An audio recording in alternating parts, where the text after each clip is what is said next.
Chapter 1. Leon Stark. In the splendid nation of the United States, at the annual ceremony for the highest honors, Colonel Rhodes stood at the podium, introducing the most distinguished award recipient of the evening. The audience was filled with military and political elite, as well as tycoons of the business world. Tony Stark, a visionary, a genius, a patriot. From a young age, as the son of a legendary weapons developer Howard Stark, he captured public attention with his extraordinary intellect. At just 4 years of age, he created a circuit board by 6. He had constructed his first engine, and at 17, he graduated with the highest honors from the Massachusetts Institute of Technology. Following the passing of his father, Howard's lifelong friend and partner, Obadiah Stane, assumed the leadership of Stark Industries. It was not until Tony, at the age of 21, returned to reclaim his place in the company as the new CEO, wielding supreme authority over the arms empire. Tony has ushered his father's legacy into a new era, developing intelligent weaponry, advanced machinery, and satellite-guided strike technology. Today, Tony Stark has reshaped the landscape of the weapons industry, defending the freedoms of the United States and upholding the nation's global interests. A pause ensued. The audience erupted in a thunderous applause. Colonel Rhodes continued, "As the military liaison for Stark Industries, I have the privilege of working alongside such a true patriot, who is both my mentor and dear friend. Ladies and gentlemen, it is with great honor that I present this year's highest honor to Mr. Tony Stark." With that, applause filled the room once more. However, the moment for the award recipient to grace the stage was met with an unsettling silence, as Tony Stark had yet to appear. Tony, holding the trophy, Colonel Rhodes scanned the room, but failed to spot his friend, casting a helpless glance towards the small round table at the center of the venue, which was occupied by only 2 individuals. Meeting Rhodes' gaze, Obadiah was about to rise to accept the award on Tony's behalf when Leon, seated at the same table, swiftly stood and made his way to the stage. Seeing this, Obadiah, whose behind had barely lifted from the chair, seated himself once more, forcing a strained smile as he watched Leon already in possession of the trophy. As Leon ascended the stage, a chorus of awed female voices erupted from the audience. The reason was simple. Leon was undeniably handsome, charming yet dashing. Beneath his effortlessly cool and mature exterior lay an air of refined elegance, cultivated through years of prominence, and a mere smirk at the corner of his mouth exuded an unparalleled masculine allure. This man was none other than Tony Stark's twin brother, and our protagonist, Leon Stark. Perhaps due to their fraternal nature, the Stark brothers did not share identical features. Leon was, in fact, far more striking than Tony. As the second son of Stark Industries, he was renowned among the elite of the United States as a notorious playboy, indulging in a life of leisure amidst revelry and excess. This also explained why Colonel Rhodes had omitted his name during the introduction of Tony earlier. Apart from his strikingly handsome face and a physique that, while commendable, from his efforts to forge friendships without undue stress, Leon is rather lacking in other areas. He is so impoverished that he is left with nothing but money.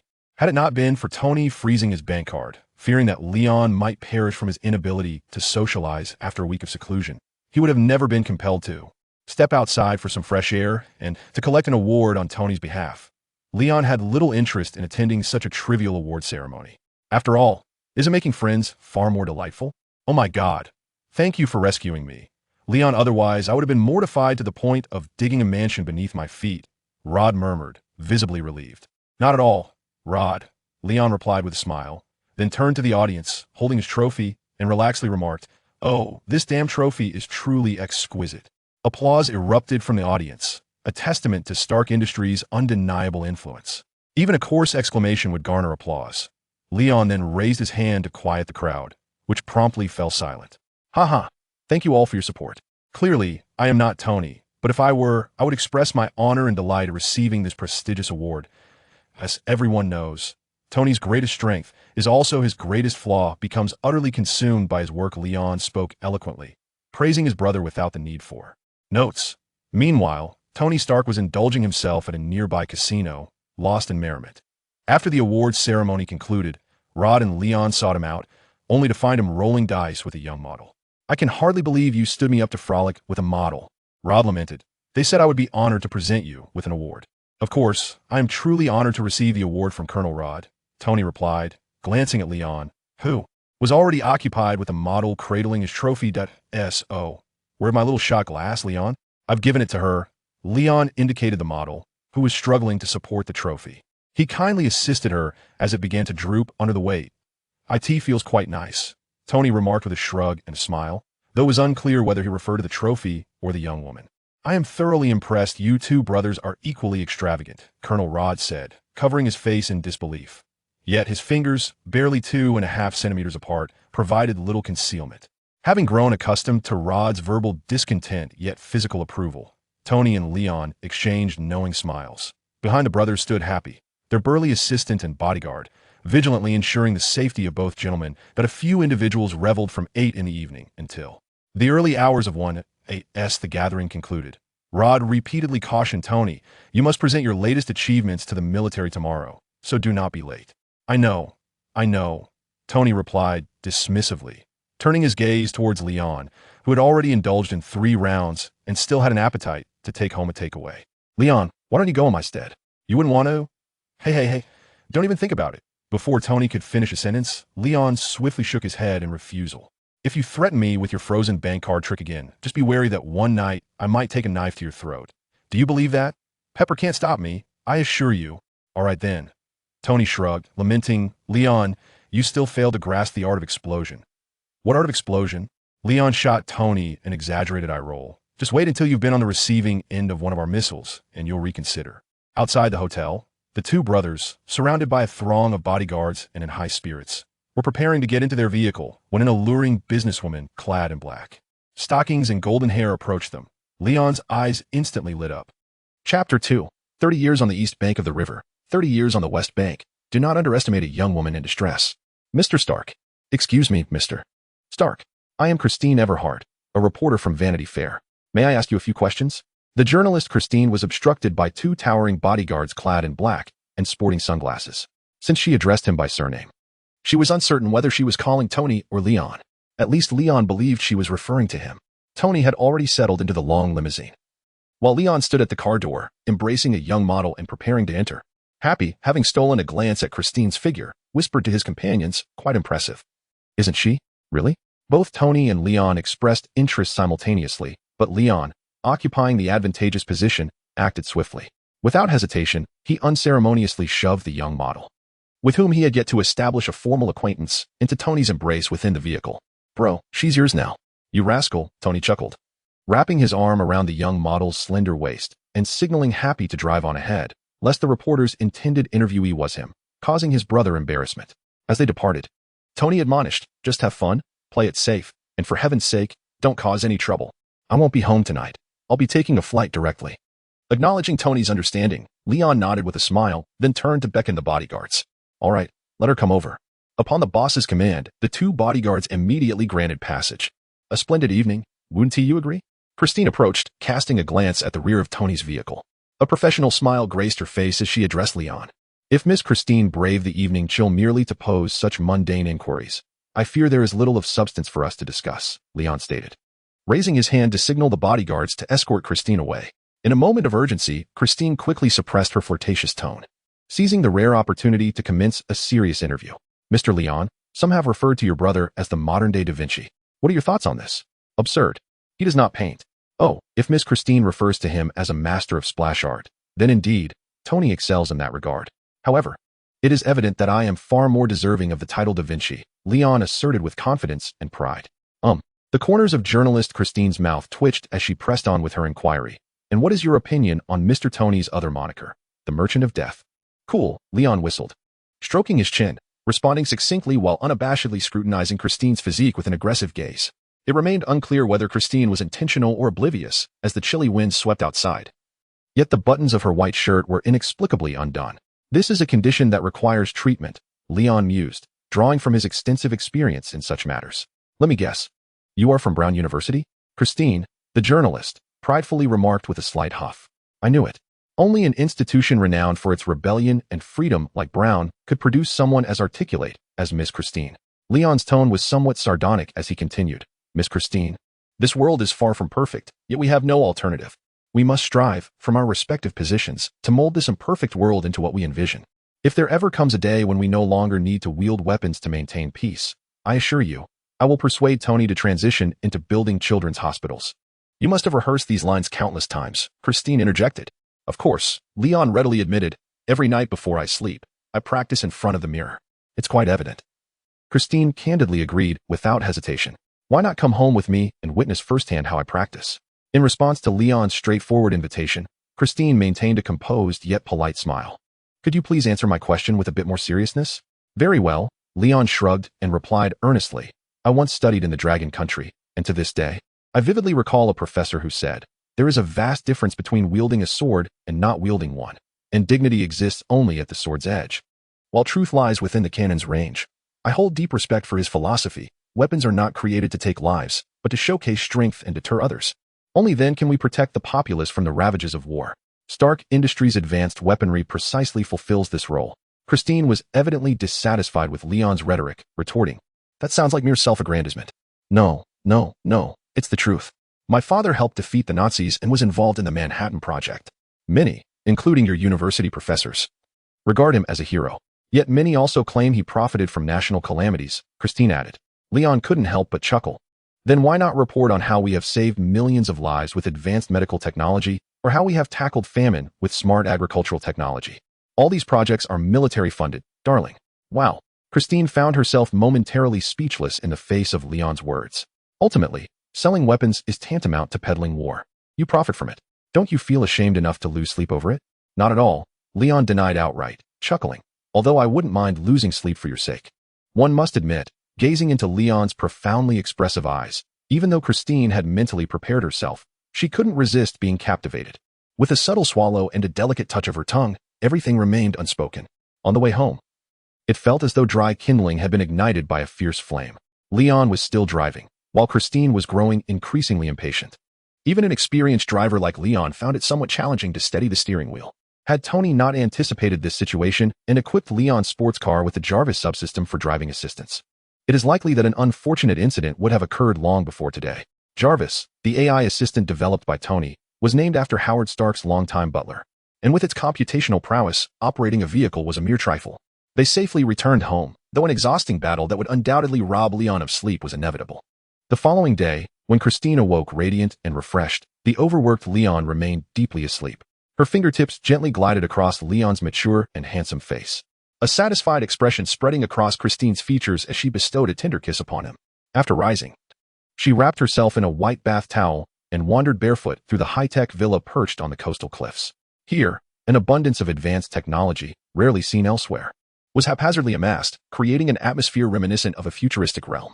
Within the expansive seaside villa, Christine's gasps of astonishment echoed intermittently.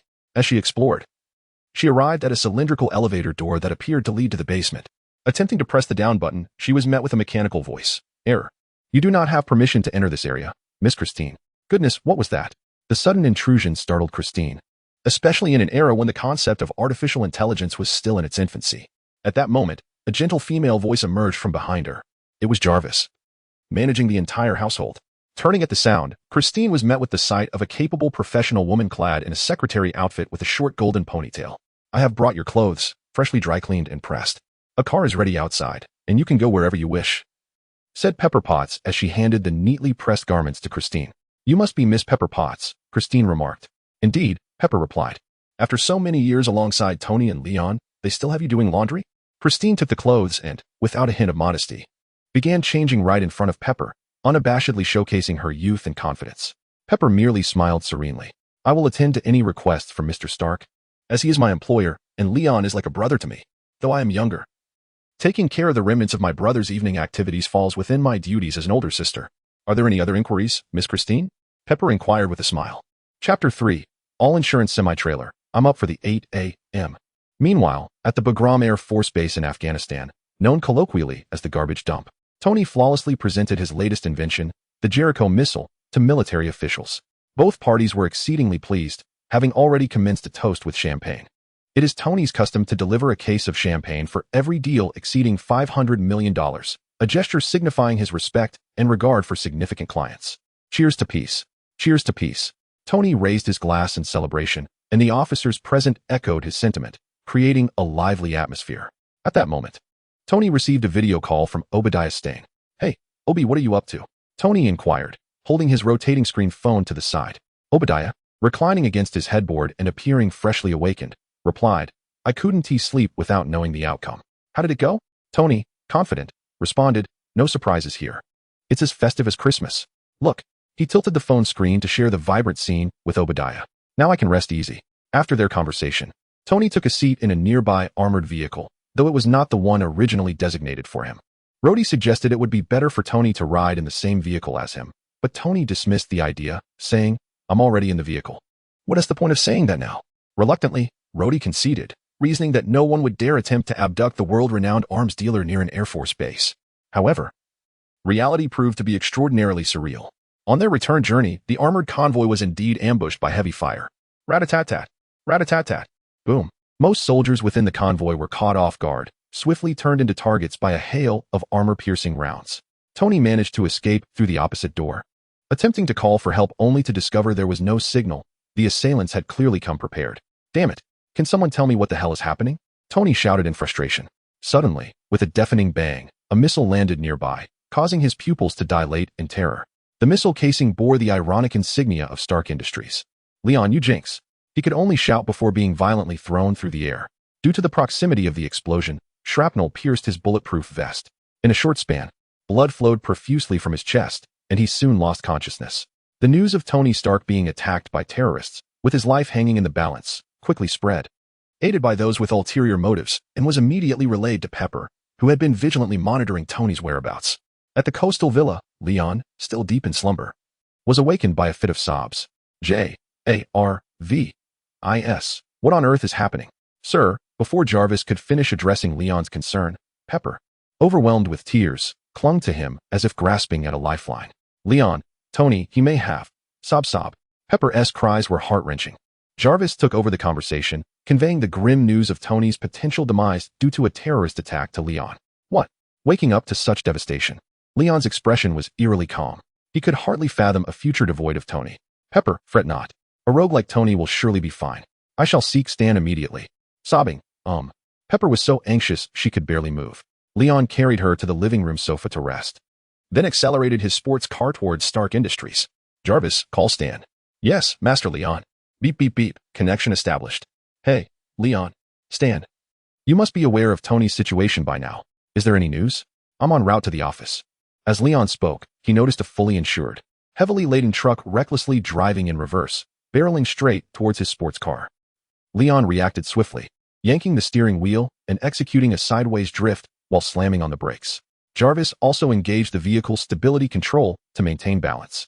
The shrieking sound of the brakes and tires echoed, but they managed to halt just in time. However, the truck seemed intent on crashing into Leon. Damn it! With a thunderous crash, Leon's car was violently propelled off the cliff. The airbags deployed instantly, but before that, Leon had already succumbed to unconsciousness. Boss. The target has been neutralized. The masked driver of the truck observed the tumbling car below the cliff and promptly dialed someone's number. Are you certain he is dead? A skeptical voice inquired from the other end. I will go down to ensure it, rest assured. We must hurry. The police will be here soon. Understood. After ending the call, the assassin mounted an amphibious motorcycle prepared in the truck's rear to investigate. He discovered that Leon still had a breath left in him. To eliminate any doubts, he dragged Leon from the wreckage and emptied an entire magazine of a .50 caliber Desert Eagle into his head. The gruesome sight was so horrific that even his mother would not recognize him. Then, he transported Leon's body far from the incident site in the amphibious motorcycle, binding it with chains to a heavy stone before sinking it to the ocean floor. Thus, by the time the police arrived to investigate, Leon's remains would have been devoured by ravenous fish, leaving only remnants of their digested remains. What the assassin was unaware of was that Leon, who had already sunk to the depths of the ocean, still had a heart that continued to beat, seemingly safeguarded by a mysterious force. The power of the system. My boy. Ding, congratulations to the host for completing the system unlock task of twice fortunate impact. The daily sign-in system has been activated, and the novice protection has been initiated. Inquiry. Does the host wish to bind to this system? Please respond with yes or no, or detected severe trauma to the host's head. Self-awareness is not clear, and the ability to think independently and make choices is compromised. The daily sign-in system will default to binding. Ding, binding complete. Commencing extraction of the novice gift pack. Ding. Extraction of the novice gift pack is complete. Congratulations to the host for obtaining the Soldier Boy template, which includes a complimentary Soldier Boy outfit, comprising an explosive-resistant tactical uniform and a tungsten alloy shield. Notice, novice protection will become void once the host's consciousness is fully restored. What the hell? Leon's consciousness momentarily flickered to life before plunging back into darkness. Without the novice protection, Even with the Soldier Boy template now integrated, he would have perished instantly. The injuries he sustained were grievous, having been physically shattered by bullets. However, through the dual forces of the Soldier Boy's regenerative abilities and the system's novice protection, the fatal wounds Leon endured began to heal gradually. In the meantime, the memories of his former life, long forgotten, were resurrected under the system's mighty influence. Chapter 4. I Am Soldier Boy. Time seemed to stretch indefinitely as Leon, cast into the depths of the ocean, gradually regained consciousness. Most of his wounds had healed, though a few gaping scars on his face remained, pulsating and mending slowly. What on earth just happened to me? Gazing at the dark abyss before him, separated by a faint blue energy membrane, Leon's mind struggled to comprehend the situation. A deluge of memories from his previous life surged forth uncontrollably. Post-consciousness detected as awakened. Novice protection will be lifted in 3 seconds. 3, 2, 1. What? As the countdown concluded, the blue energy membrane dissipated, and the terrifying pressure of the deep sea enveloped him, rendering him breathless. I'm going to die. Unaware of his newfound prowess, Leon instinctively swam upward with all his might.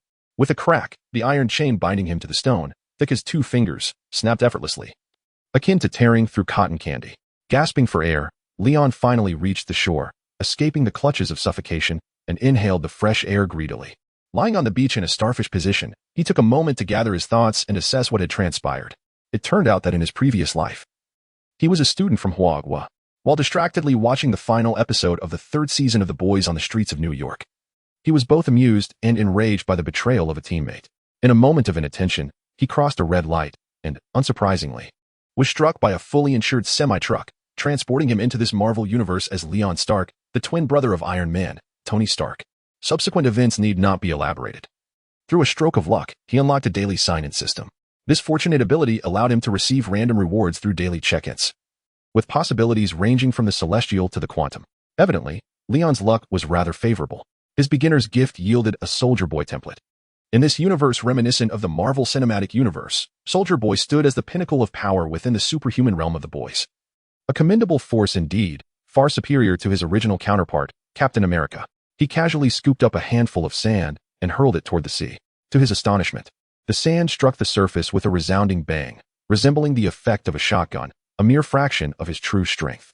Subsequently, Leon conducted various tests of defense and power, including chest-crushing strikes and uprooting willows. In summary, he has now become nothing short of a Superman, astonishingly formidable.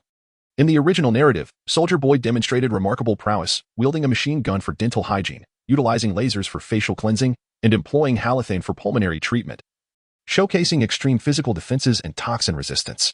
In his prime, his strength could easily surpass that of any compatriot, not to mention his ability to effortlessly obliterate a 100-story building or to diminish, if not entirely negate, the superhuman abilities derived from bodily mutations with his chest cannon. Leon was reluctant to experiment with such power.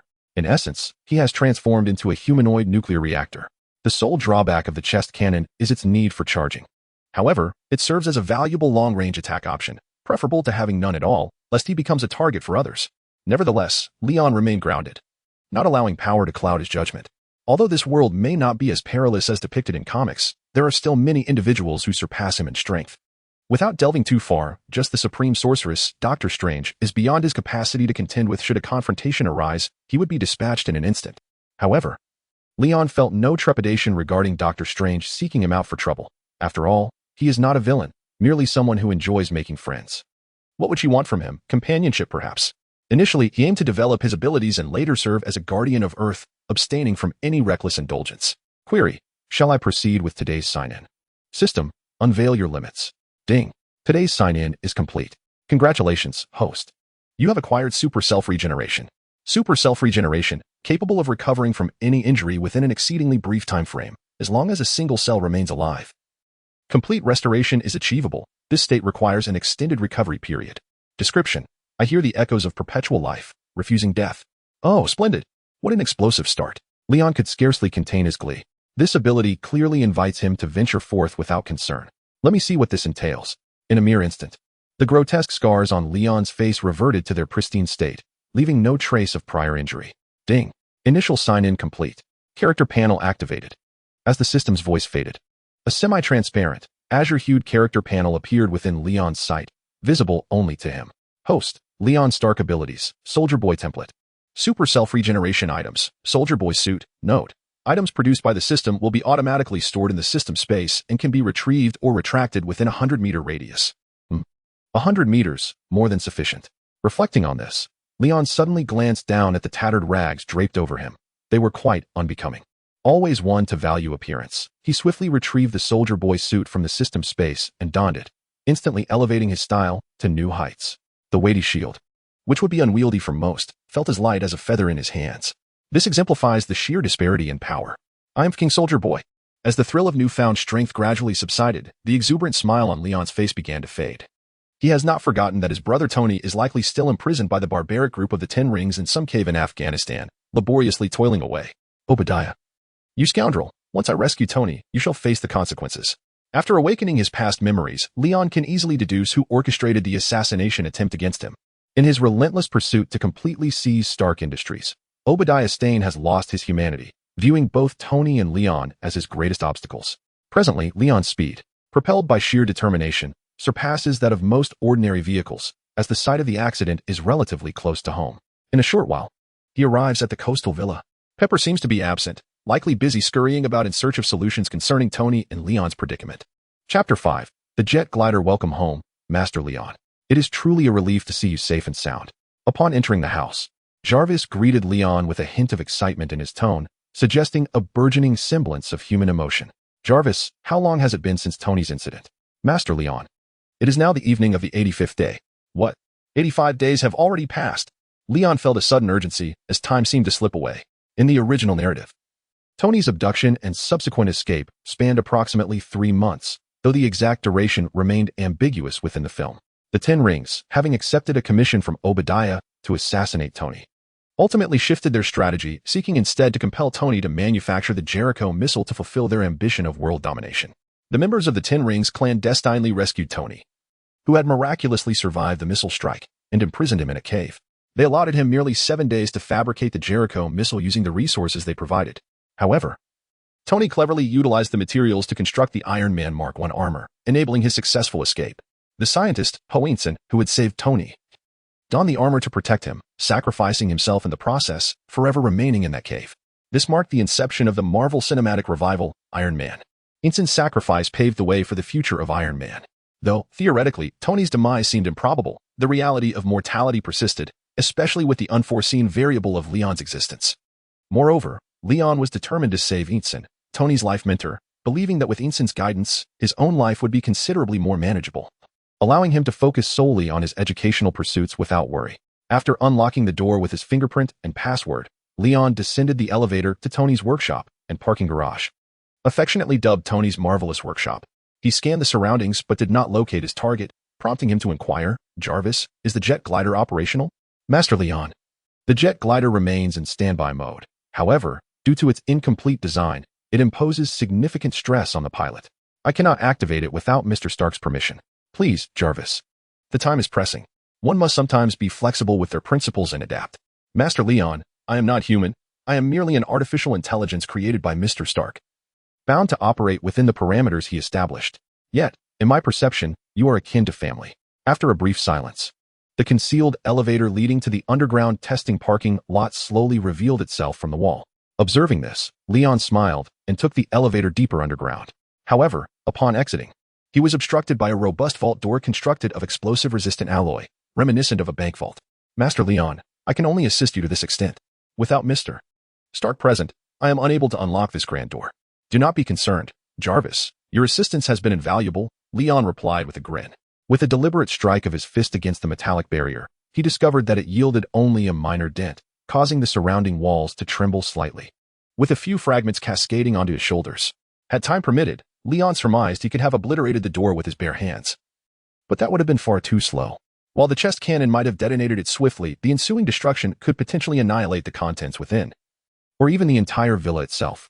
Master Leon, as per Mr. Stark's account, this metallic door is designed to withstand the impact of a nuclear explosion, rendering it exceedingly difficult to breach through physical means. No sooner had Jarvis spoken than a resounding crash echoed.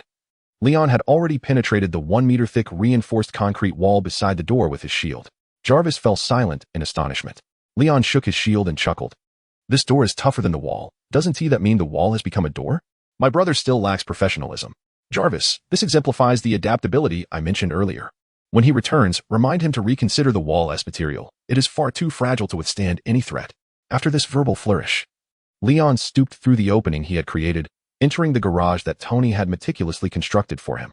The space was modest, resembling a cylindrical segment, with an array of manufacturing and modification tools adorning the circular walls.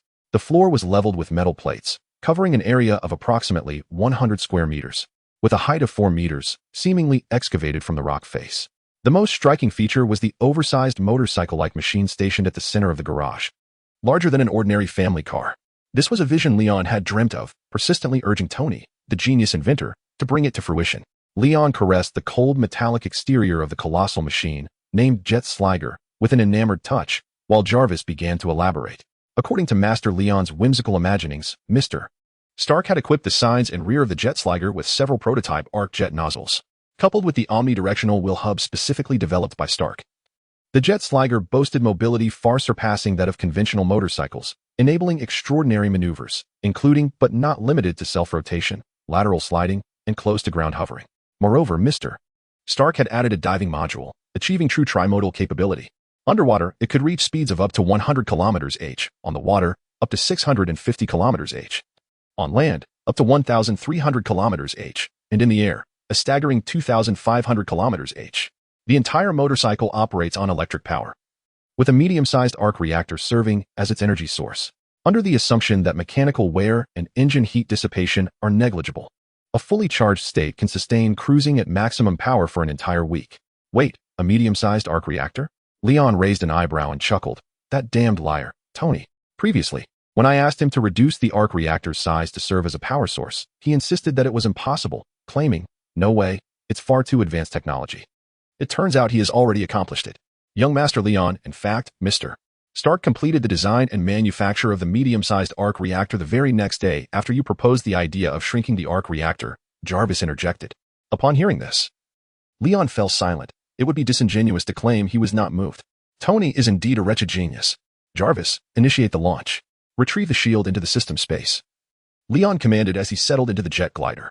Jarvis refrained from commenting on the shield vanishing from Leon's arm and instead cautioned, Young Master Leon, the design of the jet glider is not yet perfected. The pressure experienced by the pilot during acceleration and turning exceeds that endured by a fighter pilot by over 3 times. An ordinary person could not withstand it. Do you think I am an ordinary person? Hurry up, Leon urged, for time waits for no one. As you wish, young Master Leon. Acknowledging Leon's resolute determination, Jarvis noted that his earlier physical display, shattering a wall with a single strike, certainly surpassed that of an average person, and thus he ceased further admonishments. With a roar reminiscent of a jet takeoff, the glider's cockpit screen and engine activated simultaneously. The metallic floor beneath them transformed, revealing a circular area with a 6-meter diameter, which began to rotate downward, entering the launch trajectory. Meanwhile, beneath the cliff that served as the foundation for the coastal villa, a thunderous rumble echoed as the rocky wall parted. Behind it, a luminous metallic track, exuding a distinctly technological aura, became visible. A black rocket, invisible to the naked eye, shot forth from within, hurtling toward Afghanistan above the Pacific Ocean. It was none other than the jet glider that Leon was aboard. Jarvis, I leave the piloting and customs matters to you. It is my honor to serve you, young Master Leon. Chapter 6. The night before dawn in the tranquil expanse of the Pacific Ocean, Leon's jet glider soared at an astonishing speed of 2.04 Mach, skimming the surface of the sea. It seemed to exert little pressure on him. Seated in the cockpit, Leon felt as though he could comfortably drift into slumber. After all, the gravitational forces amounted to merely a dozen or so Gs. Once in a state of uniform linear motion, it was akin to driving a car on a smooth road. For someone like him, who had seamlessly integrated the Soldier Boy template, this was a trivial feat, Master Leon. Should I inform Miss Pepper and Colonel Rhodes of your safe return? Let's hold off on that for now. I'll notify them once I've rescued Tony. Understood. Jarvis, how long until we reach Afghanistan? At the current velocity, we are projected to arrive at the Afghan border in approximately 5 hours, with an estimated time of arrival at 2:50 a.m. tomorrow. All right, I'll take a quick nap. Wake me when we arrive. Certainly. Good night, Master Leon. Good night, Jarvis. Jarvis dimmed the screen of the jet glider to its lowest brightness. A small green arrow steadily approached a red section on the display, indicating danger and the destination. Leon slowly closed his eyes, but sleep eluded him as his thoughts began to wander. To articulate it plainly, he was lost in a whirlwind of musings. For instance, what stance should he adopt when confronted with the disheveled Tony? Furthermore, The reason he refrained from informing Pepper of his whereabouts was to spare her undue worry. It was perhaps better for her to continue believing that Leon might have perished. As for Rhodes, while he was trustworthy, the rest of the military personnel were not necessarily so. There was a possibility that Obadiah's spies infiltrated their ranks. Relying on that motley crew seemed less effective than Leon handling matters himself. And then, Master Leon. We have arrived. Jarvis's voice pulled Leon from his reverie, and he slowly opened his eyes to the faint starlight illuminating the barren landscape ahead. In the stillness of the dark world, the jet glider was the sole beacon of light. Jarvis, what are we here for? Leon asked, still groggy. To rescue Mr. Stark, Master Leon, Jarvis replied helpfully. Ah, yes. The mission to extract Tony. Leon's disoriented mind gradually regained clarity, and as he murmured, his eyes suddenly widened in alarm. Jarvis, do we know where Tony is? We do not, Master Leon. Ah, how awkward. Indeed, it was quite embarrassing. In his haste to depart, Leon had subconsciously believed that his prophetic insights and the soldier boy's formidable prowess would suffice to easily rescue Tony. However, the reality is that, relying solely on fragmented memories from his past life as films, Leon is utterly unaware of Tony's precise whereabouts, only recalling that he is hidden within a cave defended by the Ten Commandments gang. However, this is of little concern. Leon possesses ample strength and resourcefulness. Since Tony departed from the Bagram Air Force Base, he can systematically eliminate all surrounding terrorists, and surely he will uncover Tony's location. Isn't that how a game of Minesweeper is played? By stepping on every mine, one ultimately clears the field. I am indeed a genius. Leon considers himself a man of extraordinary intellect. Now, his superior wisdom suggests it is time to employ his tremendous strength. Just as he marvels at the brilliance of his plan, a voice resonates in his mind. Query, shall today's check-in proceed? System, do not let me down. Ding. Today's check-in is complete. Congratulations, host. You have received the Desert Eagle with infinite bullets. Desert Eagle with infinite bullets, capable of firing an unlimited number of powerful 50 AE caliber rounds. Quality, indestructible. Description, the first shot heralds my arrival, the second declares your departure. Yet, I implore you to ponder. Is it truly just a handgun? What is this about a quality category that boasts indestructibility? Leon, ever the skeptic, decided to test it. He withdrew the so-called Desert Eagle with infinite bullets from the system's space and fired off several hundred rounds in rapid succession. Remarkably, aside from the smoke billowing from the muzzle, the weapon appeared entirely unscathed. But that was not the end. Leon then retrieved the tungsten alloy shield from Soldier Boy and, gripping the Desert Eagle with infinite bullets, struck it forcefully against the shield. Bang! Following the thunderous sound, the handgun remained intact, while the shield shattered. Clang, clang, clang. Glancing down at the scattered fragments of the tungsten shield at his feet, Leon turned his gaze back to the gleaming Desert Eagle in his hand. His eyes filled with astonishment and delight. Goodness, this is some conceptual weaponry, Leon exclaimed. It is a shame about my shield. I must insist that Tony compensates me with a piece of vibranium. Jarvis, make a note of that and ensure you remind me when we return. Certainly, Master Leon. After collecting the scattered shield fragments into the system's space, Leon planned to melt them down upon his return, for such versatile equipment must not be discarded. An idea was already forming in his mind. At the outpost of the Ten Commandments gang, a member from the nearby explosive gang had just called, claiming that a madman had single-handedly taken out their entire outpost and was now seeking trouble with the Ten Commandments. Can you believe how absurd that sounds? One person? Ah. That is quite the tall tale. They must be high on something. If they were truly wiped out, how could anyone still be calling to inform us? That makes sense. Why are you shouting so loudly? Hasten to sleep, for there is no one to supervise us. Whether we keep our eyes open or shut, another day passes. And what merit is there in toiling through the night merely to earn a meager meal? Quite logical. Silence. Sleep, you rascal. Ah.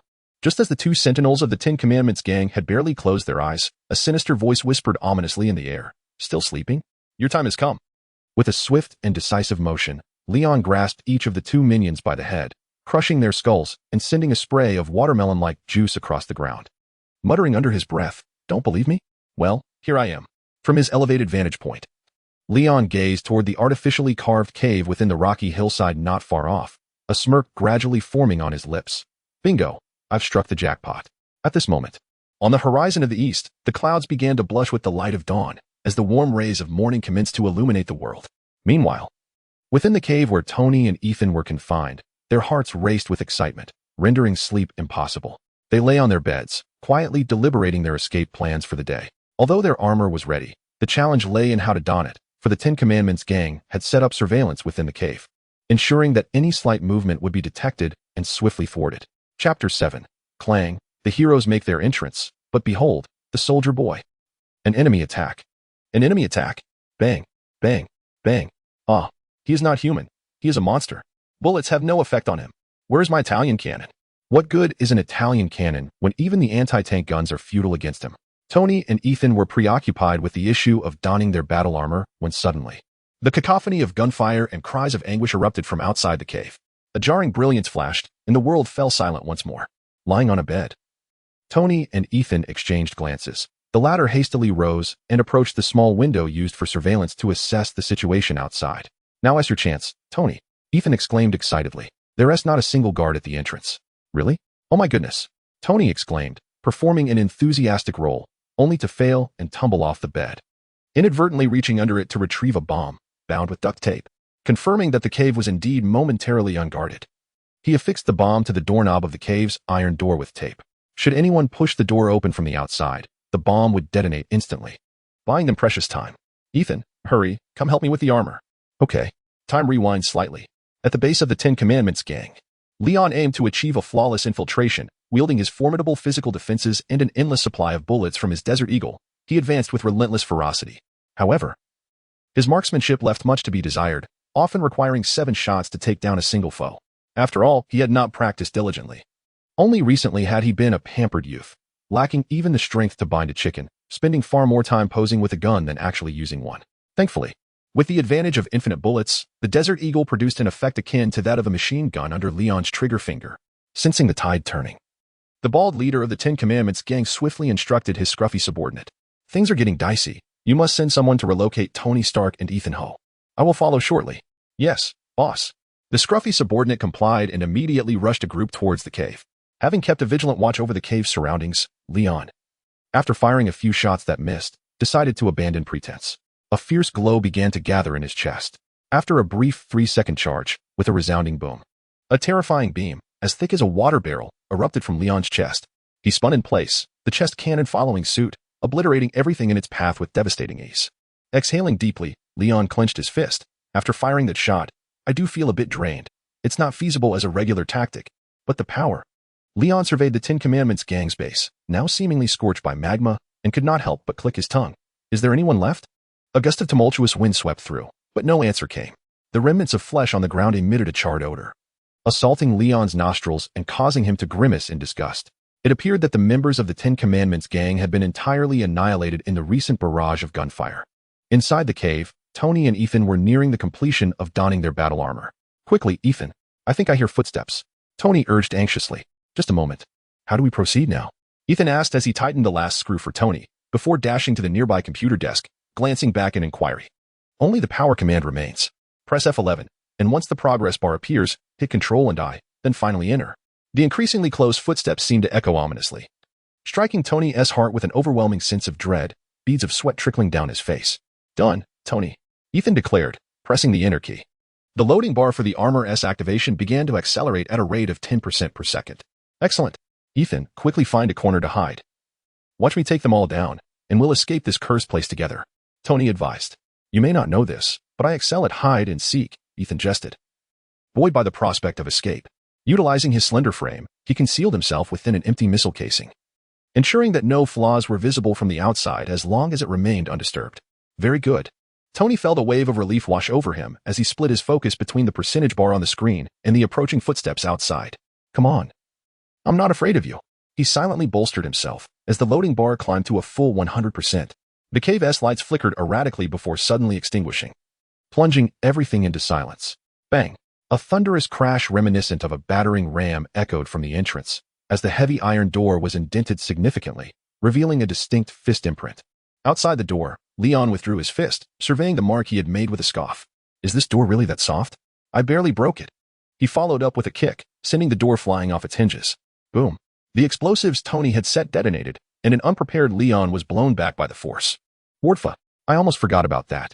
Coughing and covered in dust, Leon rose from the ground, brushing himself off, and scathed. He leaned nonchalantly against the cave entrance, arms crossed, greeting with a tone of 3 parts melancholy, 3 parts mockery, and 4 parts indifference. Hey there, skinny old chap, let us go. However, what awaited Leon was a fist the size of a sandbag. Bang! Leon smirked, effortlessly catching it with one hand. Hey, Tony, it's me, your dearest brother, Leon. He rolled his eyes, exasperatedly affirming his identity. Stop talking nonsense. I am well aware of that, lad. Leon certainly lacks the strength to obliterate such a formidable iron door with a single punch, due to the rudimentary conditions. The Mark I armor's helmet is devoid of night vision capabilities. In the dimly lit environment of the cave, Tony is utterly unable to recognize the dirt-streaked figure of Leon. And his auditory system remains temporarily impaired from the recent explosion that occurred at close range. Desperate to escape, Tony maneuvers the armored suit to unleash a flurry of haphazard punches at Leon. There is no alternative. If reason fails, then physics must prevail. With a resigned sigh, Leon deftly evades Tony's left and right hooks, delivering a straightforward, yet impactful Lucian Rising Dragon strike that sends Tony crashing into the ceiling. As he falls back to the ground, tranquility once again envelopes the cave. Chapter 8. I am the sixth brother. When Tony awoke once more, he found himself removed from the cave, along with the Mark I armor, courtesy of Leon. Ethan, who had been hiding within a missile casing, was also extricated by Leon through a thorough search. After a heartfelt explanation from Leon, Ethan finally accepted Leon's identity as Tony's brother. Upon witnessing the devastation at the Ten Ring stronghold, Ethan had no choice but to believe, for the brutality was undeniable. The majority of the Ten Ring's members were reduced to mere remnants, their bones obliterated, leaving behind a scene of utter carnage. Before long, Tony, who had been knocked unconscious by Leon, regained consciousness. Ouch, my chin, he exclaimed as the helmet of the Mark I opened, pain etched across his face. Tony, are you all right? Ethan approached with concern. Well, at least I'm still alive, Tony replied with a wry smile, suddenly recalling. What about that scoundrel impersonating my brother? I'll blast him to bits. Who are you going to blast? Leon returned after washing his face. The morning sunlight illuminated his handsome, mature face, a blend of elegance and charm that momentarily left Tony entranced. Leon, you arrived just in time. There was this guy pretending to be you. Wait, Leon? How are you here? Tony exclaimed, staring in disbelief at Leon before him. The imposter you mentioned is actually me, my foolish older brother, Leon said with a playful smirk. But how did you suddenly become so powerful? In this uniform, are you indulging in cosplay? Wait, you didn't inject yourself with the super soldier serum, did you? That must be it. But then again, the serum shouldn't have such potent effects. Most end up mad, and one is merely half crazed. Tony's mind raced as he pondered the source of Leon's extraordinary abilities, unaware that it was all due to the existence of a system. All right, I will explain later. It's a long story, Leon said. Then let us cut to the chase, Tony insisted, unwilling to let Leon evade the topic. If the powers Leon had acquired posed risks akin to those induced by the super soldier serum, Tony could not accept that and needed to address any potential dangers swiftly. After all, this was his only brother. Reluctantly, Leon recounted the incident where he had nearly met his demise but emerged with newfound abilities, omitting the mention of the system. However, the truths he conveyed to Tony were genuine, leaving no room for Tony to question his integrity. Leon, can you fly now? Tony inquired with curiosity. No. Do you take me for Superman? Leon chuckled, playfully punching Tony's chest, who replied with a crooked smile. Well then, let me show you what it means to be a flying man. With that, he prepared to demonstrate. Tony, like an exuberant child, eagerly showcased the flight capabilities of the Mark I armor before Leon. With a press of a button on his left arm, he initiated manual ignition, and soon, a trail of environmentally unfriendly grayish-white exhaust streamed behind him as he soared into the sky. Woohoo! Leon, did you see that? This is the world's one and only manned flying armor. Tony exclaimed with uncontainable excitement, his laughter echoing with joy. However, his ascent was short-lived. The haphazardly assembled jet apparatus of the Mark I disintegrated mid-air, and amidst a cacophony of startled shouts, Tony began to plummet. Aheh! Leon, witnessing the chaos, sighed in resignation. This is what you get for showing off. Now you're crashing. What should we do? Ethan instinctively turned to Leon, worry evident in his voice. If Tony falls like this, he is bound to get hurt. What else can we do? We'll catch him, of course, Leon replied, displaying the instinctive affection for his brother. He calculated Tony's descent perfectly, bent his knees, and leaped several meters into the air, catching Tony clad in his armor, using himself as a cushion as they both crashed to the ground. Bang! Even with Leon as a buffer, the immense force of their impact shattered the makeshift Mark I into countless pieces. Pushing the slightly bruised Tony away, Leon stood up and teased, "You flew splendidly. Next time, maybe refrain from flying." That was just an accident, Tony said, his lips twitching awkwardly as he stubbornly retorted, "Once we get back, I'll definitely create an improved version. Just wait, I'll dazzle you with it, so don't come asking for it." "Humph, who cares?" Leon scoffed. By then, I might be able to fly myself. This playful banter epitomized the camaraderie between the two brothers, where neither would concede verbally, yet their hearts were tenderly intertwined. Ethan timidly raised his hand. How do we leave this place? The armored vehicles from the Ten Commandments gang are all wrecked, most reduced to molten metal. Upon hearing this, Tony immediately turned to Leon, who did not disappoint. With a decisive tap on his Bluetooth headset, he commanded in a commanding tone, "Jarvis, bring me the jet glider." "Certainly, Master Leon," came Jarvis's response. Within mere 15 seconds, the jet glider, stationed 5 kilometers away, arrived at the side of the trio. "A jet glider? You actually brought this thing out? You're reckless," Tony exclaimed, only to realize that Leon's physical prowess had dramatically improved, making it less surprising. However, the cockpit of the jet glider could accommodate at most 2 people. "Simple," Leon shrugged nonchalantly. "We'll just squeeze in. There's always room." "Sir, it is a great relief to see you unharmed." Jarvis's voice resonated from the vehicle system. "Oh, Jarvis, how profoundly moving it is to hear your voice once more." Tony expressed his deep yearning for Jarvis with a touch of exaggeration. Each day without Jarvis felt like an excruciating ordeal. Subsequently, Leon and the others commenced the task of assembling sandwiches, with Tony taking the lead, Leon in the middle, and Ethan at the back, a seating arrangement delightfully determined. "Leon, your handgun is pressing against me." "Handgun? You fool. Let us set off, back home." Amidst the playful banter between Leon and Tony, the jet glider slowly departed from the now desolate remains of the Tin Ring stronghold. Half an hour later, a sound emerged from beneath a pile of rubble. Soon, a severely burned bald man emerged.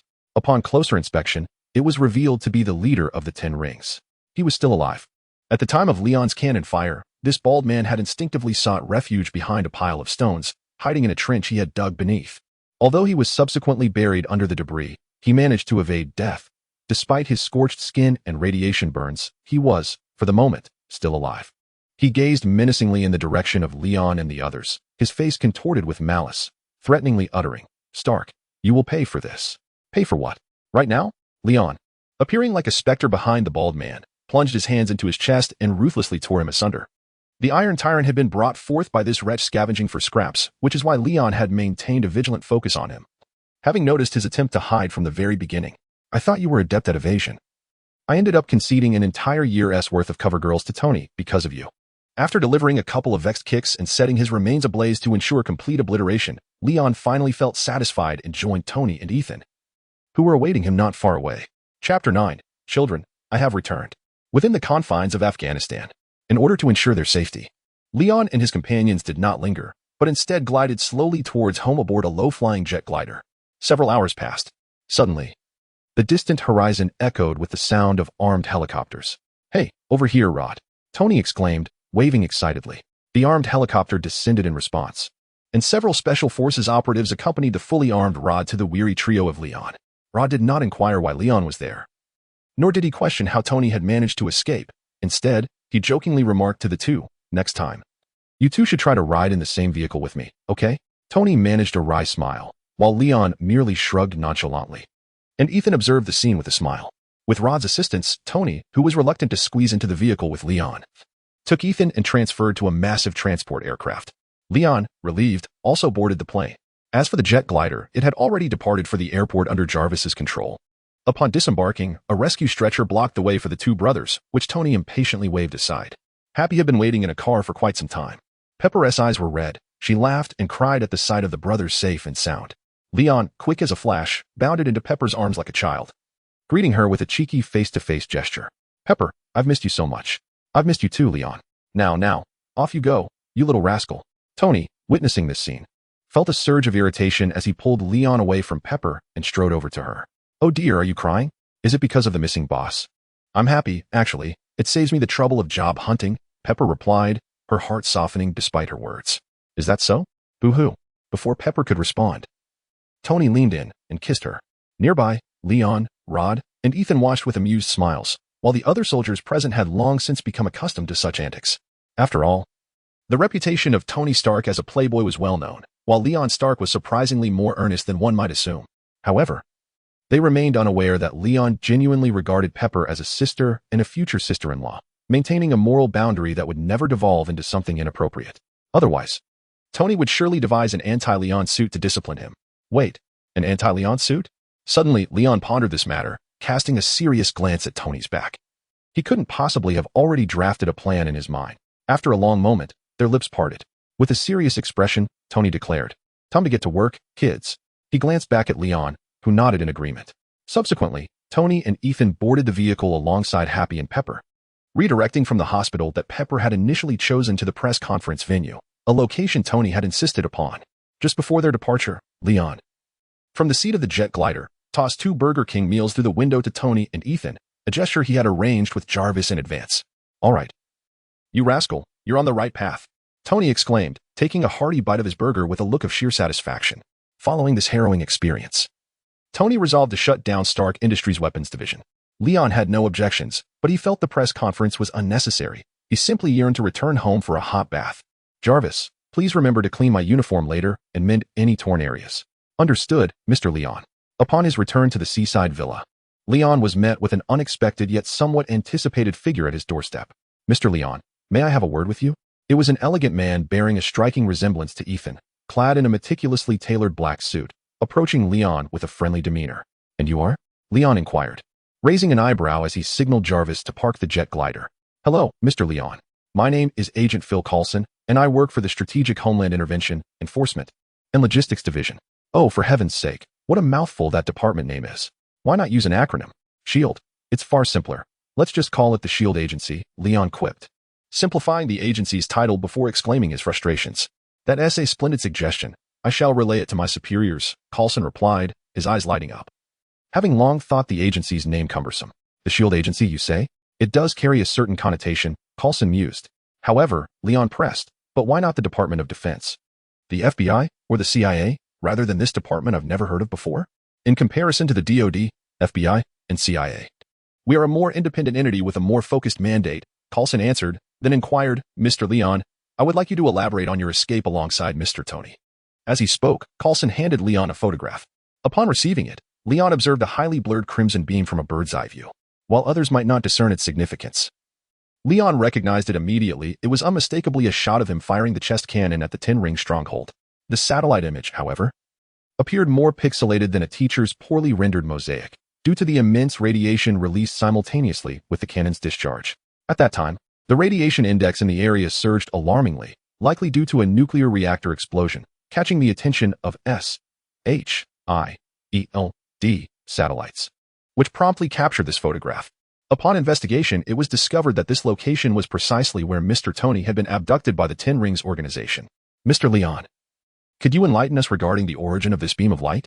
Agent Coulson inquired with a smile that retained its politeness. Leon found himself at a loss for words. The efficiency of SHIELD was astonishingly high, or was there some form of villainous enhancement at play? After all, aside from Agent Coulson before him, the only notable members in SHIELD were Hill, Sharon Carter, the formidable Nick Fury, Black Widow, and Hawkeye, all of whom had impeccable credentials. The rest, without exception, appeared to be Hydra reserves. Leon pondered how Nick Fury had ascended to the position of director. When it came to undercover operations, Leon would gladly deem Nick Fury the strongest. "Agent Coulson, as you are aware, I am merely a subordinate. For specifics, you shall have to await my elder brother's announcement, which should not take long." With that, Leon refrained from further discussion, turning away from Coulson and retreating into his own abode, denying him the opportunity to visit. Gazing at the towering white wall before him, which stood over 3 meters high, Coulson's affable smile twitched slightly, leaving one to wonder what thoughts occupied his mind. Shortly after, a Bluetooth phone call interrupted. Coulson, preparing to return to his vehicle, answered. "How is the situation progressing?" "Sir, the target shows no intention of cooperating." "Damn, quite tight-lipped, isn't he?" After a moment of silence, the voice on the other end instructed, "Since this fellow isn't yielding, you should now make contact with Tony Stark's secretary, Pepper Potts. As for Leon Stark, oh dear. Natasha is currently executing a covert mission in the Far East and will likely not return for a couple of days. Thus, send Sharon in her stead. That lad is notorious for his indulgences, so let him revel to his heart's content." "Understood." Meanwhile, Leon, engrossed in his bath, remained blissfully unaware of the grand plans SHIELD had in store for him. Had he known, he would undoubtedly have exclaimed, "What a delightful turn of events." Chapter 10. How the Iron Body is Forged. As Leon finished his shower, the enormous television in the living room replayed the moment when Tony decided to shut down Stark Industries' weapons division.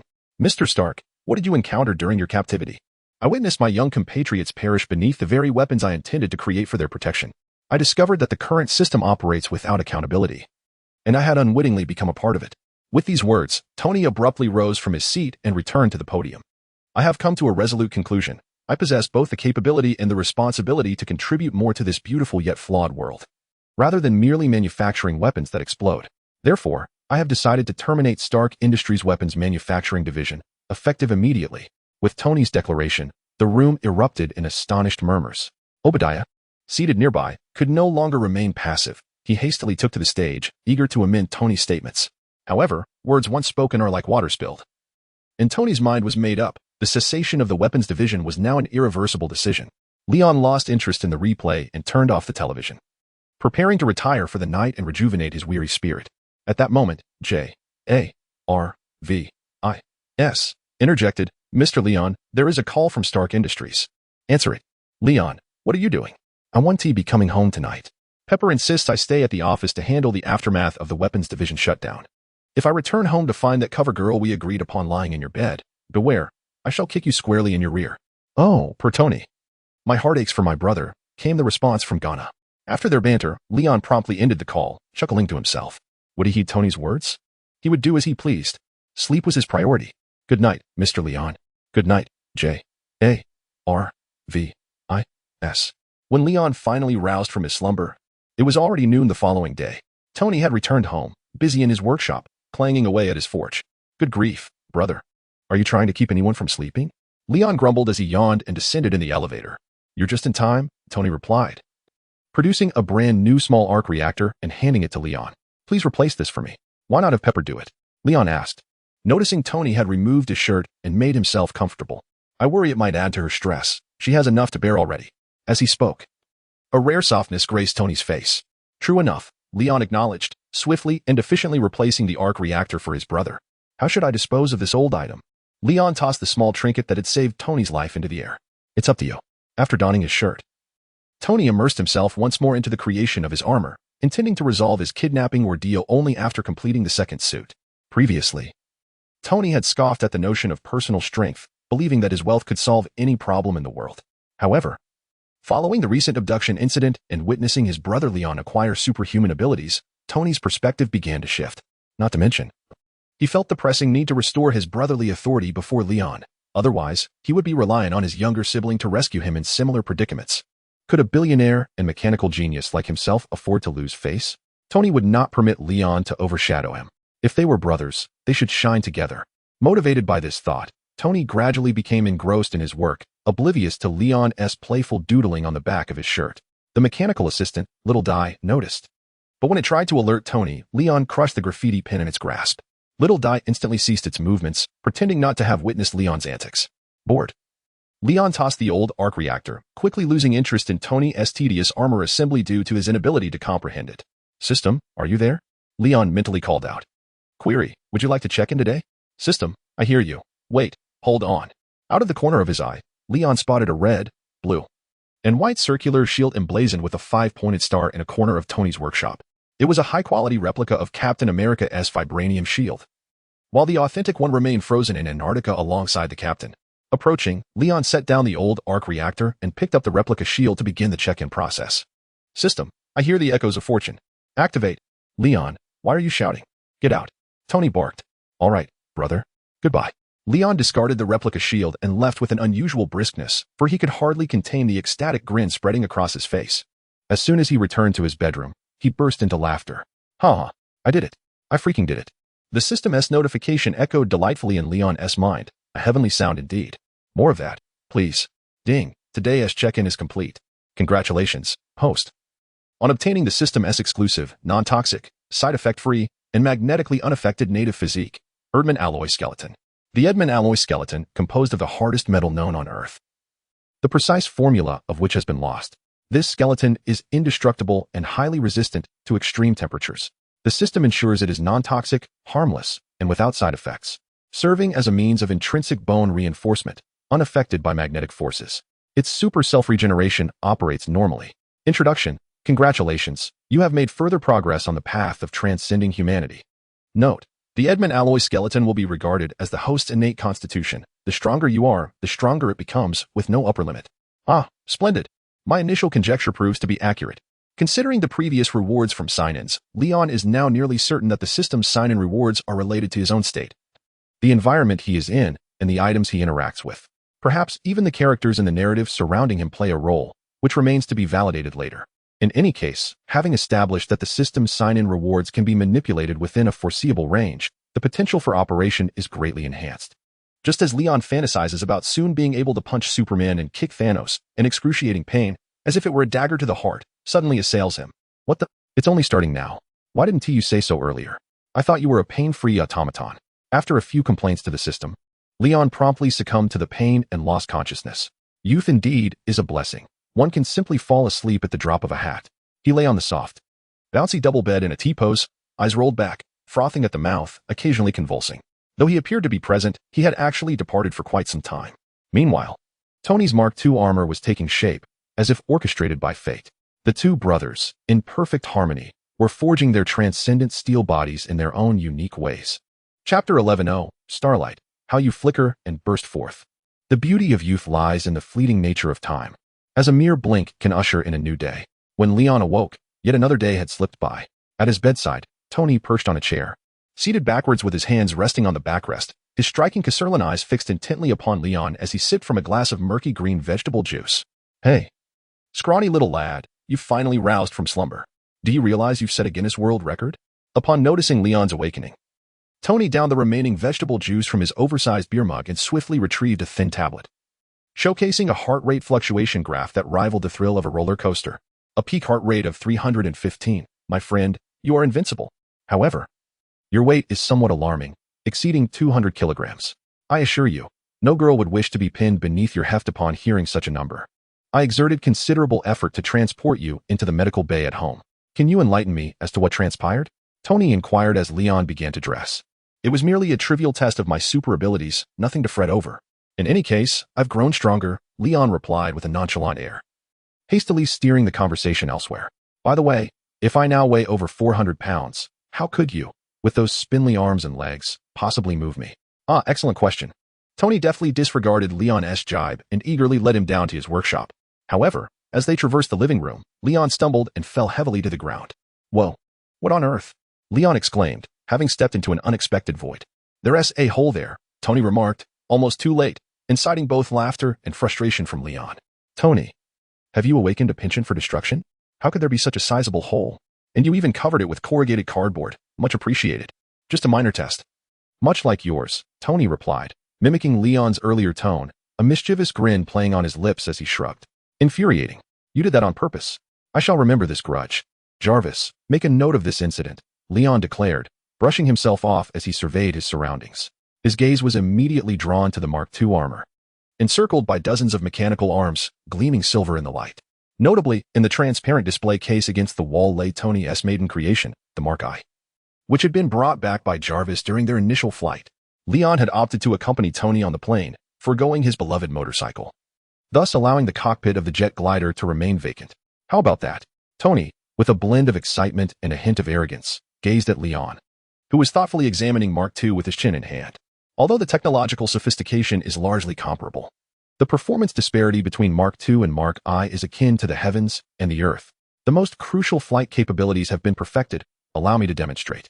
Without waiting for Leon's response, Tony strode over, aided by dozens of mechanical arms, and began donning the armor piece by piece. However, upon completion, with a resounding whoosh and a crash, Tony took off, only to plummet back down, leaving yet another hole in the ceiling. Observing Tony, who had just crumpled yet another luxury sports car worth millions, Leon smirked slightly, disdainfully remarking, "Is this it? This is your excuse for the hole you created, which led to my fall." "Ah, that was merely an accident," Tony replied awkwardly, scratching the non-existent nose of his helmet before turning to Jarvis. "Jarvis, where's the auxiliary flight system?" "Sir, the auxiliary flight system was deactivated by you during your initial test flight."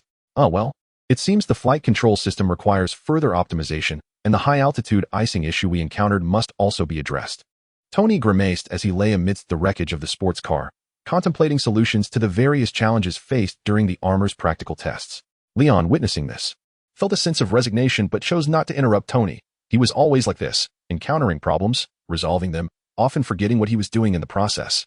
Perhaps this is what it means to be a genius, Leon mused, silently placing a hand on Mark II's armor.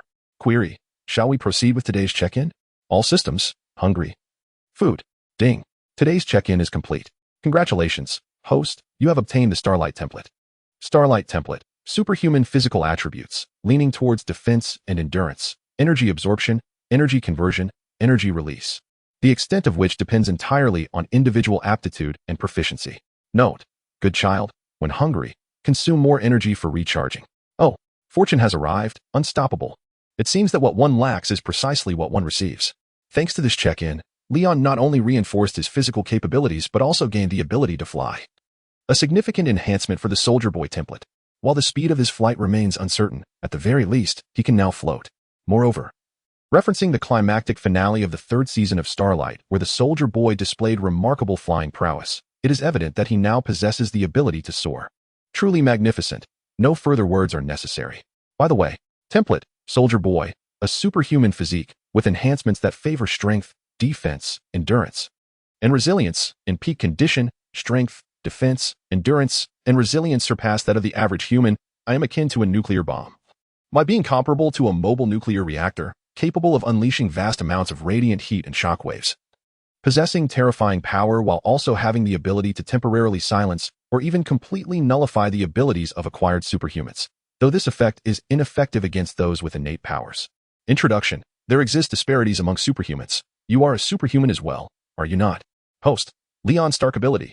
Soldier Boy template. Super self-regeneration. Adamantium skeleton. Starlight template items. Soldier Boy suit. Desert Eagle with infinite ammunition. Quality. Never wears out. Compared to the agony experienced during the enhancement of the adamantium skeleton, Leon felt almost no discomfort during the fusion with the Starlight template. With a firm grip, he swiftly assimilated it. After briefly glancing at his current status panel, Leon slapped the pensive Tony awake and eagerly exclaimed, "Hey, watch this. I'm about to show you something." "What?" Before Tony could react, Leon began absorbing the surrounding electrical energy. With a physique far superior to that of Starlight, Leon was able to exert a far greater intensity of the same superpower. He voraciously consumed the electrical energy from his environment, not even sparing the energy from Mark II, causing the small arc reactor on Tony's chest to overload. Crackling with arcs of electricity, the shock jolted Tony, leaving him speechless, unable to intervene against Leon. As the electrical energy replenished and transformed, golden light emanated from Leon's eyes and palms. Then, he thrust his hands downward, pushing against the air, and his body slowly began to levitate, swaying as if it might fall at any moment while rising higher. This spectacle left Tony utterly astonished. What on earth? This was precisely the scene he had encountered during his own test flight just yesterday. When did Leon learn to fly? Such superpowers are far more convenient than assembling a suit piece by piece. The scene was almost identical to Tony's trial with Mark II. As it was Leon's first flight, he struggled to control his movements, swaying and stumbling through the air with a grimace, resembling someone trying to find the optimal angle and height while using a restroom without getting splashed.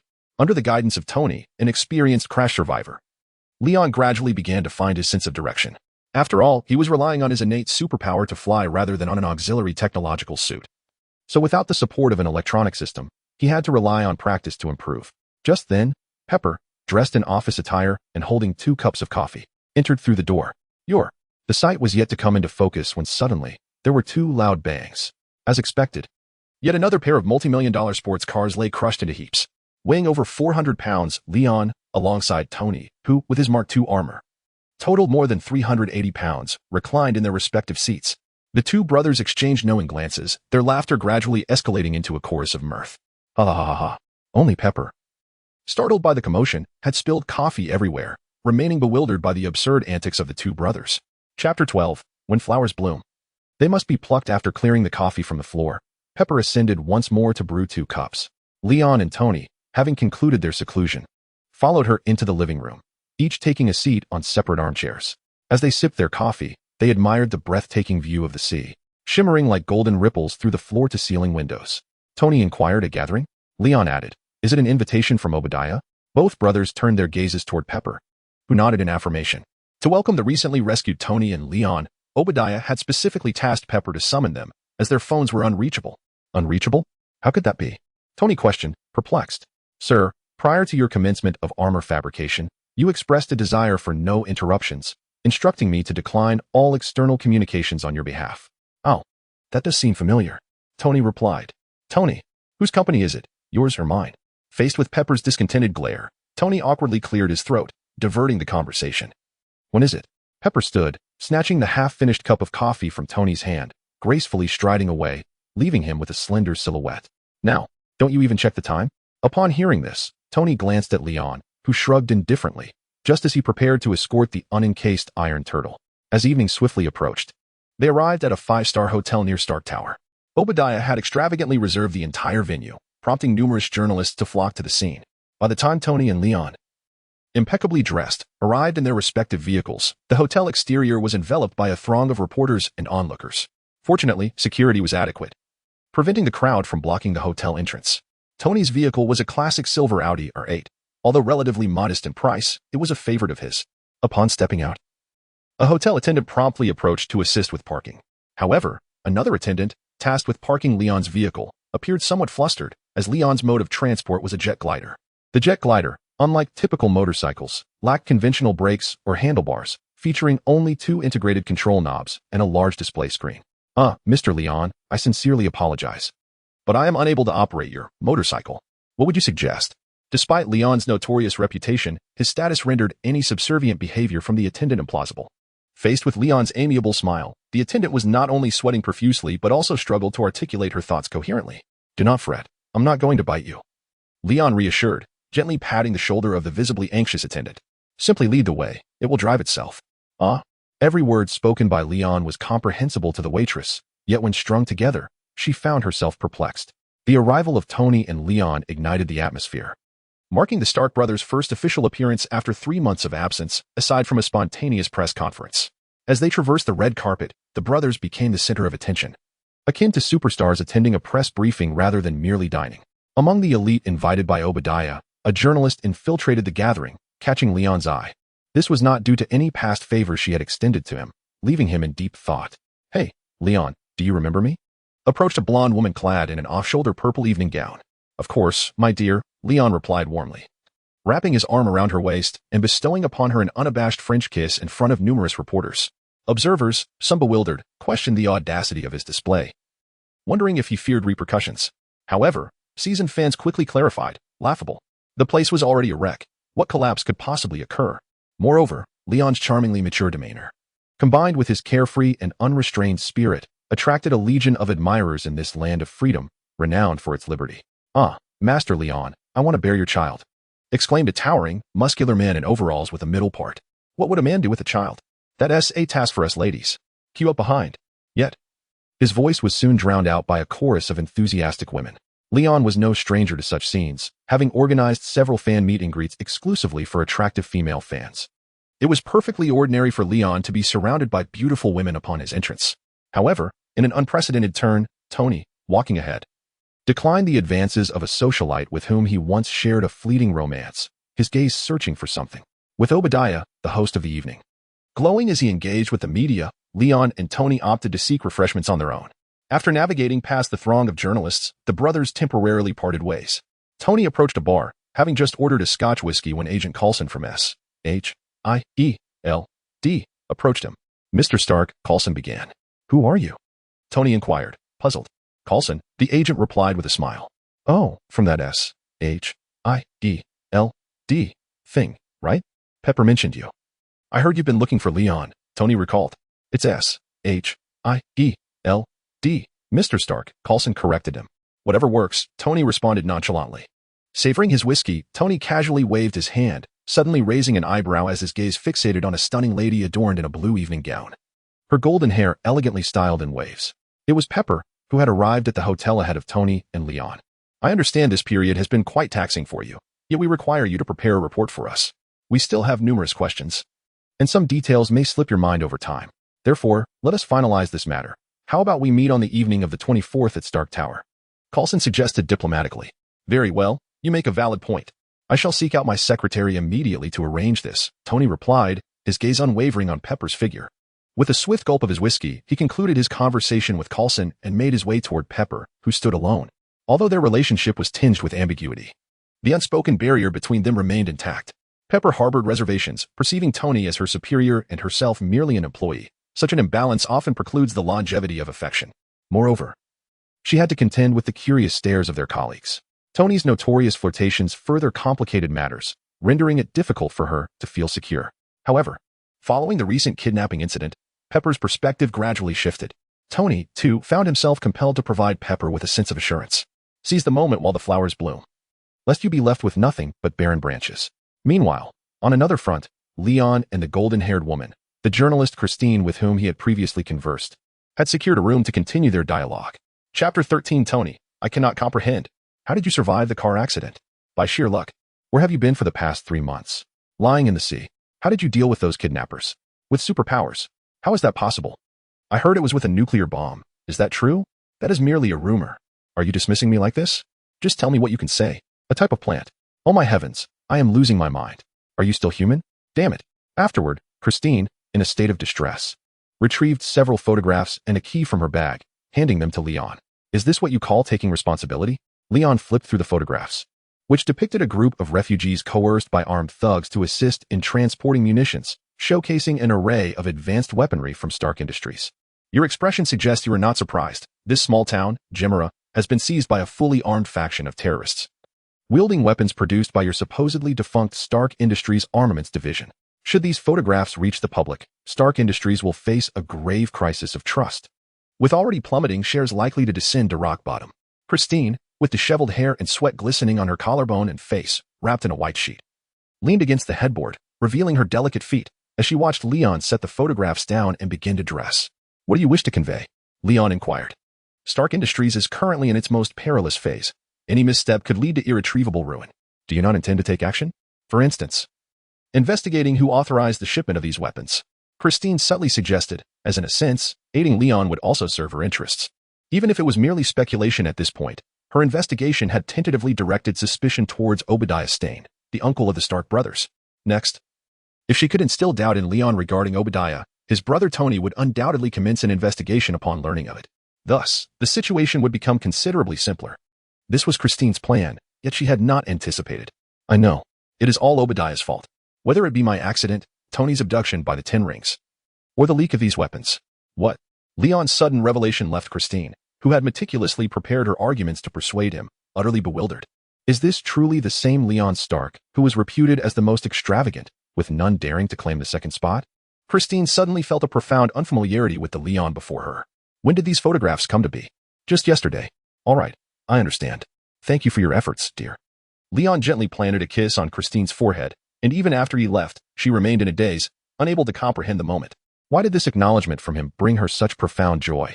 His kiss had stirred her heartstrings in an unusually tumultuous manner. Lost in reverie, Christine grasped the sheets, preparing to rise and dress. But as her feet grazed the floor, a sharp pain shot through her, causing her to furrow her brow and collapse back onto the bed. Ouch! What a brute! Not even a pile driver could match your strength. Just as Leon exited the room, Pepper approached, her demeanor suggesting a hint of anger. Leon! She exclaimed. Hey, Pepper, he replied nonchalantly. Stan has been searching for you everywhere. I've been looking for you for half an hour. What have you been doing this entire hour? Surely you weren't. The words hung in the air, unspoken, but Pepper's gaze grew increasingly menacing. That's preposterous. Leon responded calmly, waving the photograph that Christine had given him. I've been attending to important business with a reporter friend. As soon as he finished speaking, the door behind him swung open. Leon, the zipper on my evening gown is broken. Hurry and get someone to bring me a new one. And, oh, hello. Miss Pepper. Christine, wrapped only in a white sheet, met Pepper's scrutinizing gaze, and Leon instantly sensed the palpable awkwardness in the atmosphere. Pepper's eyes darted back and forth between the disheveled Christine and Leon, and she remarked with a smirk, Leon, is this what you call important business? Well, why not? Leon shrugged, adopting a nonchalant demeanor. The scene shifted. The usually stern Pepper had dragged Leon to meet Tony in a VIP lounge. Hey, my boy, what grave offense have you committed to provoke our gentle and virtuous Miss Pepper? Tony teased. Don't even mention it, Tony. Noticing Pepper's fierce glare, Leon grimaced, unwilling to provide Tony with any ammunition for laughter. Once he realized they were alone in the lounge, he inquired, where are Rode and Ethan? I haven't seen them. Rode is tied up with Air Force duties and couldn't make it. Ethan, our chief scientific advisor, is preoccupied with the company's transition. I offered him a break, but he insisted on some solitude. Tony replied with a shrug. I see, Leon nodded. I think I understand why Ethan craves solitude. He then handed Tony the stack of photographs. This is Gemera. I believe it's Ethan's hometown, correct?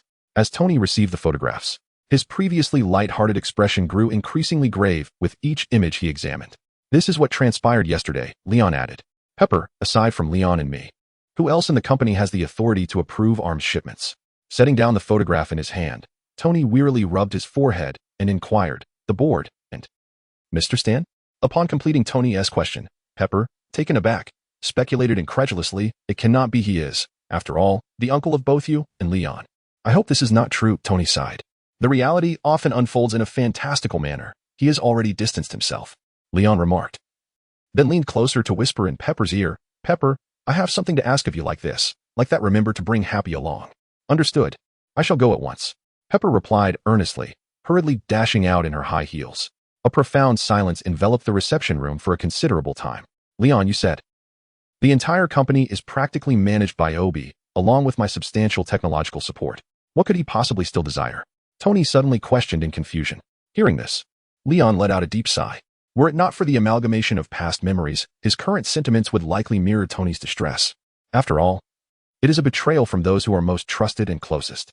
Perhaps this is the essence of human nature. With one sheep, one desires two. With two, the longing extends to three. Human desire is akin to a boulder tumbling down a mountain. Once it begins, it cannot be halted. Chapter 14. Obadiah at the rooftop bar of the hotel, exclusively open today for Obadiah and his invited guests. He had been waiting for some time when Leon and Tony arrived. The food had cooled, yet Obadiah seemed to have anticipated their arrival, having ordered an array of chilled delicacies and desserts that the two favored. The flickering candlelight on the dining table danced in the gentle breeze, illuminating Obadiah's face, which wore a peculiar smile. Hey, Tony, Leon, my dear boys, you've kept this old man waiting. Obadiah greeted them warmly upon their arrival. What can I say? We are quite enduring, Leon jested with a grin. Tony chimed in. Obi, you really should have invited a few young models to keep you company while waiting for us. Oh, please. With my old arms and legs, spare me that thought. I'd like to live a few more years, Obadiah replied, embracing Leon enthusiastically before patting Tony on the shoulder. Indeed, who wouldn't he want to live longer? Leon shrugged. Come, take a seat. I've ordered all your favorites. Obadiah urged warmly. Thank God, you two are back by my side. Ever since Howard and Maria, your mother, tragically passed, you are all I have left. Haha. We should truly thank God, Leon responded.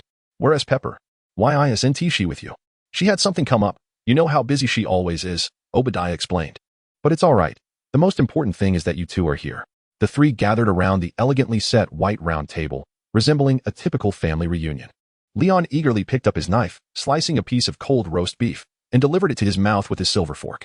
Yet, after only a couple of chews, he suddenly froze. What's wrong? Is it not to your liking? Obadiah, ever attentive, noticed Leon's unusual behavior and inquired with concern. No, it's just too delicious. The flavor is overwhelming, Leon replied succinctly before, as if famished, he devoured the rest of the meal with the ferocity of a whirlwind, leaving even Tony's portion untouched. This scene left both Tony and Obadiah in stunned silence, watching as Leon indulged. After a satisfying belch, Leon's expression suddenly changed.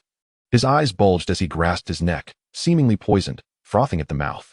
He then collapsed onto the round table, motionless. Leon? Leon! Tony shouted, panic rising. Obi! There's poison in this food. In a mere 5 seconds, from the onset of poisoning to his demise, Leon's fate was sealed before Tony could fully comprehend the situation. Just as he turned to confront Obadiah, the gravity of the moment hung in the air. A low hum filled the air as Obadiah clutched a small device resembling a car key fob and an egg switch, releasing infrasound waves at a specific frequency. Instantly, Tony's neck bulged with veins, and he was paralyzed, rendered incapable of resistance. What a gluttonous little fellow you are, Tony. You could have walked away so easily. Obadiah nudged Leon's lifeless body, attempting to take his place and engage Tony in conversation, only to find himself unable to move the corpse. As if he were pushing a massive iron block. He had no choice but to abandon that plan, opting instead to sit opposite Leon and Tony, embarking on a classic monologue typical of villains. Do you remember this, Tony? Obadiah retrieved the noise-canceling Bluetooth earphones from his ears and waved the small device in his hand at Tony. This is your portable infrasound weapon. Unfortunately, due to the indiscriminate propagation of infrasound, it was not approved for production by the government. Nonetheless, it is quite practical, isn't it? What a pity, Tony. Why did you and Leon return?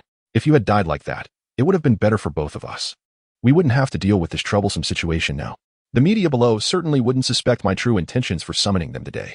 After all, who would imagine that the Stark brothers, having just escaped death, would be assassinated under such public scrutiny?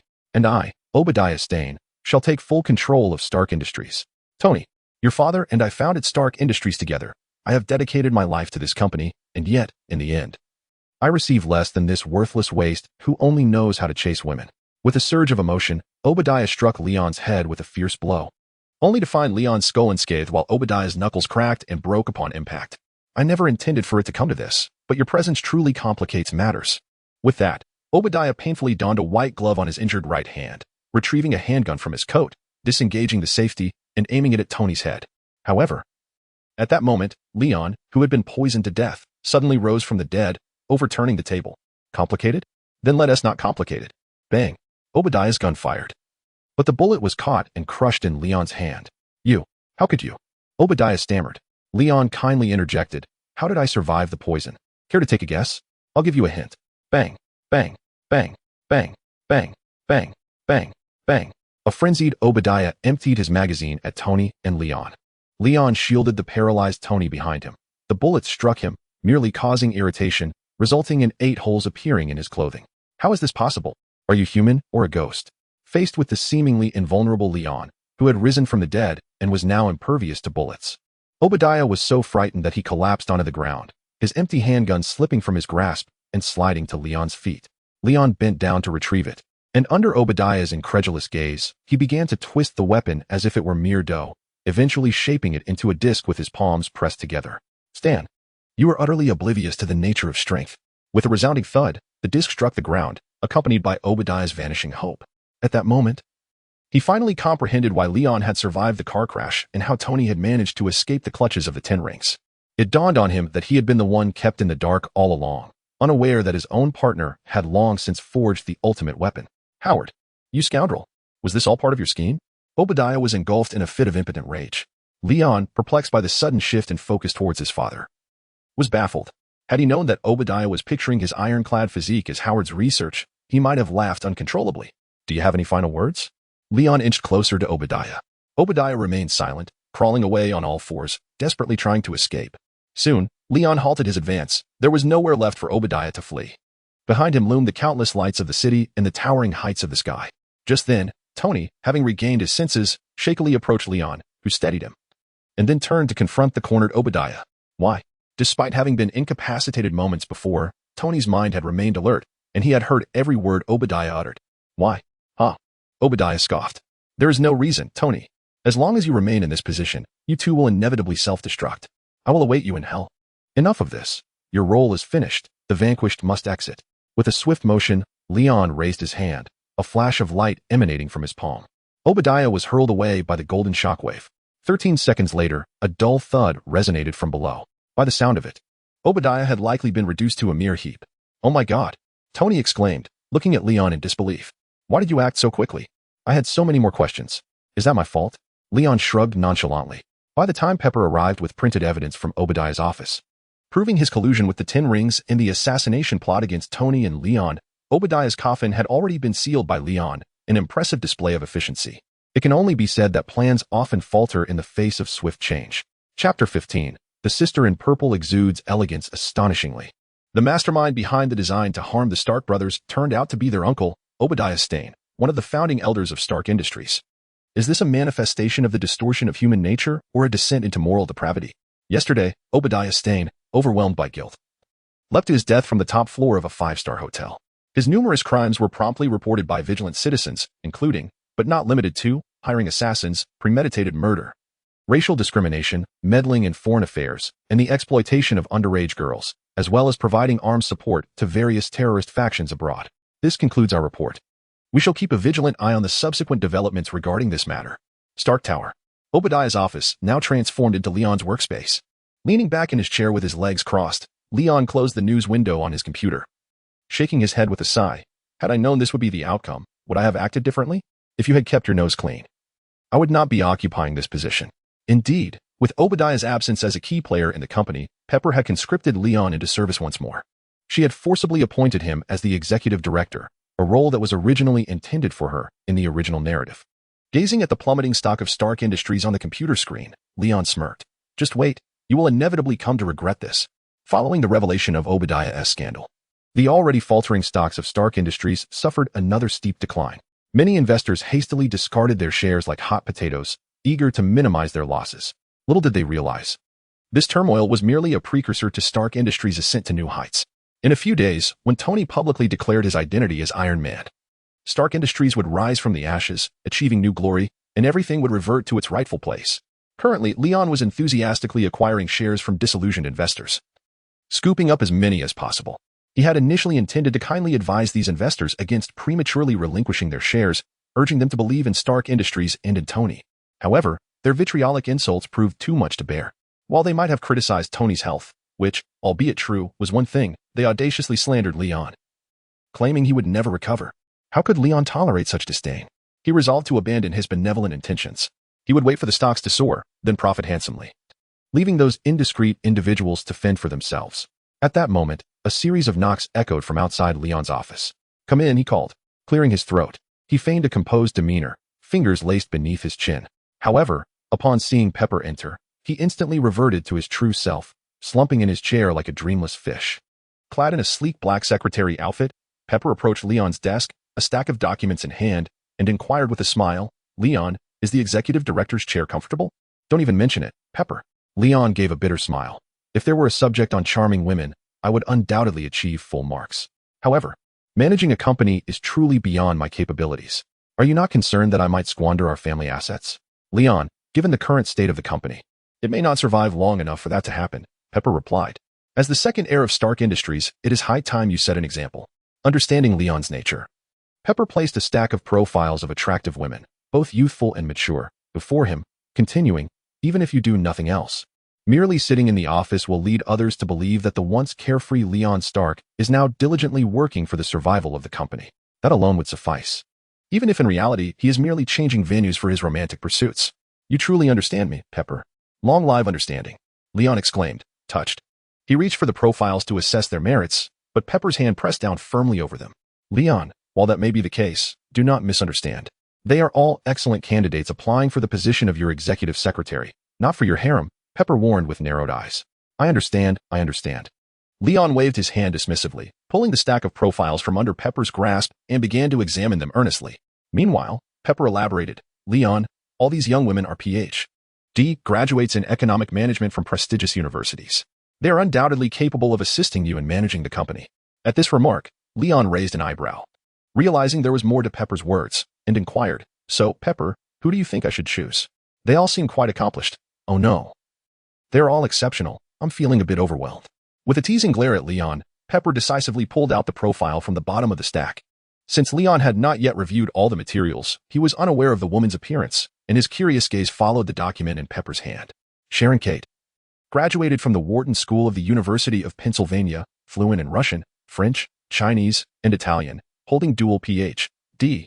degrees in finance and management, as well as marketing and real estate. And she happens to be your junior? Does that imply a senior's care for her junior? Leon teased, knowing that Pepper was also an alumnus of the University of Pennsylvania. Indeed, Pepper nodded in acknowledgement. That said, she is undoubtedly the most outstanding and capable talent among these candidates, excelling in both business and diplomacy, precisely what you lack. That is indeed the case, Leon replied as he took the profile from Pepper, scrutinizing it closely. "Ah, she was also an exchange student at Qingbei University in China for a period? Yes, therefore, I believe you two will find common ground." "That's settled then," Leon concluded decisively. "Pepper, you should bring her directly to me. There is no need for unnecessary formalities. It's for your secretary recruitment, not mine." Pepper cast a sidelong glance at Leon, suggesting that his opinion held paramount importance. "Moreover, we ought to grant every aspiring candidate an equitable opportunity." However, Pepper remarked, as we have just acknowledged, that inherent self-interest resides within every human. True equality has never existed in this world. Well, it appears our young master has begun to utter philosophical maxims on occasion, a commendable advancement. Pepper stifled a laugh, adopting a tone akin to that used when soothing a child. "Oh, for heaven's sake, Pepper," Leon replied, exasperated. "Do refrain from addressing me in such a manner. It sends shivers down my spine." "Very well. I have already informed her, and she should be arriving shortly." Pepper sent a message on her phone, then, with evident concern, reiterated to Leon, "Kate is a fine girl. Do not lay a hand on her. Bear in mind, she has even passed the bar exam and could potentially bring a harassment suit against you." "All right, Pepper, I assure you I shall not lay a finger on her," Leon replied, though his thoughts wandered elsewhere. "I would only pursue her sister. It would not be in Leon's nature to spurn a lamb delivered to his doorstep. Furthermore, she hardly embodies the essence of a good girl, being an agent of S.H.I.E.L.D. No one in that realm possesses an untainted heart." and Leon felt no moral qualms about his intentions. Rather than allow her to engage in reckless entanglements with Captain America, ultimately leading to betrayal and her transformation into a villain, it would be far better for Leon to seize the opportunity now. He was in dire need of a capable and proficient female secretary. Chapter 16. Sharon Kate firmly grasped by Leon shortly after Pepper departed. A series of knocks echoed from outside Leon's office. "Come in," accompanied by the rhythmic click of high heels against the floor. A golden-haired young woman clad in a purple off-shoulder bodycon dress, her slightly voluptuous thighs wrapped in translucent black stockings, stepped through the door. She was none other than Sharon Kate, the S.H.I.E.L.D. agent masquerading as a brilliant doctoral graduate to gain proximity to Leon. According to the information Pepper provided, she was born in 1986, making her only 22 years old this year. Leon, born a mere 2.5 minutes earlier than Tony, was a full 16 years her senior, if one were to be blunt. He could almost pass for her father, had it not been for Leon's prior knowledge of her true identity. Her age alone would have made it difficult for him to associate her with S.H.I.E.L.D. What kind of insidious training had the agency subjected her to, transforming what should be a naive girl just entering the workforce into a formidable operative? Leon could not suppress his disdain and condemnation, yet he raised a thumb in approval. "Well done. Hello, Mr. Leon, I am Sharon Kate, applying for the position of your secretary. It is a pleasure to serve you. How pleased are you?" Leon's first remark rendered Kate momentarily speechless. "Just a joke. Don't take it to heart." He laughed heartily, gesturing for Sharon Kate to take a seat. "All right." Sharon Kate smiled in response, smoothing out the wrinkles on her dress before sitting down across from Leon's desk, her movements somewhat tense and restrained. It was uncertain whether her nervousness was genuine or an act. Then, an eerie silence enveloped the office. Leon remained quiet, his gaze fixed intently on Sharon Kate, his eyes wandering over her form as if he could consume her with mere sight. After a prolonged silence, Sharon Kate finally succumbed to the pressure emanating from Leon. Her lips, adorned with a glossy tint, quivering slightly as she stammered, "I apologize, Mr. Leon. I thought today was merely an interview, so I didn't wear my uniform. If you find it inappropriate, I can go home and change." Upon finishing her words, Sharon Kate attempted to rise, but Leon raised a hand to halt her. "Oh no. No, sit down. It's perfectly fine." Leon stood from his chair and walked behind her, placing his hands on her exposed shoulders. At their contact, he could distinctly feel her momentary shudder, quickly suppressed under her composure. Observing this, Leon smirked. Sharon Kate was indeed a trained operative, her acting skills impressive, perhaps with a hint of genuine emotion. In any case, the situation had become intriguing. It is known that one of Leon's greatest delights was to transform a seemingly blank canvas into one richly painted with his own colors. Just as he pondered how to subtly influence Sharon Kate into becoming one of his own ding-ding-ding. "Young Master Leon, there's a call for you at the Stark Villa," Jarvis interjected rather inopportunely, disrupting Leon's train of thought. "Answer it," Leon replied, slightly annoyed as he removed his hand from Sharon Kate's shoulder and stepped aside. Upon witnessing this, Sharon Kate felt an immediate sense of relief, cautiously exhaling as she had feared that Leon Stark would take liberties with her upon their first meeting. However, she couldn't help but acknowledge that the real Leon Stark was even more handsome than his photographs. With an admiring gaze, Sharon surreptitiously observed Leon's silhouette, her mind beginning to ponder how she might extract the information Director Fury desired from him. Ideally, if the task could be accomplished without any dialogue, that would be splendid. Yet, if communication were unavoidable, Sharon found that she could accept it.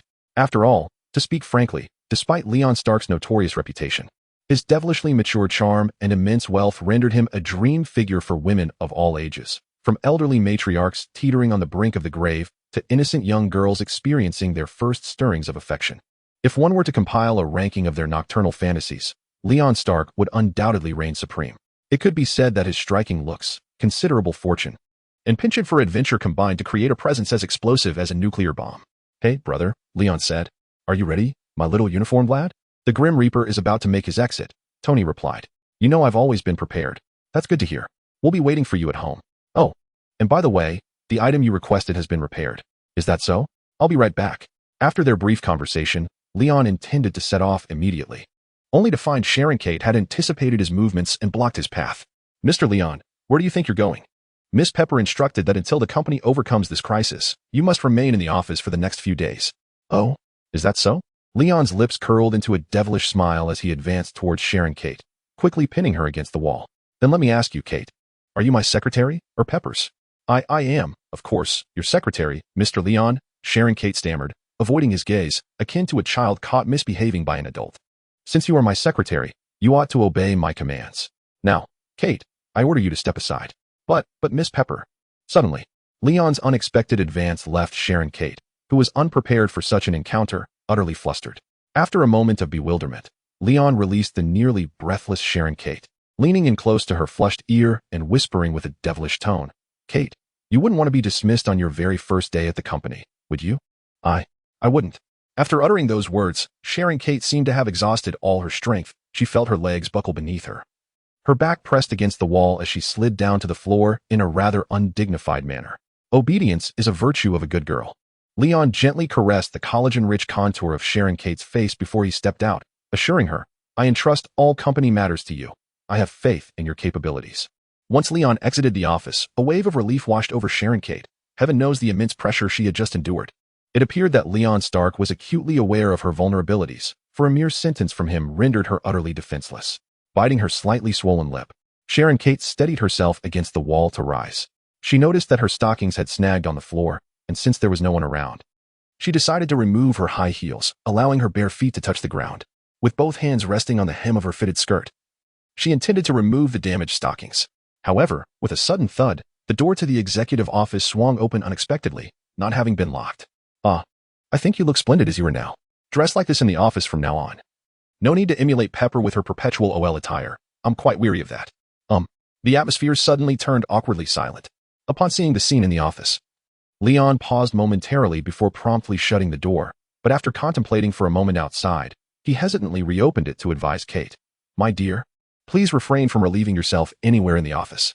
If you find yourself in urgent need, the restroom is just a few steps away. I haven't. You misunderstand. Leon's misinterpretation rendered Sharon Kate momentarily speechless, her brain momentarily stalling as she flung out a vehement denial.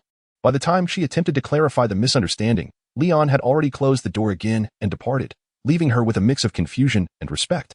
Unable to rectify the misunderstanding on the spot, Sharon Kate felt utterly despondent, akin to a dire situation where one finds themselves in an embarrassing predicament. Meanwhile, having just exited Stark Tower, Leon was chuckling to himself.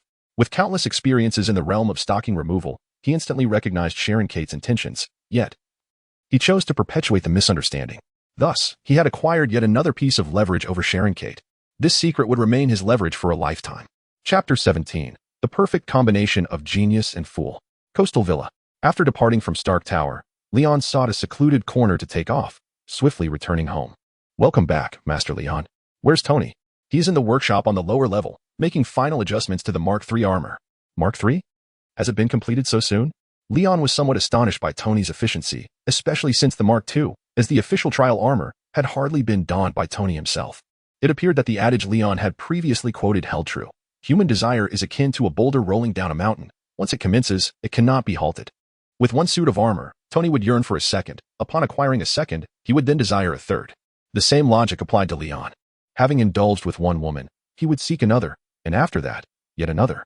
Chuckling softly, Leon descended to Tony's workshop in the elevator. The first sight to greet him was a dazzling suit of armor in gold and crimson, radiating style. You returned rather promptly, Leon. I thought Pepper might have kept you standing in a corner as punishment. Upon seeing Leon's return, Tony set down the screwdriver he had been using, wiped the sweat from his brow, and casually accepted the vegetable juice offered by the mechanical arm, approaching Leon with a teasing remark. Likewise. Despite having seen the upgrades to the Mark III in the film, Leon decided to indulge Tony's vanity and desire to share. Pointing at the Mark III, he inquired, What is this? The Mark III. An upgraded version of the Mark II. The moment armor was mentioned, Tony's enthusiasm surged. He downed the vegetable juice in one gulp and continued, To adapt to high-altitude environments, I have completely upgraded its electronic sensors. The pressurization and exhaust systems are also being enhanced to function seamlessly in space. Furthermore, the armor's exterior material has been replaced with titanium alloy from the Seraphim satellite, making it significantly lighter while greatly increasing its strength, capable of withstanding a tank's cannon fire without sustaining damage. How did you address the issues of acceleration load? And what about shock absorption? This suit is for you, not me. Enduring immense impact would surely turn your insides into a mush, wouldn't it? This was Leon's primary concern, and a question that had long intrigued Marvel fans. Yet neither comic authors nor filmmakers had provided a clear answer regarding Tony's resolution to this dilemma. Bingo! Leon, you've hit the nail on the head, Tony exclaimed, snapping his fingers in excitement. He then beckoned the mechanical arm to bring over a touchscreen display. He pointed to a complex design diagram on the screen, which Leon could hardly comprehend. and enthusiastically began to explain. The question you raised pertains not only to the armored suit but also to the jet glider. Both involve a series of load challenges due to their excessive speed, which ordinary individuals find almost unbearable. I must admit, even a genius like myself finds this problem quite formidable. However, I have successfully overcome it. I utilized the anti-inertia field generated by this device to counteract the overwhelming acceleration loads. Anti-inertia field? Is this really science? Leon pondered, unable to grasp how inertia could be negated, even with Tony pressing the design blueprints onto his face. It felt akin to holding a reference answer with a master explaining it beside him, yet he remained utterly bewildered. Tony, you truly are a genius, Leon exclaimed, filled with genuine admiration. Do you think I am someone ordinary? I am Tony Stark, the finest engineer of this century, Tony proclaimed, beaming with pride as he relished in his brother's admiration. Come with me. I have also conducted a comprehensive upgrade on your jet glider. With that, Tony led Leon down to the next level, passing through a meter-thick password-protected blast door, entering the renovated jet glider hangar. Due to various delays, this was only Leon's second visit since the initial activation of the jet glider. It appeared that Arvis had effectively communicated Leon's renovation suggestions to Tony. Now, not only was the door fortified, but the surrounding walls had also been replaced with a solid meter-thick titanium alloy panel. Once this space was sealed off from the outside, even an entity as formidable as AI could only reflect within its confines, should they find themselves inside. At that moment, the jet glider stood like a poised beauty in the center of the space, awaiting Leon's presence. Wow, this is incredible. Leon's fingers danced delicately over the jet glider's leather seat, akin to playing a piano. Jet Glider 2.0 features comprehensive upgrades in its energy system, propulsion system, defense system, and electronic system. Beyond the gold titanium alloy materials and anti-inertia field generator I previously mentioned, I have also equipped it with an impressive arsenal, including 32 NTR X-Wife missiles. Each X-Wife sacrificed unleashes the force equivalent to a cruiser-S main cannon, along with 2 plasma beam cannons, each matching the full power of the Mark III's chest cannon. The NTR X-Wife missiles, true to their name, were a special design by Tony, derived from the disassembled remnants of Hammer Industries' X-Wife, tailored specifically for Leon. At first glance, they featured a broader caliber due to the enhancements from NTR, but their power, range, and controllability were in an entirely different league. Now, she has not only overcome the flaw of excessive driver load, but has also elevated her top speed to an astonishing Mach 5. Furthermore, the upgraded medium-sized arc reactor can sustain her at maximum power for an entire month of cruising. This is the epitome of brutal motorcycles. What do you think? Do you like it? Tony smirked at Leon. Tony, the cover girl for the entire year is all yours. I only need this beauty. Leon's excitement was palpable as he made a decision that defied tradition. Oh no, rather, it was an expression of gratitude. You rascal. You said it. I'll be waiting for you outside the launch bay. Without giving Leon a chance to reconsider, Tony pounded his chest and hurried off to don his battle armor. Oh no. Was that too hasty? Leon, regaining his rationality, felt a twinge of regret. Yet, the thought of the many captivating female characters with rich narratives awaiting his pursuit instantly restored his equilibrium. He retrieved the soldier boy's uniform, repaired by Jarvis, from the system space and put it on, even donning the slightly dubious helmet this time. However, under the striking appeal of his features, it exuded a unique charm. It was a blend of thrill and intrigue. This was precisely the contrast Leon desired, a prelude before the crescendo. And there was this. Once clad in his combat attire, Leon suddenly recalled something and approached a metal workbench strewn with various mechanical components. There rested a silver-black metal shield, reminiscent of the Domping Tay Y trademark. It was the Soldier Boy's shield, restored with materials at Leon's request by Tony. Affixed to the shield was a note that read, "For my shield boy." The shield's design closely adhered to its original specifications, with the most significant alteration being its thickness, increased from 2 fingers to 3. Viewed from the side, it appeared considerably more substantial, certainly not something an ordinary person could lift.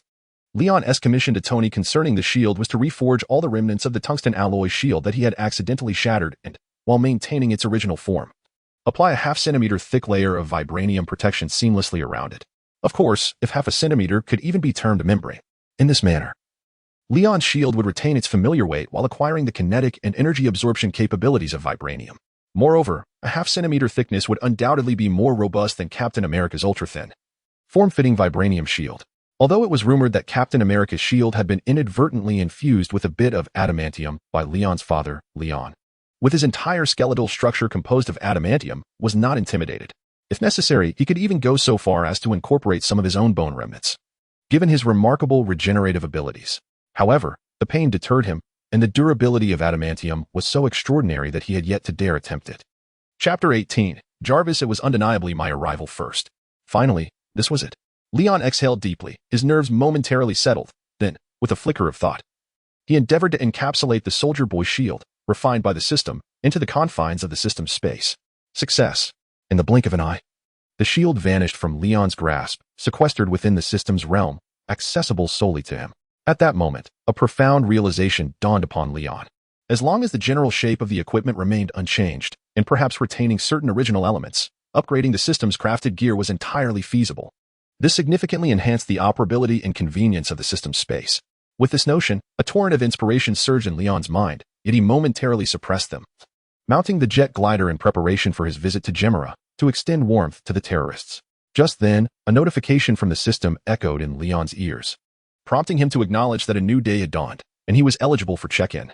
Query: shall we proceed with today's check-in? System: I have modest requests.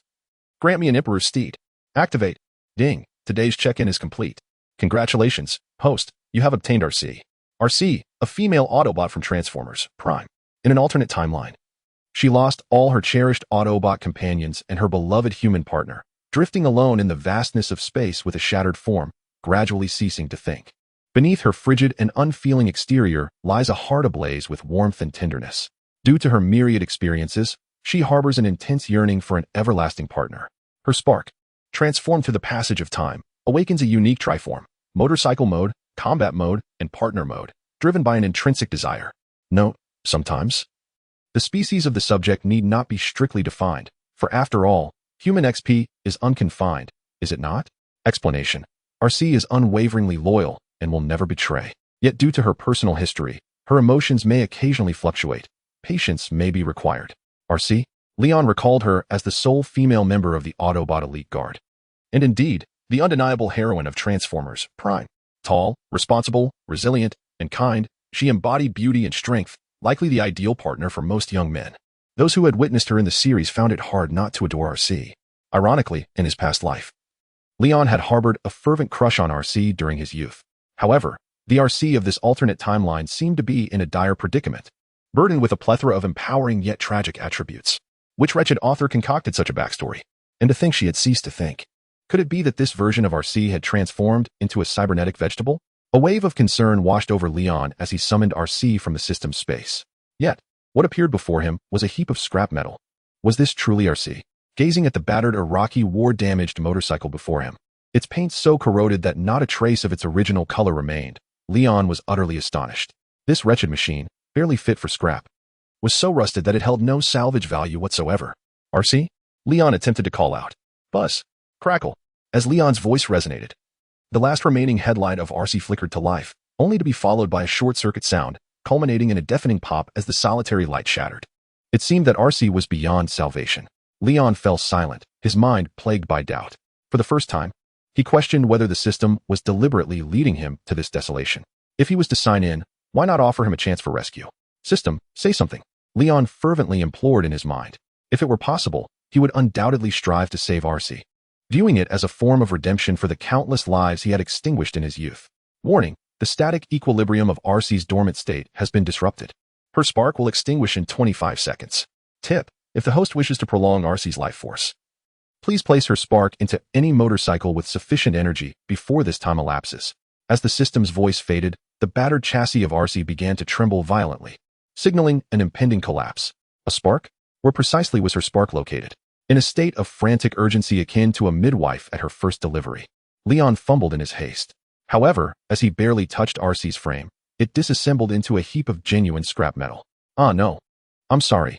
Just when Leon believed all hope was lost, a core of blue-purple energy, surrounded by a faint pink halo, emerged from the remnants of Arcee's body. This scene bore an uncanny resemblance to the birth of Ultron. Not merely similar, but strikingly identical. Under Leon's astonished gaze, Arcee's mutated spark appeared to autonomously disperse and expand into a spherical network of informational neurons, projecting itself toward the nearest motorcycle, his own jet glider 2.0. As Arcee's mutated spark fully integrated, arcs of blue-purple electricity flickered across the surface of the jet glider.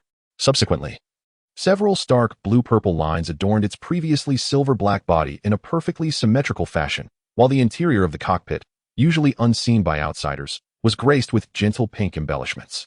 Now, it ought to be referred to as Jet Glider 3.0. No, it should be called Jet Glider, Arcee, with a heart racing and hands trembling.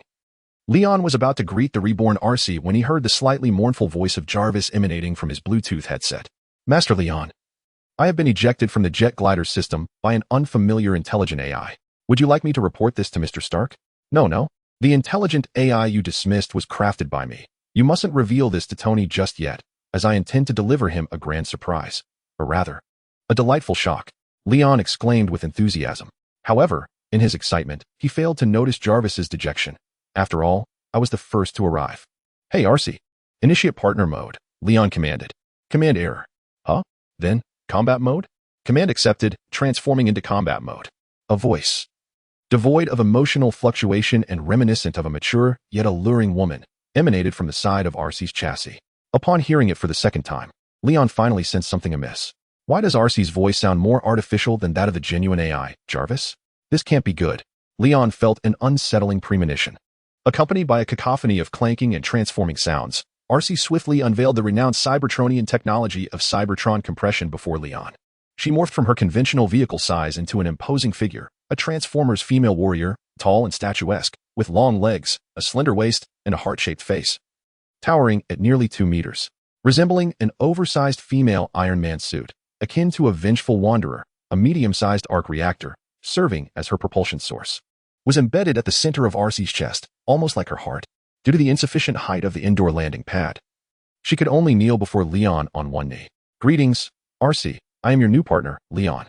With the system compensating for any illogical factors, Leon called out Arcee's name without hesitation and extended a friendly hand towards her. Hello, Leon. I am the Jet Glider, codename Arcee. It is a privilege to serve you. Chapter 19. The Cyber Widow outside the launch shaft at the cliff beneath the seaside villa. Tony, clad in the Mark III armor, hovered in midair, his mind wandering as he inwardly grumbled. What on earth is that kid doing? Why is he so slow? Just then, a sharp whoosh pierced the air as Leon emerged from the already opened launch shaft, piloting a jet glider, accelerating rapidly into the distance without a moment's pause. Oh, what a blatant provocation. Tony raised an eyebrow beneath his helmet, and with a surge of power to the thrusters in his palms and soles, he pursued Leon. The two brothers danced through the sky like carefree birds, playfully chasing one another. Leon, merely seeking to test the acceleration and load resistance of the jet glider, reached a staggering speed of 5 Mach in just 13 seconds, feeling far more comfortable than driving. He then began to decelerate, waiting for the increasingly distant Tony. Soon enough, Tony caught up and chided Leon. You're doing this on purpose, aren't you? Can't keep up, and now you're blaming me? With a nonchalant shrug. Leon replied, I thought the Mark III could fly this fast too. Surely you must be joking, too. 5 Mach is already the pinnacle of what can be achieved now. Rolling his eyes, Tony retorted, with the same technological support, a large motorcycle like the jet glider can simply pile on materials. However, with the armor, I have to consider a multitude of factors.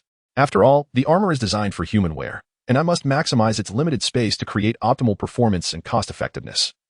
Balancing the weapon systems, power systems, and various auxiliary systems. As Tony elaborated on his armor, he tended to ramble, and Leon listened gratefully, serving as his audience. So, why don't you create an unmanned version? Leon suddenly inquired, intrigued. Good question. I've asked Rhodes something similar before, Tony replied. He said that no matter how well an unmanned fighter performs, it cannot match human adaptability. Thus, AI can only serve as an auxiliary to humans, with the final decisions always resting with us. I find his reasoning sound. After all, AI is a creation of humanity and can never surpass its creators. Perhaps in the future, I might develop some unmanned armored suits to serve as bodyguards and sentinels for the company, but my own suit must always be the most formidable. That makes sense, Leon nodded, thinking hopefully that when the day comes for Tony to consider creating Ultron, he would retain this foundational belief. By the way, regarding the vibranium in my shield, how did you resolve the sourcing issue? I've heard that Wakanda typically doesn't sell vibranium. Even money can't buy it. Few are those who know that vibranium is produced in Wakanda, and Leon and Tony happen to be among that rare number. What does it mean to say that even money cannot procure it? It is those who cannot purchase that lack sufficient wealth. Were I in their position, well, even wealth may not guarantee acquisition. The inhabitants of Wakanda are remarkably obstinate, utterly incapable of rational discourse, each one holding their nose high, as if they were of some exceptional stature. Tony becomes irate at the mere mention of Wakanda. How is the vibranium shield resolved? Leon inquired, conjuring an image of a bearded middleman in his mind, Ulysses Claw, the designated supplier of vibranium for Marvel. If claw were indeed the source of Tony's vibranium, Leon contemplated acquiring another batch, thus sparing himself the need to seek out individuals in the black market. Although the Wakandan populace exhibits an air of arrogance, their former king, Chaka, was quite gracious. Upon hearing that I merely wished to procure vibranium for the creation of a shield, he readily offered to provide raw vibranium at no cost. Tony explained. Surely, what is free is often the most expensive. Leon queried. What, then, is the price?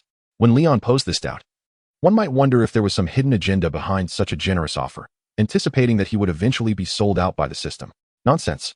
A system as straightforward, effective, and principled as this one would have Leon extolling its virtues even if it were to sell him out. Indeed, you are not easily deceived. Tony replied with a smile.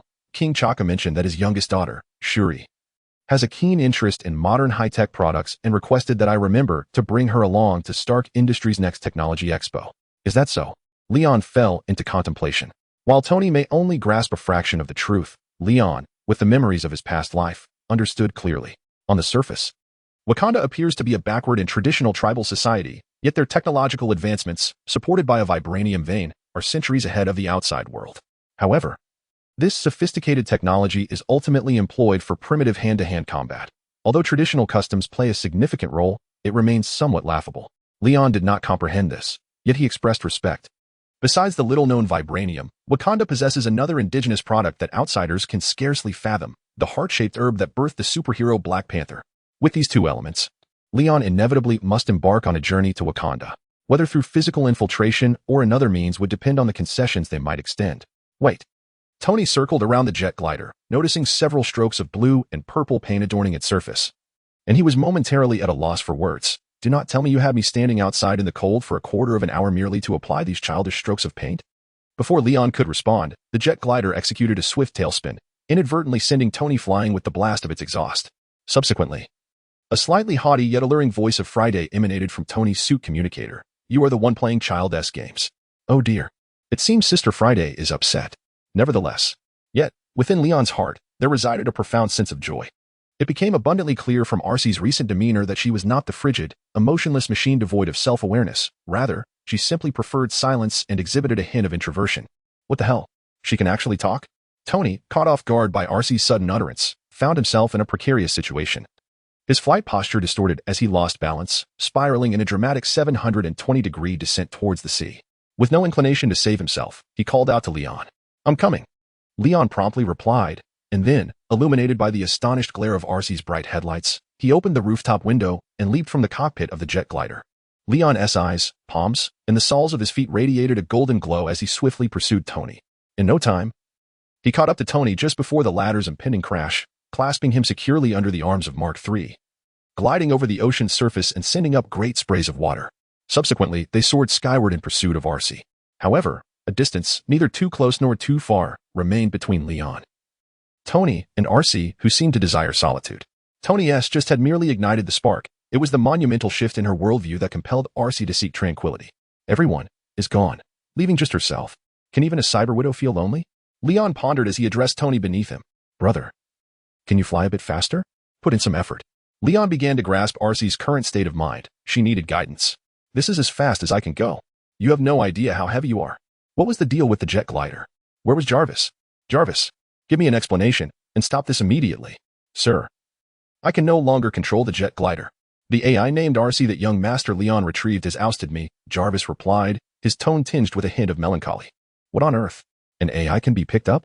Tony found himself utterly perplexed by Jarvis's words. Chapter 20. You are the only one I desire. Gazing at Arcee in the distance, Leon, despite knowing she would return on her own, decisively exclaimed, Brother, may I borrow some electricity? After a brief exchange, without waiting for Tony's consent, Leon placed a hand on the compact arc reactor nestled in Tony's chest and began to swiftly absorb the electrical energy it emitted. Before long, the Mark III system faltered, plunging Tony into darkness, with only the minuscule eye holes of his helmet granting him any semblance of vision. In contrast, Leon radiated a golden glow once more, wrapping his arms around Tony and propelling them towards Arcee with a rapid acceleration. Initially, the Starlight template could only absorb electrical energy. Although Leon himself functioned as a nuclear reactor, providing ample energy, he found it challenging to convert and utilize it effectively. However, with mastery over the Starlight template's extraordinary abilities in the future, this seemingly disadvantageous limitation would soon be surmounted. Sheesh.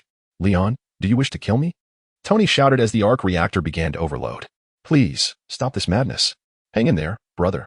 I'll be quick. Leon reassured him.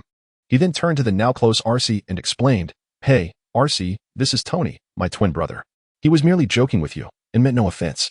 Twin brother? Arcee pondered, hoping he would come to understand that a girl's attire is a matter of utmost seriousness. She paused for a moment before responding earnestly. Given Leon's striking handsomeness, Arcee felt Tony bore no resemblance to him at all. Noticing her reaction, Leon shook Tony playfully, indicating he should speak. Understanding the gravity of the situation, Tony said, Arcee, I apologize. I never intended to imply that a motorcycle could also embody a sensitive and thoughtful young woman. Therefore, I retract my previous comment. Arcee, you are a beautiful girl. After all, that motorcycle is my creation. What father wouldn't he cherish the child he has nurtured with all his heart? Of course, I am not suggesting you're my child. I am merely using that as a metaphor. After a brief silence, Arcee replied, I should apologize to you as well, Leon's brother. I shouldn't have been so rude earlier. Understanding reigned supreme, Tony whistled cheerfully while Leon felt a wave of relief wash over him, promptly halting his energy absorption from Tony's life-sustaining arc reactor. As energy supply resumed, the Mark III system rebooted instantly, returning to its normal flight posture under Tony's control. However, with the cessation of external power, the golden light enveloping Leon extinguished, resulting in a loss of his flight capability, and he began to plummet towards the ocean below. Tony initially considered allowing Leon to experience a brief freefall as a means of retaliation for his reckless energy siphoning. However, Arcee, with a blend of reluctance and integrity, swooped down to catch Leon, allowing him to ascend to the driver's seat, which happened to be her waist. Thank you, Arcee. No. It is my duty, Leon. Upon realizing that he was not a true human-machine hybrid, Arcee decided to drop the pretense. Oh, thank heavens. You finally seem willing to converse with me normally, Leon remarked. Following this, one would expect Arcee to unburden her heart to him, receiving his tender consolation, culminating in the cliché scenario of winning the fair maiden's affection. However, afterward, Arcee retreated once more into her shell. It appeared she had yet to emerge from the shadow of being the last remaining member of her former team. Leon pondered the arduous journey of bonding with Arcee. Yet, he was not in haste. The simplest approach to winning over a cold, fierce woman like Arcee, who had lost everything, was to exhibit his strength. This, too, was documented in Arcee's operational manual. Chuckling to himself, as he sat upon Arcee's waist and contemplated this insight, Leon could not help but unleash a boisterous laugh. Observing Leon's mirth, Arcee began to question her choice. Was it truly wise to reside beneath the seat of this savior? He appeared somewhat untrustworthy. Moreover, none of her previous partners had met with a favorable fate, and Arcee feared that one day, Leon, as her rescuer, might follow in their footsteps. After discerning Arcee's melancholic mood through the brightness of the car's screen and the fluctuations of her emotional state, Leon initiated a gentle conversation. This was a fundamental skill in wooing. A seasoned veteran, Leon had honed this craft to a masterful level. Even if Arcee's spirit was shrouded in darkness, he could sweeten it to a rosy hue. Following a barrage of compliments from head to toe, the traditionally reserved and modest Arcee found herself utterly undone. Leon, please. There are plenty of motorcycles in this world, but you are the only one I desire. Chapter 21. The hero's arrival. But you are the only one I desire. Leon, your heartfelt confession left the self-conscious and guilt-ridden Arcee utterly astonished, rendering her momentarily speechless as she lapsed into silence. At that moment, Tony's voice intruded, disrupting the subtly burgeoning intimacy between Leon and Arcee. I must say, now is hardly the time for flirtation. We are nearing our destination. In the far distance, barely perceptible to the naked eye, lay Gemera, territory occupied by terrorists, shrouded in the ominous haze of warfare, resembling a colossal mushroom cloud teeming with spores from afar. Tony, when is your next date with the cover girl? Leon inquired with a smile. Why do you ask? Tony responded, his curiosity tinged with caution. Oh, it's nothing. Leon laughed lightly, revealing his intentions. I merely wish to give you a good kick in front of her. With that, Leon accelerated in Arcee's vehicle, leaving Tony amidst the chaotic aftermath of the jet's exhaust. By the way, Arcee. Do you know why the anti-inertia field generator failed just now? It shouldn't have, as Tony would never leave such a rudimentary design flaw. In truth, Leon yearned to inquire what the anti-inertia field generator represented in relation to Arcee, but he hesitated, fearing it might provoke her. Nevertheless, Arcee merely let out a soft sound of uncertainty before retreating into her practiced silence once more. All right then, I'll pretend I never asked, Leon said with a resigned shrug. In reality, Arcee's reluctance to respond stemmed not from any particular reason, but rather from her own shyness. For her, the anti-inertia field symbolized her affection for the pilot.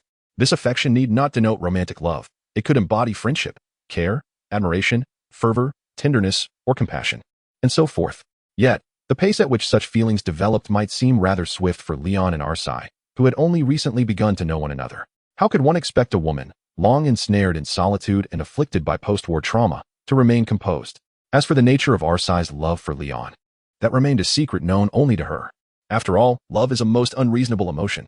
Notice, Arcee's partner mode has been unlocked. Woohoo! Leon exclaimed with exuberance, his face alight with joy. Leon, what are you laughing about? Arcee asked, puzzled. I recalled something delightful, Leon replied, a playful smirk gracing his lips. Arcee, partner mode. What? In a moment of instinctive obedience, Arcee's body began to morph in response to Leon's commands, compressing in size. Soon, the jet glider, which had been the size of a car beneath Leon, vanished. In its place, he held in his arms a cybernetic succubus, adorned in hues of silver, gray, and black, accentuated with purple spots on her knees, waist, chest, shoulders, and the sides of her face, her alluring figure matching that of an average human. Arcee, you look rather stunning in this mode, Leon sincerely complimented. However, Arcee seemed unmoved by his praise. She crossed her arms over her chest and shot him a glare of indignation before instantly reverting back to her motorcycle form. Leon, if you ever transform me into partner mode without warning again, I swear I won't acknowledge you for a whole week. Arcee fumed, genuinely vexed. After all, her partner mode, colloquially known as the Emperor's new clothes mode, equated to a state of complete nudity for an ordinary person. As for why a robot would possess such a concept, one could only marvel at the wonders of Cybertronian beings. Leon had not anticipated that merely requesting her to switch to partner mode would elicit such a strong reaction from Arcee. It appeared he had inadvertently stumbled upon a sensitive topic. This was a crucial lesson to remember, and he resolved to jot it down. Jarvis, make a note. Oh, but Jarvis was no longer present. It seemed Leon would need to prepare a physical notebook for Arcee, lest she discover his electronic notes. Cybertronian language is fascinating. Leon mused, eager to learn. After some tribulations, Gemera was finally within reach. High above the earth, Leon leaped from Arcee's waist in a leap of faith. Having witnessed Leon's previous display of flight capabilities, Arcee was initially unperturbed. However, as his descent accelerated, showing no signs of slowing down, her anxiety began to rise. She dove rapidly to chase after him, but it seemed she was too late. Leon, Arcee gasped in alarm. Yet, to her astonishment, Leon executed a superhero-style landing, piercing the ground like a steel needle to a depth of half a meter. Aside from a cloud of dust, he stood up as if nothing had happened, exuding a graceful and mature demeanor upon the earth. The hero had arrived. Shortly thereafter, Tony, clad in Mark III armor and previously forgotten by both Leon and Arcee, made a buffered superhero landing beside him. Finally, Arcee, in her motorcycle mode, arrived fashionably late. However, the moment she touched down, she transformed into a 5-meter-tall humanoid combat mode with a cacophony of clattering sounds. With a resounding clash of metal, Arcee, incensed, delivered a slap to each of the posing brothers, sending them tumbling to the ground. Ward F, why am I being dragged into this? Witnessing Arcee in battle mode left Tony utterly astonished, swiftly followed by complaints.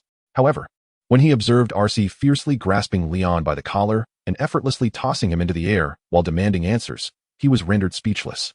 It seemed unwise to provoke her. Who was she, after all? This is the last warning, Leon.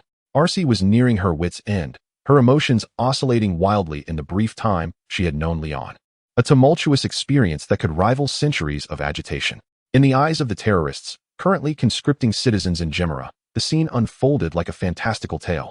Motorcycles had seemingly gained sentience. After receiving repeated assurances from Leon, Arcee finally set him down.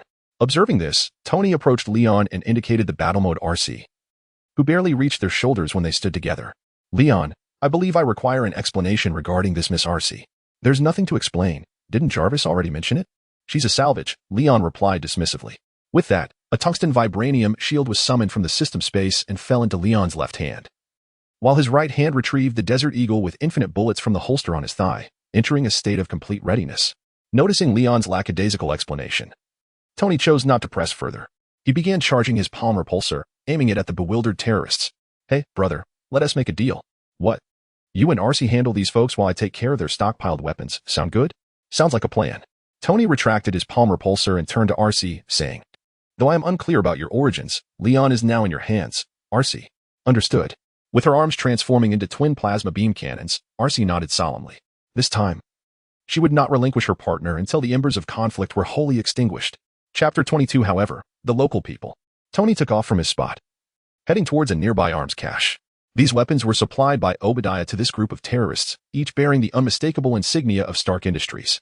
For Tony, who had recently announced the shutdown of Stark Industries' weapons division at a press conference, the existence of this cache was undoubtedly a slap in the face. Thus, he readily acquiesced to Leon's suggestion of splitting up for action. "All right, who among you is the leader here?" Leon inquired, as he swiftly dispatched a masked assailant attempting to ambush him from behind. To be fair, Leon's success was largely due to luck, as he merely grazed the attacker, who ultimately met his demise at the hands of Arcee's energy cannon. The scene was utterly gruesome, leaving no trace of the body. However, this single shot ignited the ferocity of the terrorists. They chattered indistinctly among themselves before drawing their weapons, aiming at Leon and Arcee, unleashing a torrent of gunfire. Leon raised his shield in a symbolic gesture of defense while casually inquiring of Arcee, who appeared unfazed. "What are they babbling about?" "Derek, Pashto, Mongolian, Persian, Russian. They speak a multitude of languages. They say you and I are monsters," Arcee replied nonchalantly, having almost instantaneously grasped these languages for Leon's sake. "Oh, I see. Monsters and monsters seem rather fitting, don't they?" Leon teased, poking at Arcee's armored foot, then shifted the conversation. "However, with so many languages, it's no wonder they're simply a bunch of inconsequential terrorists. They deserve every bullet they get." Leon had little interest in learning the foreign tongues of these miscreants. Yet he remained focused, not forgetting the primary objective of their mission. He called out loudly to the surrounding civilians, some of whom were being held hostage, some lurking in the shadows, and others fleeing in panic. "Who among you is a relative of Ethan?" Before arriving, Leon had researched, discovering that Ethan's family still lived in this world. Assuming Ethan spoke English, he temporarily assumed his family would as well. After a prolonged silence, no one responded. The gunfire continued to rain down from the terrorists. Yet Leon completely disregarded it, even shielding Arcee from several rounds that threatened to pierce her durable titanium alloy frame. Throughout this ordeal, Arcee's iridescent eyes glimmered with increasing brightness, as she began to recognize the resilience and fortitude of her new partner. Perhaps Leon was indeed her true companion. After an extended barrage lasting nearly 2.5 minutes, the terrorists finally exhausted their ammunition supply. "Oh, have you finished shooting?" Leon quipped, lowering his shield with a smirk, eliciting only the sound of swallowed breaths and the involuntary movement of Adam's apples in response. In the recent barrage of concentrated fire, they not only failed to inflict any harm upon the enemy but also suffered the unfortunate loss of several comrades, felled by bullets ricocheted off the shield. Such an eerie spectacle sent a chill down their spines. Arcee, with their threat now diminished to its lowest point. "Your proficiency in foreign languages will be invaluable. Seek out Ethan's family. I'll handle these scoundrels," one said. "Very well. Wishing you the best of luck." Arcee acknowledged with a nod, placing one hand on her hip and striding away, her final words directed at the terrorists. A majestic tiger plunged into a flock of chickens, its claws rendered useless. The outcome was, of course, inevitable. "Hey, gentlemen, do any of you speak English, Neon, or Huaxia? I come as a messenger of warmth from the community. Do not be alarmed. Do not fear. If you lay down your weapons, I assure you, you will all be treated like Americans." With that, Leon approached a familiar-looking bearded man among the terrorists, brandishing his .50 AE Desert Eagle. He discharged 8 rounds into the sky, emptying the theoretical maximum capacity of his weapon before stating, "You see, my gun is now devoid of bullets." However, upon witnessing Leon deplete his ammunition, the bearded man, presumably their leader, gestured, and the remaining terrorists boldly encircled him, brandishing an array of tactical daggers. They seemed to believe that this adversary, impervious to their firepower, could be overcome by their diminutive blades. To Leon, this scene was akin to a comical farce. One terrorist, sporting a small mustache, spoke fluently in Neon. "Hey, you can understand Neon, right?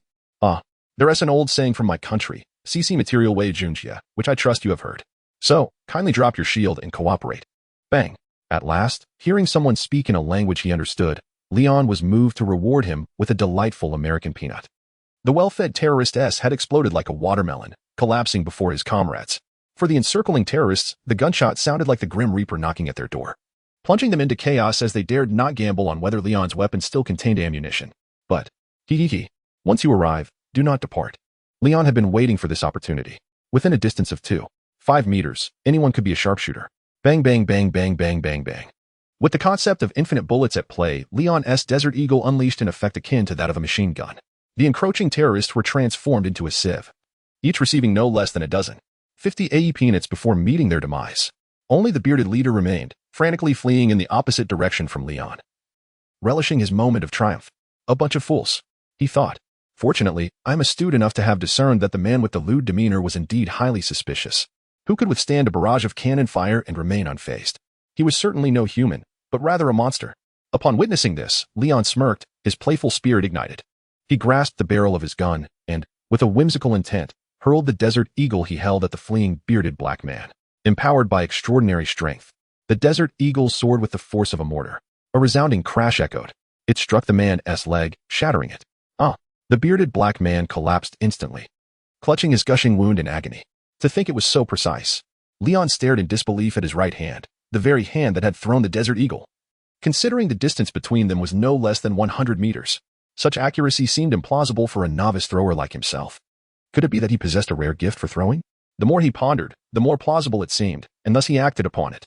He picked up an empty AK lying on the ground, fashioned it into a metal sphere, and, now using his left hand, deliberately aimed at the man's head. Bang! The iron sphere, molded from the AK, was propelled with the force of a cannon, covering the 100 meters in less than 0.1 seconds. Under Leon's eager gaze, the bearded man's head did not explode. Rather, half of his left ear vanished, blood streaming forth. The trajectory veered left. Leon mused with a hint of regret. Nevertheless, his earlier hypothesis was confirmed with further practice. He could master the art of throwing akin to Captain Steve Rogers and his vibranium shield. Just then, Arcee's voice crackled through his Bluetooth headset. Leon, I have located them. They are hiding in a relatively concealed cellar, thus evading detection by those men. Shall I bring them to you now? No need. Keep them at a safe distance for now. Leave the rest to Tony and me. All right. Just be careful with your words. I assure you not a single hair will be harmed, Leon promised, concluding his call with Arcee. He then tossed his shield, striking true, cleaving the bearded black man in two, his lifeless eyes staring blankly, paying homage to the likes of 2.5 Wugo and Captain Carter. What a thrill. The sensation of unerring precision was exhilarating, especially for one accustomed to errant trajectories. Concurrently, Leon recalled why the man seemed familiar. He bore an uncanny resemblance to the bearded little leader of the Ten Rings gang who had previously kidnapped Tony. Leon surmised they were likely twin brothers. However, it mattered little now, for both were dead. With the battle concluded, it was time to wrap up. After taking 2 steps forward, Leon focused his thoughts and retrieved the tungsten steel vibranium shield and the Desert Eagle from the system's spatial rotation, precisely from 100 meters away. Just as he was preparing to head towards Tony, a thunderous roar echoed from the sky, and Tony crash-landed in a rather disheveled state, landing right at Leon's feet. Unlike when they had parted ways, the surface of the Mark III armor was now marred by numerous minute pockmarks, and the golden red paint was significantly scratched. Most conspicuous was the dent left by the anti-aircraft shell that had brought Tony down. ISNT this Iron Man. Do you require my assistance? Leon teased sarcastically at Tony, who lay in the pit. Forget it, I can manage on my own. Tony attempted to extricate himself but found himself unable to rise, so he awkwardly extended his hand towards Leon. Perhaps a little help would be appreciated, Leon. Now that is more like it. Leon clapped his thigh and extended his hand toward Tony, effortlessly lifting him from the ground, as if pulling a sprout from the earth. Subsequently, under the combined effort of the two brothers, the remnants of the terrorists scattered throughout the town of Grimala were systematically rooted out and eliminated one by one.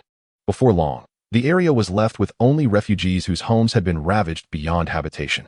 The rescued individuals gathered around Tony and Leon, reverently kneeling in gratitude. Although Leon could not fully comprehend their words, it was clear they were expressions of thanks. Brother, how does it feel to be a hero? Leon inquired. Not too bad. Tony replied. Aside from the initial excitement, I now feel more sympathy and sorrow. This is merely the beginning. We have much work ahead of us. That said, let's leave the rest to Ethan. Leon chuckled. I believe he will be invigorated after reuniting with his family. Indeed, Tony affirmed, and as his words lingered in the air, Leon offered him a lift. Under the watchful, almost reverent gaze of the Grimala populace, the two brothers' figures slowly ascended into the sky. They then accelerated laterally, swiftly vanishing beyond the horizon. Chapter 23. Just moments ago, on their way back, Leon turned to Tony and said, Brother, remember to prepare a small arc reactor for me when you return. Otherwise, my flying abilities will be rather inconvenient. Oh, that? In fact, I had already prepared an extra one before we set off, Tony replied. What on earth? Leon questioned. Then why didn't you give it to me? You never asked for it, Tony retorted, his tone laced with a playful cunning. I thought you didn't need it. Tony, you rascal. Leon chuckled in exasperation. He had intended to disclose the intelligence regarding the new element to Tony upon returning, but now it seemed he would face some hardship instead. Good luck, my brother. May the Ancient One watch over you. As long as this deity is alive, it will be quite difficult for you to meet your end. Hey, Leon. What are you doing? Tony exclaimed, startled as Leon reached for the arc reactor situated in his chest. Tony, my dear brother. If you wish to avoid being targeted by the squadron of War Machine, it would be wise to remain still and allow me to pilot, Leon declared. Without waiting for Tony's consent, he commandeered all the electrical output from Tony's arc reactor and activated the Starlight template's extraordinary powers. Soaring together with Tony in a brilliant golden arc, swiftly passing by a patrolling fighter jet. Meanwhile, Arcee was guiding Ethan's wife and daughter along a safer and more stable water route. The two parties had agreed to meet at the seaside villa. What the hell? Did something just fly by? A pilot of an F-22 fighter jet, cruising at a speed of 1.5 Mach, could not contain his expletives. After witnessing a peculiar golden arc of light flash past him, he promptly notified the Edwards Air Force Base in California. However, the information revealed that the object was moving too swiftly, conservatively estimated to exceed 5 Mach. And its radar cross-section was so minimal that it only appeared on radar for an instant before vanishing. At this juncture, the Edwards Air Force Base was in disarray due to Leon's fleeting appearance. An unidentified high-speed stealth object loomed over them like the sword of Damocles. If it were a technology of an enemy nation, they would not need to engage in combat at all. Damn, what in the world was that? Has the National Security Agency made any statements? What about the CIA? What? They called to inquire if it was us? Get Colonel Rhodes from the Weapons Development Division over here, quickly.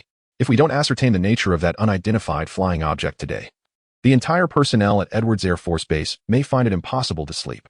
Soon enough, Colonel Rhodes arrived. What happened? He inquired. See for yourself. An officer pointed to a public screen in the Air Command Center, displaying a segment of less than 2.5 seconds of onboard footage from the fighter jet, showcasing Leon soaring ahead with Tony in tow.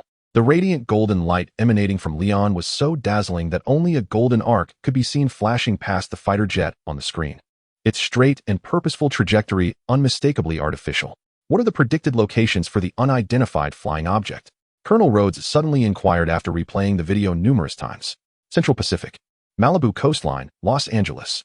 Upon hearing Malibu coastline, Colonel Rhodes raised an eyebrow, unable to absorb the subsequent locations. This was because Tony and Leon's seaside villa was perched atop a cliff along the Malibu coastline. Please hold on a moment. I need to make a call. Meanwhile, Tony, now at home, struggled to remove the Mark III armor with the assistance of Leon and Little Dum Dum when Rhodes called. Beep. The call connected. Hey, Rhodes. What's the good news? Tony greeted. Tony, I need your help right now. Sounds intriguing, do tell. Just now, an unidentified flying object radiating golden light overtook one of our patrol fighters. Cool. It must be moving quite fast, Leon remarked. Leon? You're there too? Rhodes asked. Yeah. I was just racing with Tony outside. All right. What I need to inform you is that the unidentified flying object is heading towards your home.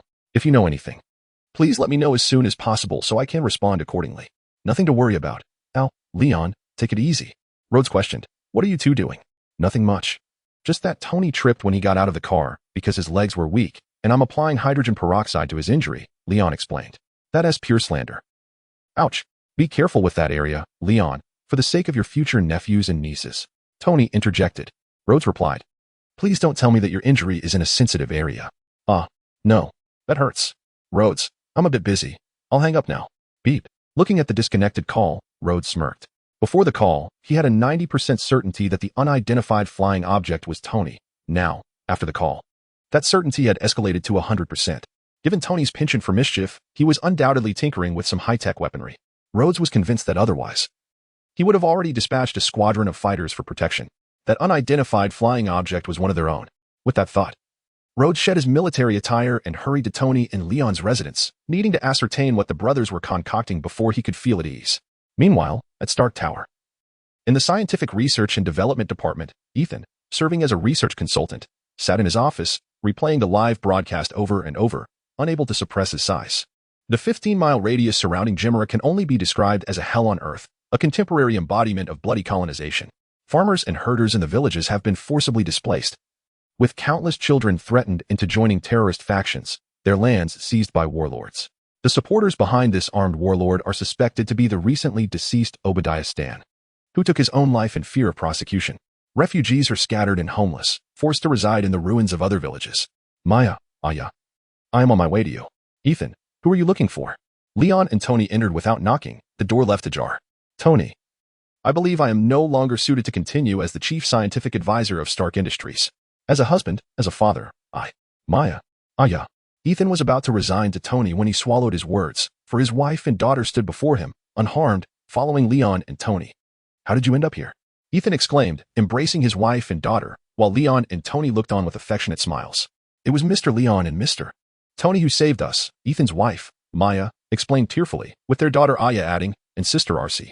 Tony, Leon, I truly do not know how to express my gratitude. Ethan said, his eyes glistening with tears. It's quite simple. Tony snapped his fingers and smiled. I have established a charitable foundation for the Gemera Relief Fund, and the position of president is currently vacant. Splendid. Ethan readily agreed, willing to face any peril for the chance to revitalize his homeland. The Gemera Relief Fund? Leon inquired, glancing at Tony with confusion. When did this happen? I was not aware of it. Just now, Tony replied, turning away with a casual wave, leaving behind an air of nonchalance. Curse be it, he has done it again, Leon muttered, begrudgingly pursuing him, leaving Ethan with the precious moment of reunion with his wife and daughter. Chapter 24. The Shielded Boy? The Shielded Man. After resolving matters concerning Ethan and his wife and daughter, Leon and Tony returned home to find Rhodey already seated in the living room, awaiting them under Jarvis's permission. Tony. Leon, I believe I require an explanation, Rhodey said with a benevolent smile, glancing at the two brothers. Upon seeing this, Leon and Tony exchanged a look. The former shrugged nonchalantly while the latter nodded, leading Rhodey to the underground workshop where the Iron Man suits were stored. They held complete trust in Rhodey, who was one of the few capable of engaging in candid banter and equal conversation with them. In this Marvel universe, Rhodey was akin to the supportive figure from Iron Man 1, rather than the sidekick portrayed in Iron Man 2 and subsequent films. After Tony provided an explanation, Rhodey gazed at the three Iron Man suits on display, unable to suppress his astonishment. Oh my god. You mean to say you single-handedly took out the armed warlords occupying Gamora Town along with the Stark munitions they had purchased from Obadiah? To be precise, it was a joint effort with Leon, Tony clarified. However, even without Leon, I would have managed just fine. Indeed, Leon rolled his eyes, disinterested in debating Tony, as he knew the latter's statement held merit. But if Tony relied on the Iron Man suit, what about you, Leon? Rhodey inquired, turning his gaze to Leon. Leon smiled subtly, raising his hand to unleash a palm repulsor that effortlessly shattered a bulletproof glass panel in the underground workshop. He was no longer short on energy, for upon returning home, he had acquired the small arc reactor that Tony had prepared in advance. As long as Leon refrained from recklessly consuming energy, this reactor would suffice for a considerable duration. Good grief. Superpower? Rhodey exclaimed, his expression one of disbelief, much to Leon's delight. After all, possessing superpowers without flaunting them was akin to wearing splendid attire in the dark. With Rhodey's supportive quip, Leon was determined to protect him from the Skrulls. Instead of remaining on the defensive, it would be more prudent to take the initiative. A thief can only thrive for so long. So the plan for eliminating the Skrull threat needed to be expedited. Leon had no desire to one day find himself teaching a class in front of a goblin disguised as a Skrull. Such a scenario was simply terrifying. He was, after all, a staunch human supremacist. Aside from races that met his aesthetic standards, all were deemed heretical. Rhodey began, feeling somewhat awkward after witnessing the extraordinary abilities of Tony and Leon. However, before he could finish, Tony waved his hand dismissively, saying, No need for further words, Rhodey. Mark II is prepared just for you. Oh, Tony, you really are too generous. Rod, filled with excitement, embraced Tony in a bear hug, capturing the beautiful moment, reminiscent of a scene from an epic saga, as Leon snapped a photo with his phone. Eagerly, Rod urged Tony to take him for a spin in the sky, while Leon showcased his overwhelming flight speed, provoking Tony to the point where he longed to summon the Mark IV and Mark V armors immediately. Alas, such joyous times are fleeting. 2.5 hours later, Rod left the coastal villa, content yet without the Mark II. He refrained from taking it, not only because it had yet to undergo the latest system upgrades, but also to safeguard Tony's identity as Iron Man. One must commend Rod for being a true friend. His unwavering support for both Tony and Leon is evident, which is why Leon felt comfortable displaying his superpowers in his presence, and why Tony willingly offered him a suit of iron armor. True friendship is a treasure far rarer than gold. This shared dilemma of their excessive wealth forged an unbreakable bond between the two brothers. After bidding farewell to Rod, Tony swiftly prioritized the Mark IV armor and commenced its execution, while Leon relocated his bedroom to the mechanized maintenance room on the second basement level to foster a closer relationship with Arcee. He resolved that, whenever not staying over at one of his other sisters' homes, he would share the night with Arcee. Leon, you are no longer a child, Arcee remarked, somewhat exasperated, as he lounged against her. In comparison to you, I am but a child. Before he could finish his thought, Arcee, in a swift motion, flung him from the driver's seat. Leon, are you unaware that discussing a girl's age, among other significant figures, is considered exceedingly impolite? Arcee, now in combat mode, delivered a playful thump to the reclining Leon. Yet, Leon, ever unconventional, gazed at Arcee with earnestness and declared, Arcee, You are beautiful just as you are. Caught off guard. Arcee's cheeks flushed, and she promptly reverted to her vehicle form, turning away, unable to meet his gaze. Seeing her reaction, Leon smirked, plan successful. The simplest way to win over a pure-hearted, mature lady like Arcee is to be straightforward, provided one possesses enough charm and has already secured a place in her heart. This wisdom was imparted to Leon by none other than Henry Cavill himself. The following day in the basement level of the coastal villa. In their shared mechanical maintenance room and bedroom, Leon stirred from slumber. His mind still foggy from a bizarre dream in which he had taken the place of the legendary son Wukong, trapped beneath the Five Elements mountain. Christine, have you gained weight? He mumbled, reaching out to touch the soft figure resting upon him. Wait, what is this hardness? The unusual sensation jolted Leon awake, only to realize that there was no sign of Christine. Only beside him, Arcee, in a motorcycle mode, was inexplicably close to his bedside, gazing at the illuminated screen of the vehicle's system, seemingly in a state of awakening. Who is Christine? Arcee inquired. A journalist friend, Leon said, offering little elaboration. Arcee refrained from pressing further. Both were acutely aware of the awkwardness enveloping them, creating an unspoken understanding between the two. After a prolonged silence, Arcee suggested, Leon, perhaps you should check today's headlines. Oh, let me see, Leon replied, executing a swift turn from the bed onto Arcee's waist. The screen automatically began retrieving today's top stories. The first image that caught his eye was that of a soldier boy. Oh no, it was Leon's own visage, beaming with a childlike smile, as if he had just hurled a shield and was affirming his innate talent for throwing. It was unclear which adorable soul had surreptitiously captured this moment, but it presented Leon's charm at a solid 7 out of 10. However, due to the distance in the helmet obscuring the upper half of his face, the photo appeared slightly blurred. It would be challenging for an average person to instantly associate this image with Leon. Yet, shockingly, the hellish demon that manifested in Town has been eradicated overnight. The resurrection of the Son of God Superman. According to reports from the front lines, the liberation of Town was achieved by two superheroes, hailed by the locals as saviors, Iron Man and Shield Boy. Why on earth didn't Shield Boy just name himself Shield Daddy? Leon chuckled in exasperation, realizing that this was undoubtedly Tony's handiwork in crafting the article. Iron Man, clad in a full suit of iron armor, shrouded in mystery, while the identity of Shield Boy was suspected to be none other than Leon Stark, the second son of Stark Industries. By extension, Iron Man could potentially be his brother, Tony Stark. The above report is purely speculative. Any inaccuracies should not be taken seriously. Hey, they even included a disclaimer. Leon's lips twitched in irritation. What kind of journalist is this? So unprofessional. I might as well take matters into my own hands. In a fit of rage, Leon activated his quantum speed reading, swiftly descending to the final line, only to find the signature. Christine. Chapter 25, Biological Stance. Arcee, stay at home. My temper is quite volatile right now, and I must seek out someone to settle a score, lest you get hurt in the process.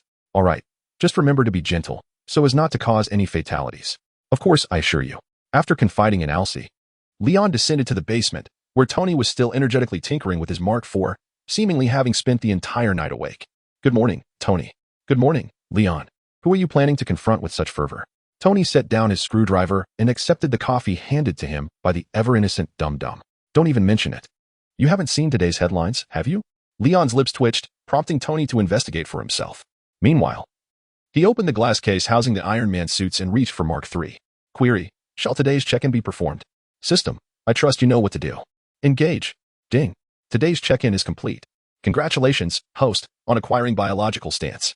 Biological Stance, comparable to Superman, a worthy possession. Its efficacy relates to the vitality of the organism. Description, leave it to me. Everything can be entrusted to me. Yes, my brother, I adore you. System, I love you 3,000 times. With that declaration, while under Tony's bemused gaze, Leon shattered the window of Tony's workshop and eagerly leapt into the Pacific Ocean. Following a brief moment of silence, Leon exuberantly shouted.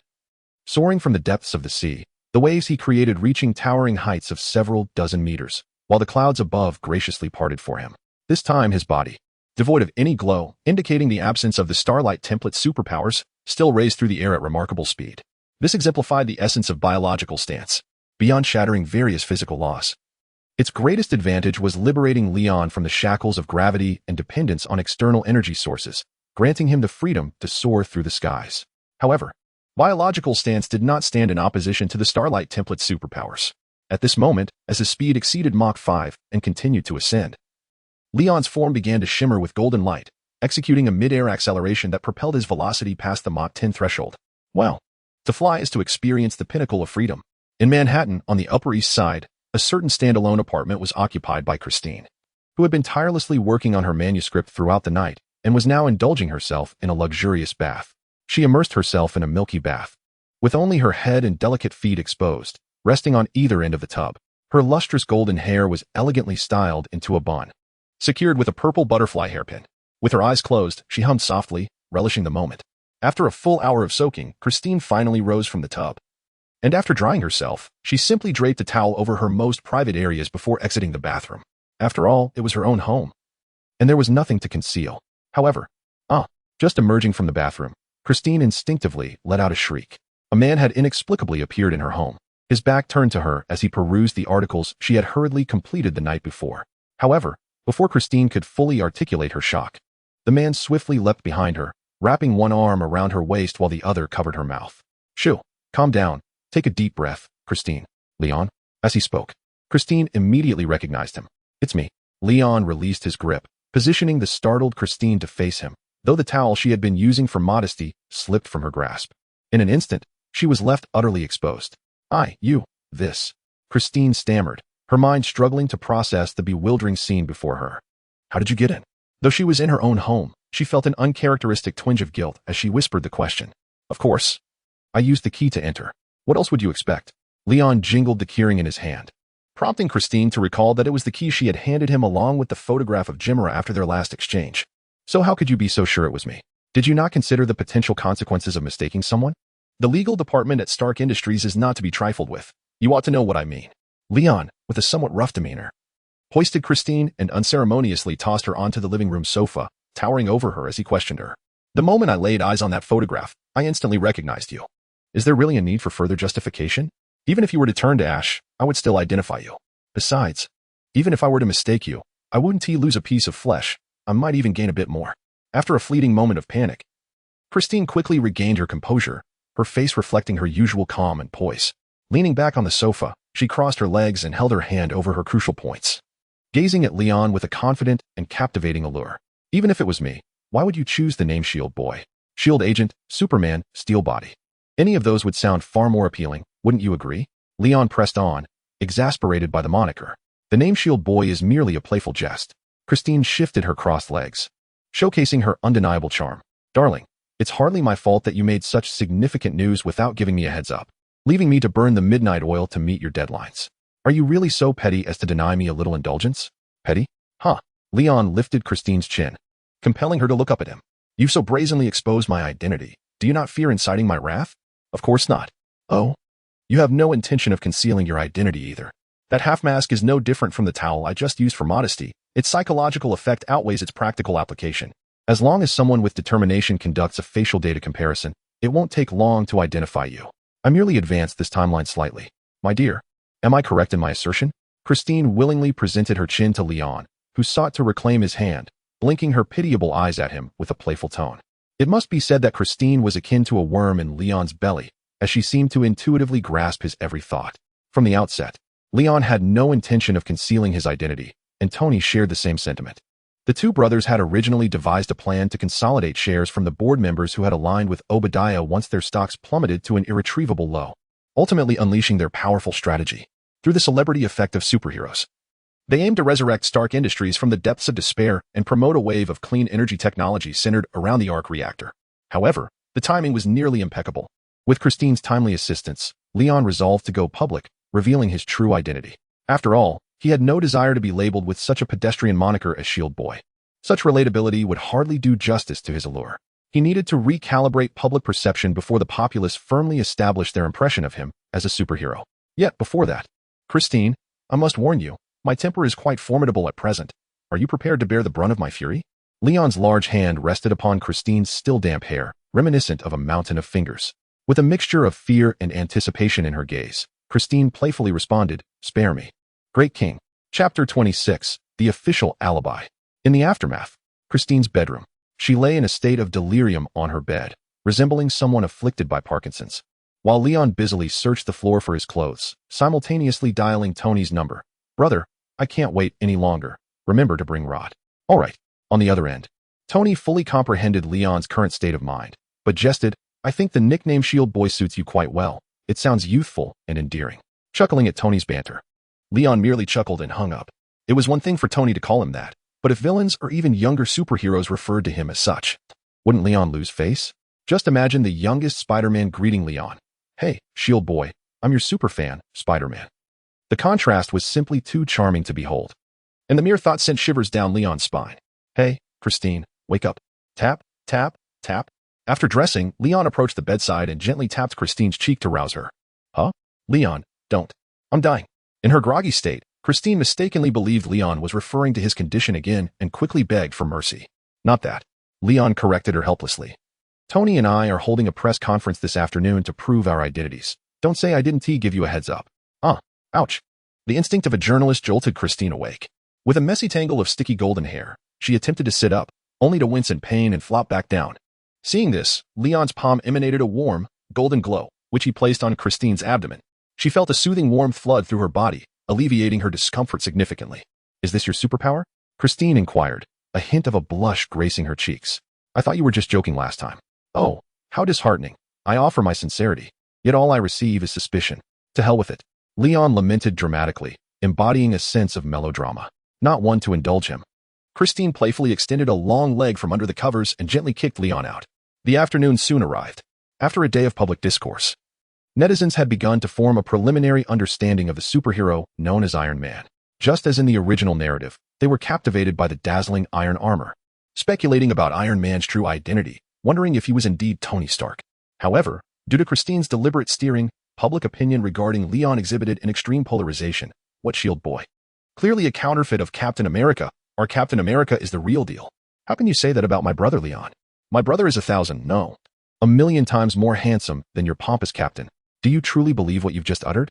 With that helmeted, unsightly appearance of his, standing by the roadside, it's likely that even the patrolling officers would mistake him for a deviant criminal. And to the one above, are you just now connecting to the internet? That is none other than Leon Stark. Setting aside his family background, character, and private life, can you find a man in America more handsome than he? If you can, consider me defeated. The attached image speaks volumes. Indeed, what a farce. If I bore such a grotesque visage, even if offered the chance to drive a sports car and reside in a villa, I would decline. Goodness, your calculations are utterly ludicrous. Are you suggesting I partake in both eating and taking? And what of Leon Stark? I've heard that Stark Industries is on the brink of collapse. Soon he shall be nothing more than a stray dog on the street. To the brother above, allow me to offer a piece of advice. You ought to swiftly discard your phone, sever your internet connection, and relocate. Lest Stark's associates come knocking to offer their warmth. Stark Industries has become a relic of the past. Hammer Industries is poised to ascend as the new leader in weapon manufacturing, propelling America to unprecedented heights. To the one above, are you perhaps a hired hand of Hammer Industries? You're not even attempting to feign sincerity. With Hammer Industries' dismal quality control, firing 10 rounds at ex-wife and only one going off is a victory in itself. But wait, my friend. That's not quite right. You've concluded that the Shield Boy is merely Leon's illegitimate offspring monopolizing public discourse. The rest are merely detractors, drawn in by sensational headlines. Genuine fans of Captain America, and the shills hired by Hammer Industries. It's astounding how many unsavory characters have emerged. Leon smirked, pressing a finger to his right ear's Bluetooth headset. Arcee, I'm here. Make a note of all those who have slandered and insulted me online. I intend to pay each one a personal visit. Are you sure? Their numbers are considerable. Of course, the internet is not a lawless domain. Do they truly believe I wouldn't trace their connections back to them? What a delusion. Given Leon's current speed, with a modicum of effort, it is certainly achievable. After all, he is not Superman, the perennial good guy, refraining from obliterating them with laser beams as the citizens of his homeland might. Is already a testament to Leon's restraint. New York, Manhattan Square. The venue for the press conference is teeming with people. However, a substantial fan-shaped area has been cordoned off between the podium and the throng of spectators by burly security personnel clad in black attire and sunglasses. The journalists are stationed along the edges of this vacant area, close to the podium, facilitating both photography and note-taking while preserving the central space. This empty zone was deliberately left by Leon for a purpose backstage. Upon Leon's arrival, Pepper is simultaneously complaining and applying makeup to Tony. Sharon Carter, serving as Leon's secretary, stands respectfully nearby, her gaze frequently darting toward the entrance, resembling a stone waiting for her beloved. Upon seeing Leon arrive, she immediately broke into a radiant smile and approached him with the intention of helping him change into formal attire. No need for the clothes. Just touch up my makeup. Leon gestured dismissively. As you wish, Mr. Leon, replied Sharon Kate, clad in a sleek black sleeveless bodycon dress, as she nodded obediently. Subsequently, Leon settled onto the sofa beside Tony, allowing Sharon Kate to attend to herself. "Hey, Shield boy," Tony said, lowering the headline newspaper and smirking at Leon. "Oh, come on, brother." Leon rolled his eyes and gritted his teeth. "I assure you, after today, this nickname will be relegated to history. Leon, I also guarantee that if you dare to sneak off with Tony like this again after today, I will resign," Pepper said with a broad smile. Having used her resignation as leverage to rein in the brothers more than once, this was the only way to make them comprehend the gravity of the situation. All right, Tony conceded. "You're the boss. I'll heed your words," Leon acquiesced, both brothers shrugging in resignation, yet exchanging a knowing glance that spoke volumes. They would certainly do it again. At that moment, Agent Coulson from SHIELD made an uninvited entrance. After a brief exchange of glances with Sharon Kate, who was in the midst of applying makeup to Leon, he handed each brother a script. "Coulson, what does this mean?" they inquired. Coulson clarified, "This is a mission assigned to me by the director regarding Gemera. While you were on the yacht, we fabricated absolutely authentic customs documents stating that you spent the entire day vacationing on Avalon Island, with 50 witness testimonies to corroborate. Is this an official alibi prepared for us?" Leon raised an eyebrow. "Indeed, Mr. Leon," Coulson nodded in affirmation. "This is for the safety of you and Mr. Tony." "All right then, sounds good," Tony responded nonchalantly. Hearing this, Coulson exhaled in relief, having thought Tony had agreed wholeheartedly. Chapter 27, I Am Homelander. New York. Manhattan Square. At the podium, Rhodes, representing the military, elucidates the truth behind the Gemera incident while subtly introducing today's protagonist. After a lengthy and ear-splitting official discourse, he finally reaches the conclusion. "I express my profound sympathy for the plight of the Gemera populace. Yet I assure you that the American government had no involvement. As for the true identities of the Iron Man and the Shield boy who valiantly rescued Gemera from peril, they remain undisclosed. However, in light of the pressure from public discourse, the Stark brothers, ensnared in this media whirlwind, will soon issue a statement. Please note that they will not entertain any questions. Thank you." With that, Rhodes steps down from the podium to hand over to Tony. And upon discovering that Leon is not by Tony's side, a sense of foreboding creeps into Rhodes's mind, prompting him to inquire, "Where is that lad, Leon?" He mentioned he was a bit anxious and went to the restroom. Tony casually replies. At a time like this, Rhodes is momentarily at a loss for words, hoping fervently that Leon arrives in time. Otherwise, it would be an official debacle. Subsequently, Tony ascends the stage and begins to speak. Hello, splendid." The microphone hasn't been damaged by Rhodes. Tony jests, and the audience responds with a light chuckle. He then retrieves the script provided by Coulson from his pocket. "Well, it has been a while since we last met. I'm a tad nervous, so I think I shall stick to the script this time. Just yesterday, the armed warlords besieging the town of Gemera were vanquished by two superheroes clad in armor and wielding shields. Some say that the Shield boy is my brother Leon, while others claim that the dashing fellow known as Iron Man is none other than myself. Oh, come on, open your eyes and look at my physique. Do I seem capable of orchestrating such a catastrophic event? If you too awaken each day to find a different companion by your side, you would surely comprehend the impossibility of such an occurrence." At this moment, a voice emerges from the press corps. Kristen raises a challenge. "Mr. Tony, we merely wish to ascertain whether you and Mr. Leon are indeed the superheroes who rescued the Gemera region, as speculated by public opinion. Please address this inquiry directly, rather than dismissing your suspicions in such a crude manner." Upon hearing this, the journalists surrounding Kristen are taken aback. Wasn't he had agreed not to pose questions? Are you so bold as to risk your life? Observing the scene, a smirk plays on Tony's lips. The moment has arrived. Kristen is a planted reporter, meticulously prepared by the duo in the press corps to buy time, with their lines rehearsed to perfection. In truth, I realize this may sound somewhat surreal, but the official statement has already clarified matters. As for suspicion, dear reporter, interrupting my declaration is one thing, but casually speculating or insinuating that I am a superhero is an entirely different matter. I never claimed you were a superhero." Christine interjected. "Did no one mention it? That is splendid, otherwise it would have been somewhat of a tall tale." Tony chuckled, his gaze occasionally drifting towards the distant sky. "The time should be near. It was evident that I was not cut out to be a hero. I possessed numerous character flaws and had committed countless mistakes, most of which you are all aware of." Aside from the formal opening remarks, Tony had been speaking off the cuff, and at that moment, his words were beginning to run wild. Rod, unable to bear it any longer, hurried onto the stage and approached Tony, advising him, "Stick to the script. If you continue to ad-lib, SHIELD will find it difficult to manage." All right, Tony replied. Yet his attention remained fixed on the distant sky until a glimmer of gold began to flicker. With a smirk, he turned to the reporters and the crowd. slowly declaring, "The truth is, I am Iron Man." Upon utterance of those words, the atmosphere erupted, aside from Christine, who was already privy to the secret. The journalists erupted in a cacophony of cheers, unable to suppress their insatiable curiosity, all rising to inquire if Tony's statement was indeed true. However, this was not the end. Tony raised a hand to calm the reporters momentarily, then pointed towards the sun, proclaiming, "Let me say it 1,000 times, I am also Iron Man. And this is the truth that you seek." The journalists and onlookers followed Tony's gesture, gazing skyward, in the direction of the sun.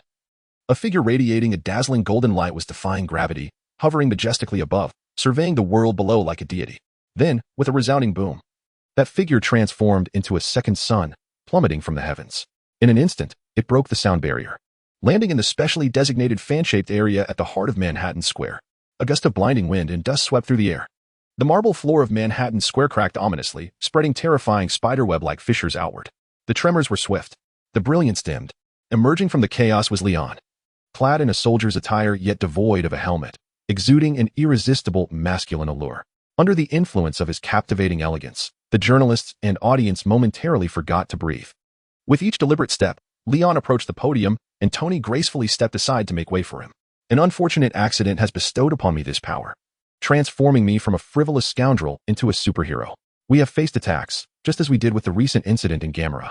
Before taking the stage, some insisted that I and Tony recite the same old platitudes to make our people more amenable to the idea of peace. But Tony and I were unwilling to do so. "Do you know why?" Leon leaned in, and the audience echoed in unison, "Why?" "I believe it is God who has bestowed upon me this immense power. He has granted me strength, as well as the solemn responsibility to save humanity. Thus, Tony and I journeyed to Gamera to unearth and eradicate the demons of war and fear that plague our world. Anyone who dares to tarnish this beautiful realm, who seeks to harm our virtuous people, shall be deemed my adversary. No matter where they may conceal themselves, I shall ensure they experience the judgment of God. This is my conviction. I shall do what I can. I shall undertake what I must. I shall act in ways that benefit the people and uphold righteousness. A true man, a genuine hero, should not cower in fear but rather stand tall, allowing his justice and strength to illuminate every corner of the world. Am I not the one chosen by God to be your savior? To protect our homeland, safeguard our nation, and preserve this magnificent planet? Does this not constitute the noble mission entrusted to me by God? Yet, even with the power I possess today, I have never forgotten who I am. It is the motherland that has nurtured me. Past, present, or future, I shall engrave my loyalty to the motherland upon my heart. So remember my name. I am Homelander. And you, my friends, are the true heroes. Motherlander, Motherlander, Motherlander. As Leon concluded his speech, the atmosphere reached a fever pitch, with journalists and bystanders alike erupting in enthusiastic chants of the Motherlander's name. From this day forth, there shall no longer be the shield hero, only the Motherlander. Chapter 28. As the superhero identities of Leon and Tony were simultaneously unveiled, the nation was plunged into astonishment. After all, prior to this revelation, the two brothers were synonymous with hedonism, their existence seemingly worlds apart from the ideals of power and justice embodied by superheroes. No one could have anticipated such a fantastical twist of reality. Thus, after managing to fend off a throng of fervent journalists and adoring fans, the brothers returned home in the dead of night. "Welcome home, young masters," Jarvis greeted as the lights in the living room illuminated, revealing a scene that left Tony and Leon both surprised and amused. There sat Arcee, donned in a sleeveless, high-necked, backless gray sweater that barely covered her hips, sitting primly on the sofa. Beside her sprawled a bald, one-eyed black man, bound in a tortoise-like manner with ropes, looking utterly disheveled. "Who are you?" Tony inquired, puzzled. "This is another mode of Arcee, brother," Leon explained as he approached her. "Wait, this is Arcee?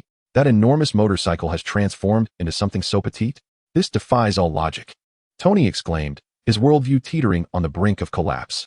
While he could somewhat rationalize Arcee's combat mode as a reconfiguration of hollow structures and mechanical parts, this incomprehensible size compression and transformation was undeniably pure black technology. "Leon's brother, there is nothing to be astonished about. Cybertronians are like this." Arcee calmly articulated her understanding of the situation. "Fine," Tony muttered, rolling his eyes. If Leon could gain superpowers, then the existence of extraterrestrials was hardly surprising. Or so he tried to convince himself. However, while I am indeed Leon's brother, I am not merely Leon's brother. I possess my own name, Tony. If you would be so kind, I would appreciate it if you addressed me as such, Miss Arcee. "Very well, Leon's brother," Arcee acquiesced. Tony sighed in resignation, sensing that Arcee was likely holding a grudge, and decided to let her have her way. "And who is this individual?" he asked, gesturing to the bound man. "An hour ago, This gentleman attempted to bypass the electronic security of the villa's entrance and stealthily entered. To safeguard against any potential mishap, I alerted Miss Arcee, who then apprehended the intruder, Jarvis elucidated. Upon hearing this, Leon could hardly contain his laughter. He could easily envision that this unfortunate soul was likely attempting to sneak into his and Tony's home, hoping to make a grand show before them, only to unwittingly stumble into Arcee's line of fire. Judging by the bruises adorning his face, he must have endured quite a beating from her. "Ah, I see," Leon remarked, amusement glinting in his eyes. "I once thought he was an extraterrestrial as well." Tony, having grasped the general situation, found himself in a jovial mood. At that moment, Nick Fury fortuitously awakened, and his first utterance was the classic exclamation, "Motherfucker, what in the world are you?" Bang! Arcee, visibly displeased, raised her leg and delivered a kick, promptly lulling the impertinent black egg back to slumber. Leon and Tony, watching the scene unfold, winced in sympathy. Half an hour later, Nick Fury stirred once more. However, this time he adopted a more cautious demeanor, surveying his surroundings. Upon realizing he had been untied and that the pestilence was absent, he cautiously muttered, "What the devil is that iron lump?" "That is not a devil, but my cherished motorcycle, Mr. Black Egg," Leon replied, reclining on the sofa, propping his chin on one hand, his eyes shimmering with a benevolent light as he scrutinized Nick Fury. Meanwhile, Tony, donning the right arm of Mark III, aimed his palm cannon at Nick Fury and inquired, "Mr. Black Egg, I trust you can elucidate why you intruded upon our abode. Should you fail to provide a satisfactory explanation, I fear you may not witness the dawn of tomorrow. I am the director of S.H.I.E.L.D. Who dares to kill me? Who can kill me?" Nick Fury intended to assert himself with such bravado, but upon observing that the two brothers were not to be trifled with, he could only think to himself, "I am Nick Fury, the director of S.H.I.E.L.D. You have all misunderstood me. I am, in fact, a good person." As he spoke, Nick Fury made a deliberate effort to display a congenial smile, revealing a gap-toothed grin. Upon witnessing this, the two brothers exchanged glances, rose to assist Nick Fury to his feet, and with great warmth, patted his shoulders, laughing, "Oh, so you were the director of S.H.I.E.L.D. I thought you were just some petty lowlife, ha ha ha. It's all a misunderstanding." "All a misunderstanding. Indeed, merely a misunderstanding, ha ha." Nick Fury feigned laughter, but inwardly he was cursing, "Damn it, as one of the few level 10 agents in S.H.I.E.L.D., I have never felt so humiliated in my life." Once the misunderstanding was resolved, their conversation gradually found its course. "I am Iron Man, I am Homelander," they proclaimed, sounding quite formidable. "However, do you truly believe you are the only two superheroes in existence? No, dear Starks, there are countless others like you in this world, though you remain oblivious to their presence." "Sounds quite impressive," Leon scoffed, offering a derisive compliment. "If what you say is true, then where are they now?" Tony retorted, adopting a similarly dismissive stance. "Even if you assert their existence, where have they been all this time? Apart from Captain America, Steve Rogers, created by my father, I have never heard of any other superheroes. If they are merely individuals who cower in the corners, what kind of superheroes are they? Perhaps they resemble more of a super bear." Upon hearing this, Leon chuckled heartily, affirming, "My brother is right, a super bear." This left Nick Fury momentarily speechless. As for his ace in the hole, Captain Marvel, Carol Danvers, stationed far beyond the galaxy, she could not be summoned lightly. Save for the imminent peril threatening Earth's existence, the remaining operatives available for conventional combat, represented by Hawkeye Clint Barton and Black Widow Natasha Romanoff, could handle minor incidents.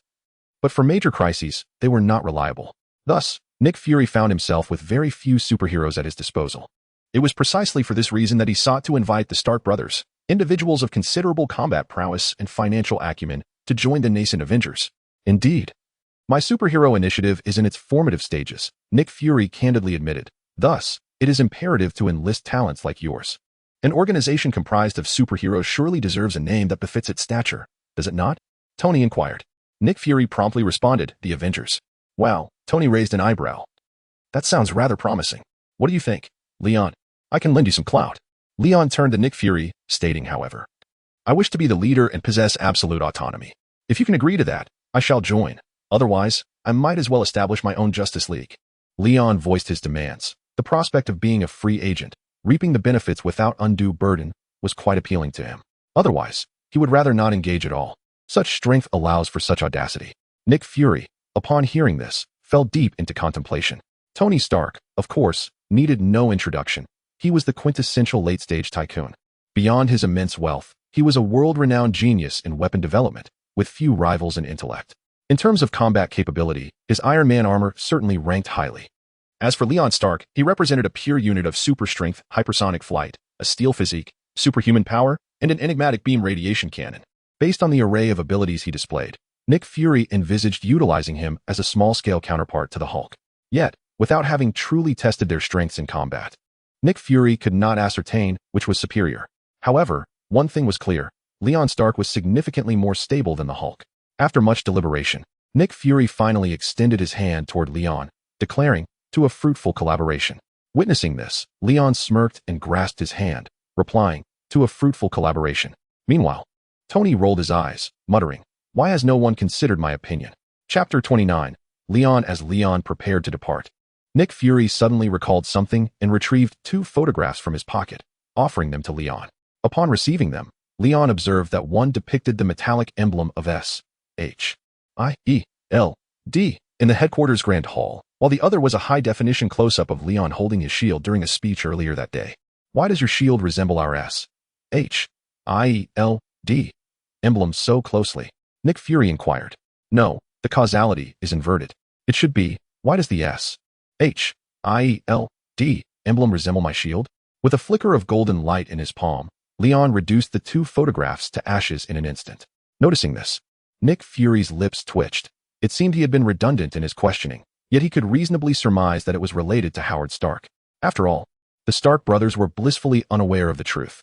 But how could Nick Fury, the director of S.H.I.E.L.D., remain oblivious? Howard Stark was one of the founders of S.H.I.E.L.D., and it would be understandable for him to leave behind a personal legacy for his son. Had Leon been privy to Fury's thoughts at that moment, he would have likely found them amusing, pondering how Fury had indulged in such conjecture. With this matter settled, Leon and Tony seamlessly ascended to the ranks of the Avengers' esteemed elders. Henceforth, anyone joining the Avengers would inevitably address Leon as their leader. Yet, following this, America seemed devoid of significant events for a time, and Leon returned to his previous life of opulence and indulgence. Nevertheless, he occasionally stepped out as a representative of his nation, taking on the role of a champion for the oppressed, thereby maintaining his popularity and public favor. To facilitate this, he established a social media account, entrusted to Arcee, who served as both his chauffeur and a war correspondent. In an abandoned apartment building that served as a clandestinized production site, a fully equipped official armored squad was stationed outside as Leon entered with his partner, Arcee, who strode confidently beside him, notably to accompany Leon without attracting undue attention from the public. Arcee utilized her built-in holographic projection technology to disguise herself as an almost indistinguishable human female. Since she sought Leon's approval, the seasoned LSP Leon readily accepted her transformation. As the saying goes, the 3D realm cannot be without Tifa, just as the West cannot exist without Jerusalem. Indeed, Leon had encouraged Arcee to emulate Tifa. In truth, aside from their differing races and Arcee's slightly cooler demeanor, they bore an uncanny resemblance to one another. Intelligent, beautiful, resilient, and brave. Both embodied nearly every commendatory term one could associate with femininity. "Hey, gentlemen, you know I have always been implacably opposed to gambling and drugs. A representative of my nation?" 2 skilled chemists, engrossed in weighing and packaging crystalline powder, were visibly startled as Leon strode in with an air of nonchalance. Realizing the imminent danger, they hastily reached for their firearms concealed in their waistbands. However, before they could react, Leon raised his hand and unleashed 2 devastating blasts from his palm, reducing their upper bodies to mere remnants while their charred lower halves collapsed in horror. Bang, bang. Proceeding to another room, Leon was met with a group of drug dealers armed with AK-47s, who unleashed a torrent of gunfire upon him. Yet, under the despairing gaze of the dealers, the barrage of bullets ricocheted harmlessly off Leon's body, the deformed projectiles clattering to the ground like beads falling from a shattered necklace, the sound ringing out like the harbinger of death. Outside, the elite special forces could hear the cacophony of terrified screams echoing from the apartment building. Yet, with each flash of golden light from within, the screams grew incrementally quieter, evoking an unsettling chill. Soon, silence enveloped the world. Unlike the lackluster display of lethal prowess from the starlight, Leon's concentrated palm blasts proved too much for any dealer to withstand. After eliminating every dealer within the hideout, Leon wiped the non-existent sweat from his forehead and inquired of Arcee, "Are we done recording?" "Yes," Arcee replied, her eyes, resembling those of Tifa, radiating with laser-like focus as she projected the footage of Leon's overwhelming display of power. It was undeniably exhilarating, akin to harvesting crops with ease. After reviewing the footage, Leon instructed Arcee, as per our usual arrangement, edit the highlights that showcase my formidable prowess, and produce 2 versions for my YouTube channel. One should be family-friendly with censorship, to be released directly. The other, an uncensored 18 version, must be accessible only to adult accounts that have made a payment. Options include a 30 monthly subscription, a 198 annual membership, or a one-time fee of $998 for lifetime access to all premium content. Understood, boss, Arcee responded, her hands on her hips, and promptly began editing in the virtual space. Within moments, both versions of the video were uploaded, and, benefiting from the reputation of their homeland, they swiftly passed the review process. The special effects inherent in Leon's vlogs rivaled those of Hollywood's most exclusive productions. The combination of superhero fame and Arcee's masterful editing rapidly propelled Leon's YouTube following beyond the 100 million mark, with growth continuing steadily. As Leon and Arcee exited the decrepit apartment building, a group of drug enforcement operatives awaited them, their eyes filled with admiration. Patriot, Miss Tifa, thank you for your hard work. Hey, folks, it's nothing. I merely fulfilled my duty, while you, my friends, are the true heroes. Leon skillfully wrapped his arms around Arcee's waist, soaring into the sky, vanishing from the sight of the elite special forces. After completing the daily tasks for his homeland and returning to Stark Tower, Leon stood with his hands clasped behind his back before the floor-to-ceiling window of his office, quietly gazing down at the pedestrians below, resembling ants. Beside him, Sharon Kate, his personal secretary, adorned in a form-fitting black silk skirt, remained silent upon his return. Appearing somewhat melancholic, concerned, she inquired, Mr. Leon, have you encountered any troubling matters? Troubling matters? Leon turned to Kate and sharply replied, that is not your concern. Have you finished today's work? Yes, it is all taken care of. Sharon Kate instinctively smoothed the creases of her skirt, feeling slightly flustered in Leon's presence. Her cheeks tinged with a faint blush. So soon? Let me have a look. With that, Leon gently pushed Sharon Kate towards the desk, facing the computer screen. Sharon did not choose to sit but slightly inclined her body. One hand rested on the desk's edge while the other deftly maneuvered the mouse. The clicks resonating as she opened one confidential document after another from Stark Industries on the screen. Subsequently, Sharon Kate commenced her diligent explanation to Leon, who preferred to delegate responsibilities. Chapter 30. Leon's little admirer, once a principal source of revenue for the company, the weapons division has been entirely dismantled, replaced by the burgeoning renewable energy sector, which is rapidly compensating for the loss of income. It is anticipated that within less than 6 months, the revenue lost from ceasing the weapons production will be fully recuperated. Additionally, owing to your and Mr. Tony's superhero identities, investors have regained confidence in Stark Industries. The stocks you urged me to sell were snatched up the moment they hit the market, and by the close of trading 2 days ago, they had surged by an astonishing 666 times. This foresight was anticipated by both Leon and Tony, allowing Leon to focus intently on his areas of interest while only half listening to Kate's chatter, until he heard a particular name that sent a shiver down his spine. An intern from Seoul University in Han Country? Leon paused, his movement stilled, and inquired, what is her name? Zhao Hailuan, Kate replied, her tone weary. It was indeed her. Leon's heart stirred with excitement. He immediately fell into the common trap that all men do, having what is before him yet yearning for what lies beyond. Had Zhao Hailuan already become entangled with Stark Industries during this period? Later, Leon stood poised before the floor-to-ceiling window, his expression noble and dignified, resembling a sage, even softening his innate allure somewhat. Kate, please bring Zhao Hailuan to me. All right. Yes, Mr. Leon, Kate responded, her expression a mix of confusion and determination. After a brief moment of hesitation, she quickly agreed and steadied herself against the office wall, awkwardly yet resolutely departing to find her. Before long, there was a knock at Leon's office door. Come in. Hello, Mr. Leon, I am Zhao Hailuan, an intern from the research department. Leon, standing with his back to her at the floor-to-ceiling window, turned with keen interest to assess Zhao Hailuan. She was adorned in a modest long dress that elegantly accentuated her slender yet curvaceous figure, undeniably worthy of varied accolades from all angles. Her long legs, both graceful and shapely, were clad in conservative cream-colored stockings. Though not identical to her appearance in Avengers: Age of Ultron, the resemblance was striking. Despite her youthful demeanor, she exuded a mature, sophisticated aura, possessing 7 parts of it mastered, with the remaining 3 awaiting the passage of time to refine further. Unlike Sharon Kate, who preferred to leverage connections, Zhao Hailuan was a bona fide doctoral candidate in cell biology, albeit lacking the formidable ties of S.H.I.E.L.D., which meant that regardless of her exceptional capabilities, she could only commence her career as an intern. While she had already established a deep friendship with Tony during the Avengers: Age of Ultron era, she had yet to connect with him at this juncture. remaining a hidden gem awaiting discovery. As for the reason, I just reviewed your doctoral thesis, the feasibility of applying biochemical nanotechnology in cell tissue regeneration, in his inquiry. Leon approached Zhao Hailuan, expressing his curiosity about the regeneration cradle, a technology that even an outsider like himself deemed exceptionally promising. However, he wondered why it had not yet been officially initiated. Zhao Hailuan, lowering her gaze, explained that, due to Ethan's absence, she had sought Tony's approval, only to be met with the assertion that the Iron Man suit represented humanity's future.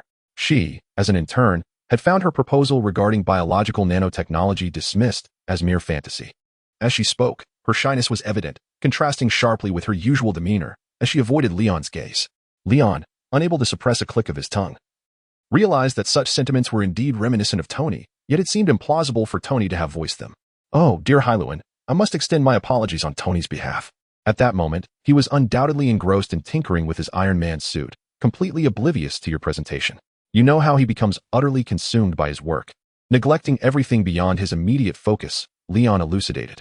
"You flatter me too much, Mr. Leon," Zhao Hailuan responded, taken aback by Leon's apology. She quickly waved her hand and bowed slightly, adding, "I can fully empathize with Mr. Tony, as I, too, sometimes lose myself in my work, forgetting everything else. Perhaps this is a common trait among geniuses?" Leon interjected with a smile. "Is that so?" Zhao Hailuan's face flushed with a visible crimson hue, her head bowing even lower, as if attempting to hide within her own chest.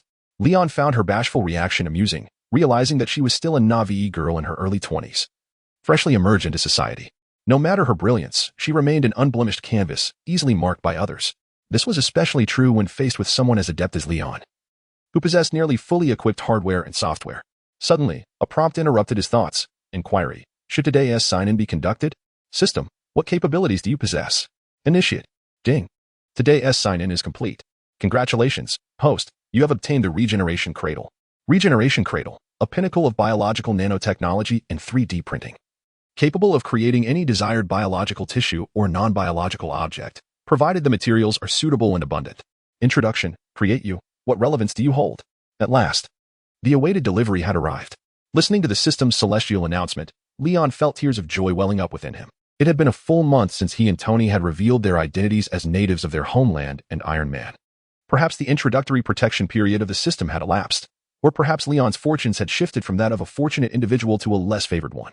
Regardless, over this past month, he had been bewildered by the seemingly trivial items he had signed in for: endless instant noodles, an unquenchable supply of milk tea, nonstop sunflower seeds, infinite balloons, and an abundance of stockings. Leon often felt as though he was destitute, with only money remaining. He hardly lacked for such trifles.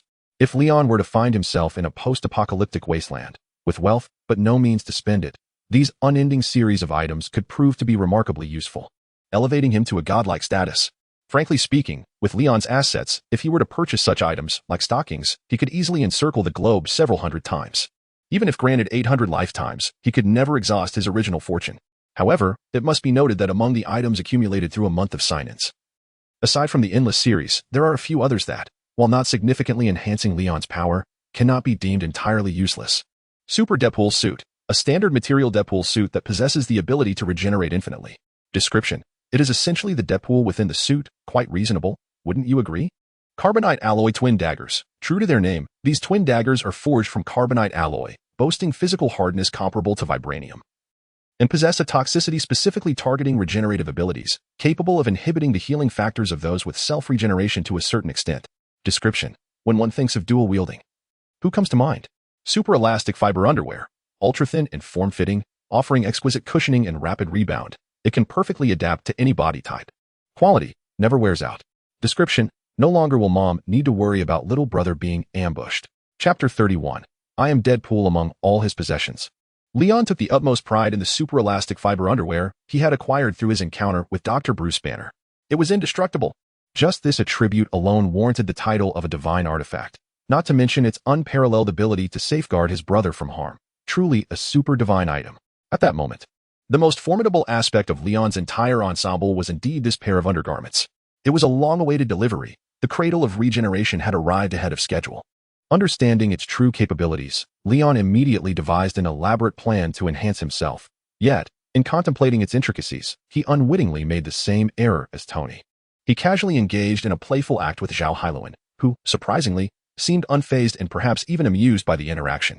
She would sneak glances at Leon, then quickly avert her gaze, her actions imbued with a sense of mischief. However, after several attempts, noticing Leon's lack of reaction, she grew increasingly audacious. Just then, Sharon Kate entered the room, her stockings having transitioned from black to a flesh tone, prompting Zhao Hailuan to let out a small gasp and hurriedly lower her head once more. This time, however, Leon, having regained his focus, observed her subtle movements. Intriguing, he thought, a smile gracing his lips as he beckoned Sharon Kate to join him. Kate, I wish to establish an independent department dedicated to the research of 3D biological printing technology for Hailuan. Please go and rally some support. Later, you will hand over the details to her. Understood, Mr. Leon, Sharon Kate replied, promptly exiting to prepare for the task. Aside from using the cradle for personal benefit or for those close to him who might suffer severe injuries, Leon had no intention of revealing his possession of the regeneration cradle. This was a patented technology that Zhao Hailuan was currently studying, still incomplete. It would be difficult to justify its use if he were to present it ostentatiously. Thus, it was essential for Zhao Hailuan to follow the standard trajectory in her research of the regeneration cradle. It was her labor of love that she rightfully deserved to complete. Of course, had he been dealing with a man or an unattractive individual, the circumstances would have been entirely different. Mr. Leon, thank you for your support and recognition. I will strive to complete the regeneration cradle and will not disappoint you, Zhao Hailuan assured him, her gaze toward Leon filled with gratitude. I believe in you, Leon encouraged, patting her shoulder, then leaning in to whisper in her ear, you may express any requests directly to me, as long as I can fulfill them. Do not feel embarrassed. Hailuan, you should have confidence. In my eyes, you are a genius on par with Tony. You possess immense value. You are worthy, do you understand? It is rare to encounter a young lady with such lofty aspirations. Your insights have greatly enriched me. There is much potential here. Oh, I am not that remarkable. Leon's flattery made Zhao Hailuan shyly lower her head, burying her face in her chest, utterly unable to meet Leon's gaze. Today happens to be my birthday, and I am unsure if you have time this evening. Ah, what am I saying? No, I meant to ask if I could have your autograph. As you're my fan. Zhao Hailuan stumbled over her words, eventually fumbling to retrieve a photograph of Leon dressed in a soldier boy outfit, which she had kept close to her heart, and presented it to him. Of course, Leon replied. Once he finished signing, Zhao Hailuan immediately bowed in farewell and, utilizing a once-in-a-lifetime burst of speed, hurried away from this mortifying scene. Ah, the essence of youth.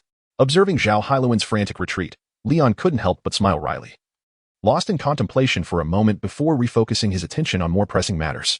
Arcee, how far are we from South Sudan? Leon inquired. 665 kilometers. Arcee's authoritative voice resonated through Leon's Bluetooth earpiece. Over 12,000 kilometers. Leon estimated that, at his current speed, without any delays, he could make the round trip in approximately 2.5 hours, which should suffice. Africa, South Sudan, Salva Grandoc. Once a major tributary traversing the African interior, this river had succumbed to the relentless passage of time, now reduced to a desolate expanse of yellowed mire, scattered about were a dozen rusting, stranded cruise ships, now occupied by the smuggler, Ulysses Crow, who had turned it into his base for illicit activities. Due to the extreme difficulty in procuring vibranium, Ulysses Crow had diversified into the trafficking of conventional arms, dabbling in any lucrative underworld venture that crossed his path. Today, he was set to receive a significant client, who demanded all the vibranium Crow possessed, brazenly proposing a zero-cost acquisition. As a powerful beat reverberated, Leon made his entrance, clad in a striking Deadpool costume. Dual carbonadium blades slung across his back, amidst a throng of Ulysses Crow and his henchmen. Zero-cost acquisition right above my head? You should inquire who among the underworld wishes to double-cross me. They might not meet a favorable end. With a mockingly timid stance, as if a bashful maiden, Deadpool Leon twisted and turned, his tone dripping with sarcasm. Ulysses Crow, witnessing this, twitched his eyes with irritation and growled. He is unarmed. Capture him alive. I want to personally deal with this insolent fool. With a command, Crow's minions, armed with daggers, tiger claws, and spiked clubs, surged toward Leon. Unfazed, Leon smirked and allowed himself to be engulfed by the tide of adversaries. Then, with a flourish, he declared, Starburst Stream. As Leon unsheathed his twin blades, the entire abandoned cruise ship trembled in response. Amidst the glimmering steel and shadows of conflict, countless severed limbs and dismembered bodies erupted outward from Leon's epicenter, with each strike effortlessly claiming multiple lives, as if their flesh were more fragile than mere tofu. The battle was a one-sided massacre. Some attempted to fire their weapons, yet their bodies, along with their guns, were cleaved in half by Leon's relentless strikes. Soon, the throng of attackers surrounding Leon had all succumbed to his lethal prowess. At that moment, Ulysses Crow finally grasped that Leon was no mere soft target. Damn it. He is a super soldier.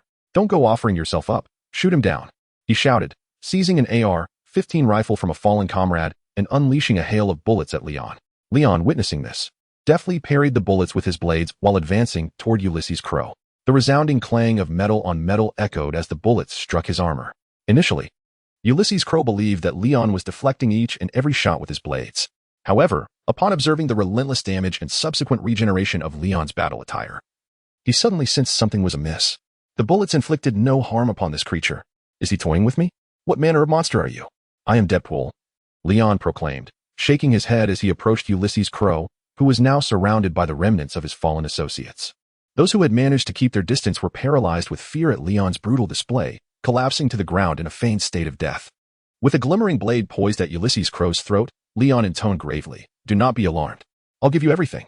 Please, take it all." Ulysses Crow hastily replied. Chapter 32. Neighbors stockpile grain while I stockpile arms. My neighbor is my granary. In an unremarkable toxic waste recycling station aboard a derelict cruise ship, Ulysses Crow, under the menacing gaze of Deadpool, Leon reluctantly activated a concealed switch.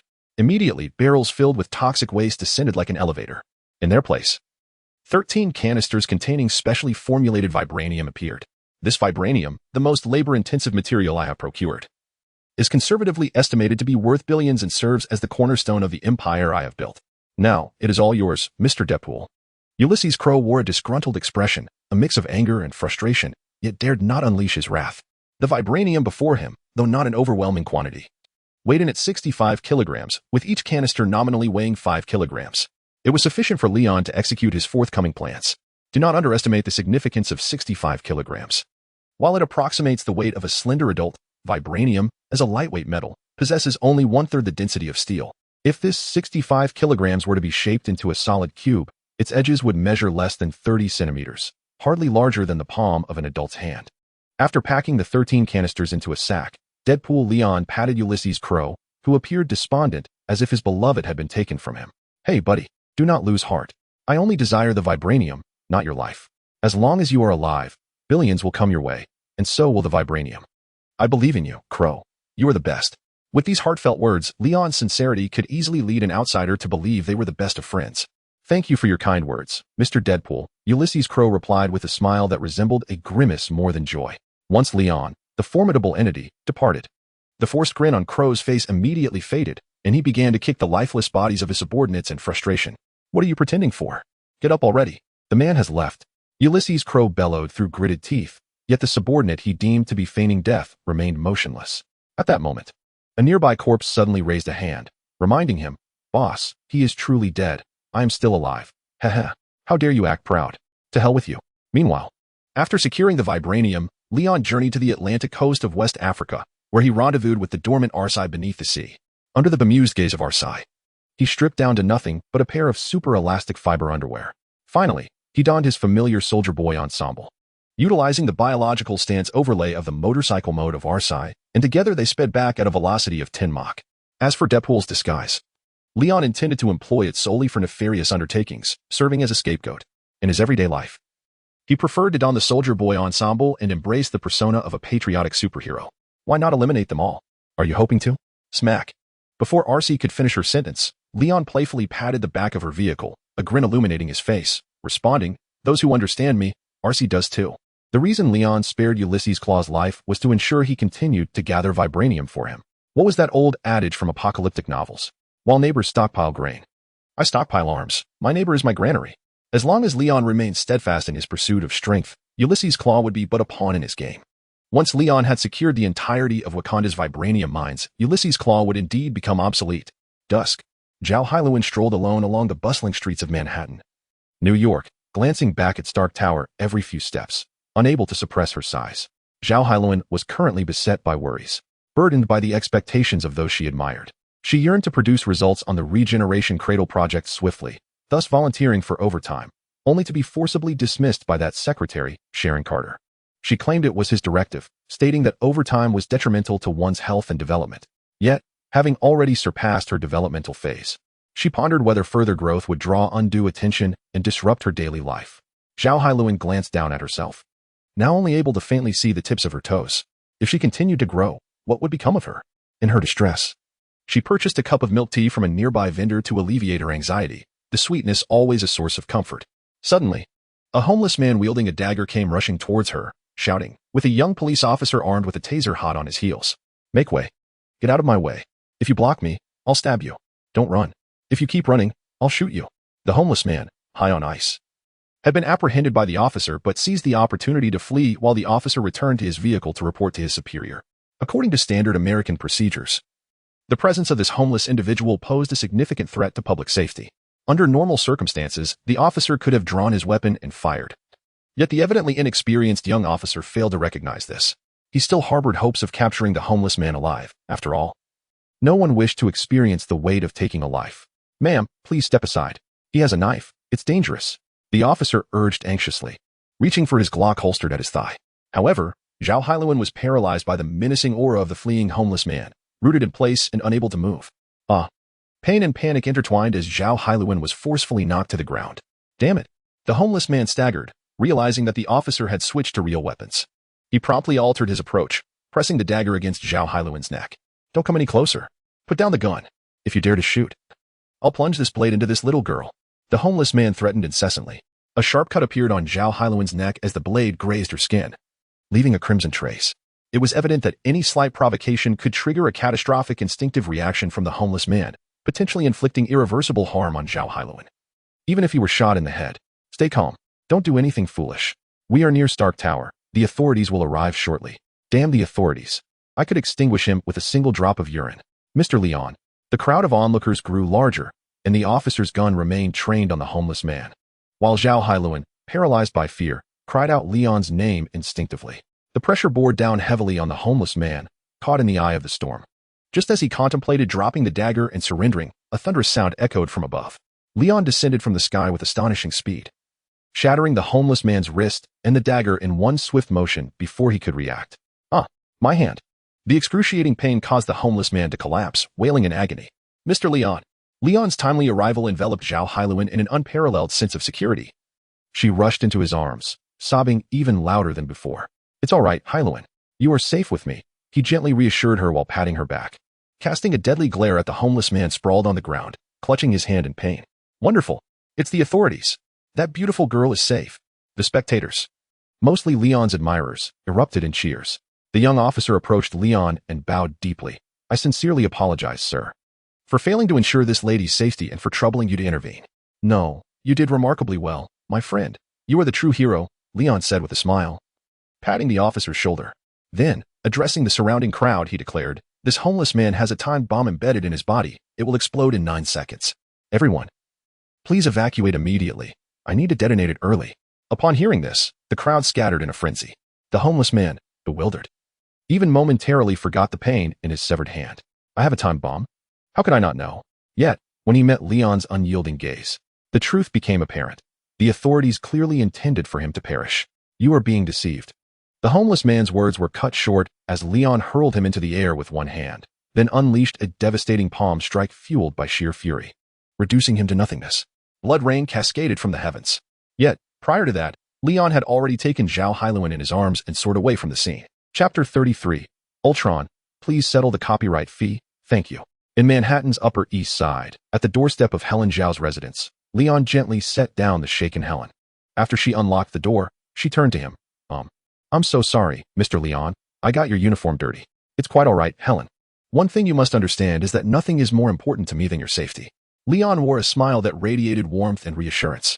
He turned to leave, but Helen, gathering her courage, called out to him. Why don't you come in for a moment? I can help clean your uniform before you go. Upon hearing this, Leon's lips curled into a subtle smile. He noticed Helen biting her slightly pale lips, her delicate hand trembling on the doorknob, her eyes reflecting a vulnerability that was hard to resist. 3 hours later, Leon gently kissed Helen's forehead as she lay unconscious from exhaustion. He carefully lifted her from the bed into the regeneration cradle to tend to her neck injury. However, a small mishap occurred. Unfamiliar with the cradle's operation and equipped with a canister of biological tissue fluid, he mistakenly assumed that placing her inside and activating it would suffice. To his dismay, the cradle was preset to repair all bodily injuries, and thus it not only healed Helen's neck but also mended other ailments in her body. Upon learning of this, Arcee began to suspect Leon's intentions. He protested his innocence, claiming no prior knowledge of the cradle's capabilities. Yet, the deed was done, and there was no turning back. All he could do was be more cautious in the future, even if it meant causing Helen some discomfort. The following morning, when Leon awoke from the pink double bed in Helen's room, she had already left for work. He wondered whether she was pleased with the night they had spent together celebrating her birthday. System, should I check in today? Host, you have an early shift at 8. Ding. Check-in complete. Congratulations. Host, you have received the Konoha necklace. What on earth? The system's notification startled Leon, triggering a bout of anxiety. The Konoha necklace was notorious for bringing misfortune to its wearer. System, if you wish for my demise, you need not be so subtle about it. Leon grumbled internally. He summoned the necklace from the system space, but, feeling an aversion to even touch it, he obliterated it with a swift palm strike. As long as he could escape swiftly, death would always lag behind him. Rope tree, on this matter. I have something to say. Seaside Villa. In the subterranean level 2 of Leon's wondrous abode, an epiphany regarding his own intellectual prowess led him to delegate the intricate workings of Vibranium, the regeneration cradle, and an extensive array of user manuals provided by the system to Arcee. His sole responsibility was to maintain an air of charm. Incredibly, before a regeneration cradle resembling a futuristic sarcophagus, Arcee, having comprehended the partnership dynamics between Vibranium and the cradle at a quantum reading pace, marveled. This metal atom known as Vibranium not only exhibits compatibility with biological cells but also integrates seamlessly, forming an entity akin to an innate whole. Isn't that self-evident? Leon retorted with a gesture of his hands. Otherwise, why would I go to such lengths to procure it? Do you wish to incorporate Vibranium into your own body? Arcee speculated, only to swiftly dismiss the notion. Impossible. The regeneration cradle can only print biological tissues from scratch. It lacks the capacity to decompose cellular structures. And your bodily tissues are far too resilient for such a feat. Before Arcee could finish her thought, Leon silenced her with undeniable evidence. He exhibited an astonishing command over his cellular structure as the skin, muscles, and fascia of his palm receded like a tide, ultimately revealing a gleaming silver Edmund alloy skeletal hand. This was an extension of Leon's super self-regeneration ability, although he had only passively employed this ability once upon its acquisition. The formidable hardness of his body rendered conventional weapons ineffective, thus preventing a second activation until now. Nonetheless, as time passed, Leon's mastery over his super self-regeneration ability continued to manifest tangibly. The capacity to decompose, reorganize, and transfer his own cellular structure was gradually acquired during this period. While he had yet to attain the extraordinary precision of Muzan Kibutsuji, who could flawlessly metamorphose into a woman, Leon was entirely capable of decomposing his tissues into individual cells and reassembling them. This capability was sufficient to fulfill his current aspirations. How is that possible? Arcee gasped, her mouth agape in astonishment, wide enough to accommodate a cucumber of 5 centimeters in diameter, forgetting to close it. My dear, the feats I can achieve far exceed your imagination. With a playful pat on Arcee's cheek, Leon curiously explored the tactile sensation of the mechanical components. However, the hardness of the titanium alloy ultimately quelled his impulse. Perhaps the versatile Vibranium, with its malleability, could offer a solution to this quandary. Yet, presently, Leon found himself without surplus Vibranium to indulge. He resolved to await a further enhancement of his bodily mastery before bestowing Arcee with a thorough upgrade. When that moment arrives. Chapter 34. The Vibranium Body. Are you prepared? Arcee inquired, glancing at Leon, who lay completely exposed in the regeneration cradle. If we are to bond every cell of your bodily tissue with Vibranium atoms, it will take approximately 2.5 hours. During this period, you must remain fully conscious, as you will experience the sensation of countless ants crawling over you, accompanied by an unbearable itch and excruciating pain. This agony cannot be alleviated by anesthetics, and if you wish to reconsider, now is your chance. To be frank, based on her understanding of Leon, Arcee doubted that someone who had been pampered since childhood and indulged in luxury could endure such torment. His usual display of confidence and composure stemmed solely from his affluent background and formidable strength. Should he lose these, his willpower might falter, perhaps even less resilient than that of an ordinary laborer. However, Leon's response took Arcee by surprise and stirred her emotions. She realized, in that moment, that she was beginning to truly comprehend the man before her, named Leon Stark. How much suffering can one endure? Leon chuckled, his eyes devoid of confusion. Rather than lamenting in the future when I lack the strength to protect my loved ones, I would prefer to seize every opportunity to grow stronger now. Arcee, I vow to become your eternal partner, never to wear down. I promise you. Let us begin. With that, Leon closed his eyes, awaiting the infusion of Vibranium atoms. If you break this promise, I shall unearth you from your grave. Arcee whispered, her voice barely audible to herself. Without further hesitation, She pressed the activation button on the control screen of the regeneration cradle, initiating the complete bonding process of Leon's bodily cells with vibranium atoms. Barely at the outset, Leon could not suppress a cry of agony. The sensation was no less painful than when he had merged with the adamantium skeleton. Yet it was far more intolerably itchy. To make matters worse, he had to maintain absolute consciousness, enduring the pain while simultaneously focusing on the disintegration of his tissues into individual cells to bond with the vibranium. It felt as though he was inflicting 1,000 cuts upon himself. The pain was beyond description. When Leon first contemplated surrender, he asked Arcee how much longer it would last, only to be met with a response that plunged him into despair. "We are nowhere near finished. It has only been 3 minutes. What? Only 3 minutes? It feels as though a year has passed." Leon was immediately overwhelmed, regretting not having borrowed the time stone from the Ancient One beforehand. Even if the chances were slim, he should have at least tried. Damn it, Leon cursed, ceasing to inquire about the time and instead dedicating himself to enduring the torment and bonding the cells with vibranium. Time crawled by agonizingly slowly. Time seemed to stretch infinitely for Leon. Gradually, he began to feel a sense of numbness, as if his body's self-protective mechanisms were kicking in. Yet, this was a troubling sign. Leon could not afford to lose control over his own body.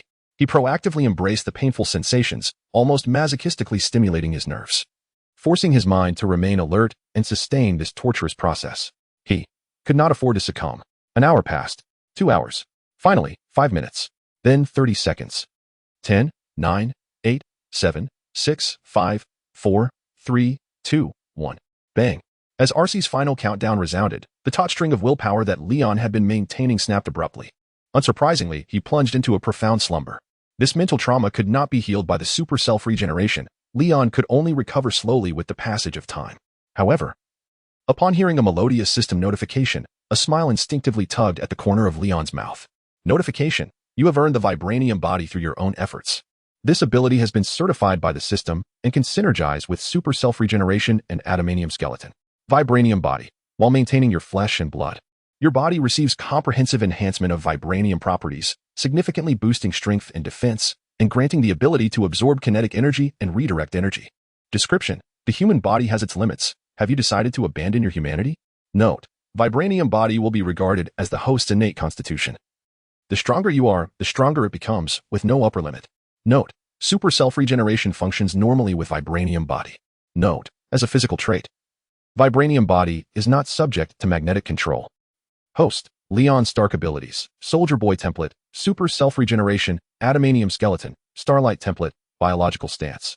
Vibranium body items: Soldier Boy suit, Desert Eagle with infinite bullets, quality, indestructible. Arcee, regeneration cradle, super elastic fiber underwear, quality, indestructible. Super Deadpool suit, Carbonado alloy twin swords. Endless instant noodles, infinite milk tea, unending sunflower seeds, limitless balloons, never-ending stockings. Time became an indeterminate expanse. When Leon finally awakened, he found Tifa, a holographic projection synthesized by his partner Arcee, blocking the entrance to his sanctuary amidst a tug-of-war with Tony and Pepper, who were anxious for his well-being. "I will say this one more time. Arcee, step aside." Tony, clad in Mark IV armor, began charging his palm cannon, threatening Arcee. "I have already stated this, Leon's brother." Arcee replied unflinchingly, "Leon is resting inside and cannot be disturbed by anyone." This was merely a half-truth. In truth, it was because Leon's regeneration cradle was prominently displayed within, and he had been unable to retrieve it from the system space before losing consciousness. Furthermore, Leon had instructed that until Zhao Hailuan successfully developed the regeneration cradle, even his own brother, Tony, should not expose its existence under non-essential circumstances. Thus, Arcee had faithfully adhered to Leon's dying request, never permitting anyone to enter during his coma. Not even Tony or Pepper. "Arcee, I understand the closeness of your relationship with Leon, and I believe you would never harm him. However, he has been inside for an extended period without emerging. As his family, we are merely concerned for his safety and wish to confirm that he is truly just resting," Pepper implored, her eyes brimming with tears. A flicker of compassion crossed Arcee's gaze, yet the current circumstances did not reach the level of necessity. She could not betray Leon's secret out of pity. "I share your worries for him, but you truly cannot enter. Is that non-negotiable, then?" Pepper, step aside. Chapter 35. Misunderstanding resolved. The terrifying strength of Leon, the safety, and even the very life of Leon remained a perplexing enigma, causing Tony immense anxiety. No longer willing to remain idle, he charged his palm repulsor and aimed it at Arcee. A hum resonated as Arcee raised her hand to deflect the beam of energy. revealing glimpses of her scalded metallic arm through the holographic projection. After several successful blocks against Tony's repulsor, even Arcee's titanium alloy body began to show signs of melting. Reluctant to harm Tony, but in need of preserving her own operational capability, Arcee resolved to take the offensive, engaging Tony in close combat while clad in the Mark IV suit. In that moment, despite the fourth generation of his armor, Tony found himself thoroughly dominated by the battle-hardened Arcee, a representative of the agile Transformer warriors.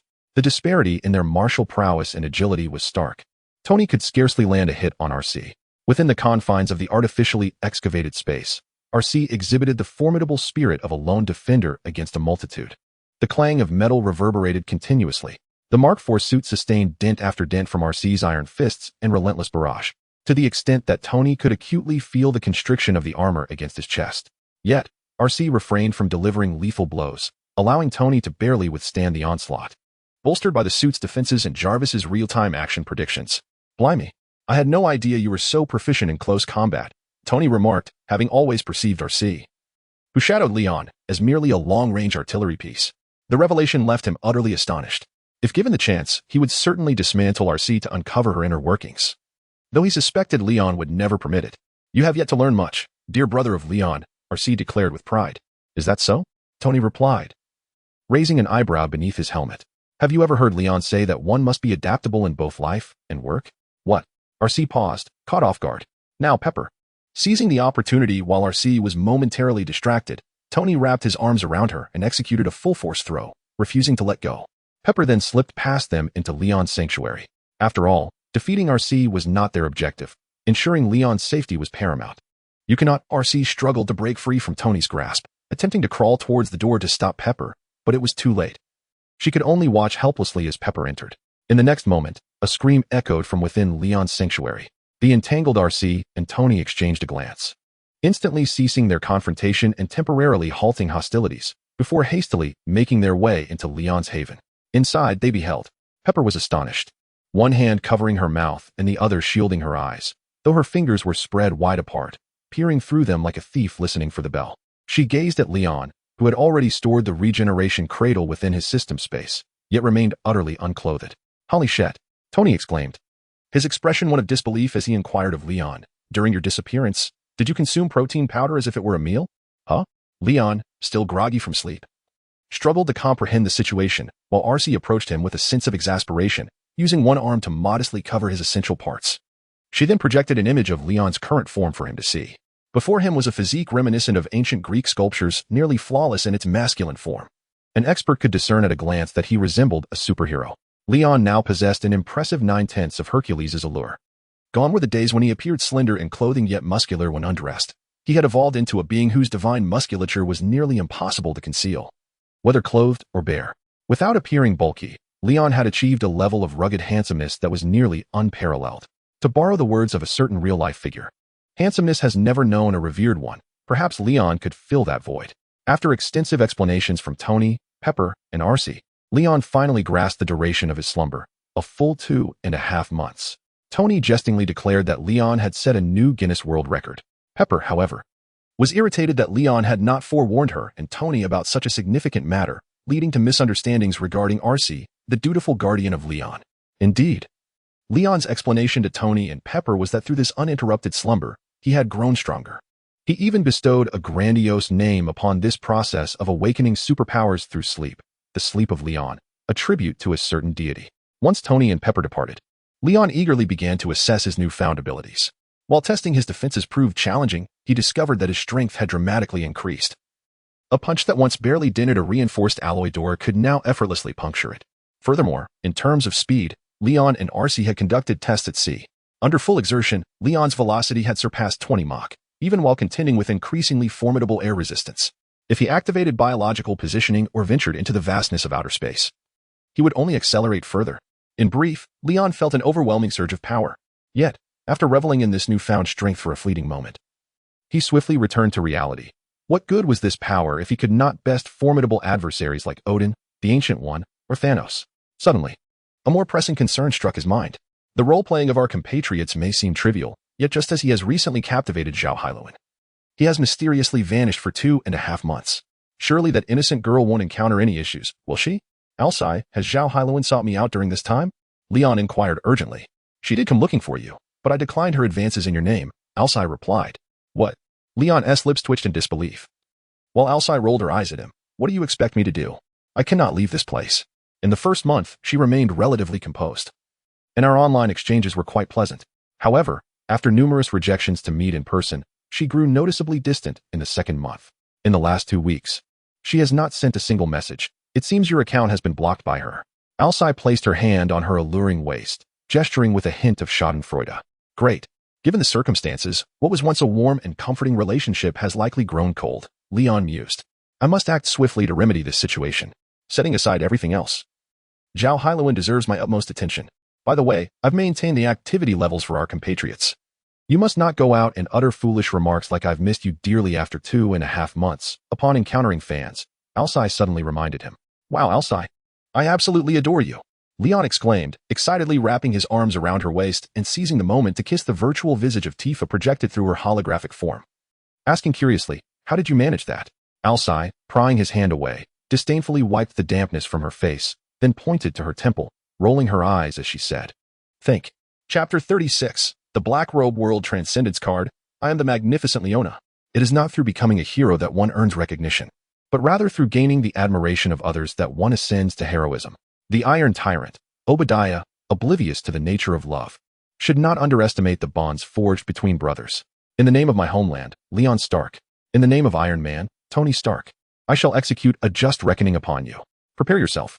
Behold our fervent combination technique, the Armstrong Spiral Acceleration Jet Armstrong Cannon. Before us, the colossal screen formed by the glass facade of Stark Tower displays Iron Man Tony, clad in the Mark III armor, unleashing his full power upon Leon, who stands valiantly in his soldier boy ensemble, shield raised in defense. Yet, inexplicably, all his energy is absorbed by Leon's shield. Subsequently, Leon secures the shield to his chest, unfolds his arms, and releases a supercharged beam from his chest cannon, obliterating the Iron Tyrant, Obadiah, bathed in the golden glow of the setting sun. The two brothers radiate brilliance, accompanied by an intensely dramatic and inexplicably passionate narration. The Stark brothers, a miraculous resurrection. The scene shifts. The imposing logo of Homeland, Iron Body, emerges in the screen's sudden darkness, elegantly rendered in Leon's signature opulent golden font. The world's premier superhero origin film featuring a live-action portrayal by Leon, Homeland, Iron Body, is currently dazzling audiences globally in 3D, 4D, IMAX, Blu-ray, Red Ray, Green Ray, and Any-Ray formats. Ward, what a peculiar notion. Am I not also part of this? On the streets near Stark Tower, Leon gazes upward, contemplating the promotional advertisement for the origin film he did not actually participate in, internally grappling with whether to voice his astonishment. Arcee has conjured a Hollywood-style superhero origin film using her AI imaging technology, fabricating a cinematic masterpiece from thin air. Truly, she is a remarkable talent. Yet, whose bizarre genius conceived this abstract storyline? When it comes to the absurd, Leon would bestow upon that individual the title of the strongest. Furthermore, will anyone genuinely attend this film? Leon cannot help but wonder. Hey, Homeland, may we take a photo with you? Just as Leon is lost in thought, a quintessential black and white American high school duo, laden with backpacks, dashes towards him, enthusiastically greeting him. Of course, my friends. Leon responds, his face adorned with an infectious smile, graciously waving at the two students. Their faces instantly light up with ecstatic joy as they flank Leon, smartphones in hand, snapping away. After capturing their moment, the two high schoolers rummage through their backpacks, producing a set of collectible cards featuring Leon, eager for his autograph. Leon was just about to take over when the corner of his eye caught a familiar yet distant figure, cold and hurried, passing by as if wanting to distance itself from him. Oh, my apologies, my friend. It seems the compatriots have a new mission, Leon remarked, gesturing to his Bluetooth headset. And in an instant, the figure vanished from their sight. Observing this, the two high school students felt a tinge of regret. Yet they were immensely satisfied to have had a chance to take a photo with Leon himself. Moreover, the compatriot was genuinely down to earth, more charming in reality than in photographs. Akin to the boy next door, their admiration had transformed from fervent fans to loyal devotees. If the boys, possessing a normal orientation, felt this way, one could only imagine the reaction of the more appearance-conscious girls. Meanwhile, on the other side, Helen. Hey, Helen, let me explain. Leon swiftly positioned himself in front of the hurried Zhao Helen. Who are you? I don't know you. Zhao Helen responded coldly, her mature and composed demeanor fully in control, as if she had never encountered Leon, attempting to bypass him. You don't recognize me. Leon murmured softly, choosing not to detain Zhao Helen as she walked past him. As she brushed by Leon, disappointment and grievance flickered across Zhao Helen's face. Did she lack even the courage to reclaim their connection? Just as she internally berated Leon, she suddenly gasped. For he had forcefully scooped her up from behind, ascending rapidly into the sky. 3 hours later, do you remember me now? How annoying. Why do you even ask? They hovered on a blood-red tinted cloud at an altitude of 500 meters. With a biological stance, Leon rested upon the throne of the heavens, carrying the exhausted Zhao Helen. Where on earth have you been these past 2 months? I knew the person I was chatting with wasn't you, Zhao Helen inquired, tracing circles with her fingertip, her keen intellect at play. How do you know it wasn't me? Leon asked, intrigued. A woman's intuition, Zhao Helen playfully winked at him. Helen, I'd like to discuss something with you. I still prefer that cold demeanor you had earlier, the one that couldn't resist me. Could you revert to that? Get lost. Yes, just that mix of anger and frustration where you feel utterly helpless. Continue it. I love watching that. Zhao Helen felt a pang of annoyance. Yet the more she reacted this way, the more it seemed to play into Leon's hands, like a meat bun thrown to a dog, yielding no response. Afterward, the two, reunited after a long separation, engaged in a casual conversation, seemingly eager to fill the void of the past 2 months in one go. Leon, Zhao Helen suddenly said. Leon was somewhat taken aback, as this was the first time Zhao Helen had addressed him by his name, without any formalities. I am unconcerned with how many foxes you may be keeping outside. As long as you hold me in your heart, you shall remain my man. Zhao Hailuan declared with formidable confidence, then boldly instigated a confrontation with Leon. What could Leon possibly say in response? He chose to remain silent. As time swiftly passed, another month elapsed. During this interval, the system failed to present any noteworthy treasures. Leon was on the verge of becoming accustomed to this unsettling reality. Until the day when a sudden whim compelled Leon to spend an entire day indoors with Zhao Hailuan. The system, seemingly sympathetic towards her, finally provided Leon with a task to alleviate his restlessness. Query, shall today's check-in be conducted? I am weary. Let it be obliterated. Leon, having entered a sage-like state, felt no turbulence within. Beep. Today's check-in has been completed. Congratulations, host, for obtaining the Black Cloak World Traversal card. Black Cloak World Traversal card. By utilizing this card, one may designate a journey into the realm of the boys, wherein you will traverse in your true form and randomly acquire a simulated identity or directly replace an existing character from the narrative. Quality, one-time use. Description, in the Marvel Universe, you may only develop cautiously. However, within the Black Cloak realm, you shall strike with formidable force. Chapter 37, The First World Transcendence Leon. System, I'm off to the early class. Black Robe World Transcendence card? What rubbish, Leon instinctively scoffed. Yet he immediately sensed something amiss. Holy shit. Zubao, Daddy is here to love you. What? You have a child. Leon's exuberance roused Zhao Hailuan from her slumber. Rubbing her sleepy eyes, she was taken aback by Leon's self-proclaimed title of father, and her drowsiness dissipated significantly as she questioned him. That is not true. I dreamt that we had a child named Azu. Leon spoke without hesitation, as if he required no prior thought. Our child. At his words, Zhao Hailuan's face flushed a deep crimson. Having recently celebrated her 20th birthday, she was at an age ripe for love and passion. Yet the thought of having a child had never crossed her mind. If Leon truly desired a child, what would she do? A sudden wave of panic washed over her as she recalled hearing that childbirth was extremely painful. Leon, just as Zhao Hailuan was about to express her thoughts. Leon silenced her with a kiss, reassuring her, Hailuan, it was just a dream. I've told you before, your safety and well-being are what matter most to me. Touched, Zhao Hailuan nestled her face against Leon's chest, soon drifting back into a peaceful slumber. The following day, after clarifying to Zhao Hailuan that he would be disappearing for a while, Leon proceeded to Stark Tower to convey the same message to Tony and Pepper. You're not even staying at home this time. Should I expect that when you return, I'll have to say something like, this life is unbearable? Love it or leave it. There's no place for you here anymore? Tony jested. Get lost. This household will inevitably fall apart without me. Leon responded playfully. Yet he spoke of a future he could never accept. He must create a world that included Tony. A world devoid of Tony held no value in existence. Surely, you wouldn't want Pepper to remain a widow, would you? Leon pondered. Exchanging a fist bump with Tony, he adopted a serious demeanor and explained. I truly have matters to attend to far away this time. I'll likely bring back some local specialties. Brother, you'll definitely love them. Leon's tone was filled with conviction. After all, no young man could resist the allure of superpowers. As long as Leon returned with a sample of compound number 5, allowing Tony and Banner to research it together, he had no doubt they would devise a perfect, side-effect-free version. When that time arrived, Pepper and Leon's numerous female companions could each receive a share. It would be simply delightful. Pepper, don't miss me too much, Leon chuckled. Who would miss you? You little rascal? Pepper held onto Leon's hand with a sense of reluctance and unease gnawing at her heart as she sensed that he might venture far away this time. It's all right, Pepper. There's nothing to worry about. You know how strong I am now. The person capable of harming me hasn't yet been born. Leon reassured her, affectionately brushing his cheeks against hers. He then turned to Sharon Kate, who obediently donned her form-fitting black skirt as though it were a work uniform, and advised, Kate, remember to diligently handle my affairs. I shall conduct a surprise inspection upon my return. Of course, Mr. Leon, Kate responded with elegant poise, adding, I will ensure everything is in order for your return. After all matters had been addressed. No, rather, after all tasks had been concluded, Leon ascended slowly into the sky under the watchful gazes of those present. With a swift lateral acceleration, he vanished from their sight. Beneath the Pacific Ocean, in the depths where he once lay lifeless, there was no light, no sound, only an oppressive silence. Effortlessly enduring the immense pressure of the ocean depths, Leon retrieved the Black Robe World travel card from his system's inventory. Seizing it firmly, he activated it instantly. Notification: you have utilized the Black Robe World travel card.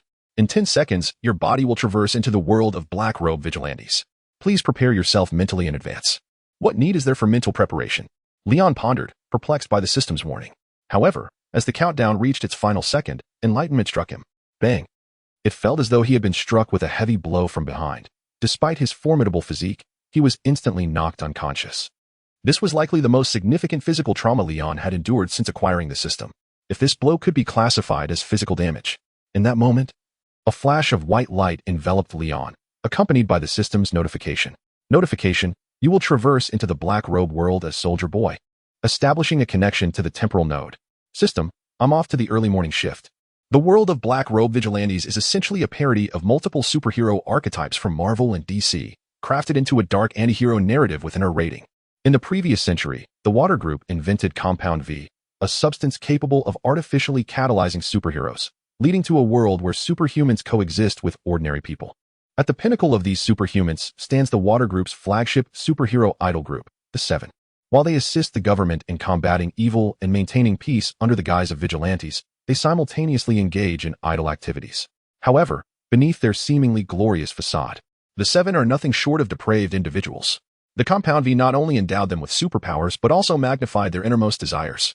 Thus, the Seven superheroes occasionally find themselves in troublesome situations, and whenever this occurs, the Vought Group steps in to clean up the mess.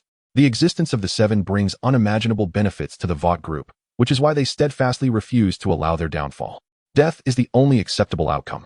Disgrace is not an option. Heroes can only perish gloriously on the battlefield. However, mistakes can happen, even to the best of us. During an unfortunate incident while under the influence, the superhero known as A-Train inadvertently caused the death of Huey Campbell's girlfriend, who was publicly displaying affection in the streets. This left Huey with little recourse. Under the guidance of Vought's public relations, A-Train issued an apology on television, but Huey felt no sincerity in those words, only hypocrisy. Unwilling to accept this, he began to seek vengeance, and it was at this juncture that a man known as Butcher approached him. Thus, the narrative of the boys begins to unfold. Chapter 38. Is this the world of the boys? The Butcher, seemingly ruthless and unscrupulous in his dealings with superhumans, is, in truth, a pitiable man marked by a green hue atop his head. The source of his torment lies in the very being who has betrayed him, the Homelander, the apex of the Seven and all superhumans. Not only does the Homelander shamelessly threaten the Butcher's wife with his life, but he also compels her to bear a son who is destined to possess superhuman abilities. How profoundly ironic and outrageous. Driven by the vengeance of a husband wronged, the Butcher assembles a motley crew known as the Boys, a blend of ordinary individuals and superhumans, to confront the Seven. Their ultimate aim is to eradicate the embodiment of superhumanity, the Homelander. Yet, the Homelander's might is overwhelmingly formidable. The stark imbalance of power leads the Boys to suffer repeated defeats. By a twist of fate, the Butcher learns of a potential secret weapon against the Homelander, hidden away in present-day Russia. With the support of the temporary Compound V, generously sponsored by Queen Maeve, the Butcher and Huey Campbell, two fleeting superhumans, lead their comrades from the Boys to successfully infiltrate the location of this secret weapon. They find themselves in a dimly lit laboratory adorned in the decor of the last century.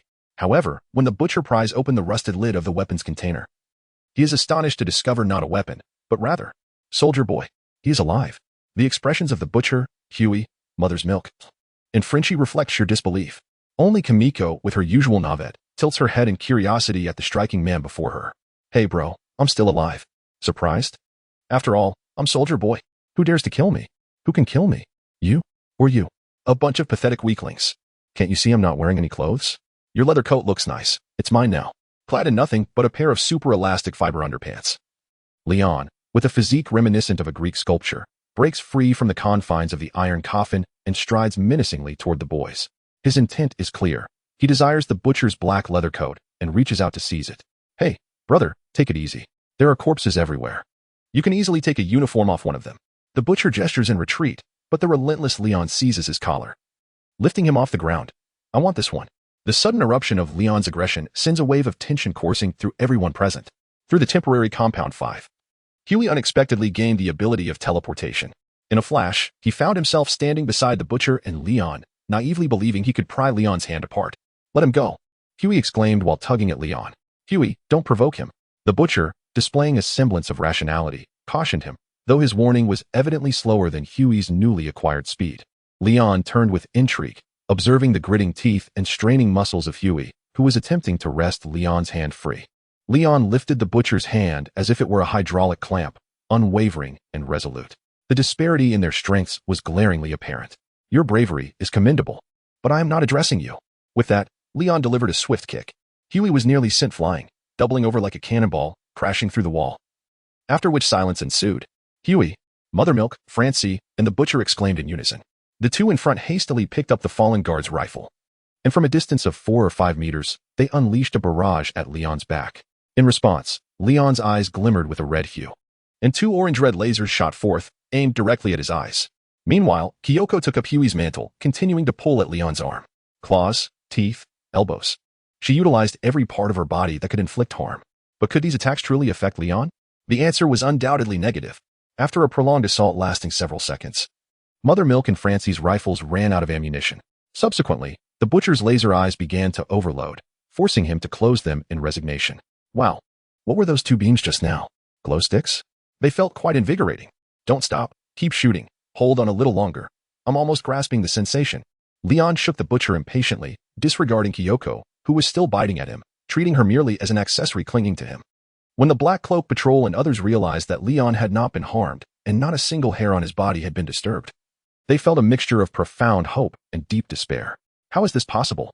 The butcher's face reflected disbelief. He knew that while his laser eyes were not as powerful as those of the Homelanders, they were conservatively estimated to possess about 60 to 70% of their strength. Yet, even at such close range, targeting the most vulnerable part of the human body, the eyes, resulted in no effect whatsoever. Surely, the physical defenses of the Homelanders could not be this exaggerated? Upon contemplating this, the butcher abandoned any thoughts of confronting Leon directly. After all, being unable to defeat an opponent was not a disgrace. The ability to endure and adapt is the hallmark of a true man. Eliminating the Homelanders remained their paramount objective. The stronger the soldier boy, the more advantageous it would be for their plans to devour the enemy. Greetings, listen to me, soldier boy. The What Company, upon learning of your demise, has once again conjured a new version of you. He is, I have implored you to continue firing at me. Do you not comprehend my words? Without allowing the butcher to finish, Leon relinquished his collar, seizing his throat with a firm grip, slowly and deliberately constricting his breath. Now, immediately, shoot me. A golden glimmer ignited in Leon's eyes, akin to 2 light bulbs, yet unable to consolidate their brilliance into a singular beam, perpetually fracturing just as it approached convergence. Damn it! The butcher had never felt death so imminently close. The instinct for survival compelled him to struggle with all his might. After a brief moment of gathering strength, 2 fiery orange lasers erupted once more from his eyes. Yes, this is how it should be.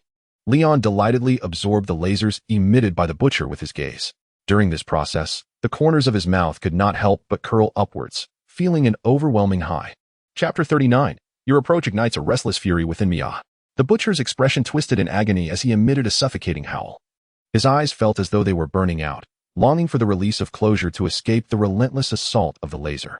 Yet it was not enough. He was compelled to continue. Leon, sensing the butcher's struggle, clasped his hands together, gripping the butcher's head firmly, his fingers digging into the butcher's eyelids, forcing him to persist until Leon's satisfaction was achieved. This brutal spectacle rendered the innocent Milk and Frankie paralyzed with fear. As mere mortals, they could only watch helplessly, praying for the butcher's endurance. At last, why. With an exuberant cry reminiscent of Dio, Leon discarded the butcher like refuse, then, after a brief moment of contemplation, suddenly tilted his head back to gaze at the ceiling. 2 beams of radiant golden light erupted forth, piercing through the ceiling and cleaving the clouds above in twain. In that instant, the midnight gloom transformed into clarity. Good heavens! He too possesses the power of laser vision, Frankie exclaimed, hastily shielding the indignant Milk behind him.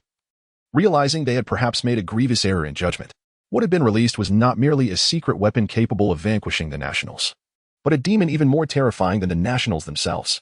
Cough, cough. The butcher, hunched over on the ground, suddenly coughed twice. Seeing this, Frankie and Milk rushed to support him, inquiring with concern, "Butcher, are you all right?" "Huh. Well, at least I'm not dead." "It seems my vision is a peculiar mix of blindness and clarity." As he spoke, the butcher tapped his head, observing that the figures of Milk and Frankie appeared pixelated, reduced to mere indistinct shapes. After a brief respite, the butcher, undeterred, offered a glance to Milk and Frankie that conveyed trust and boldly approached Leon once more. Setting aside any discussion of the butcher's character, he was indeed deserving of the title A Song of Courage, though it seemed his golden spirit had dimmed somewhat. "Oi, mate. Are you calmer now?" The butcher's lips curled into his signature wicked smile. "You've been imprisoned by the Book League for decades. It was we who rescued you. I believe we need to find a more suitable place to sit and converse, okay?" However, prior to that, Leon required a change of attire, extending his hand once more towards the butcher. "Seriously? Again?" The butcher looked utterly exasperated, yet this time he learned his lesson, offering no resistance as Leon stripped him down to merely a pair of red underpants. Beside them, Frankie stifled a laugh, his lips quivering in a futile attempt to contain his amusement. Meanwhile, Milk, despite harboring resentment towards the soldier boys for the loss of his family, had never witnessed the butcher in such a disheveled state. He turned away, unable to suppress a smirk. Moments later, Leon donned the battle-worn butcher's attire and swiftly incapacitated the relentless Kimiko with a single punch, discarding her carelessly behind him. The butcher caught her effortlessly. Meanwhile, Mothers Milk and Frenchie discovered a barely conscious Huey amidst the rubble. They found a makeshift stretcher and hoisted the severely injured Huey onto it. "Butcher, he requires medical attention," Mother's Milk expressed, his eyes brimming with concern for Huey. "I understand. However, we cannot neglect our own situation," the butcher replied, glancing at Leon, who was departing without a word, beckoning a few members of the Black Cloak enforcers to follow swiftly. "Wait." Leon suddenly halted, raising a hand nervously to signal the butcher and the others to stop. "What is it?" the butcher inquired. "I almost forgot." Leon turned to face the butcher. In an instant, he unleashed a laser beam that sent the butcher flying, then promptly retrieved 2 rifles from the ground, aiming them at Mother's Milk and Frenchie, unleashing a barrage until the magazines were emptied. "This is what I had overlooked," Leon whistled, then proclaimed, "An eye for an eye, a tooth for a tooth. Laser for laser, bullet for bullet, fair, isn't it?" Butcher lay unaware of his fate as Mother's Milk and Frenchie sustained several gunshot wounds to their right arms and thighs. "Blasted hell, why are the trajectories of these rifles skewed to the left?" Leon protested. "I've received professional training. During my skirmishes with those Nazi bastards, I never missed. It must be an issue with these rifles, wouldn't you agree?" With a clenched fist, Leon crushed the 2 faulty rifles into scrap metal, then flashed a sinister smile at the writhing Mother's Milk and Frenchie on the ground. "Indeed, it must be the rifles." Frenchie quickly nodded in agreement. Beside them, Mother's Milk glared at Leon with a mixture of rage and hatred. Observing this, Frenchie realized the peril of the situation and urged Mother's Milk to lower his head. Reluctantly, Mother's Milk, recognizing their disadvantage, understood that recklessly charging forward would be futile. For the sake of his surviving family, he grit his teeth and conceded to Leon's twisted rationale. "You're right, the rifles are at fault." Leon wore a captivating smile, patting Mother's Milk's wounded thigh, despite the pain causing him to grimace. Mother's Milk could only manage a strained smile in return. Frenchie whispered urgently in his ear, "Mother's Milk, please don't act impulsively. I still have much life to live. For me, for Huey, for Butcher, and to rid our homeland of its oppressors, you must endure." It soon became clear that the butcher's formidable laser eyes were insufficient to bring him down. Moments later, he stood robustly before Leon, his expression as dark as coal. "Are you satisfied now? If there are any further grievances, we should resolve them here and now. Let us go." Leon grinned. The butcher and the others followed closely behind, their minds sharp and alert, wary of any further outbursts from Leon. They returned to a familiar, yet altered America. The malevolent aura pervading the streets was nearly overwhelming. As he traversed the path, Leon resembled an inquisitive visitor exploring a grand garden, touching and observing everything in sight. The butcher and his companions regarded him with indifference.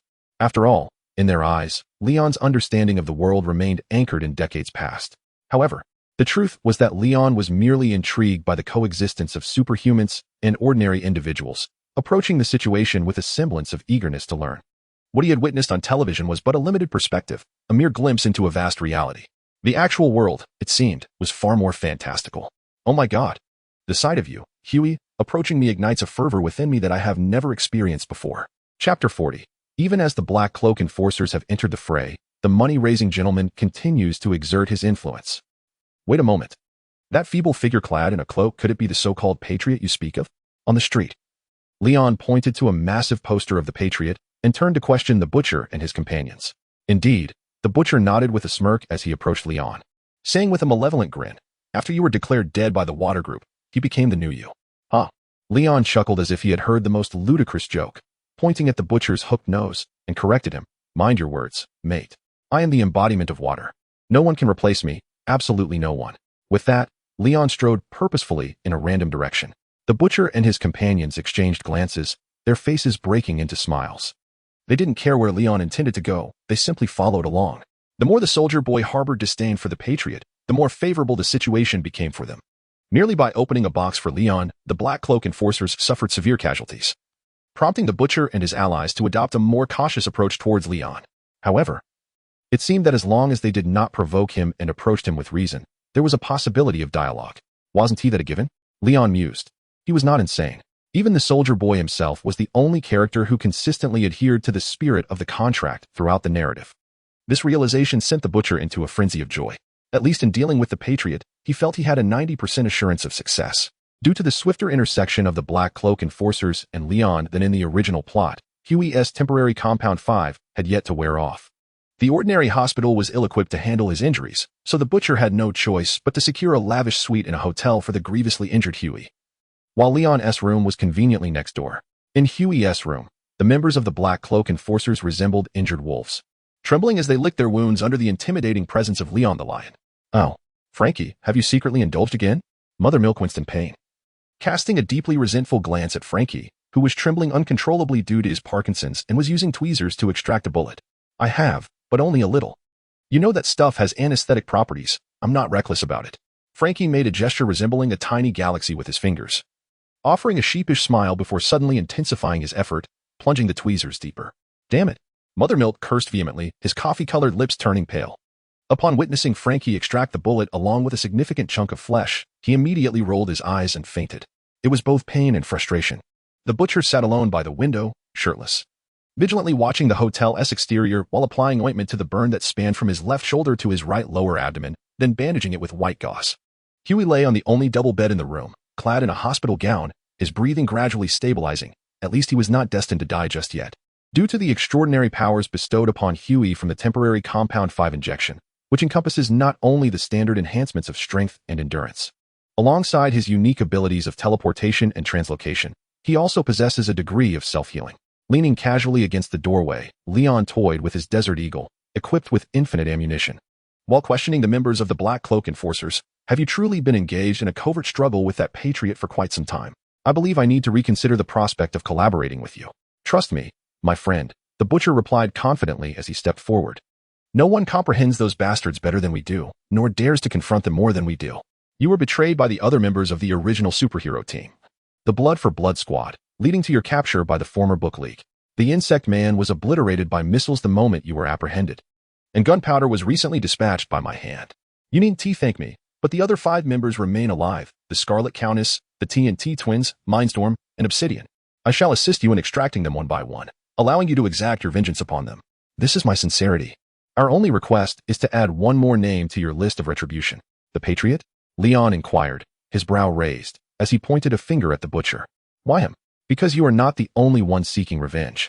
At these words, Leon arched an eyebrow and retorted, "Listen, my friend, while I could locate them myself, you'd best not keep me waiting too long. My patience is limited." "A pleasant collaboration." The butcher grinned wickedly, extending his hand towards Leon. "Not just yet," Leon replied, still toying with his Desert Eagle, refraining from shaking hands. "What?" The butcher's brow furrowed in confusion. "You see, I've languished in that damned laboratory for decades, deprived of a woman's touch for far too long." Leon's tone was laced with indignation. "Are you implying?" The butcher began to piece together Leon's intent. "I require a woman to help me recollect the sensations of manhood." With that, Leon exchanged a knowing wink with the butcher, his lower body mimicking a slow, exaggerated tribute to the king of Asian dance. The butcher's eye twitched, yet he understood Leon's plight. After all, men understand men best. Any man, regardless of orientation, who has experienced such pleasures and then endured decades of celibacy would undoubtedly yearn for such indulgences upon liberation. It was remarkable that someone as powerful as Leon, capable of having his way, could still engage in amicable negotiation. What are your requirements? Beautiful, strong, and healthy. Is that so? Understood. Leave it to me. After a brief moment of contemplation, the butcher readily acquiesced. Leon's demands led him to swiftly eliminate ordinary individuals from the list of potential participants. It seemed that only those with extraordinary endurance and a propensity for physical enhancement could meet his criteria. Otherwise, a mere dalliance with an ordinary person would prove fatal. After all, the gruesome fate of the locomotive's girlfriend, the succubus, and her former landlord during the Battle of Red Cliffs served as a stark reminder, as it left brain matter splattered everywhere. The butcher was unaware that Leon now possessed a biological stance, with proper control of force. Even an ordinary person could endure the weight of Leon's formidable physique for a considerable duration. Otherwise, Zhao Hailuan and others would have long since been crushed under Leon's nearly half-ton mass. As he pondered deeply, the butcher suddenly recognized a glimmer of hope. It appeared that among the extraneous members of the Black Robe Patrol, there existed one who met Leon's requirements. However, that individual was already spoken for. The butcher found himself torn. Should he pursue this connection? After all, this was a friend of his brother. It was imperative that the soldier boy eliminate a few more troublesome superhumans. Chapter 41. The vulnerable Maeve. Seeing that the butcher seemed perplexed by his demands, Leon remained unperturbed. After all, haste makes waste, and there were only a handful of superhuman women who met Leon's criteria. The butcher's options were even more limited. Consequently, Leon was on the verge of revealing names to the butcher. However, such an action would stray beyond the bounds of the soldier boy he was portraying. He was, after all, a dedicated actor. With a click, Leon disengaged the safety of his Desert Eagle, adhering to the principle of a straight line as he aimed the weapon at the butcher's head, who was lost in contemplation. Query: would you like to check in today? System, grant me a moment of charm. Notification: today's check-in is complete. Congratulations, host. You have received the favor of the gun god Stellatrus. Favor of the gun god Stellatrus. Due to your lackluster marksmanship and unwillingness to improve, you are favored by the gun god Stellatrus. When using firearms, your accuracy enters a Schrodinger's cat state. The more you desire to hit a target, the less likely you are to do so. Conversely, the less you wish to hit, the even less likely you are to succeed. However, your probability of hitting a target is never zero. Introduction: the path of the gun god lies within. Astounding. A conceptual divine technique. Not only did it eliminate the most tedious aspect of aiming, but it also bestowed upon him an invincible buff that made it possible to hit the target regardless of the method employed. The gun god Stellatrus appeared to be rather benevolent. Leon resolved to befriend her at the first opportunity. Bang. The reward from his initial check-in in the realm of the Black Cloaks compelled Leon to pull the trigger without hesitation. His target was undoubtedly the butcher, who stood closest to him. Leon had mentally conditioned himself to desire hitting him, yet his true intent was to miss entirely, with a resounding gunshot. Despite the barrel of Leon's Desert Eagle nearly touching the butcher's forehead, the bullet veered off course, merely grazing the butcher's right earlobe. Such a ballistic deviation would astonish even the most seasoned marksman. The sharp sting in his ear jolted the butcher awake, while the gunfire startled the motherly figure in the room, causing her to awaken in panic alongside Frankie, both bewildered as they glanced toward the doorway. Only the gravely injured Huey lay unresponsive on the bed, and the carefree Kyoko merely stirred slightly, curled up in the corner, blissfully oblivious to the commotion. What transpired? The butcher inquired darkly, touching the blood on his earlobe. Nothing much. Just a sudden recollection of past events, Leon replied nonchalantly as he holstered the Desert Eagle, now endowed with infinite ammunition, onto his right thigh, thoroughly satisfied with the experiment's outcome, given that the bullet trajectory could be so whimsically altered at his will. He mused that the system's enforced hits would likely be even more extraordinary.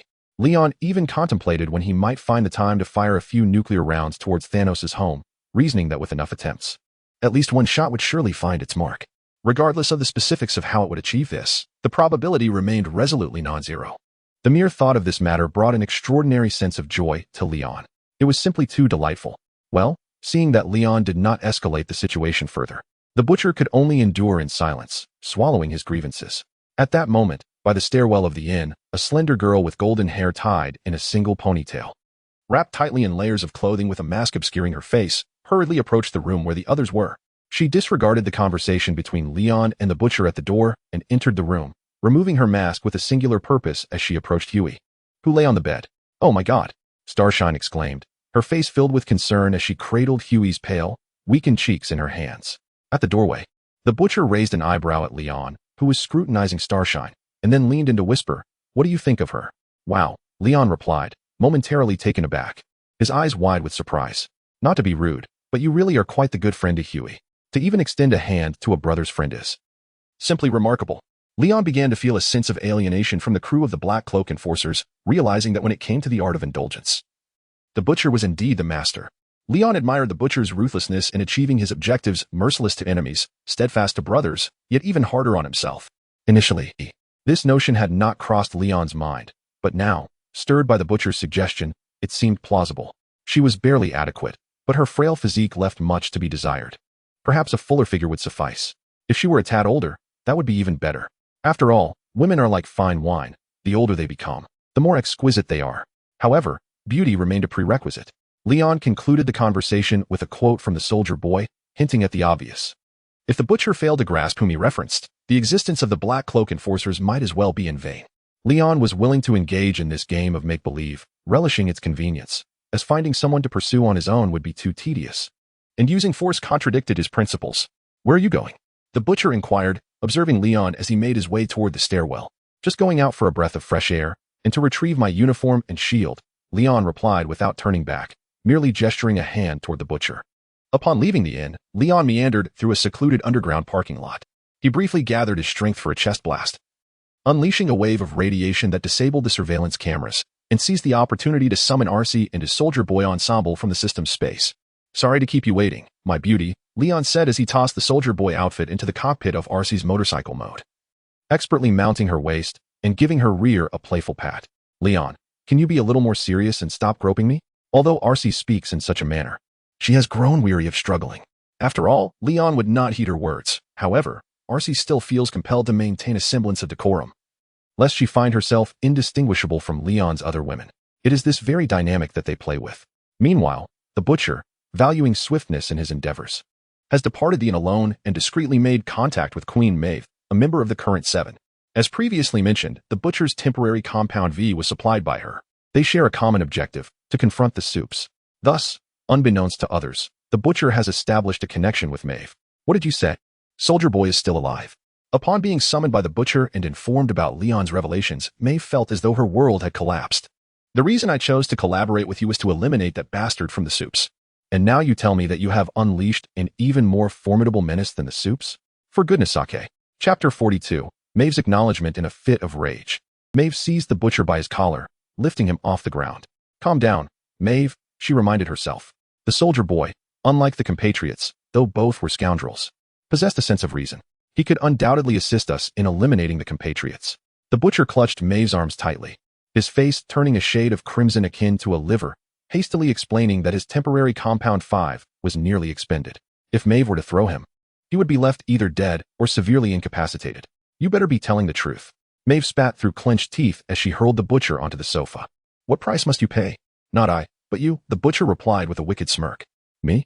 Maeve questioned, her finger pointing at herself, only to suddenly grasp the implication, her pupils dilating in shock. You intend to trade me as the price for the soldier boy? Precisely. The cost of persuading the soldier boy to eliminate the compatriots is you, Maeve. You ought to be pleased. This is our singular opportunity. The closest we have ever been to disposing of that scoundrel. The price merely entails your hospitality towards our secret weapon during this period. You need not partake in the battle. How safe and advantageous. The Butcher maintained his characteristic wicked grin, rationally dissecting the situation for Maeve. Huh. Maeve scoffed, feeling a chill envelop her. Butcher, I now find you more despicable than both the compatriots and the soldier boy. Are you even human? Once I uncovered the grotesque reality behind your facade of noble superheroes, I ceased to regard myself as human. For a human cannot slay a demon. With that, the Butcher abruptly rose from the sofa, snatching a bottle of champagne from the coffee table and draining it in one go before shattering the empty bottle on the floor. So what's the verdict? Do we proceed or not? Damn it. Maeve seethed, her fists smashing the coffee table, her body trembling with fury. Yet, under the Butcher's relentless gaze, she begrudgingly nodded in anger and resignation. Having betrayed the compatriots, she had no path of retreat. To survive, she had to forge ahead, as she had done before. Accepting the bite of the dog, Maeve thought to herself, casting a fierce look at the Butcher. When do I seek him out? Now, the Butcher replied, his signature wicked smile returning. Downstairs at the hotel, a euphoric Frankie circled around Leon's recently returned motorcycle, Arcee, excitedly chattering. Holy shit. This is, without a doubt, the most stunning motorcycle I have ever seen in my life. Stark, where on earth did you manage to acquire her? I too yearn for it. Under the correction of the system's power, Leon directly utilized his true name. He alighted from the vehicle and patted Frankie's shoulder, employing the same dismissive rhetoric he once used to placate Tony, picked up from the roadside. You must be exceptionally lucky then, in a state of blissful haze. Frankie harbored no doubts regarding Leon's pretense and reached out to touch the headlights of Arcee. But could Arcee tolerate such insolence? With a thunderous roar, she ignited her engine, unleashing a plume of fresh exhaust that sent Frankie hurtling through the air, landing squarely in a trash bin. Although he survived, his hair was entirely singed away. This spectacle was fortuitously witnessed by the butcher, returning from his escapades, and Maeve, whose expression resembled that of a scorned lover. What transpired, my friend? The butcher inquired as he approached. Nothing much, Leon shrugged. Just my beauty got riled up by that fellow. Your beauty? You mean this motorcycle? The butcher glanced at the futuristic design of the motorcycle, Arcee, feeling a desire to touch it, yet wary of Frankie's unfortunate experience. It certainly does not appear to be a mere roadside find. He raised an eyebrow. Indeed not, Leon said, lovingly caressing Arcee's headlight, and continued. To compensate for my inability to fly, the Federation specially crafted this jet glider, which I have named Arcee. Does that imply she can fly? The butcher exchanged a glance with Maeve. This was both good and bad news for them. Good in that they would have a greater advantage against their adversaries, but bad in that they hoped matters would not escalate to such extremes. Although the butcher had a plan from the outset, he had yet to descend into madness. Setting aside other considerations, even for his wayward son Ryan, he would not choose to eradicate all superhumans. At least, not for the time being. With the topic of Arcee concluded, Leon took a keen interest in Maeve, who stood beside the butcher. Like Starlight, Maeve, in an effort to conceal her identity, wore casual attire that was nonetheless alluring. A loose, off-shoulder gray sweater barely covered her hips, complemented by sheer black stockings and glossy brown thigh-high boots. Wow, Leon whistled appreciatively, then, as if they were old friends, casually draped an arm around Maeve's shoulders, treating her as if she were no stranger. Wait, I'm not ready. Though Leon was far more handsome than Maeve had imagined, making her feel somewhat fortunate. She did not anticipate his directness. Instinctively, she attempted to push him away, but Leon leaned closer, whispering in her ear, Shoo, time waits for no one, my beautiful lady. After all, you wouldn't want to squander a splendid opportunity to confront the compatriots by making me wait too long, would you?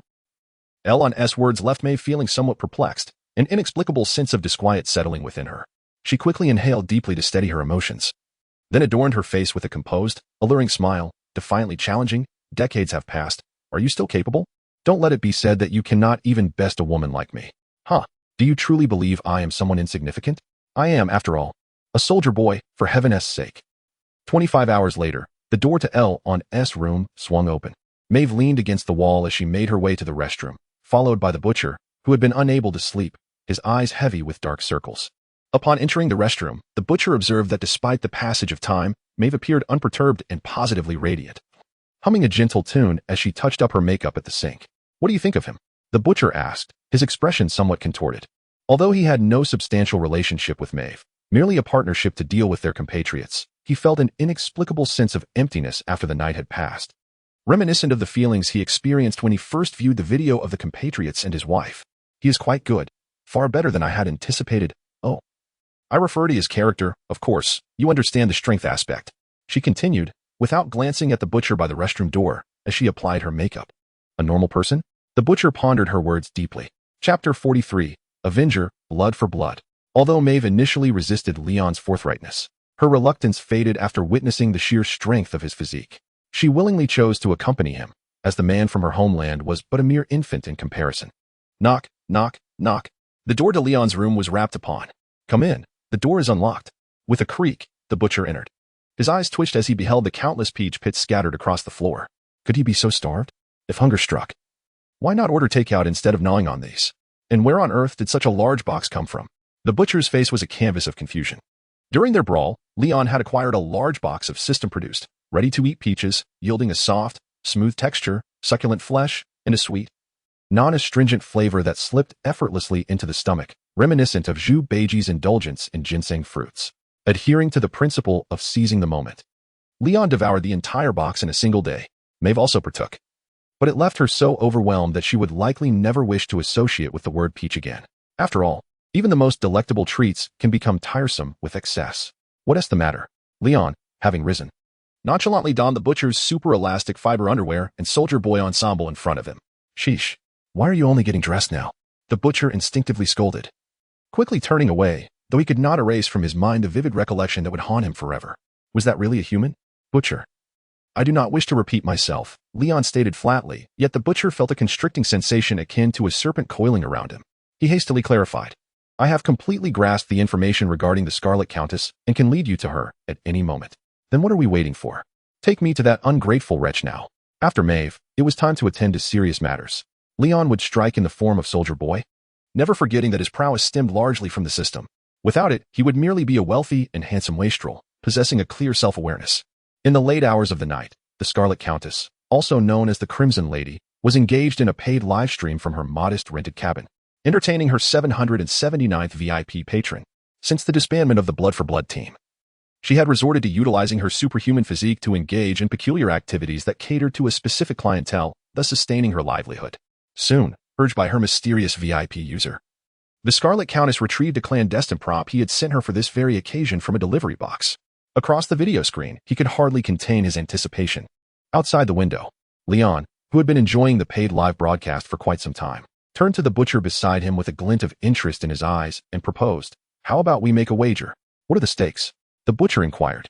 If I lose, I will assist you with your personal matter. If you lose, you shall procure some compound number 5 for me. Agreed. Once the wager was established, both Leon and the Butcher fell silent, engrossed in their calculations. Before long, the Butcher broke the silence. How do we tally this? Leon simply shrugged. For now. Consider it your victory. For now? The Butcher raised an eyebrow, only to see Leon shatter the door lock with a shield and boldly stride into the Scarlet Countess's domain.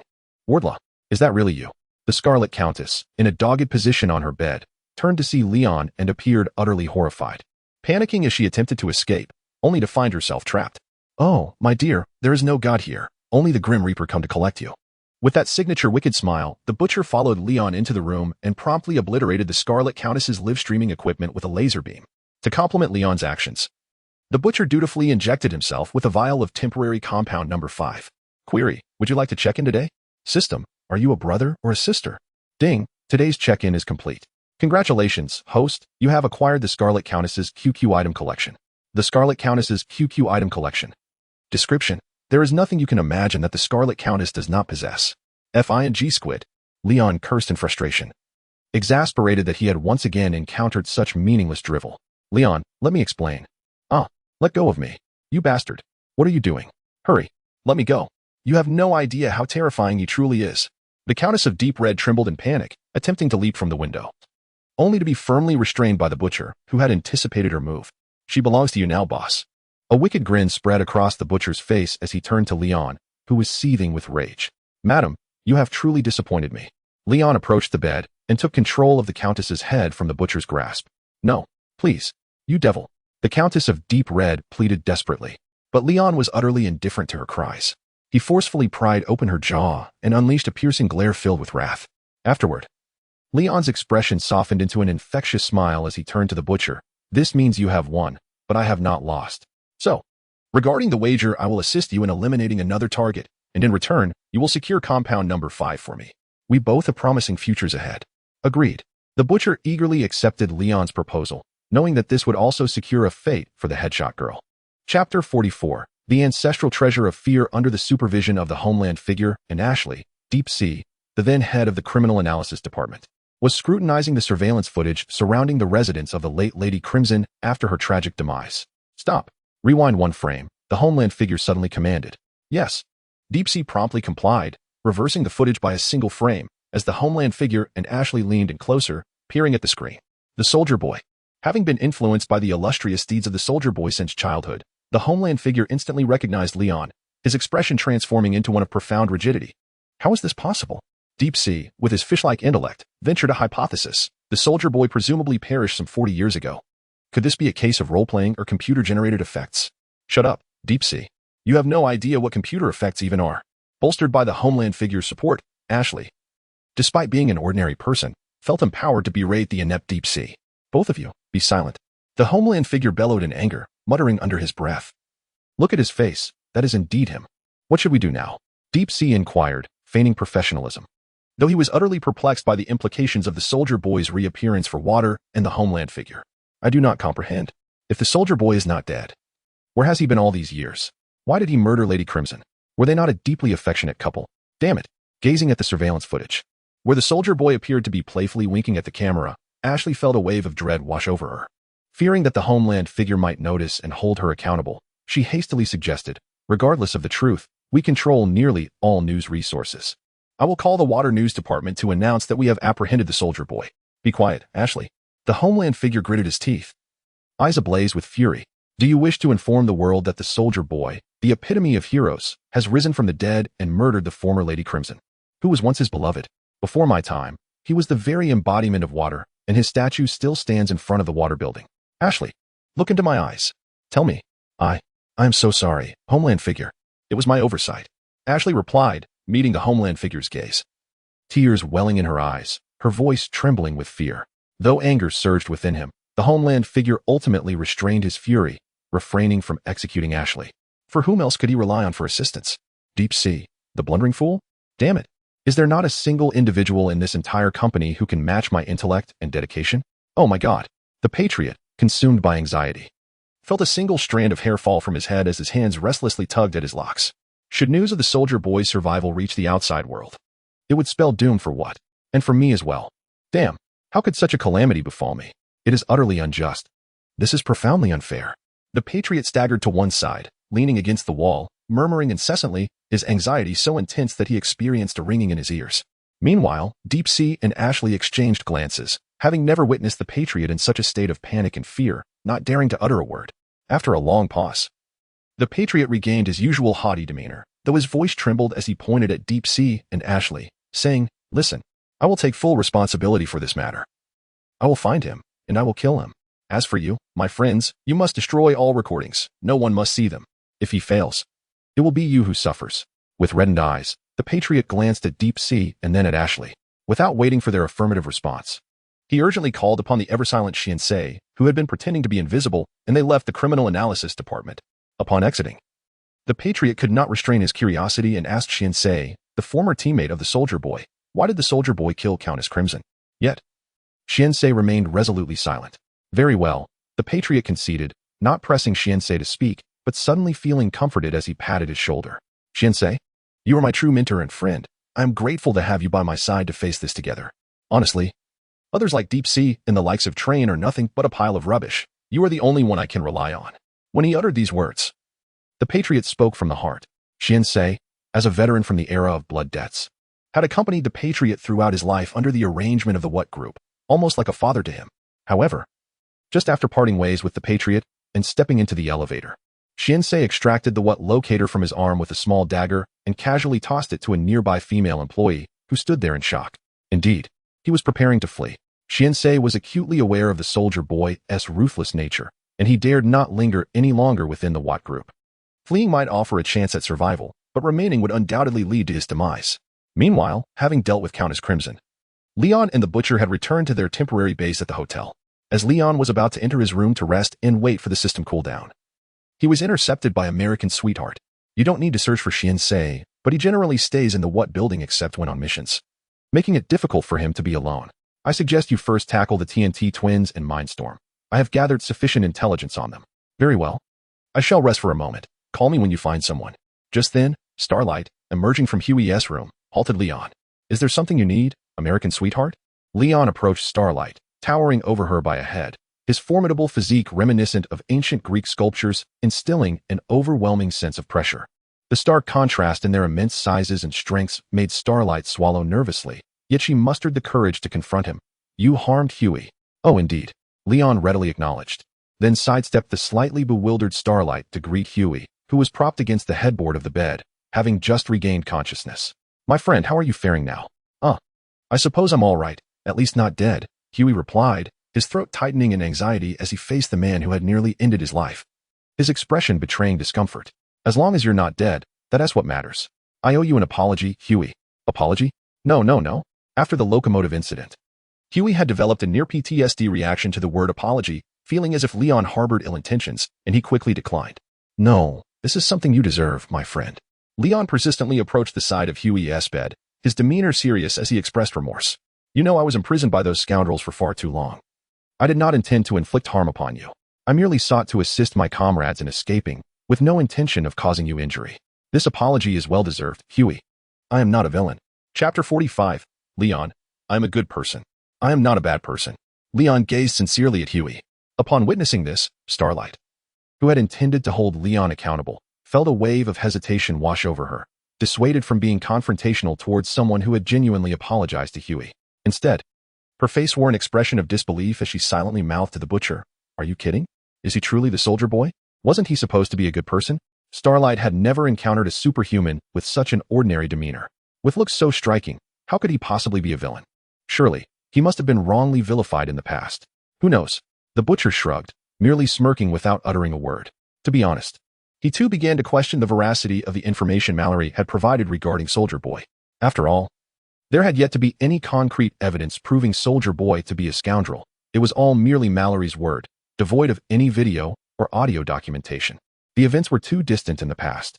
Even if such evidence existed, it was likely rendered unusable. Then you wouldn't harm anyone without cause, right? As a good person, correct? Huey inquired cautiously. Of course, unless they bring it upon themselves. The criteria for such judgments rested solely in Leon's hands. Unspoken yet understood, the most perfect lies are those woven from truths. That's splendid. Leon, thank you. Stark, you truly are a good person. Upon hearing this, the members of the Boys in Black felt a significant weight lift from their hearts. They even perceived Soldier Boy as a potential ally who could be fully integrated into their ranks, save for the Evergrim Milk, who maintained a stony expression and refrained from further comment. Leon, I too owe you an apology. Starlight, slightly abashed, approached Leon. Extending her hand, I should not have spoken so loudly without fully grasping the situation. You are a good person, and we welcome you to our team. Even if only temporarily. Long live understanding. Leon chose not to shake Starlight's hand. Instead, he exuberantly embraced her in front of Huey, sharing a warm hug. At that moment, Starlight found herself uncertain whether to accept or decline, her hands suspended awkwardly in midair, hesitant to rest on Leon's back. After all, Huey was still present. But perhaps it didn't matter? It seemed that Leon merely intended a gentlemanly hug, without any ulterior motives. As for Huey, he had no objections. He was absorbed in the joy of Soldier Boy's inclusion, wishing Leon would hold her a bit tighter, even contemplating lending a hand himself. After all, Leon was a good person, wasn't he? Huey's perception of Leon solidified unconsciously, shaped by the stark contrast in how he was treated by him. At that moment, Leon could not help but exclaim, what a splendid concept character design is. Even if only 1 out of 100 individuals is foolish enough to believe in it, that would still be a tremendous profit. Oh, my apologies. I seem to have lost control of my emotions. You know, Annie, I have not encountered a girl for quite some time, especially one as charming, petite, and understanding as you are. After savoring the scant softness on this bony frame for a moment, Leon tactfully distanced himself. No, it's quite all right, Xinguang said, her cheeks slightly flushed. If it's just a hug, feel free to embrace whenever you wish. Neither Huey nor I would mind. Yes, indeed. I wouldn't mind at all. Although Huey felt an inexplicable oddity within, he generously nodded in agreement, trusting both Xinguang and Leon. Upon hearing this, a subtle smile curled at the corners of Leon's lips. How delightful. He actually said he didn't mind. With such encouragement, Leon felt no hesitation. Consequently, he and the members of the Black Cloak Patrol formed a close camaraderie. Only the world, marred by the horrors of war, was born anew. The pivotal question lingered. Was this Soldier Boy truly the devil he sought vengeance against? In the What Tower, within the meeting room of the Super 7, Maeve had mysteriously vanished for a day and night without notice. While it was not a grave matter, her former boyfriend and current captain, the Patriot, felt compelled to express his concern upon her return. However, as he approached Maeve, he recoiled, covering his nose, as if avoiding a soiled mop, and disdainfully remarked, "Oh, for heaven's sake. Maeve, take a whiff of yourself. I'm certain you've been soaking in heatherflower extract perfume throughout your disappearance. Are you attempting to retaliate against me through such self-destructive means? And if I am?" Maeve rose from her seat, advancing toward the Patriot step by step. Yet, the scent emanating from her appeared to exert an instinctive deterrent upon him, as she closed in. He retreated, his expression twitching, until he found himself cornered against the wall. "Maeve, you seem rather unruly lately. It would be wise not to let me discover any schemes you may be concocting against me." With that, he swiftly punched through the meeting room wall as if it were soft tofu and fled the scene, instinctively repulsed by the notion of sharing the same air with Maeve. The sensation was nauseating, even frightening. A pitiful narcissist suffering from paranoia, a coward. Maeve scoffed inwardly. She then raised her hand to sniff her own scent. Odd, there seemed to be no odor. She should have been quite clean. How could the Patriot still detect anything? Moreover, judging by his frantic demeanor, could it be that he was afraid of the Soldier Boy? Is it akin to a unique territorial marking of a formidable beast? Maeve could not help but ponder. Just then, her phone rang. Beep, beep, beep, connection established. Darling, I miss you. Upon answering the call, Maeve's silence was deafening, yet she reconsidered. Perhaps this was an opportune moment to validate her recent conjecture? Chapter 46. The Gathering of Heroes in a Modest and where the black-robed enforcers temporarily resided. Leon's room was engulfed in a palpable stillness. Maeve, having journeyed for a day and a night, lay exhausted upon the bed, clad in an elegant black and white maid's outfit. Meanwhile, Leon stood by the window, dressed in a soldier boy ensemble, diligently polishing his shield while maintaining a Bluetooth conversation with Arcee, who was reveling in high-speed escapades outside. Is there much difference between here and our world? Leon inquired. Nearly 90% similarity, Arcee replied. Aside from varied place names, the layout mirrors our own almost identically. The Stark Tower here is merely the Water Tower. Frankly, had you not mentioned this was another world, I would have believed it a parallel version of our own. Is that so? Leon mused, narrowing his eyes in contemplation. At that moment, a series of knocks interrupted his thoughts. It was the butcher, who, having endured an unforgettable experience during his last visit, had learned to announce himself from the outside. Oi, mate, it's time to send the twins on their way. Let us proceed, Leon responded, eager to ascertain whether the Blood Debt Squad lived up to their reputation. This time, due to the involvement of numerous innocent parties, the black-robed enforcers were nearly all present. Among them, Frankie was particularly enthusiastic, having long been enamored with the Gathering of Heroes. Outside a sprawling mansion, the butcher peered through binoculars at the chaotic soiree unfolding within. Oh, for heaven's sake, he muttered, what a disgraceful gathering. How can the Gathering of Heroes still be in operation? After observing the scandalous scenes, he offered the binoculars to Leon, who politely declined, raising his hand. There's no need for that. A mere few hundred meters away, it is as if it were happening right before my eyes. Oh, you possess such capability? The butcher raised an eyebrow, the binoculars suspended in midair. Leon, through the manipulation of his pupils and the thickness of his lens, adjusted his focus to achieve a clarity surpassing that of the binoculars. The deeper he delved into his ability of super self-regeneration, the more he realized its potential exceeded his expectations. Its literal interpretation of self-regeneration was merely its most rudimentary application. It was truly remarkable. I want it, Frankie exclaimed, snatching the binoculars from the butcher and immersing himself in the view, his lips making sounds of delight, eager to partake in the festivities. Nearby, Huey also yearned to observe but felt a twinge of embarrassment under the watchful gaze of Starlight, who stood beside him. You know, the Gathering of Heroes was originally founded by me, he reminisced. The inaugural event took place in 1952, initiated by myself and another superhuman, Liberty. She truly embodies the essence of a fiery femme fatale. Had I not already been entangled with the Crimson Countess, it is likely that we would now be sharing a child, perhaps by now in our 30s or 40s. Upon hearing this, the butcher, Huey, and Starlight exchanged knowing glances. The Freedom Girl was none other than the Stormfront they had previously been combating. After sustaining severe injuries from a heated gaze by the son of the homeland, Ryan, it was rumored that she had taken her own life on the day of the homeland's anniversary. Understanding the implications, the members of the Black Cloak Vigilante discreetly refrained from mentioning anything pertaining to Stormfront, lest it further disturb the mental state of the soldier boy. Damn. Leon suddenly interjected with a chuckle. Though I founded it, they have evidently surpassed me by leaps and bounds. It's all become quite extravagant. Some of the scenes are nauseating enough to turn my stomach. Good grief. What on earth is that? Not a shred of masculinity, he exclaimed. Heretics must be eradicated. Wait a moment. As Leon spoke, Huey and the others were just beginning to react and offer their objections when Leon unleashed a single-eyed, heated gaze that severed the abilities of Love Sausage from hundreds of meters away. Holly, damn. My little baby, how could you sever it? How can I survive without you? Love Sausage cried out in agony, collapsing beside the villa's outdoor pool. Remarkably, his powers did not dissipate immediately upon severance. Instead, they instinctively slithered towards the nearest location, driven by an innate desire to reach that place. Oh my God, you actually severed it. Didn't you say you would no longer harm innocents? Huey exclaimed, snatching the telescope from Frankie's grasp. Upon witnessing the severance of Love Sausage's powers, he hastily returned the telescope to the visibly disgruntled Frankie. If you wish to observe, then by all means, I cannot appreciate such a spectacle. Once he had calmed the tumult within his stomach, Huey turned to Leon, expressing his concern. There are many people inside. As long as they do not impede me, they shall remain unharmed. But just now who asked him to repulse me? I did not wish for this. Leon's demeanor was serious, devoid of pretense. He continued, here rests the deal. I will grant you 3 minutes to evacuate those you consider to be good. The rest will be deemed heretics and eliminated. What caliber are those individuals to dare offend the founder of the Superhero League? Upon hearing this, the butcher and Huey exchanged glances. He decisively handed a tube of temporary compound V, 5 to each of the powerless in their group. Huey and Frankie accepted it without objection. But Mother's Milk steadfastly held to his principles. Huey, did you not promise me that you would refrain from injecting that harmful substance? Starlight questioned Huey, attempting to seize the temporary compound V from his grasp, only to be thwarted as Huey swiftly injected himself, leaving her with naught but an empty syringe. Annie, this is not the moment for hesitation. I must regain my superpowers.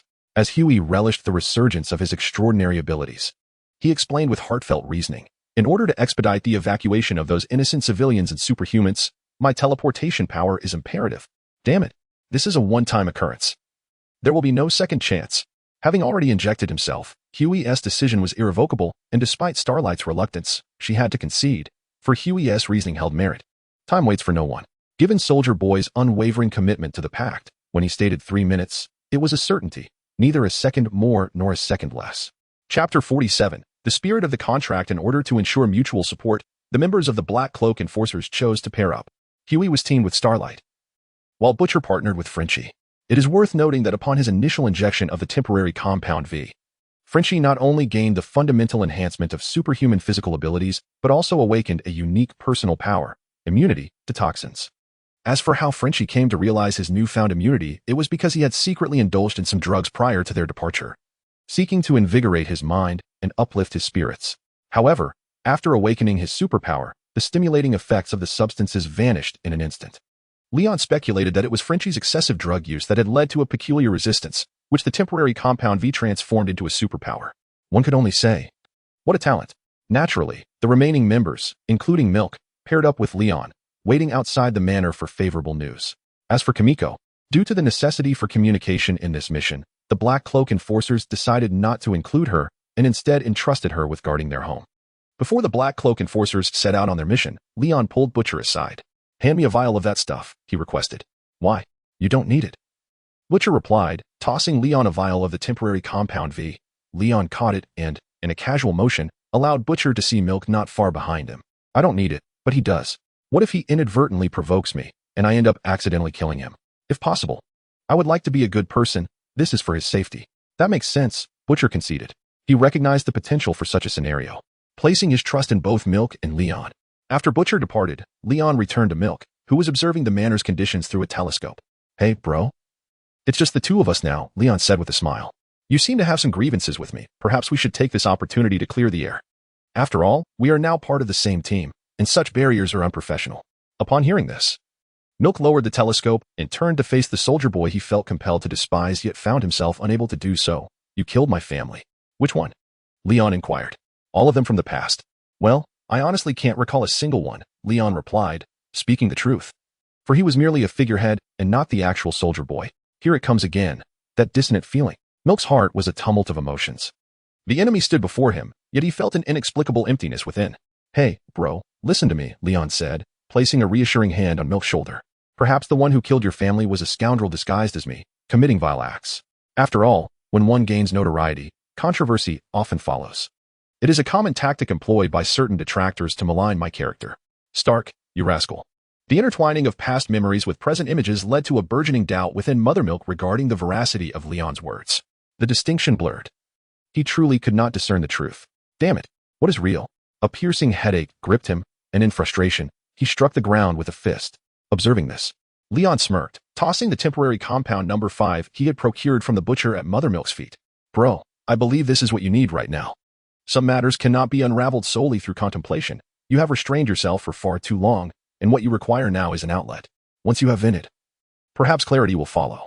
Leon's voice, akin to a devil's whisper, resonated in Mother Milk's ears. Gritting his teeth, he resolutely picked up the compound No.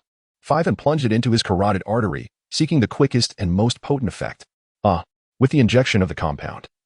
Mother Milk succumbed to a painful cry, collapsing to the ground as his muscles and veins began to emit a translucent crimson glow, ultimately coalescing at 2 points on his upper body.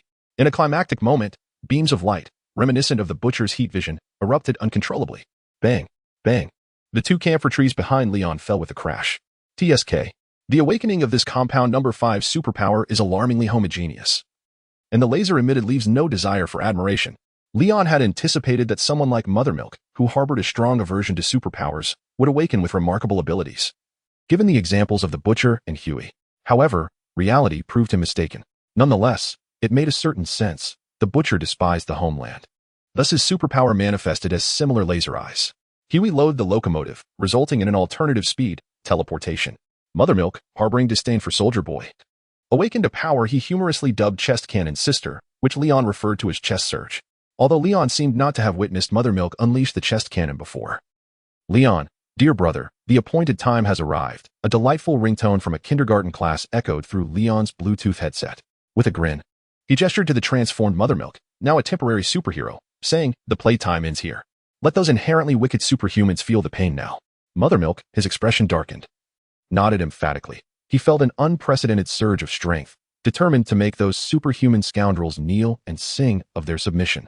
In the Manor Villa, Ward? How on earth did you manage this? Huey, having just encountered the locomotive while seeking revenge on Blue Hawk, landed a punch with his superhuman prowess, only to be halted by Starlight, standing nearby. She pointed to her watch, saying, 3 minutes have passed, Huey. Leon is on his way. We cannot afford to waste time on him. Starlight turned back to glance at the somewhat dazed locomotive. Though you hardly deserve a reminder, leave this place, now, immediately. At once, if you wish to avoid demise. With that, Starlight seized Huey and departed, leaving the locomotive's expression a tumultuous mix of emotions. At that moment, Blue Eagle fortuitously entered his line of sight, igniting the fury that simmered within. The locomotive, its heart already burdened, recklessly surged forward at breakneck speed, charging towards Blue Eagle, forcefully pressing his head against the ground and taking him along in a supersonic escape from the scene. By the time Leon, clad in a Soldier Boy ensemble and accompanied by a lactating companion, boldly stepped through the villa's entrance, the ground bore only a blend of pale pink and crimson paint, stretching from the doorway out into the open air. Chapter 48.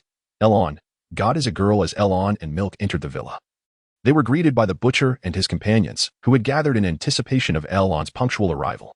Without uttering a word, Milk took immediate action, unleashing a powerful surge of energy that obliterated the head of a pair of superhumans, lost in their drug-induced ecstasy, right before the eyes of the remaining members of the Black Cloak Brigade. What have you done, MM? The butcher exclaimed, bewildered by the sheer madness unfolding before him.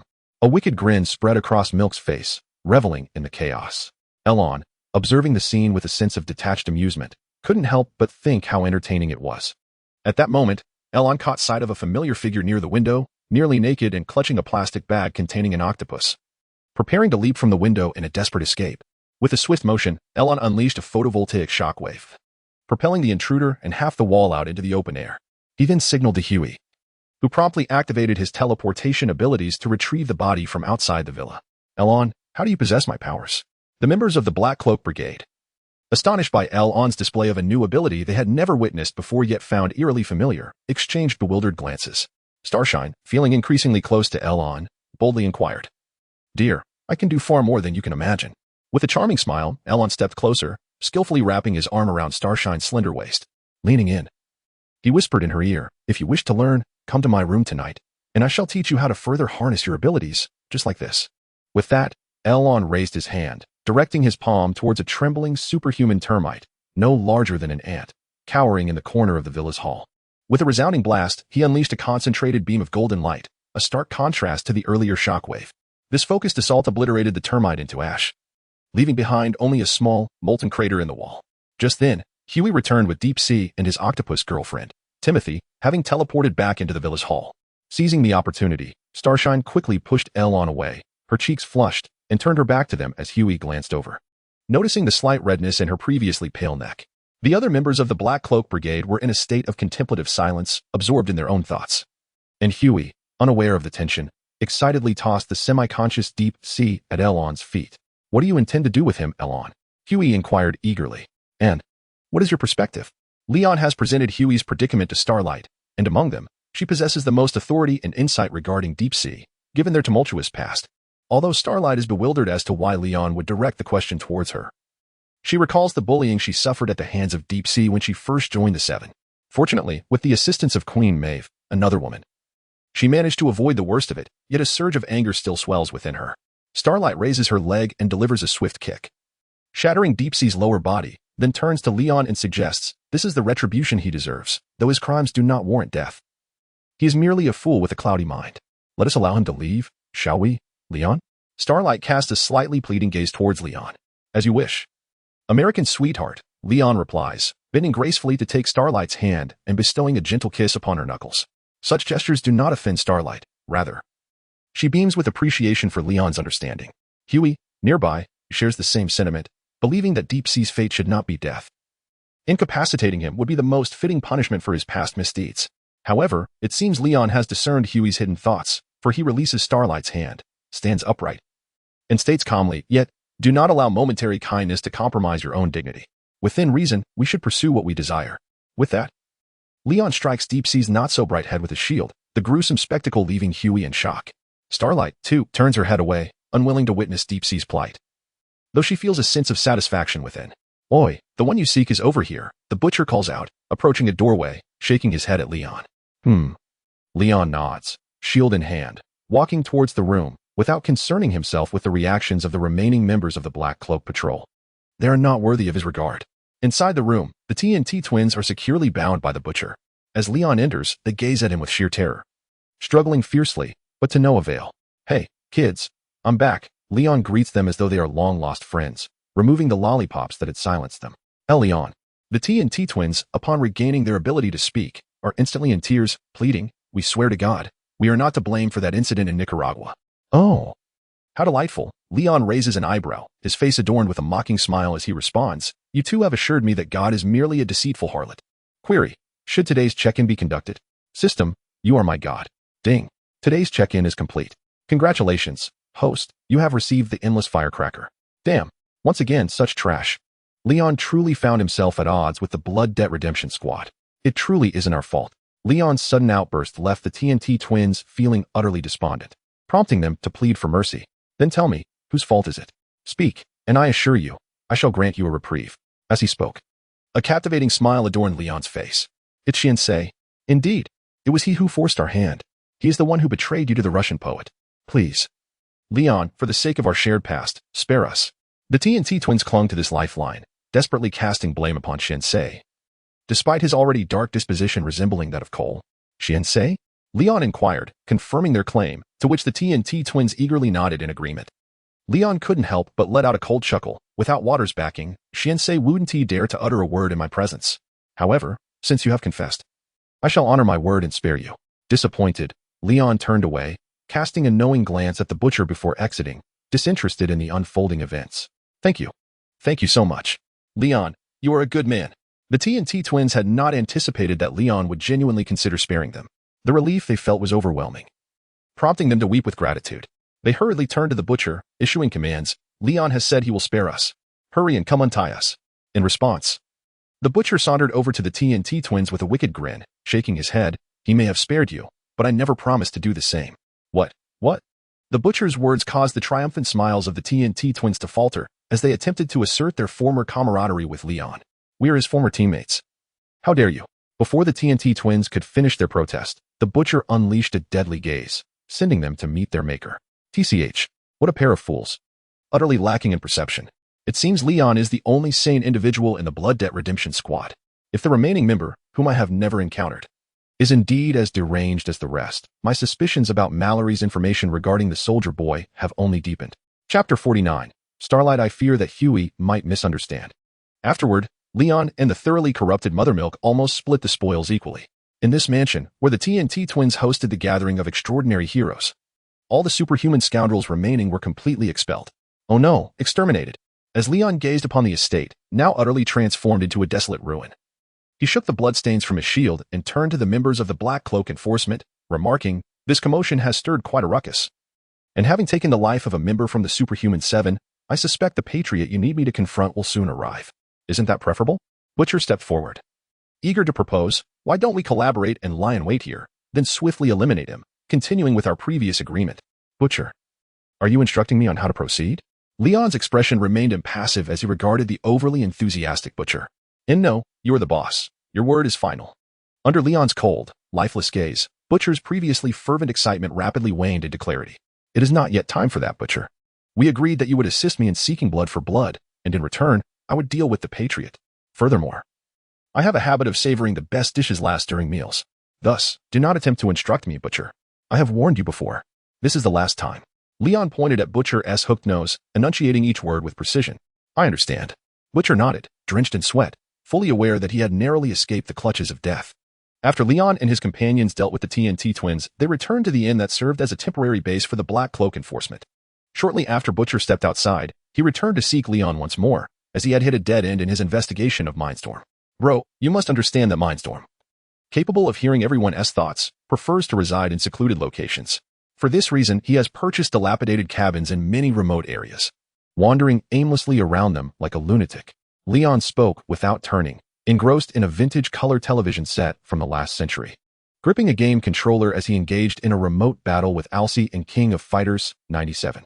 The clues you provided are too vague, Butcher expressed his concern. Investigating all potential locations would take at least several weeks, if not months, and we do not have that much time to waste. I told you. Mindstorm is a madman, a damn bipolar patient. Apart from myself, the others in the Blood for Blood squad keep their distance from him. Wait, Butcher suddenly interrupted. A bipolar patient? Indeed. Did I not mention that before? I distinctly remember doing so. No, you once mentioned it, but I seem to have forgotten. In our daily interactions, the Butcher has honed his skill in spinning tales to an artful level, striving to avoid provoking Leon. Oh, for heaven's sake. Arcee, could you not give me a moment's respite? On the flickering screen of yesteryear, Leon's character, the Eight Gods, was effortlessly dispatched by Arcee's remote-controlled Dragon 2 with a seamless series of moves, leaving no room for performance at all. Observing this, the Butcher raised an eyebrow. Having gleaned crucial information, he hastily exited Leon's room, eager to avoid becoming the target of unfounded accusations. After the Butcher's departure, the defiant Leon, unacquainted with the notion of leniency, was thoroughly trounced by Arcee, leading him to renounce his gaming addiction entirely. After striking the television with a furious blow, he consumed an entire bottle of sleeping pills and peacefully reclined in bed for a restorative slumber. With one blink and then another, the hours swiftly passed into the depths of night. Knock, knock, knock. A slender figure, reminiscent of a stealthy feline, crept to the threshold of Leon's room, cautiously tapping with the lightest of touches. Creak. The door swung open. Leon, it's me. Before Starlight could finish her sentence, Leon yanked her into the room. Wall slam. Annie, I have been waiting for you. I haven't slept a wink all night. Though Leon's talent for fabricating tales was not quite on par with the Butcher's masterful deception, it was nonetheless impressive. Apologies, she stammered. I waited until Huey was asleep to avoid any misunderstandings. Starlight, with her delicate hands, gently pushed against Leon, a mere token effort to prevent him from drawing closer. Thump. Their eyes inadvertently met, and in that moment, Leon's gaze, filled with a tenderness that could even soften the hardest of hearts, caused Starlight's own heart to skip a beat. After taking a deep breath, she inexplicably shut her eyes. Chapter 50. The entrance opened the door. However, the events that Starlight had envisioned did not unfold as anticipated. She watched as Leon lifted her into a princess carry, then opened the window and leaped onto the waiting motorcycle mode of Arcee. Arcee, slightly bemused, transported them to a secluded grove not far from the inn. During this time, Starlight, realizing her misunderstanding, kept her eyes tightly shut, her once fair cheeks now resembling ripe red apples. It was not until the gentle hum of Arcee's engine, which had automatically maintained a low-speed mode, ceased that Leon set her down from the vehicle. Only after her feet touched solid ground did Starlight dare to open her eyes. Casually glancing at Leon and feigning ignorance. Leon, what are we doing here? Engaging in activities you desire, Leon replied promptly. Starlight's face flushed as red as a boiling teapot. What are you thinking, dear? Leon chuckled, ruffling her hair playfully. Did you not come to learn how to control your superpowers? What else could we possibly do? And no, that's not. Starlight stammered, lowering her gaze. Yet, her confidence paled in comparison to Zhao Hailuan's, and her attempts at concealment fell short. Leon could still clearly discern her expression, one so mortifying it could evoke a laugh from the depths of embarrassment. At this moment, Leon found himself pondering. Is this little sister truly so innocent? Why do I feel as though I am the one being ensnared? The sophisticated hunter often assumes the guise of the prey. But who cares? He mused. As long as there's something to do, that's all that matters. With a quiet chuckle, Leon turned his attention to the task at hand. Do not misunderstand. This was a training session for her superpowers. The secluded location ensured that practicing her abilities would not disturb anyone else. After all, would she want to practice in the inn, drawing attention with her radiant aura? In that case, the Butcher might very well be tempted to take her down. Leon teased. That makes sense, Starlight admitted, feeling a bit shy. Then let us begin. With that, Leon positioned himself behind Starlight, one hand encircling her waist while the other rested atop her hand, their fingers entwined. This. Don't be nervous, my dear, Leon patiently explained. Calm your mind and feel the flow of energy in my palm. This is the best way to achieve the desired outcome. Is that so? In truth, Starlight wanted to inquire whether it was necessary for their bodies to be so closely pressed together. However, upon witnessing the seriousness etched upon Leon's face, she merely moved her lips without uttering another word. As night fell and a gentle breeze wafted through the air, it seemed being so close together was indeed quite comforting. The transfer of warmth between them made the experience of sensing the energy flow all the more bearable. Starlight could not help but rationalize this closeness to herself. In truth, Leon had not contemplated much. He simply, "Did you feel it?" "My energy," Leon remarked. "However, it seems I cannot absorb it," Starlight said, her brow furrowed, clearly dissatisfied. She then exerted herself further, yet still failed to grasp the essence of it. "My dear, of course, you cannot absorb it. If you could, it would be quite extraordinary," Leon thought, having spent considerable time honing his ability to freely absorb, transform, and release his nuclear energy. To borrow a phrase from Sai Xiao, "My dear sister, you are still 20,000 years too early. Let us see if you can manage it now." Leon subtly converted the nuclear energy in his palm into electrical energy. "Indeed, this time, I can absorb it. Leon, look. I have already." "Eep," Starlight exclaimed excitedly, then eagerly turned to share her joy with Leon, only to find him slyly leaning in closer. And thus, a secret unspoken was born. "All our memories, carefully collected. I apologize, I did not anticipate you would." In an instant, Starlight, startled, turned her head away and swiftly covered Leon's mouth, preventing him from continuing his jest. "I know, it is entirely my fault. I failed to exercise restraint," Starlight lamented. "That was merely an accident, wasn't it?" Leon inquired with a mischievous glint. "Indeed," Starlight nodded like a chick pecking at grain, fearing she would only respond with a soft hum of agreement to whatever Leon said, seeking peace of mind. "Then it is of no consequence. Let us proceed," Leon said, licking his lips, for since she had paid her dues, he felt inclined to reciprocate. "This time, you shall place your hand upon the back of my hand." "Very well." Starlight obediently nodded and placed her hand on Leon's hand. Bang! Leon unleashed his palm energy, severing a tree directly in front of them. "How swift." "Leon, how did you accomplish that?" Starlight inquired, astonished. Yet this time, she learned to suppress her urge to turn around immediately, though she felt a pang of regret upon realizing it. After all, there were more than just Leon who were greedy for knowledge. "Shall I proceed more slowly this time?" Starlight asked, hesitantly nodding. Leon then commenced a 2.5-minute charge of his palm energy. This time, Starlight felt particularly attentive, and a notion of "I can do this too" arose within her. It was akin to solving problems using a reference answer, just as a certain gentleman remarked. "My current strength is solely the result of my own efforts. It is all the same principle. Shall we give it a try?" Starlight nodded, and without waiting for Leon's suggestion, she placed her hand back beneath his palm. What more could Leon say? She was indeed perceptive. Leon expelled a fragment of energy from his palm for Starlight to absorb. Otherwise, in this desolate wilderness, how could he provide her with any power? He had to take matters into his own hands. Bang! Failure. Starlight hung her head in disappointment, as the energy she projected remained diffuse, sending a wave of photovoltaic vibrations that caused the yellow-green leaves to tremble and fall. Although the steps were identical, why did the results differ so dramatically? Starlight asked in frustration.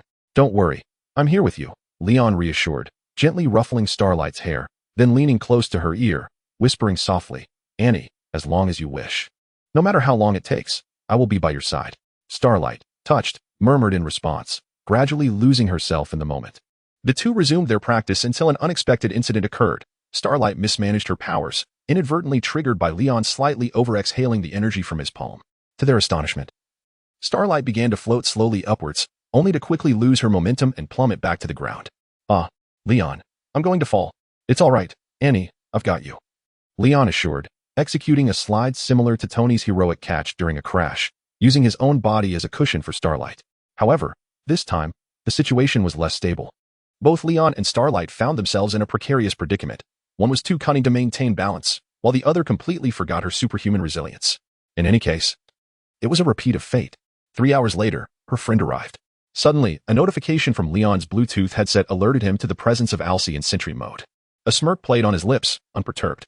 The American sweetheart, radiating golden light, remained blissfully unaware of the approaching confrontation. Outside the grove, a rustling sound drew near. "What are you doing?"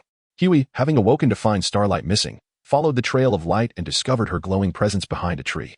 Upon spotting Huey, Starlight was equally bewildered. However, a series of gunshots erupted from the shadows behind the tree. Bang, bang, bang, until a final thud marked a bullet striking its target. Huey fell to the ground, clutching his chest. "The feeling of being so irresistibly drawn to you is a sensation I have never experienced." Chapter 51. Eisen Leon, Mirage. The following day, in Huey's room.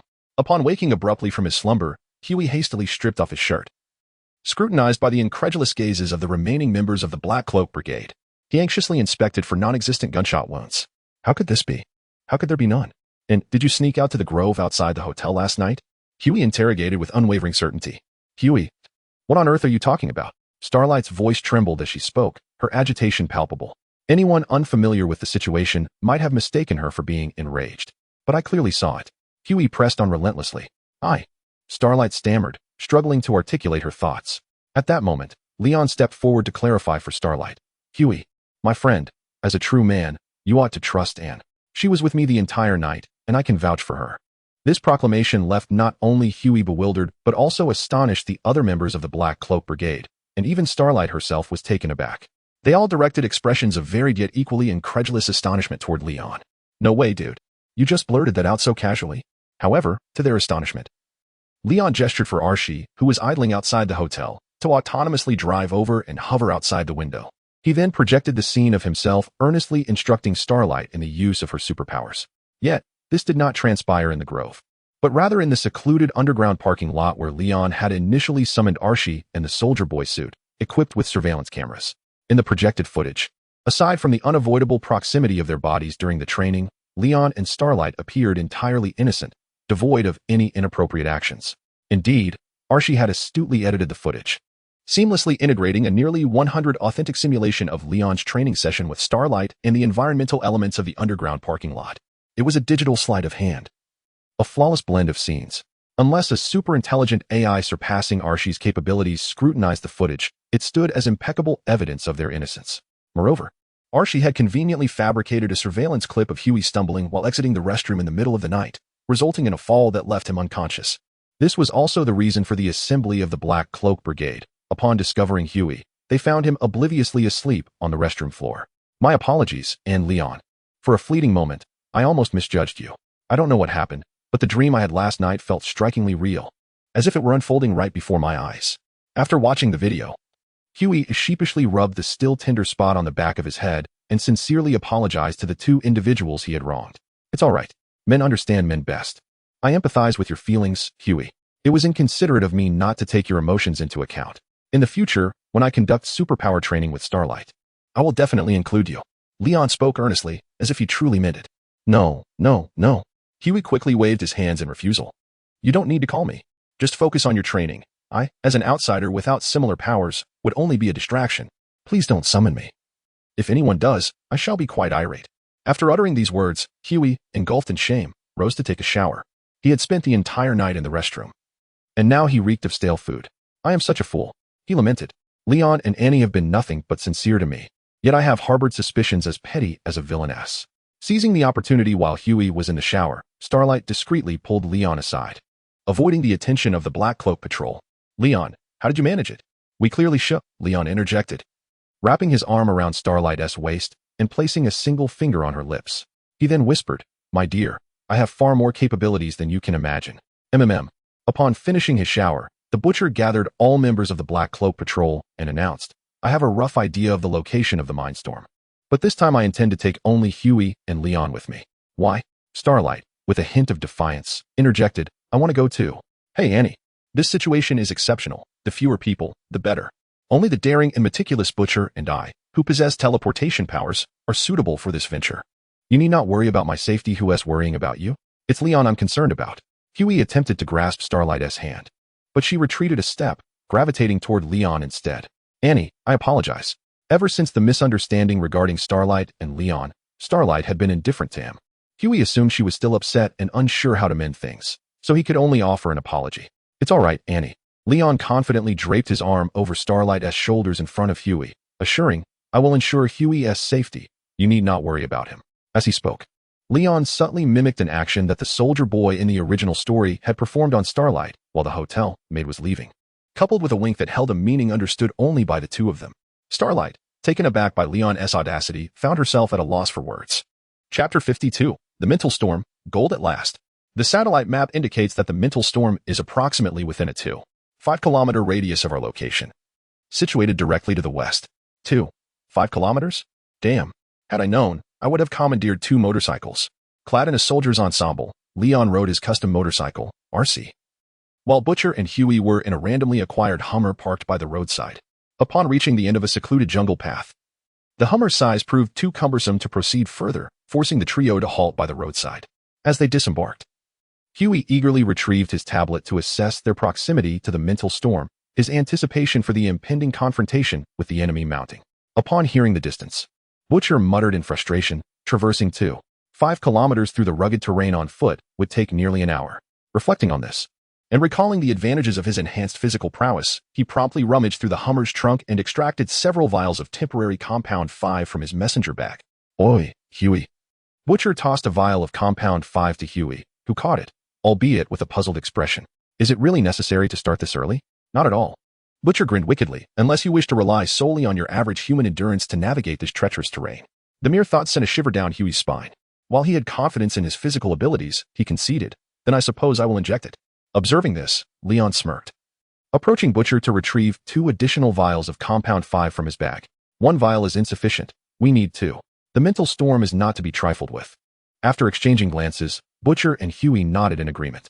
"It makes sense. We've yet to experience the effects of dual injections." Huey chuckled, embodying the innocence of a child, while Butcher, the pragmatist, immediately injected the vial Leon had given him.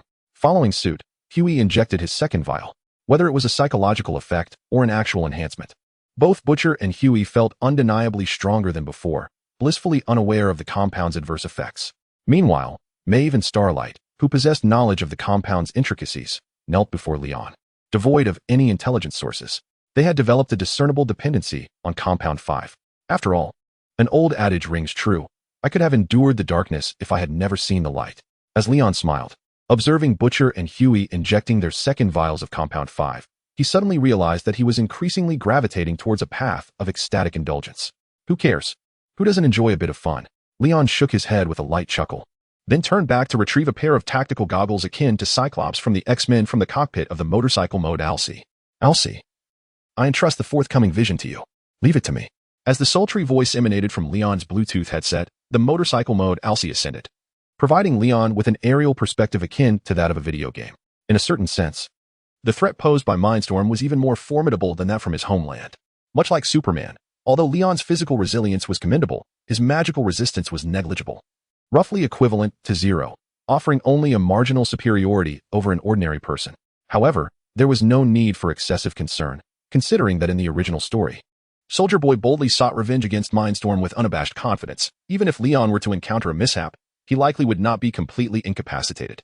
Yet, the possibility of being entirely subdued was slim. In any case, Leon was currently significantly stronger than Soldier Boy himself and had made specific preparations, given Mindstorm's diminutive stature. Attempting to catch him off guard was a task that was eons away from fruition. This underlined the significance of intelligence. In this regard, Bruce, as Batman, held the most authority to speak. "I have located him," Arcee suddenly announced, followed by a deep sense of confusion. "Why complicate matters? You could simply command me to capture him." "Hey, Arcee, I am not fond of the term command," Leon corrected with an earnest expression that lacked pretense. "You are not my servant. You are my partner, my family, my beloved." All right, I understand." Unable to endure Leon's unabashedly affectionate words, Arcee hurriedly muffled his mouth with a few shy sounds of protest. Aside from his bipolar disorder, Mindstorm also suffered from a significant degree of paranoia. The small cabin he occupied was laden with high-energy explosives. If an accident occurs, you might get hurt. And if you were hurt, I would be heartbroken, Leon. Arcee softly intoned. Drip. A drop of pale yellow, translucent oil fell from above, landing at the corner of Leon's mouth. He licked it away, gazing upward only to see the swiftly retreating rear end of motorcycle mode Arcee. At that moment, the prepared Butcher approached Leon with a query. "Okay. Can you now tell us what we might encounter?" Leon turned to point a finger at the Butcher and Huey, saying, "You only need to heed one point. Avoid making eye contact with him. Keep your eyes closed." "What if?" Huey nervously swallowed hard. "There is no what if," Leon asserted confidently. "As long as you keep your eyes shut and refrain from eye contact, there is nothing to worry about. I will handle everything. You merely need to act as guides. Just serve as bait." The unspoken words lingered in Leon's mind. The Butcher and Huey exchanged a knowing glance, their understanding instantaneous, and thus commenced an unyielding duel of eyelids. As superhuman soldiers, they were acutely aware of the terror that mental manipulation instilled, and their temporary status as superhumans offered them no immunity. In essence, caution was their greatest ally. With this resolve, the trio ventured into the dense forest, which temporarily served as their stronghold amidst the tempest of the mind. After traversing a mere few hundred meters, Leon raised his hand, signaling the Butcher and Huey to halt. He pointed to a triggering mechanism beneath his feet, which had been disturbed but not yet activated. The three exchanged glances, opting to take a slightly longer route to circumvent the densely packed minefield, lest they alert the mental storm and provoke its defenses. Before long, they approached a wooden cabin unharmed. Outside, an orange-red lawnmower, its engine still reverberating from recent use, stood idle. Suddenly, with a jovial exclamation of "fuck," Leon, who had taken the lead, was violently propelled away by a high-energy bomb triggered beneath him. The Butcher and Huey were not spared from this fate either. In the ensuing chaos, he dashed toward Butcher. Arcee's voice crackled through Leon's Bluetooth headset. "Do you need me to intercept him with XY for the beam cannon?" "There's no need for that," Leon interjected hastily. "Do you think he's as resilient as us? What if we turn him to mush and can't retrieve him?" The ground around them was still laden with a considerable number of high-energy explosives. Recently, Leon had placed his faith in the arcane. Fortune, he mused, was on its way back. With that thought, Leon swiftly drew the long-sealed Desert Eagle, loaded with infinite bullets, from his thigh holster, and aimed blindly in the direction indicated by Arcee towards the Butcher. A flurry of gunfire erupted. Bang, bang, bang. Due to the temporary effects of compound number 5, the Butcher was impervious to bullets, and as the odd sound of bullets striking resonated, Leon realized that the mental storm had indeed been struck. As a being with enhanced mental fortitude, his physical attributes were not significantly superior to those of an ordinary individual. Then, with a leap, Leon soared through the air, landing beside the mind storm, which had sustained an injury to its leg. With a single punch, he felled it, and hastily rummaged through the Butcher's shoulder bag, which had remained closed-eyed in fear, using it to envelop the mind storm's head. "Quick, quick, quick, system," he urged. "Sign in while it's still warm." Prompt: "Would you like to sign in today?" "Don't ask, just sign." Ding. "Today's sign-in is complete. Congratulations, host. You have gained immunity to mental control."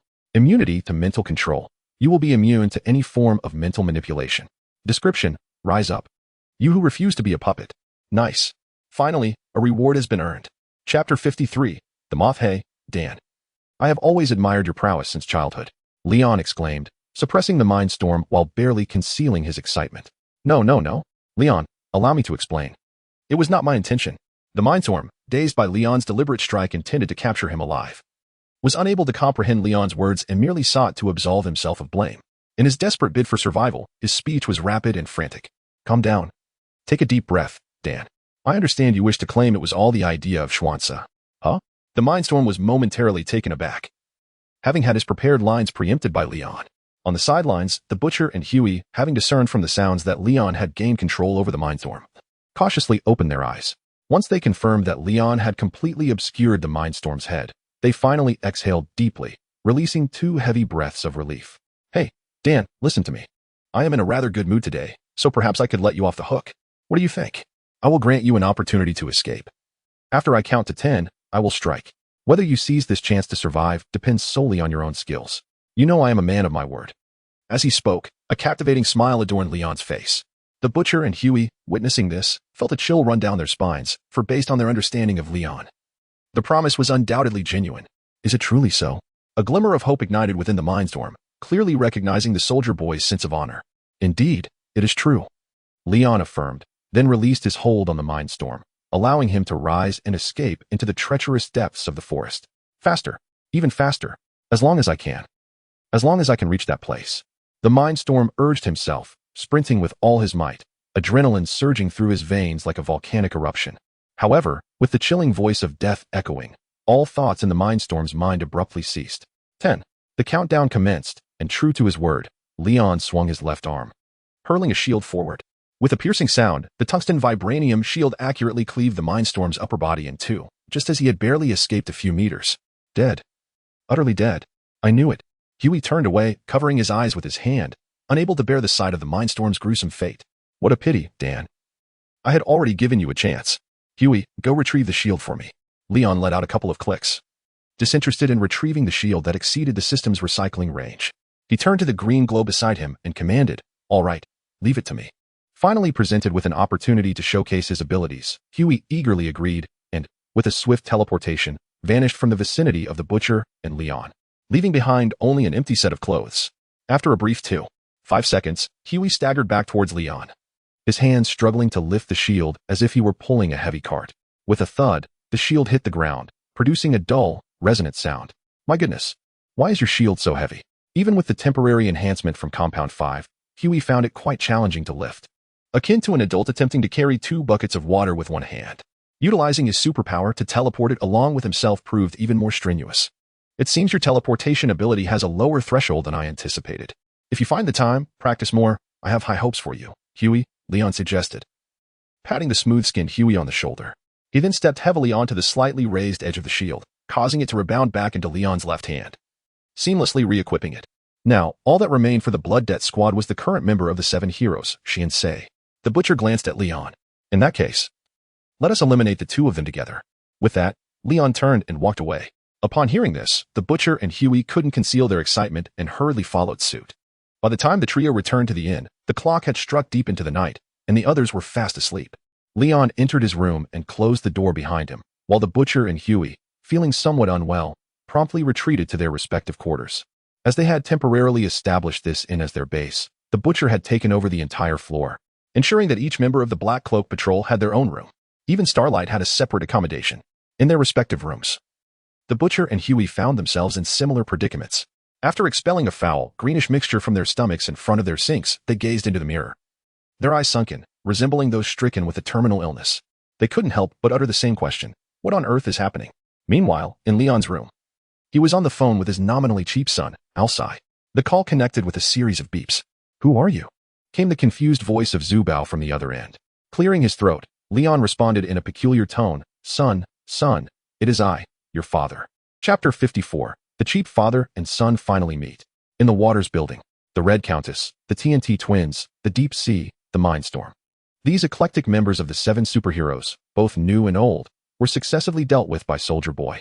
The series of revenge incidents weighed heavily on the shoulders of Patriotic Man, the current leader of the 7 superheroes, imparting an unprecedented sense of pressure he had never experienced before. Death loomed over him like a colossal mountain pressing down on his heart. Who could say that Soldier Boy might not next target him? Although Patriotic Man held considerable confidence in his own abilities, his opponent was none other than Soldier Boy. What if? No. Ashley, I care about nothing. You were specifically hired for emergency management and crisis public relations. You must resolve this issue for me. If you fail, I will shoot you with a laser. The only recourse for Patriotic Man was to vent all his pressure onto his deputy, Ashley. Beyond that, he understood nothing else. After Patriotic Man had unleashed his emotions on Ashley, the operator of Waters Company connected him to a mysterious caller who claimed to be Soldier Boy. With a heart full of trepidation, he answered the call and received news that transformed his despair into joy, leaving him incredulous. After sifting through all the records at Waters Company and confirming the veracity of the information relayed to him, a childlike smile blossomed once more on Patriotic Man's face. It felt akin to a one-life video game, having finally reached the door of the final boss with a 70% chance of victory, yet still facing a 30% possibility of being utterly crushed by the boss's overwhelming power. To his astonishment, upon opening the door, he discovered that the ultimate boss was none other than his biological father. What a bewildering and liberating revelation. Yes. This monumental shift in mindset sent Patriotic Man into a euphoric frenzy. Just then, Ashley, having recently endured Patriotic Man's emotional outburst, entered his office accompanied by the previously fleeing Shadow. Upon seeing Shadow, the innocent smile on Patriotic Man's face instantly faded. Observing this, Ashley cautiously closed the door and discreetly withdrew. Shadow, I knew you would return. After a brief silence, Patriotic Man once again donned an infectious smile, warmly patting Shadow on the shoulder in greeting. Soldier Boy will come for us. We shall unite to vanquish him. The returning Shadow wasted no time, laying bare his demands on a piece of white paper for Patriotic Man. After a fierce internal struggle, Shadow concluded that evasion would not resolve the issue. Given his understanding of Soldier Boy, he knew that Soldier Boy would inevitably seek him out and ultimately kill him. The only path to survival lay in their collaboration to eliminate Soldier Boy, thus liberating themselves from the haunting fear of him. He is a villain, and we must eliminate him. Without receiving a forthright reply from the Patriot, Schwanka, having prepared another blank sheet, suggested anew. Upon witnessing this, the Patriot suddenly displayed a tumultuous expression, akin to a child yearning for paternal affection, embracing Schwanka and exclaiming, "He is my father, do you understand?" Upon hearing this, Schwanka's body froze in an instant, aware that the Patriot could discern whether he was lying. He could only nod vacantly. Damn, lies are not daggers. It is the truth that inflicts the deepest wounds. The Patriot, in a moment of disappointment, muttered a mild rebuke, his expression a complex tapestry of relief and gratitude. Then delivered a punch that pierced Schwanka's chest. Why didn't you tell me sooner? You truly should have informed me earlier. With that, the bloodied Patriot departed, leaving Schwanka, who had sincerely bared his soul, collapsed on the ground, reaching out as if to grasp something, yet finding nothing to hold on to. The following day, at the hotel temporarily serving as the base for the Black Cloak Patrol. In order to unleash their efforts without restraint today, Leon had previously rendered Maeve and Starlight unconscious. They were now safely transported by the motorcycle mode, Arcee, to a secure area 180,000 miles away from the water tower. Moreover, the entire Black Cloak Patrol was mobilized, even though they had begun to realize that the temporary compound number 5 harbored some unknown side effects. The Butcher and Huey felt compelled to act. Likewise, Mother Milk and Frenchie shared this sentiment. They did not wish to be crushed like 2 ants beneath the aftermath of superhuman battles. Given the significance of resolving the situation with the Patriot, how could they not witness it with their own eyes? After a series of preparations and transitions, night swiftly approached. At this moment, the water tower was ablaze with light, brighter than ever, resembling the most resplendent star amidst a galaxy of shimmering constellations. Yet, who could have known that this was its final brilliance before imminent eruption? Well, you must have taken quite a detour to arrive here, Schwanka remarked from his office, where the Patriot was engrossed in viewing some black and white propaganda films shot by Soldier Boy. Upon noticing Leon and the Black Cloak Patrol's arrival, he turned and greeted them. Indeed, you certainly made it a challenge to find you. When did the Patriot of heaven and earth become so adept at hide and seek? The Butcher taunted with a sinister grin. Where is Schwanka? Leon scanned the office, noticing only the Patriot, suspecting that another small version of the Patriot was hidden in the adjacent room. He is dead. The Patriot replied, I killed him with my own hands. Why? Because he did not inform me about you. That was his greatest sin. Upon hearing this, Leon's expression remained impassive, while the members of the Black Cloak Patrol were taken aback. Had the Patriot truly descended into madness to the extent of slaying his own comrade? Now, I find myself alone, yearning for a conversation with you. The Patriot approached Leon, gesturing as he spoke. I understand the taste of betrayal from a comrade. As long as you and I join forces, this wretched group stands no chance of threatening us. No one does. Then who shall take the lead? Leon raised an eyebrow, unfazed. That is a question we must resolve, unless we determine our superiority right now. Why must we establish a hierarchy between us? You are, after all, my father. The Patriot clenched his teeth as he uttered that word, then pointed incredulously at the Butcher beside them. Is it because he coerced you into this? He is nothing but a damned ordinary man. Do not be deceived by that wretched scoundrel. Perceiving that the situation was spiraling beyond his control, the Butcher hastily interjected. How could he possibly be your son? You were confined in the laboratory for so long. It is impossible for him to be your offspring. Silence. Butcher. I am. The Patriot cast a glance at the Butcher, tempted to eliminate him with a laser blast. Yet he restrained his temper to avoid further escalation before reaching an agreement. He turned to Leon. I am your son. I am your flesh and blood. That is what truly matters. Chapter 55. The father departs, the son howls perhaps, thought Leon, with a dismissive pout, observing Leon's unaffected demeanor. The patriotic man hastily summoned a golden-haired boy from an adjacent room, who bore a striking resemblance to him. Ryan. The Butcher's composure faltered instantly. For this boy was the offspring that the patriotic man had compelled his wife to bear, a child born with inherent superhuman abilities, one whom he had vowed to care for. As promised to his late wife, this is my son, Ryan, your grandson, the patriotic man declared with heartfelt sincerity. Grandpa, Ryan greeted Leon cautiously. Even though he had anticipated this moment, being addressed as grandfather at the peak of his youth, and forever youthful, struck Leon as somewhat theatrical. Look, aside from me, you have family. We are your family, the patriotic man proclaimed with such emotion that he nearly brought himself to tears. Were it not for Leon's profound understanding of the patriotic man's deliberate conditioning by the Vought Corporation into a man-child, with a savage nature, he might have been swayed. At this moment, the patriotic man's heartfelt display could, in the future, very well evolve into a lethal threat. Much like what he had done to Vice President Madeline of Vought. It is unfortunate that I have missed so much. I truly wish I could have raised you, imparting my knowledge and guidance, Leon stated earnestly. So do I, but it is all right. We are no longer alone. We have each other now, the patriotic man responded, glancing at Leon while tenderly stroking Ryan's head, feeling as if he was on the verge of achieving his long-desired family. However, as Leon approached the patriotic man and his son, placing a hand on the patriotic man's shoulder, he reproachfully remarked, perhaps had I raised you, you would have turned out better, rather than becoming a pitiful creature, incessantly weeping for external validation. But alas, it is too late for corrections. You have transformed into the weakling that Vought desired. Wait, pitiful? Weakling? The patriotic man's expression shifted to one of bewilderment, while the Black Cloak enforcers wore expressions of delight. For Leon had articulated the very sentiments they wished to convey. Child, you are truly disappointing, Leon declared, before firmly grasping the patriotic man's chin.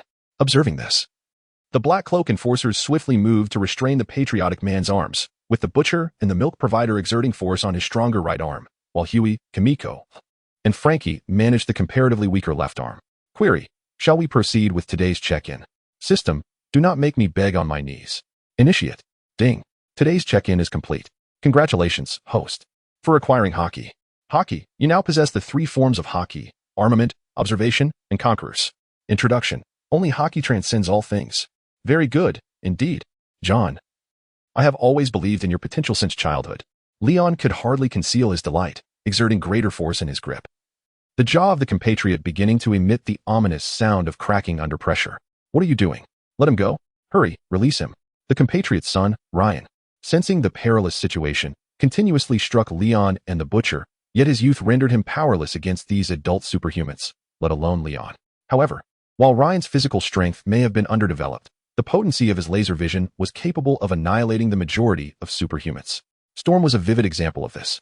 With this thought in mind, Ryan's eyes began to glow a fierce crimson. No, Ryan. Both the butcher and the compatriot, sensing the impending danger, attempted to intervene in unison. But it was too late. With a chilling clarity, 2 beams of laser, deeper in hue than those of the butcher and compatriot, erupted from Ryan's eyes. Aimed directly at Leon, who was restraining the compatriot's forces. Kid, I've been waiting for you. Leon smirked, raising his shield to block the attack. The laser emitted by Ryan was deflected by the tungsten vibranium shield, effortlessly piercing through the obsidian office wall until it shattered the exterior of the What Tower, crashing downwards. I didn't mean to. After 5 seconds, the laser ceased, and upon witnessing the destruction he had wrought through his supervision, Ryan became flustered and stammered. Bang. Yet, Leon showed no mercy, striking him away with a swift motion of his shield. Ryan. The compatriot and the butcher shouted in concern, exchanging a knowing glance, while onlookers like Huey, Milk, and Frankie could only mutter their dread. Then came 2 resounding thuds. In a surprising turn of events, the formerly opposing compatriots and the butcher joined forces, simultaneously unleashing lasers towards Leon. However, a dramatic twist unfolded. When Leon, endowed with the Starlight template, chose not to absorb the external energy attacks, the energy deflection effect of his vibranium body activated normally. Consequently, in that precise moment, the lasers shot forth from the compatriot and the butcher altered their trajectory upon contact with Leon's skin. Huey, Milk, Frankie, and the ever-watchful Kimiko were instantly struck down by the dynamically shifting lasers, their heads exploding in an instant. In mere moments, the Black Cloak Patrol was nearly obliterated, leaving only the butcher, who stood frozen in shock. Bang! Leon delivered a powerful kick, sending the butcher crashing through the opposite wall of the obsidian office, where he lay motionless on the ground. Why? Butcher, why would you make such a foolish choice? Answer me. I know you're not dead. One hand firmly grasping the compatriot, Leon slowly approached the butcher, questioning him. You cannot kill that boy. The butcher, dazed, rose like a soulless puppet. You once stated that vengeance is paramount. What significance does a mere child hold in your eyes? Leon inquired. He is the son of my wife, the butcher replied. Wait a moment. Did a countryman of yours lay with your wife? And you dare to save that wretch? Leon appeared to be struck by an unprecedented blow, momentarily losing his composure, taking 4 to 5 seconds to regain his senses before questioning the butcher again. Have you lost your mind? I made a promise, the butcher responded, grief evident on his face. Are you certain? Leon retorted, unable to suppress a scoff. The very person you seek revenge upon is in my grasp. And now you wish to retract your words? The butcher insisted. Do not kill him. Damn it. Leon cursed, then, filled with exasperation, continued. You are weaker than him. And in your quest to save that wretch, you have already led to the demise of your entire team. Now, you wish to assist this scoundrel who has been with your wife and the offspring he sired with her? Butcher, you truly disappoint me. With that, 2 beams of blazing golden light shot fiercely from Leon's eyes toward the butcher, who retaliated with 2 streams of orange-red laser-like intensity. However, under Leon's overwhelming force, the butcher could not withstand for even a second, as Leon's golden beams pierced through him vertically, dismembering him into 3 pieces. Bang, bang, bang. Thus, the Black Robe enforcers were utterly annihilated. Chapter 56. I am the nuclear bomb. Pop, pop, pop. Now, it is just you left, my dear son.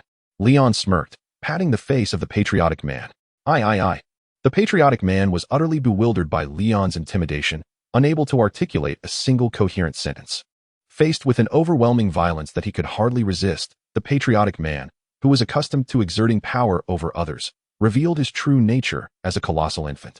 Enough. Leon impatiently interrupted, then pressed a finger to the Bluetooth headset adorning his left ear. Arcee, release our child of Satan. As you wish, boss. After a 2.5-hour evacuation buffer period, the launch is expected to reach its target in 20 minutes. Arcee's voice resonated with a hint of excitement. After all, this formidable firepower was capable of effortlessly annihilating Texas or even the entirety of Gaul. It was a final resort prepared by Russia to deal with the potentially uncontrollable soldier boys.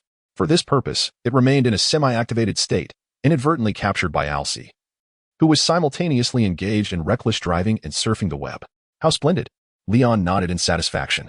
Soon, Arcee's sultry voice radiated from the Wanda building to all connected sound devices in the vicinity. Warning! Warning!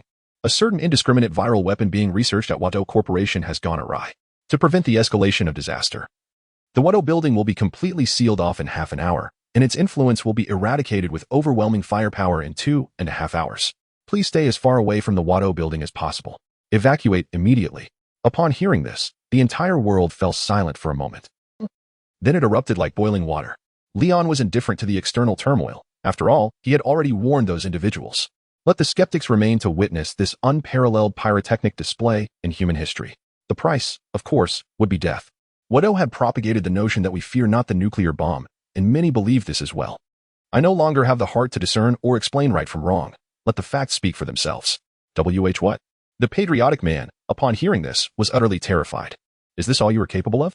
Leon disdainfully pinched his nose, then swiftly unleashed a laser that seared the lower half of the patriotic man's body into a charred state, silencing him to prevent any further fright. Hey, how could I possibly withstand a nuclear bomb? That was merely Watteau's propaganda. Shoo. Leon placed a finger on his lips, signaling the patriotic man to be silent. If you continue to ramble, I will crush you right now, but if you endure, I shall spare your life. You know I am always true to my word. With that, Leon displayed an infectious nuclear smile. The situation is stronger than the individual. The people of the homeland nodded eagerly, akin to chicks pecking at grain. Soon, with a resounding boom, a Sarmat intercontinental ballistic missile, carrying an aura of terror, soared through the sky. The American defense system failed to intercept it.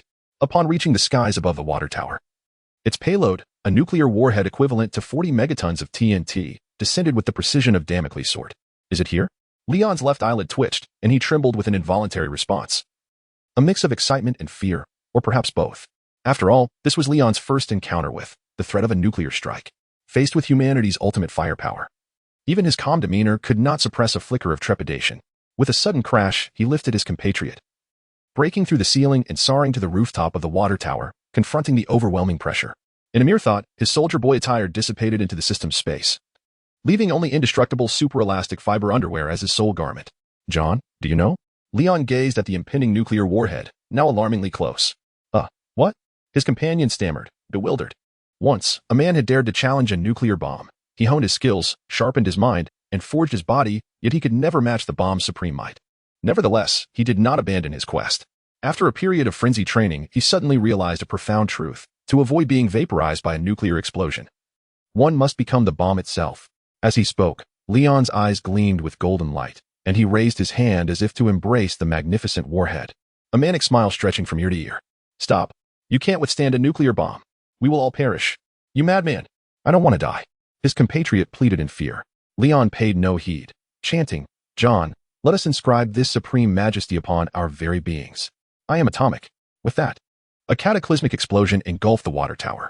Leon, standing firm as a nail embedded in the void, braced himself against the radiant heat and kinetic shockwave of the nuclear detonation. In that instant, the kinetic absorption and energy deviation of his vibranium body activated, offering some degree of protection as the latest acquired dominance provided minimal shielding. However, the armament was nearly as fragile as a sheet of steel, and while the Conqueror's hockey could be wielded readily, its benefits were negligible without mastery. Thus, the brunt of the initial wave was borne almost entirely by his vibranium body. After the significant diversion of energy, the residual heat and radiation struck Leon, akin to a common person doused in boiling water, but the kinetic impact constituted the bulk of the bomb's devastation. Once the kinetic energy was instantaneously absorbed to saturation, it was promptly released, creating a fleeting vacuum environment, which was then immediately filled with an influx of even greater kinetic force. As the physical form began to suffer from melting damage, the phenomenon of super self-regeneration activated instantaneously, initiating an incessant cycle of disintegration and rebirth. During this interval, the energy absorption of the Starlight template and the Soldier Boy template, which I embodied as the vibranium body that endured the brunt of the initial explosion's damage, momentarily relegated it to a secondary position. A substantial amount of radiant heat and kinetic impact was absorbed by Leon, while a minor fraction of gamma rays and neutron streams penetrated his physique. Yet they were as harmless as a gentle breeze. Ultimately, after such successive attenuation of the explosion's core, the millions of degrees of extreme temperature, starting at 500,000 degrees but continuing to rise with Leon's growth and the melting threshold, ensured that the Edmund alloy skeleton remained perpetually resplendent, effortlessly preserving Leon's form from the devastation of the nuclear blast. At this point, the outcome was unequivocally determined. Chapter 57, Fragments of the Godzilla Template. Leon who recklessly ignites fireworks. As the nuclear explosion finally subsided, Leon re-emerged at the epicenter, seemingly unscathed after the super self-regeneration had mended his minor injuries. The individual from the homeland, whom Leon had held, had resisted for a mere 5 seconds before being reduced to nothing but a handful of ashes that Leon clutched tightly in his hand. Perhaps, had the homeland individual utilized their super speed to flee at the onset of the explosion, they might have escaped the devastation. Yet, remaining immobile in the heart of the nuclear blast, as Leon had, guaranteed their demise. Rest in peace, poor John. Leon scattered the final remnants of the homeland individual's ashes over the nearly obliterated ruins of the Watt Tower. The structure now lay in utter collapse. Its concrete transformed into fine dust, and its steel reinforcements melted into molten iron, with only a scant few remnants still clinging to the foundation, evoking memories of what's former glory. As he surveyed the scene, it was evident that Leon's gaze encompassed a landscape of utter devastation. Countless skyscrapers stood as mere skeletal frames, teetering on the brink of collapse. Under such immense force, even beings beyond humanity could not possibly survive. Yet, the destruction wrought by this nuclear explosion extended far beyond mere physical annihilation. A nuclear bomb with a yield equivalent to 40 megatons of TNT theoretically inflicts damage within a radius of 23.8 kilometers. However, the shattered remnants of urban architecture amplify the shockwave's effects like shrapnel. Thus, the actual radius of destruction commenced at a minimum of 30 kilometers. In areas beyond Leon's sight, the shockwave from the explosion had yet to fully dissipate, continuing its relentless march, an invisible hand of the heavens leaving ripples upon the earth. It persisted in its path of devastation, erasure, and obliteration until all was silenced, the scars of unhealable wounds etched upon the map of America. The following day, the magnitude of the nuclear explosion rendered the American government too apprehensive to dispatch personnel into the radioactive dust and overwhelming nuclear fallout. This state of affairs could endure for several years. Consequently, the vicinity of the nuclear blast had momentarily transformed into a sanctuary solely for Leon, rendering even Arcee unprepared for radiation, unable to approach. Once this wave of chaos is over, I must ensure my brother upgrades Arcee to withstand such threats. Leon mused as he stood amidst the ruins of the Watt Tower, then summoned the system in his mind. Eager to discover what exceptional rewards awaited him after orchestrating such a magnificent display of power. Inquiry, would you like to check in today? System. I can hear the echoes of the nuclear blast. Commence. Ding. Today's check-in is complete. Congratulations, host, for acquiring Godzilla Template Fragment, X1. Godzilla Template Fragment. Upon collecting 10-foot Godzilla Template Fragments, you can automatically synthesize a complete Godzilla template. Description: who dares to claim that I cannot soar? Who dares to claim that I, with my short legs, am kicking vigorously underwater? I could unleash a blast of atomic breath to obliterate you. This. Leon's emotions are currently quite intricate. Although he often pays homage to a certain Egyptian beauty who expresses a desire to cease existing, he cannot fathom relinquishing his humanity. After all, isn't making friends delightful? Despite Leon's extensive experiences, they are primarily confined to aesthetically pleasing humanoid beings. He is not as indiscriminate as that one fellow who has an affinity for all creatures, snakes, lizards, exhaust pipes. Nothing escapes his attention. System. If it is at all possible, I would prefer to remain human, Leon communicated silently to the system. While Godzilla is undeniably formidable, Leon recalls a scene from a comic where Godzilla unleashed atomic breath to vanquish Superman. In that narrative, an entirely developed Superman, in an effort to save a mischievous young boy who could transform into Shazam, chose to endure the brunt of Godzilla's atomic breath, only to meet his demise. Though the details are somewhat hazy, that was the essence of it. A breath capable of instantaneously obliterating Superman is certainly appealing to Leon. But if the price is losing his humanity, he would rather forego it. Opportunities for growth will abound in the future, and he is not in a rush. However, the system seemed to pierce through Leon's hesitations and promptly revealed the comprehensive details of the Godzilla template. Godzilla template, the monster among monsters, the king among kings, the human among humans. Your race remains unchanged, yet you acquire all the abilities of Godzilla. When in human form, you gain a 25 enhancement from the Godzilla template. When in monster form, you receive a 100 enhancement from the Godzilla template. Introduction. This planet cannot speak, thus Godzilla emerged. What? Such a fortuitous occurrence. To obtain all of Godzilla's powers while retaining my human form, Wouldn't that transform me into a monster version of Ultraman? Truly, a guardian of my planet. In an instant, Leon sprang to his feet, swapping his soldier boy attire for a super Deadpool costume and soared into the sky.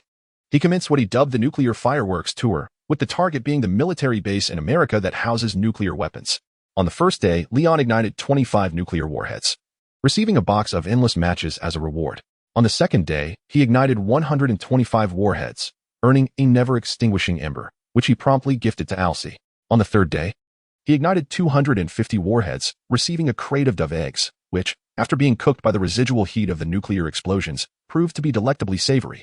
On the fourth day, he ignited 250 warheads, acquiring a somewhat amusing yet largely useless ability, the man with background music. The man with background music is one who possesses an inherent soundtrack. You can make anyone hear any specified BGM at any time and any place. Introduction: showboating like the wind, I am ever accompanied.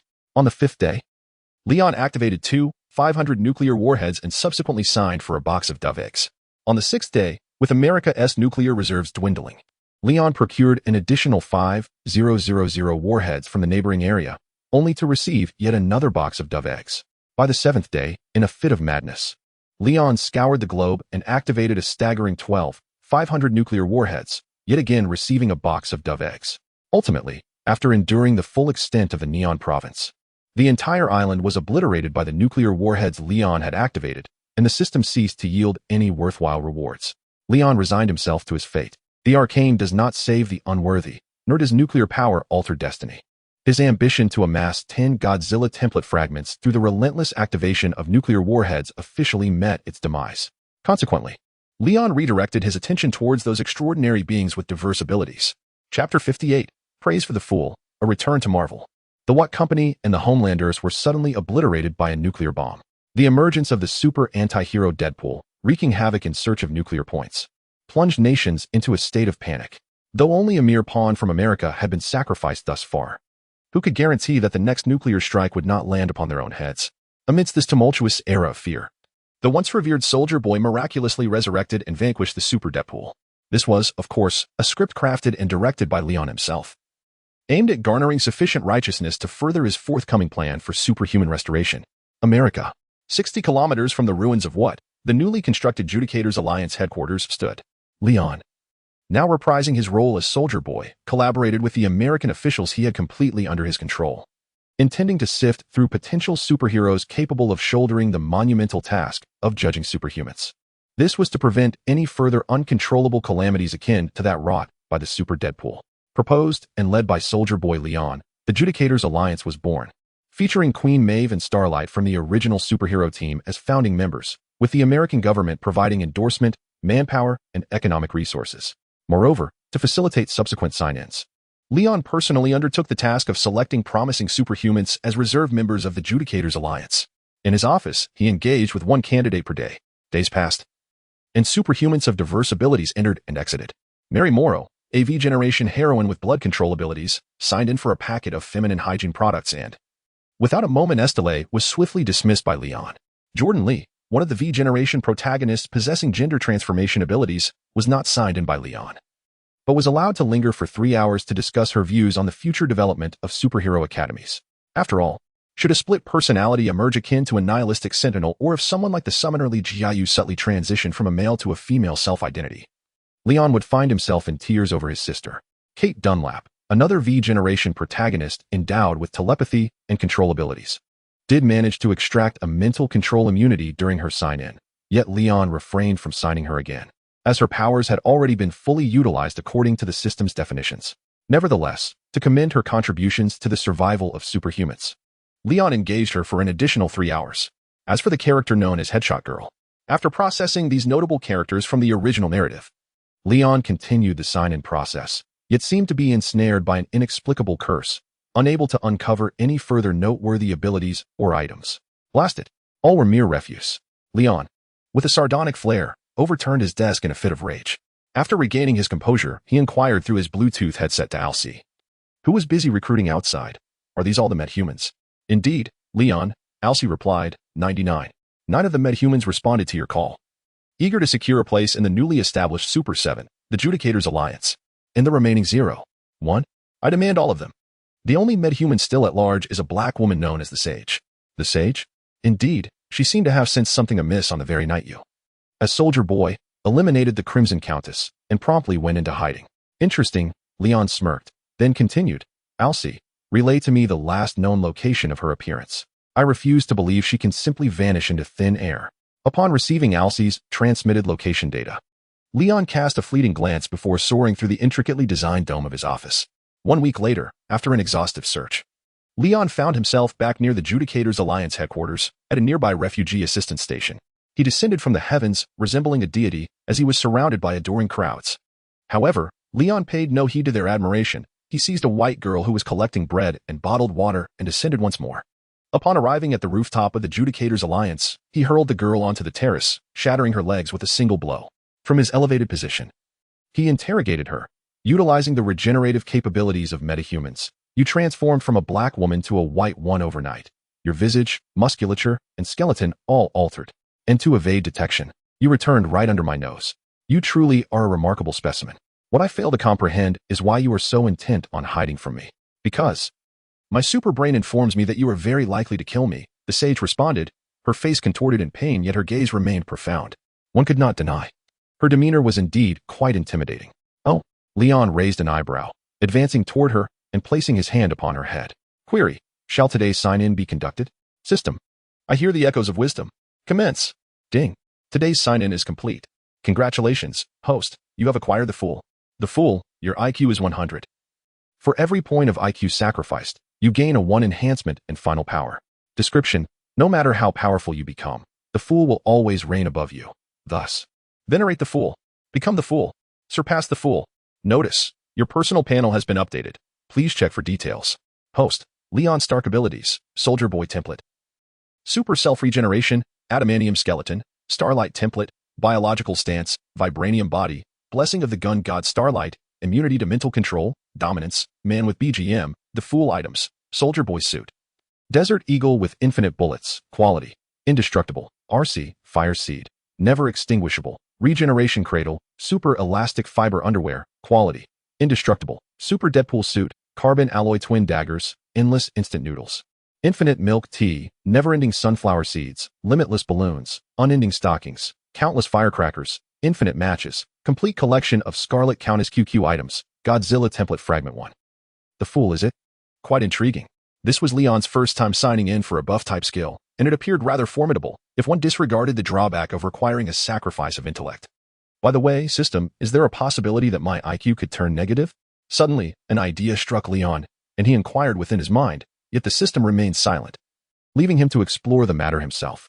With that thought, Leon redirected his focus to the wise little lady before him. If you willingly come to me, despite any grievances I may hold against others, how could I possibly turn against my own? So, has your super brain informed you that today is your last day? Under the immense pressure of life and death, the wise one faltered, stuttering without managing a complete sentence. It seems you are not clever enough. Leon's face broke into his customary infectious smile, and as golden light shimmered in his palm, a powerful shockwave erupted, shattering the wise one's superbrain.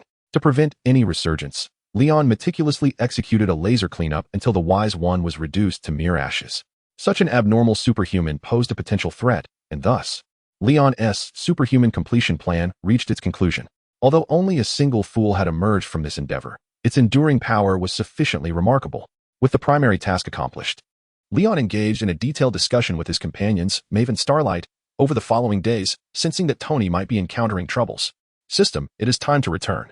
Notice, the host is about to return to the Marvel Universe. Wait, upon my return, if I wish to come back here for a brief visit, how shall I manage that? What is remembered will resonate. I see, that is as good as saying nothing at all. Leon rolled his eyes at the system internally before asking, and what of time? Should it take several centuries before the Black Robe World Transmigration card is ever signed again? I would have no qualms, however, my friends would merely become 2 piles of ashes.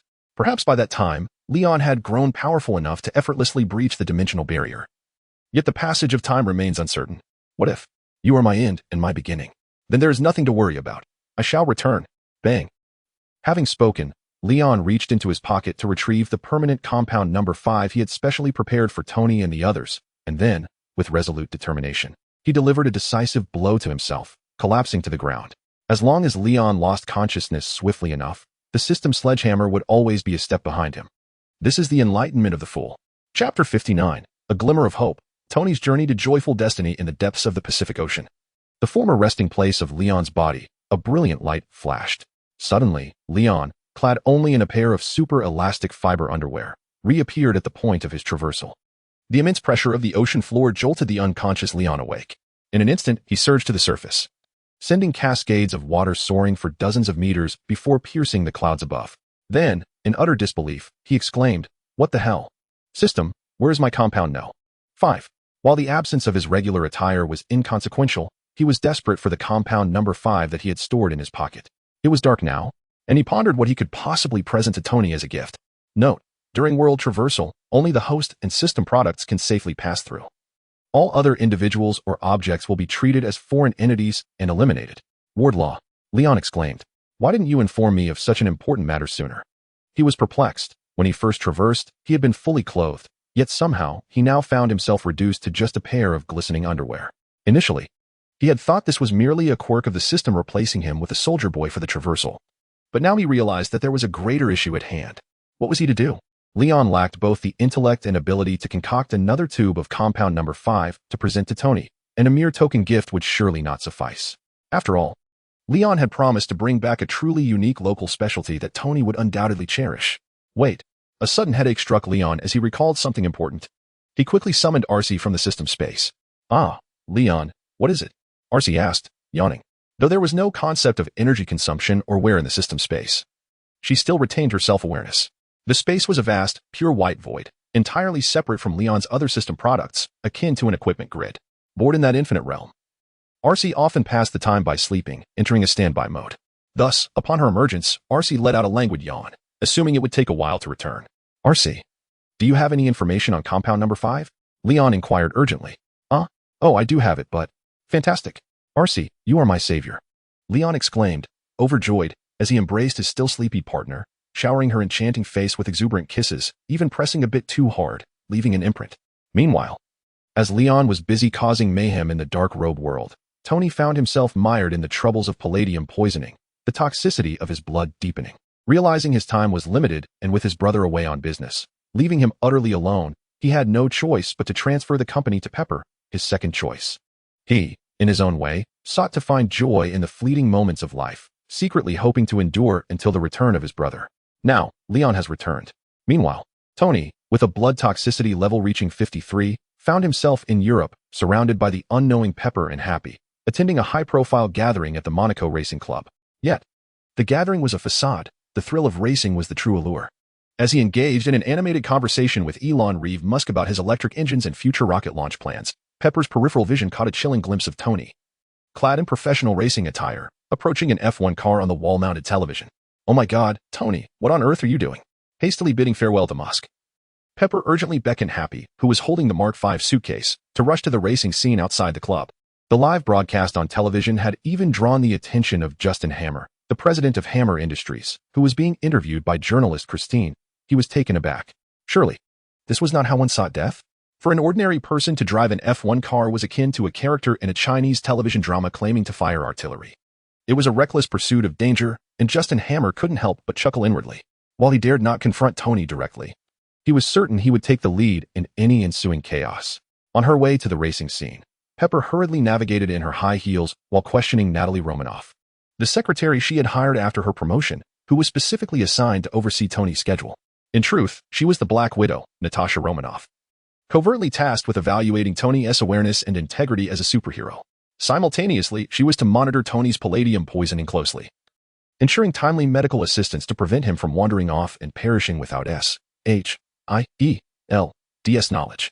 Her role was somewhat akin to that of Sharon Carter, who had been secretly assisting Leon, though the latter had gradually transformed into a dedicated aide, tirelessly working for him and occasionally facing his unexpected inspections. With Leon temporarily absent, Sharon's influence had diminished, and S.H.I.E.L.D. had to deploy another agent, Black Widow, to observe Tony. Natalie, did you know he was going racing? Miss Pepper, I only just learned of it now. Oh my God. Pepper's face was a portrait of anxiety and frustration. Tony, you better not get into trouble or else. Chapter 60. 5 Leon, are you crying? The roar of engines reverberated continuously around the Formula One racetrack.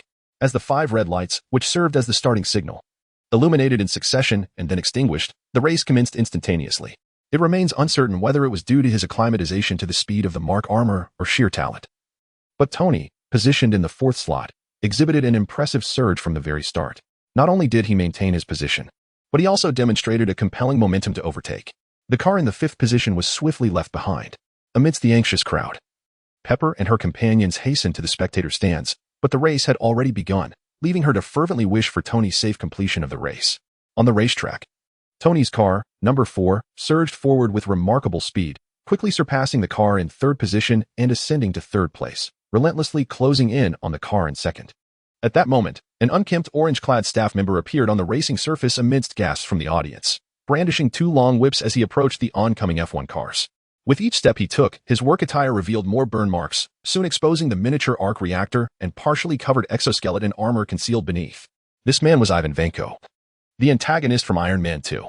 Utilizing arc reactor technology inherited from his father, Anton Vanko, a former nuclear physicist, he had fashioned the exoskeleton armor he now wore.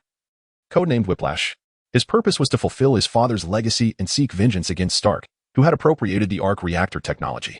However, the truth was that the arc reactor technology was a collaborative achievement between Anton Vanko and Howard Stark, Tony and Leon's father. In pursuit of profit, Anton Vanko had forged ties with the military and political elite of a rival nation just as the research neared completion. Consequently, once the matter came to light, Howard Stark decisively ousted him from the project, thereby establishing a long-standing enmity that would extend into the next generation. As the leading car, number 1, sped towards them, Ivan Vanko stood unflinching, brandishing his whip. The blue and white arcs of electricity flickered as the whip sliced through the air, effortlessly cleaving the leading car in 2. With a thunderous crash, the disintegrating vehicle fell apart mid-air, exploding upon impact with the ground. The second car, sensing impending doom, executed a lightning drift around Vanko, who refrained from attacking it, for his true target was Tony in car number 4, who was hot on its heels. A sinister smile curled at the corner of Ivan Vanko's stubbled mouth as he unleashed the whip, crackling with blue and white arcs of electricity, aimed directly at Tony's car. The intent was clear, to bisect both the man and the machine. Holy shit! Upon witnessing the scene, Tony instinctively uttered a curse before hastily yanking the steering wheel to maneuver the vehicle, simultaneously shouting, "Jarvis, maximize the anti-inertia field." The subsequent words from Jarvis were lost on Tony, as the whiplash had already severed the front end of the 4th racing car. The anti-inertia field generator was rendered inoperable by that blow, and Tony, along with the rear section of the car, was flung away by the overwhelming force of inertia. Bang! Bang! Bang! The 4th car spun in a dizzying 720-degree roll, with Tony ensnared within. Thankfully, the momentary inertia was countered by the anti-inertia field in the F1 safety device. Humorously dubbed the Halo, which was originally set for deployment in 2018, fortuitously activated early, providing significant protection. Thus, when the 4th car finally ceased its tumultuous rotation, Tony was left merely feeling disoriented, yet miraculously intact. After a brief moment to regain his composure, Tony awkwardly crawled out from beneath the overturned vehicle. Ivan Vanko, seeing that his target for vengeance still drew breath, approached Tony menacingly, wielding 2 formidable electrical whips. Behind him, oblivious F1 drivers, upon noticing the chaos on the track, desperately attempted to spin out, but their excessive speed led to catastrophic crashes and explosions. The scene was engulfed in utter pandemonium, and panic spread like a toppled row of dominoes. Damn it, how does he possess a miniature arc reactor? Tony mused, acutely aware of his vulnerability as a mere mortal devoid of his Iron Man suit, unable to contend with Ivan Vanko's exoskeletal armor. Instinctively, he contemplated retreat. However, upon witnessing the terrified audience fleeing in chaos and realizing his own imminent demise, he abruptly halted his escape, turning to Ivan Vanko and boldly proclaiming, "Come on, I'm not afraid of you." "Is that so?" Ivan Vanko grinned, unleashing a whip strike. Tony, startled, narrowly evaded the attack with a split, narrowly avoiding being electrocuted. In that fleeting moment, he abandoned the notion of a direct confrontation, opting instead to lead Ivan Vanko toward a less populated area, using himself as bait. Yet, aided by his exoskeleton, Ivan Vanko quickly closed the distance, chasing after him with alarming speed. Crackle! Tony could smell the acrid scent of the superheated air ignited by the high-voltage whips without even glancing back. I'm doomed. I'm doomed. I'm doomed. Just as despair enveloped him, a resounding crash echoed through the air as Happy, embodying the spirit of a mountain racing champion, barreled in with pepper, unleashing 2,000 horsepower in a thunderous collision that sent the unsuspecting Ivan Vanko flying. "Tony, do you have any idea how worried I was about you?" Pepper exclaimed as she disembarked, her inquiries relentless. However, Tony, eschewing convention, swiftly silenced her with a hand over her mouth before deftly snatching the Mark V suitcase from her grasp. As he donned his attire, he cautioned, "Pepper, it is not over yet. This place is perilous. Hurry and get in the car with Happy to wait for me in a safe location. As for him, I will handle it, I assure you.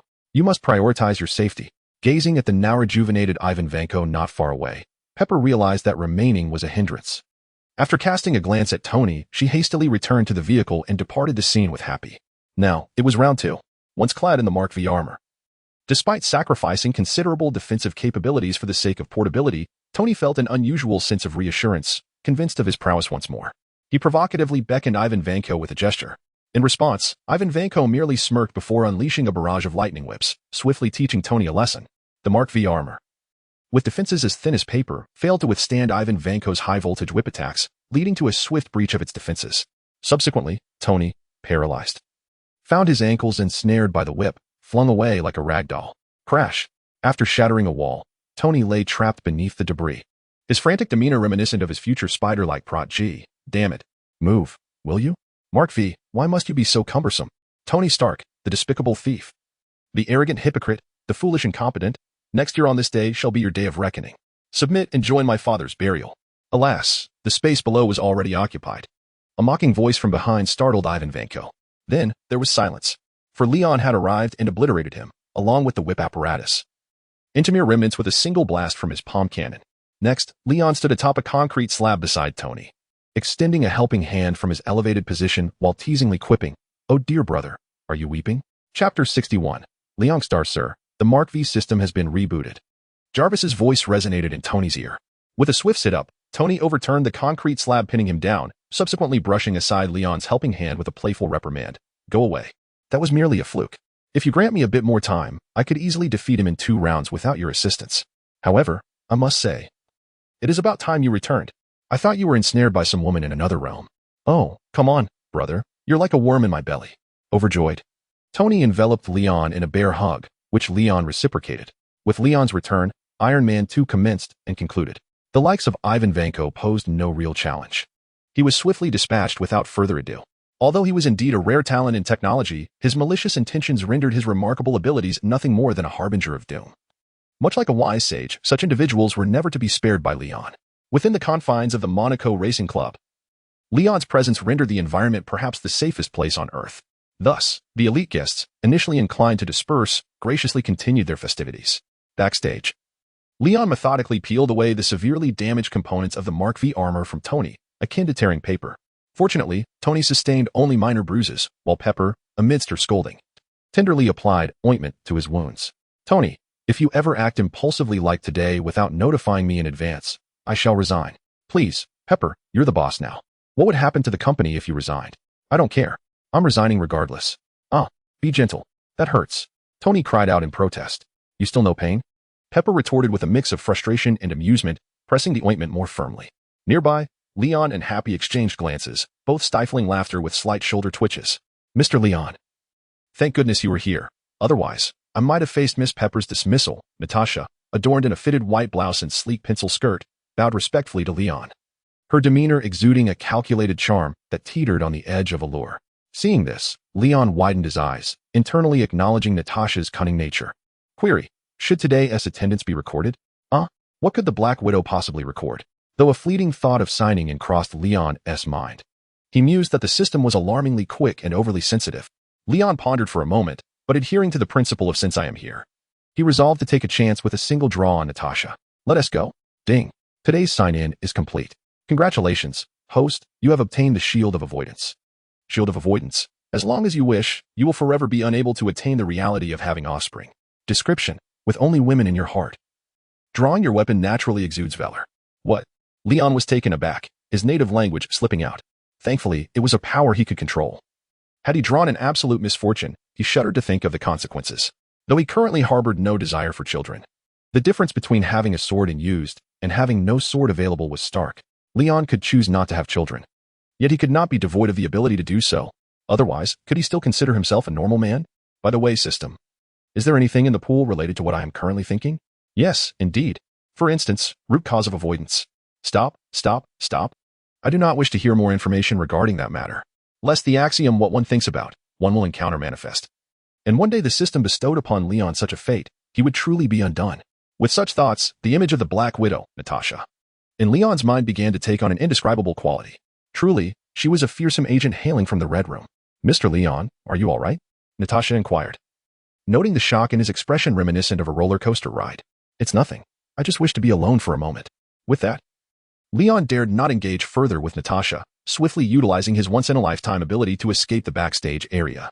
He needed to rediscover the essence of being a true man, lest the psychological shadow evolve into an indelible mark upon his mind. Before long, Leon had transformed his soldier boy attire into a sharply tailored black suit. As a son of the homeland, he became the center of attention upon entering the club venue. After elegantly raising his glass and exchanging pleasantries with various dignitaries, Leon made a beeline for the seat opposite Justin Hammer, casually wrapping his arm around Christine's waist. He greeted Justin Hammer with a smirk, saying, "Hey, Justin, I must admit, your ex-wife is quite the asset." "Heh, heh, thank you for the compliment." Leon's double entendre caused Justin's mouth to twitch in irritation, silently fuming, yet powerless to act. He could only muster an awkward smile in response, internally conceding, "It is indeed an honor for Hammer's ex-wife to receive the recognition of a superhero from the homeland." Chapter 62. New elements in the blink of an eye. Leon found himself back in his familiar seaside villa, in his own bedroom. And the time had already turned to the following day. Christine, who had toiled throughout the night, lay soundly asleep on her stomach, completely bare. Upon rising, Leon chose not to disturb her. After all, Christine possessed an admirable sense of self-management, effortlessly tidying up without needing Pepper's assistance. Instead of immediately seeking out Tony, Leon first visited Stark Tower to check on Zhao Hailuan. However, she was deeply engrossed in a pivotal phase of developing the regeneration cradle and had no time to spare for him. Thus, Leon requested Arcee to provide her with some advanced technical guidance, hoping she would complete her work swiftly before returning to his office to review Sharon Kate's progress. After his inspection, the afternoon had already arrived when Leon returned to the seaside villa to find Tony. At that moment, Tony was busy repairing the damaged Mark V suitcase armor in his workshop while simultaneously integrating some fresh ideas into it. Although the overall performance of the Mark V was somewhat lacking, it remained Tony's only portable suit of armor. It was essential for emergencies, especially since it had held up long enough for Leon to come to the rescue. Thus, even the ever-fickle Tony did not mind giving the Mark V a second chance. "Hey, my shield boy, you didn't rush over to check on your old brother after waking up." "I've had a bit of an accident," Tony remarked, lightly touching the small arc reactor embedded in his chest, which had both saved his life and caused his palladium poisoning, addressing Leon in a teasing tone. "Oh, please. Old brother, the shield boy is a thing of the past," Leon replied with a roll of his eyes, stepping closer to Tony and tapping the arc reactor, producing a sound akin to a bell. Ding, ding, ding. "What is the toxicity level of your blood now?" At this, the forced smile on Tony's face faltered. And after glancing over his shoulder at the entrance to his workshop, confirming Pepper was not present, he sighed and raised his hands in resignation. "Although I have no idea how you found out, to be honest, my blood toxicity has surpassed 60. If things continue this way, I might be joining Mom and Dad within a month. Leon, I have but one request of you. The company matters little to me, but you must take good care of Pepper. Of course, if you dare to take her to bed, then." He paused, letting out another deep sigh before earnestly clapping Leon on the shoulder. "Pepper can do as she pleases, but you, Leon, must never provoke her. Understand?" Ha ha ha. Hearing Tony's solemn lecture, Leon couldn't help but burst into laughter, wiping away tears of mirth. "Brother, what do you take me for? A genius at wooing, a billionaire. A charming rogue, a superhero," Tony answered. "Wow, well then." Leon shrugged in resignation, surprised by Tony's high opinion of him.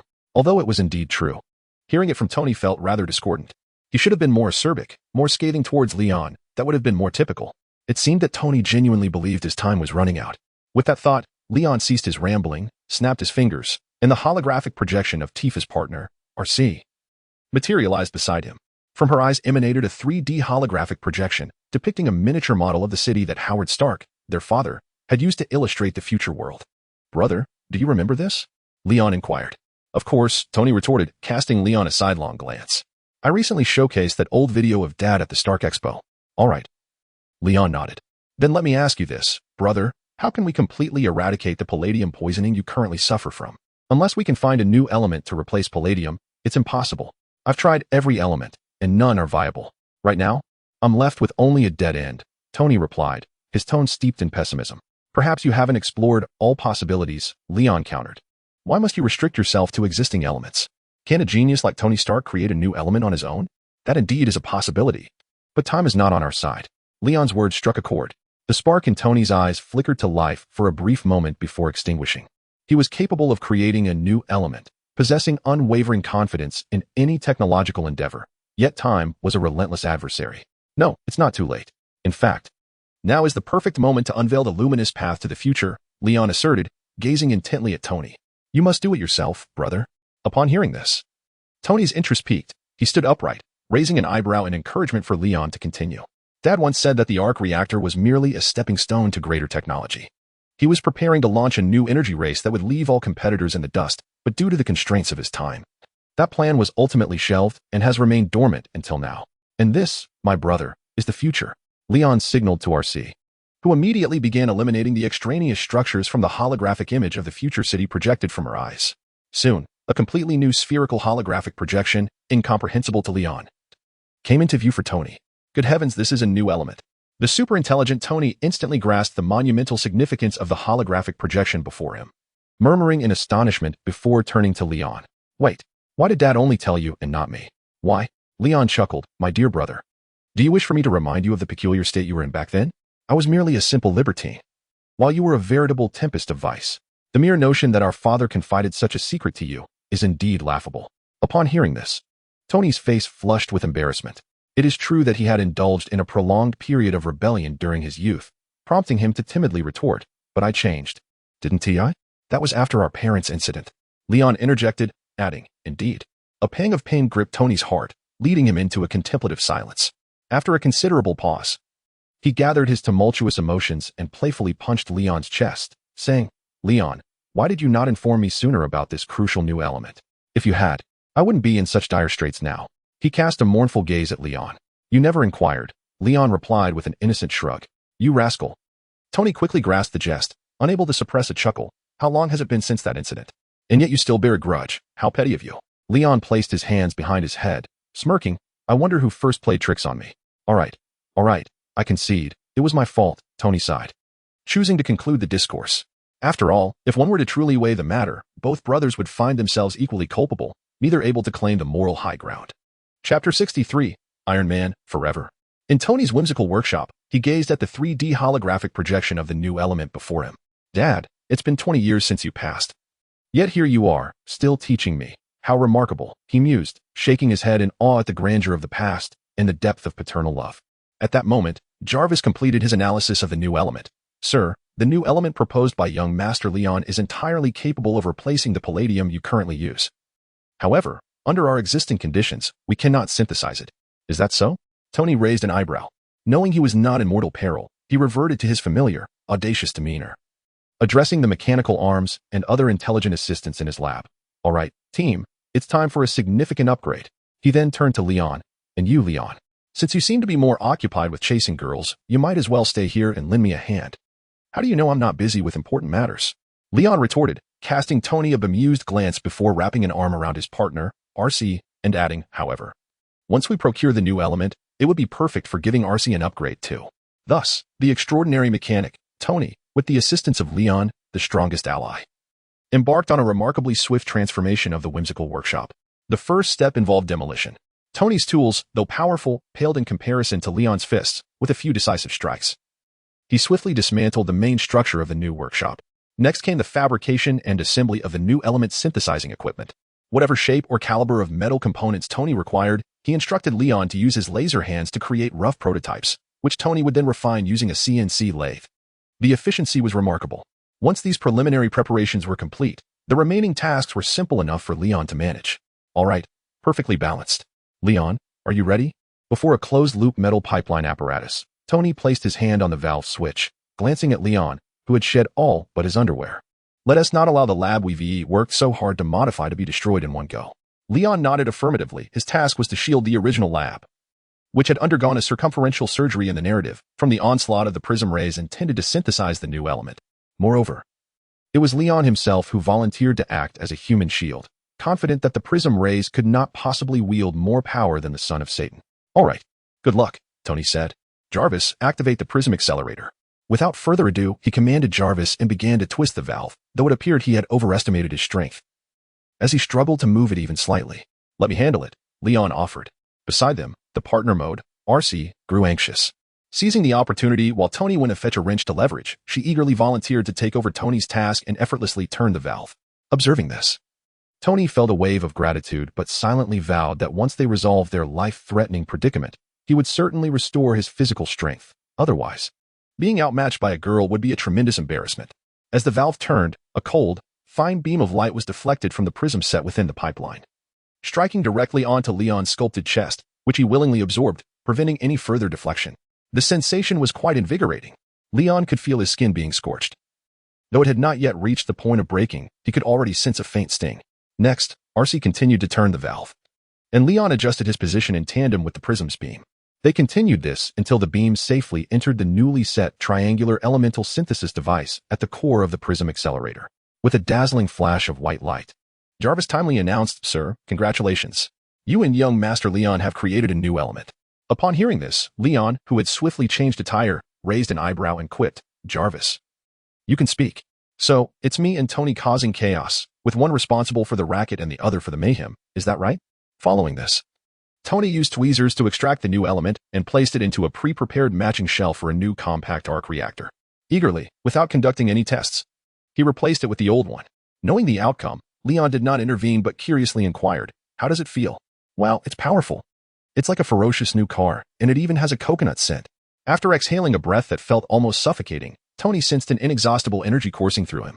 Of course, this was a result of liberating himself from the mental and physical burdens of palladium poisoning. Tony remained the same Tony, without the Iron Man suit. He was as feeble as Leon had been in the past. Question, will you check in today? Let us turn the tide. Go. Beep. Today's check-in is complete. Congratulations, host. You have received the new element, compact arc reactor shell. New element, compact arc reactor shell, perfectly compatible with any form of new elemental Iron Man core shell. Quality, never wears out. Description, I am Iron Man, forever.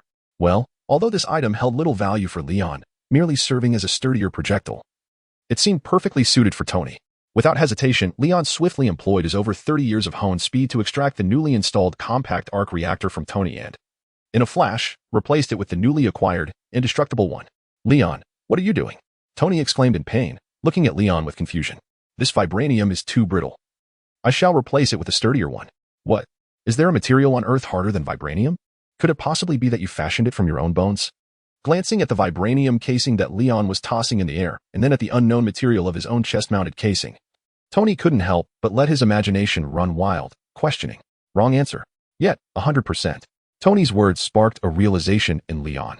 Since the issue with the new element was resolved, it was indeed time to solidify the new material for the Iron Man suit, coinciding perfectly with the upgrades for Arcee.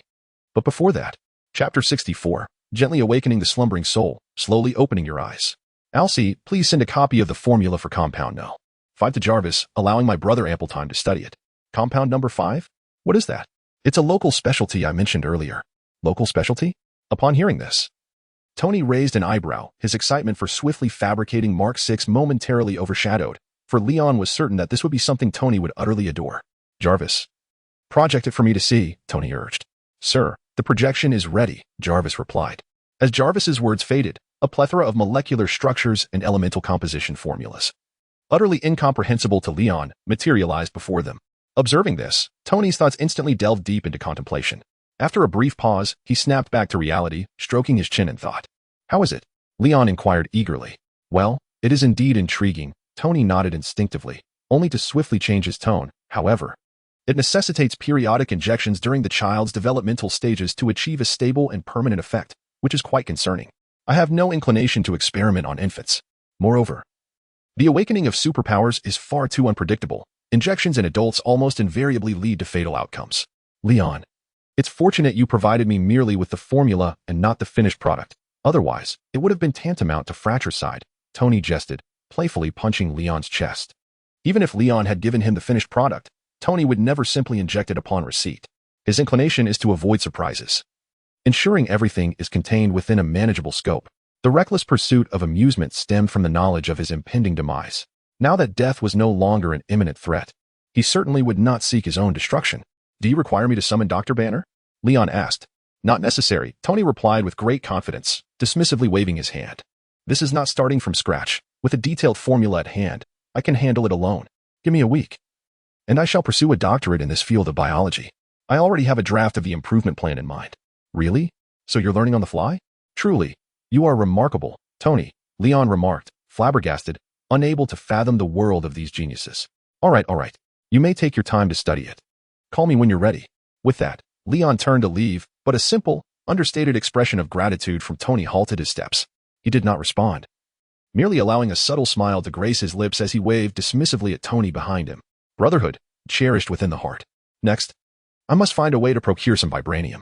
After departing from Tony's abode, Leon cast a glance at his soldier boy uniform. Although the water company has crafted it to be remarkably durable, it seems that an upgrade might still be in order, Leon pondered. He had nearly forgotten this prospect due to the rigidity of his own essence. Just in time, Arcee's upgrade also required a substantial amount of vibranium. Why not seize the opportunity? After all, one could never predict when it might prove invaluable. With this thought, Leon soared into action. He first transformed into a formidable Deadpool, covertly infiltrating the Krause's lair in South Sudan to assess the growth of the leaks he had previously left behind. To his dismay, he found the outcome rather disappointing. Before he even revealed himself, his keen observation allowed him to sense the minuscule quantity of vibranium, no larger than a thumb, concealed within the derelict ship's hull.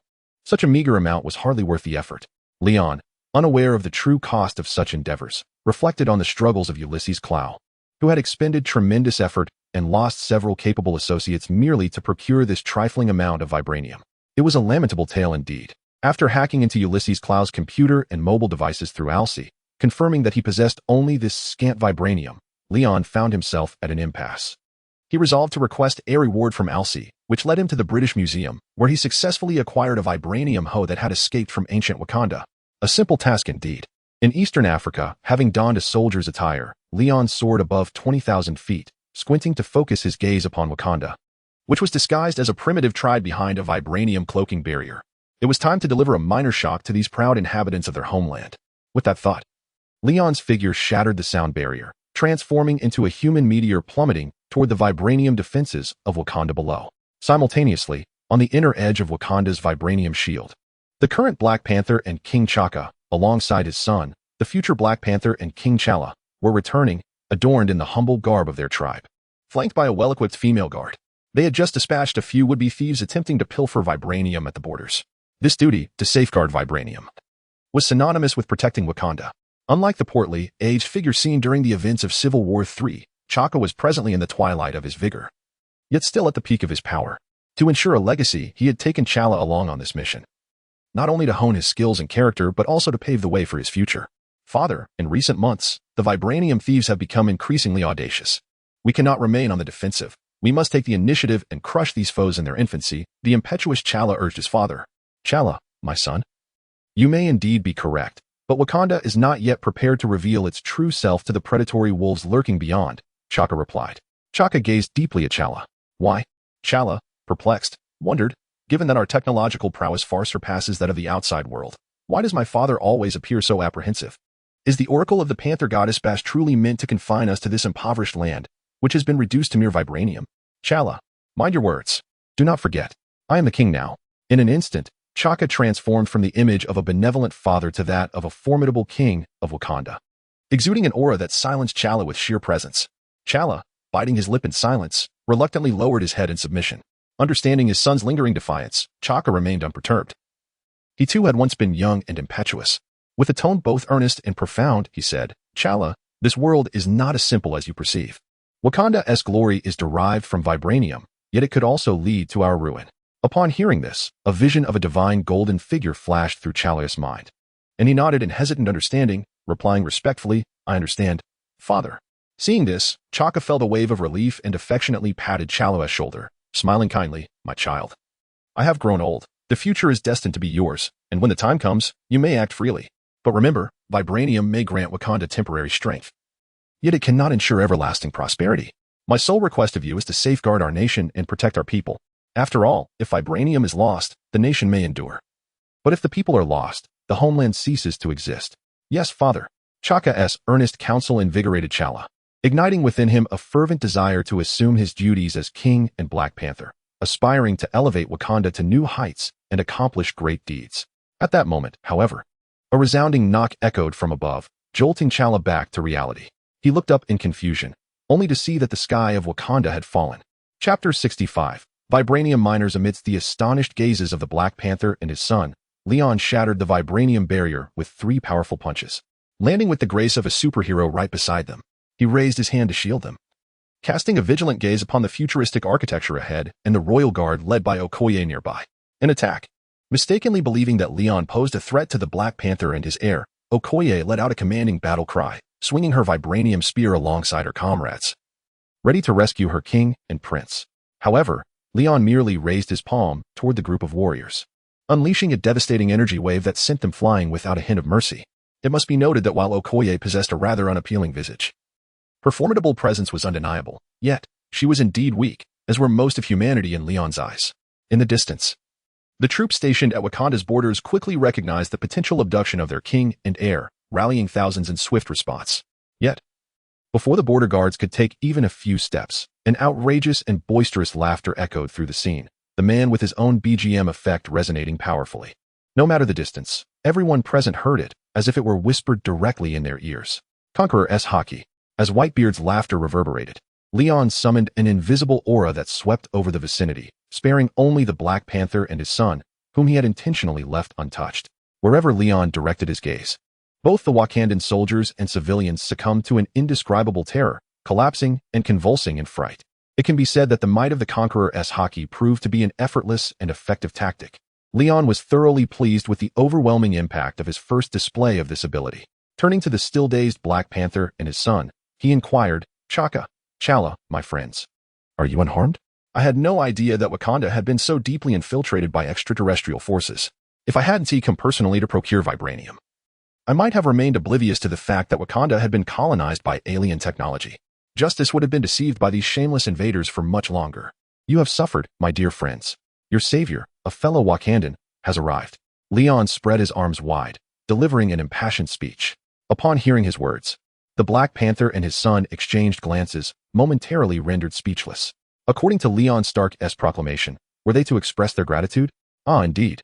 Since the true Wakanda has been inadvertently discovered by the compatriots, Chaka was about to reveal everything when Leon, with a cunning interruption, declared, no need for excessive gratitude.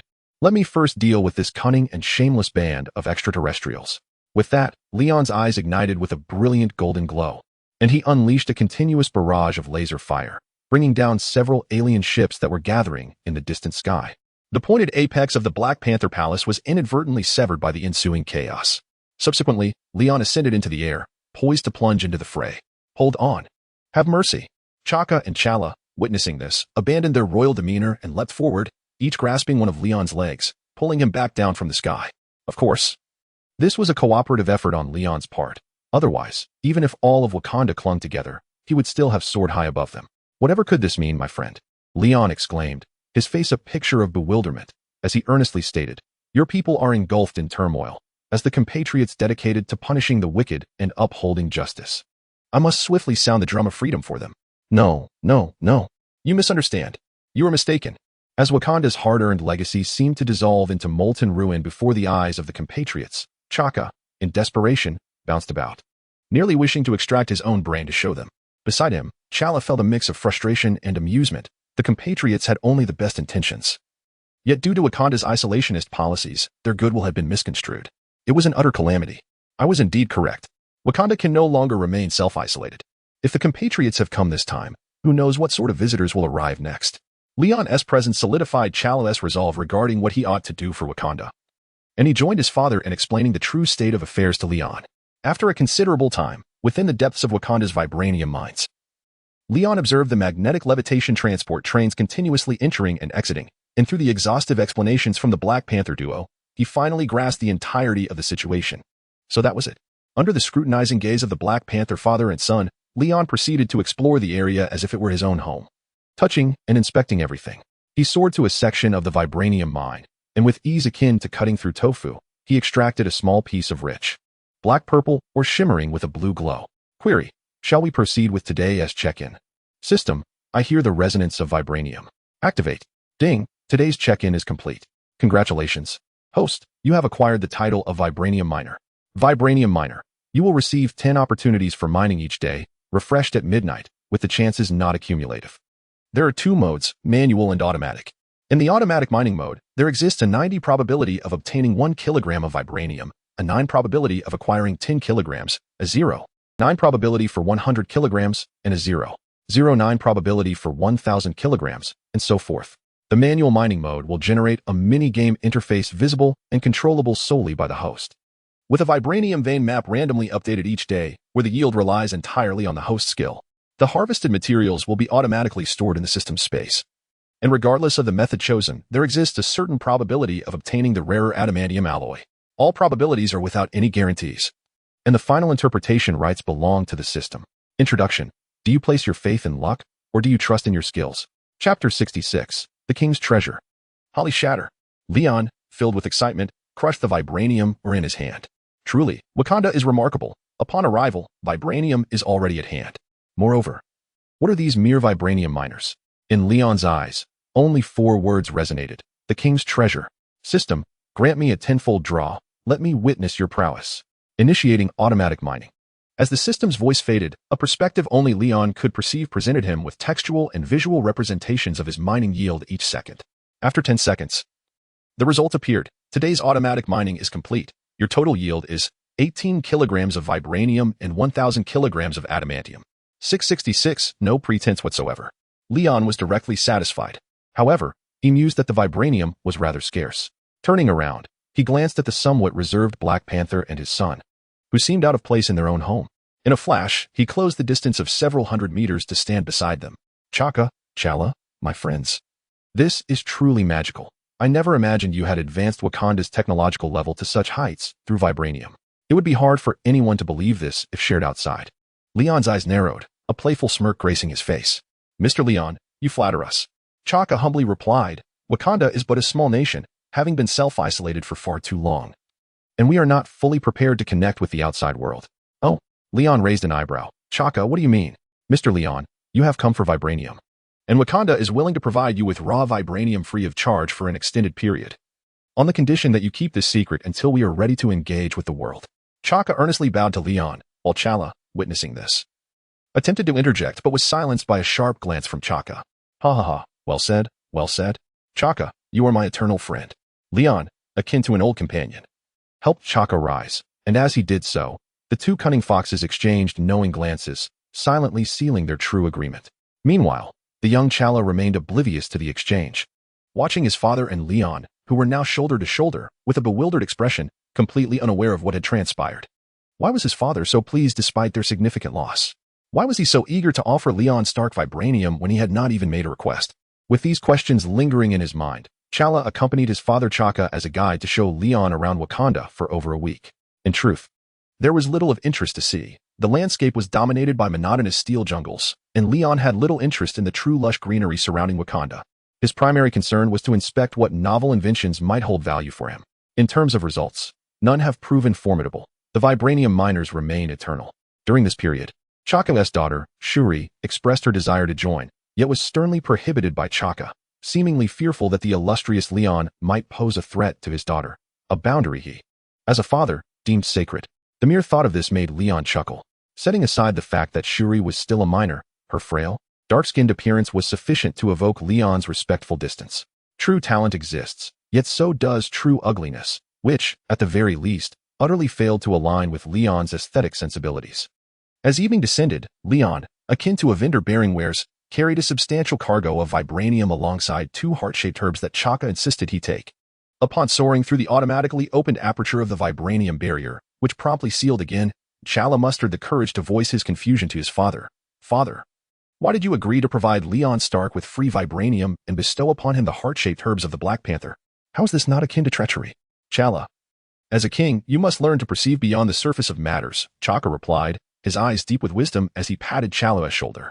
The principle of not striking those who extend a hand in goodwill. Did your mother not teach you this? This is the most favorable outcome.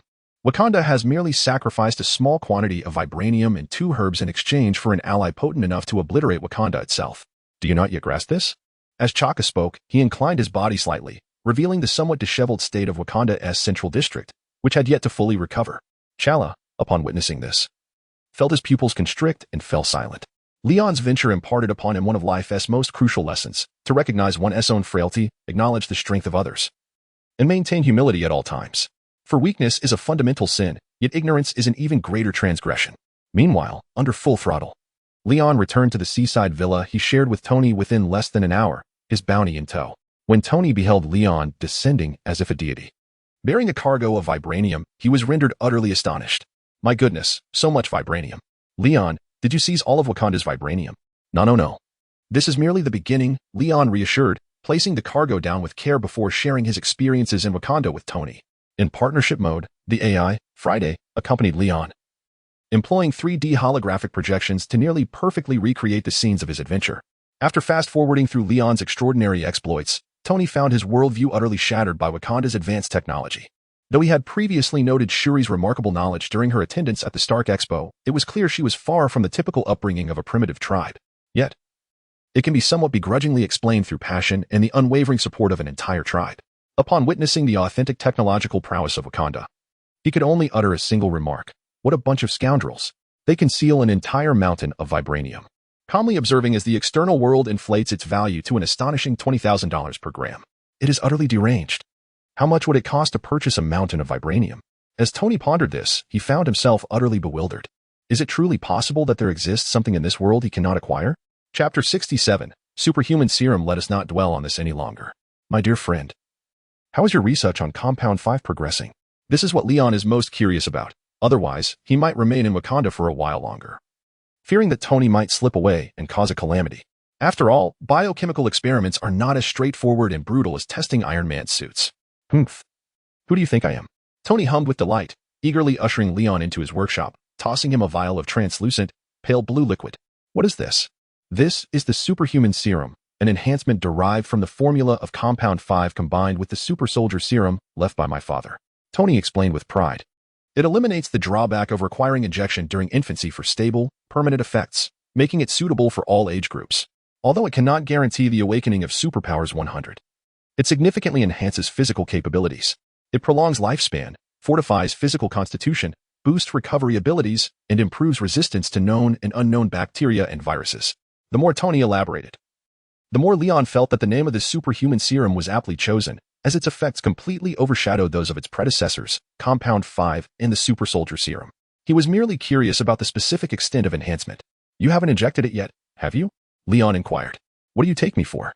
I have no interest in being a guinea pig. Tony jested, tossing the vial of Superhuman Serum to Leon. Well, I knew it. Leon caught the vial and shrugged helplessly. He had once boasted to Tony about his remarkable drug resistance. Whatever powerful substance, he would simply pile it onto himself, even if he were to falter. There were countless saves to restart from. With that, Leon crushed the vial containing the Superhuman Serum in his hand, instantly absorbing its contents. As the serum coursed through his bloodstream, it began to transform his body. Before long, the reassuring chime of the system echoed in his ears. Notification: your body has undergone transformation due to the Superhuman Serum, resulting in an all-encompassing enhancement of physical attributes. And then, there was nothing more. Well, at least I gained some enhancement without cost. Thus, Leon developed a general understanding of the Superhuman Serum that Tony had researched. Indeed, the side effects had vanished, and its potency was immensely impressive. It is worth noting that Leon's physical attributes now rival those of a typical superhuman, with exceptional defense and commendable strength. This Superhuman Serum could still yield some effect. Quite formidable indeed. How is it? Is it powerful enough? Tony asked curiously, noticing that Leon had not responded for quite some time. Excellent. As expected of you, my friend. Leon gave Tony an admiring thumbs up. Then all is well. Please proceed with the injection. Tony lay eagerly upon the stretcher, gripping a syringe filled with another vial of the Superhuman Serum. With a mere thought, Leon initiated the process. Query: shall today's check-in be completed? Commence. Ding. Today's check-in has been accomplished. Congratulations, host. You have received a common magnet. What? Leon exclaimed, bewildered. What does this have to do with the Superhuman Serum? He wore a puzzled expression, akin to someone suffering from a moment of forgetfulness, searching for a spoon while holding one in hand. Subsequently, he administered the Superhuman Serum to Tony. 2.5 minutes later, as Leon observed the tools, screwdrivers, and adjustable wrenches floating around Tony, he was momentarily taken aback. So, this is what you were waiting for? Tony declared. Hey, Leon, from now on, refer to me as the Magnet King. With arms crossed and feet hovering atop 2 adjustable wrenches, he was surrounded by a neat array of dozens of screwdrivers, exuding an air of grandeur reminiscent of a scene from a royal court. You are impressive, Leon remarked succinctly before vanishing from Tony's sight. This left Tony feeling rather deflated, as he had wished to bask in the admiration of his newfound abilities. However, Leon's primary intent was to retrieve Pepper from Stark Tower. In a short while, Leon returned to Tony's workshop, embracing Pepper. At that moment, Tony was still engrossed in experimenting with his newly acquired powers, oblivious to the presence of Leon and Pepper until she playfully scolded him. "Tony! Oh, Pepper! You've arrived!" Tony exclaimed, snapping back to reality. However, his unrefined abilities caused the tools surrounding him to clatter to the ground, several hefty, adjustable wrenches hitting him on the head. Fortunately, Tony's enhanced physique rendered him unscathed. "Do you have any superhuman serum left?" Leon inquired. "I've prepared 3 vials. One remains, which is just enough for Pepper," Tony replied, understanding Leon's intentions. Pepper had already been informed about the serum's benefits during the journey, primarily concerning eternal youth and beauty, attributes of great interest to her. Consequently, she had no objections and readily agreed to the injection. After all, no beauty-conscious woman could resist the allure of everlasting youth.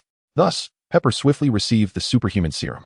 Unlike Tony, she did not awaken extraordinary powers. Instead, she achieved the youthful appearance she had hoped for, with skin appearing more radiant and hydrated. Furthermore, tests indicated that her physical abilities surpassed even Tony's awakened state, resembling a version of Queen Maeve, and she had successfully acquired a gene associated with true superhuman longevity. Leon and Tony have come to a general understanding of the specific effects of the superhuman serum. It is akin to allocating points to a character in a game. Each individual starts from a different baseline, and the extent of enhancement varies accordingly. The differing enhancement effects experienced by Leon, Tony, and Pepper after administering the superhuman serum illustrate this point well. The stronger one is, the more pronounced the efficacy of the serum, resulting in a greater enhancement effect. However, comparatively, the overall magnitude of improvement is diminished. Conversely, those who are weaker may experience a relatively modest effect. Yet the degree of enhancement compared to their original state can be remarkably impressive. For instance, if we assume that both Tony and Pepper experience an enhancement of 1,000, Leon might gain less than 1. Yet, this seemingly minuscule enhancement could actually confer greater strength than the combined effects experienced by Tony and Pepper. More specifically, Tony allocated 300 of his enhancement to physical attributes, while the remaining 700 was directed towards the awakening and enhancement of superpowers. In contrast, Pepper dedicated her entire 1,000 to improving her physical attributes, thereby gaining the upper hand over Tony, who, regrettably, may find himself in a more passive role from this point forward. Chapter 68, Arcee's new avatar due to numerous matters concerning the company. Pepper herself was disinterested in becoming a superhero. After administering the superhuman serum, Leon returned her to Stark Tower. Upon arriving at Tony's coastal villa, Leon inquired, "Brother, how's the yield of the superhuman serum?" "This is precisely what I intended to discuss with you," Tony replied as he projected an endless array of compound formulas before Leon. The synthesis conditions for several high molecular compounds within the superhuman serum are rather stringent, requiring a touch of luck. Therefore, my initial attempt, resulting in 3 successful vials, is a stroke of extraordinary fortune. Unlike the super soldier serum, this is not a concoction that can be mass-produced with ease. That's quite all right. In fact, it works to our advantage. As long as we can provide it to our trusted individuals, that suffices. Leon nodded, unconcerned about the serum's yield. He preferred to avoid a scenario where it became commonplace, akin to a legendary sword manual circulating widely, leading to a situation where everyone practiced it but him, leaving him vulnerable to attacks. "Brother, do you have the formula for the superhuman serum committed to memory?" Leon asked. "Of course, I modified it myself. How could I possibly forget?" Tony responded with confidence. "Splendid." Leon commanded, "JARVIS. Send an electronic copy of the formula to Arcee, then delete all remaining electronic archives." "Leon, are you suggesting?" Tony quickly grasped Leon's intent. "Indeed," Leon affirmed. "Such a strategic asset as the superhuman serum must remain within our Brotherhood's control, lest it be appropriated by someone like Nick Fury, who takes without permission." "Indeed," Tony conceded, recognizing the necessity of Leon's caution. While perhaps the unscrupulous Nick had not yet sunk to such depths, there could easily be other hackers lurking, ready to assault JARVIS. Although Tony had great faith in JARVIS, what if they succeeded? The world is rife with heroes, and one cannot discount the emergence of supervillains proficient in cyber warfare. After reaching a consensus, the brothers swiftly implemented measures to safeguard the secrecy of the superhuman serum's formula. Subsequently, Leon requested Tony to prepare several vials of the serum for personal use. One vial, he had already resolved, would be administered to Zhao Hailuan as a reward once she successfully developed the strategically valuable regeneration cradle. Another vial was intended for Rhodey, however, Leon anticipated that Rhodey might hesitate to accept it, having just received a set of Iron Man armor worth several fortunes.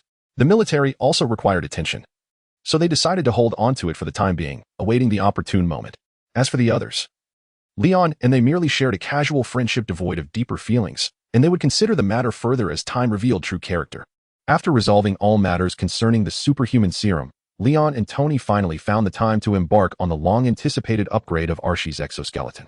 This was a significant event that Leon had eagerly awaited. As Leon extracted 1,000 kilograms of unformed Edmund alloy from the system's space, its shimmering silver surface, veiled beneath a protective cerulean film, immediately captivated Tony's attention. It was evidently extraordinary. Upon learning from Leon that the Edmund alloy surpassed Earth's hardest known material, vibranium.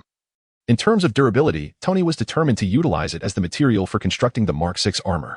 However, Leon promptly declined his request. Why? Tony felt as though the sky had fallen. Could it be that his brother no longer loved him? Not at all. Observing Tony's theatrical display, Leon felt exasperated and quickly clarified. This is all for Arcee's upgrade. Don't worry, brother. I have alternative materials prepared for your armor. With that reassurance, Tony's previously sorrowful expression transformed instantly, reverting to his usual confident and defiant demeanor, leaving Leon amused by the stark contrast. Thus began the collaborative efforts of the two brothers. Tony redesigned the system configuration and schematics for the jet glider based on the new elements, while Leon, with the assistance of Jarvis and the mechanical arm, meticulously crafted corresponding precision molds according to Tony's provided blueprints. Had Tony's extraordinary abilities been executed with greater finesse, this step might have been rendered unnecessary. He could have conjured the components from thin air. Alas, there were no what-ifs. Before long, the molds for the new exoskeleton were completed. It was then time for the Magno King to shine. Although Leon intended to take charge, he could not resist Tony's insistence on demonstrating his prowess. With a flourish, Tony raised his hands, akin to a maestro conducting an orchestra, his fingers dancing gracefully. Under his command, the liquid Edmund alloy, safeguarded by the system, emerged from the translucent cerulean film, levitating effortlessly and dividing itself into the requisite quantities for each component. At this moment, Tony glanced back at Leon. A look that conveyed unspoken pride. See how impressive I am? All right, enough with the showboating, brother, Leon replied, exasperated yet amused. If you continue to flaunt your skills, the Edmund alloy will harden, and then you'll be in for a headache trying to manipulate it. I assure you, Arcee will not spare you. At this remark, Tony raised an eyebrow, beginning to notice the liquid Edmund alloy gradually thickening, becoming more challenging to mold as it transitioned toward its indestructible state. Acknowledging this, he refrained from further delay. After all, it was his brother's external brain and his sister-in-law's body at stake. With swift precision, the liquid Edmund alloy was injected into the shaping molds, solidifying in mere moments into the impervious standard Edmund alloy components for the exoskeleton. These are merely the rigid chassis and armored components, while the tires and other flexible parts. Are you planning to utilize vibranium? Tony inquired, stroking his chin in contemplation. Indeed. Leon nodded. Those will be meticulously crafted by Arcee herself. From the very outset, Leon had conferred with Arcee.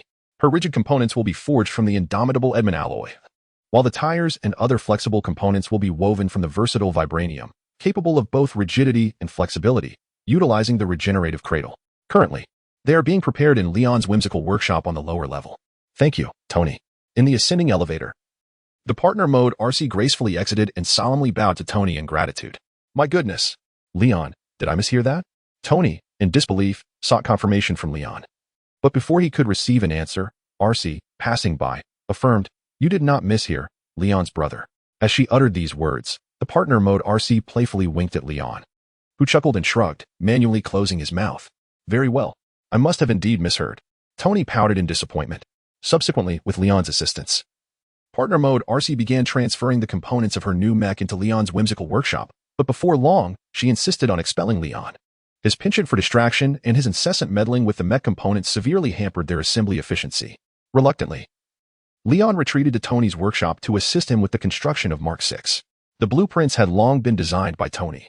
Only the procurement of materials remained to be finalized, and Leon estimated he could complete it even faster than the assembly of Arcee's new mech. Leon, referencing the holographic projection of the components that Tony had presented, first transferred the flesh from his right shoulder down to his palm into his main body, revealing only the gleaming, system-enhanced active Edmund alloy skeleton. Hey, Tony exclaimed, his eyelids twitching, hastily interjecting. I was merely joking, Leon. Why are you taking this seriously? No, Tony, I am quite earnest. My skeleton is indeed the most resilient regenerative material available on Earth, the perfect choice for constructing your armor. a decision made from the very beginning.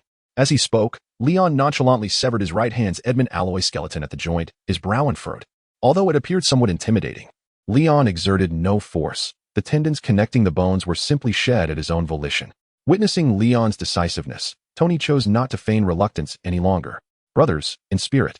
Chapter 69, Arcee. Leon, I am ready. Do you want to soon? Under Leon's proactive guidance and persistent restoration, the Mark VI armor, crafted from the remarkable active Edmund alloy, has just been completed. With a weighty heart, Tony donned the armor piece by piece, assisted by Leon, whose right arm had returned to its former glory. While the armor could be equipped automatically, Tony desired a sense of ceremony for wearing the suit crafted by his younger brother for the first time. Leon, understanding his sentiment, allowed him to proceed manually. How does it feel? After briefly assessing his control over the Mark VI armor, Leon smiled and inquired.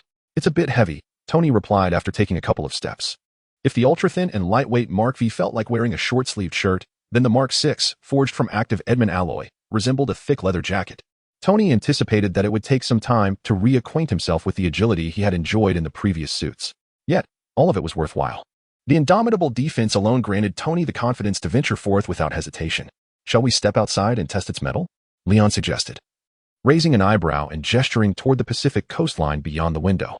Before Leon could finish his sentence, Tony, without a hint of decorum, took off into the sky.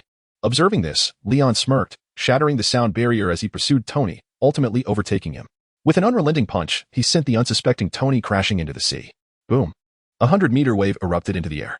Leon hovered above the ocean's surface, and as the torrential water cascaded toward him, it seemed to encounter an invisible barrier and slid away.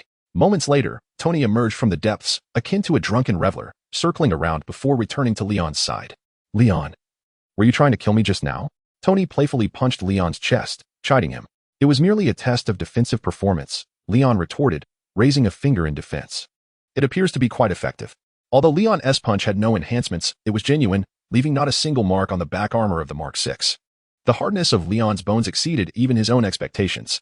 With this armor that Leon could wield with ease, combined with the superhuman physique and abilities awakened by the super soldier serum, Tony found himself significantly stronger than before.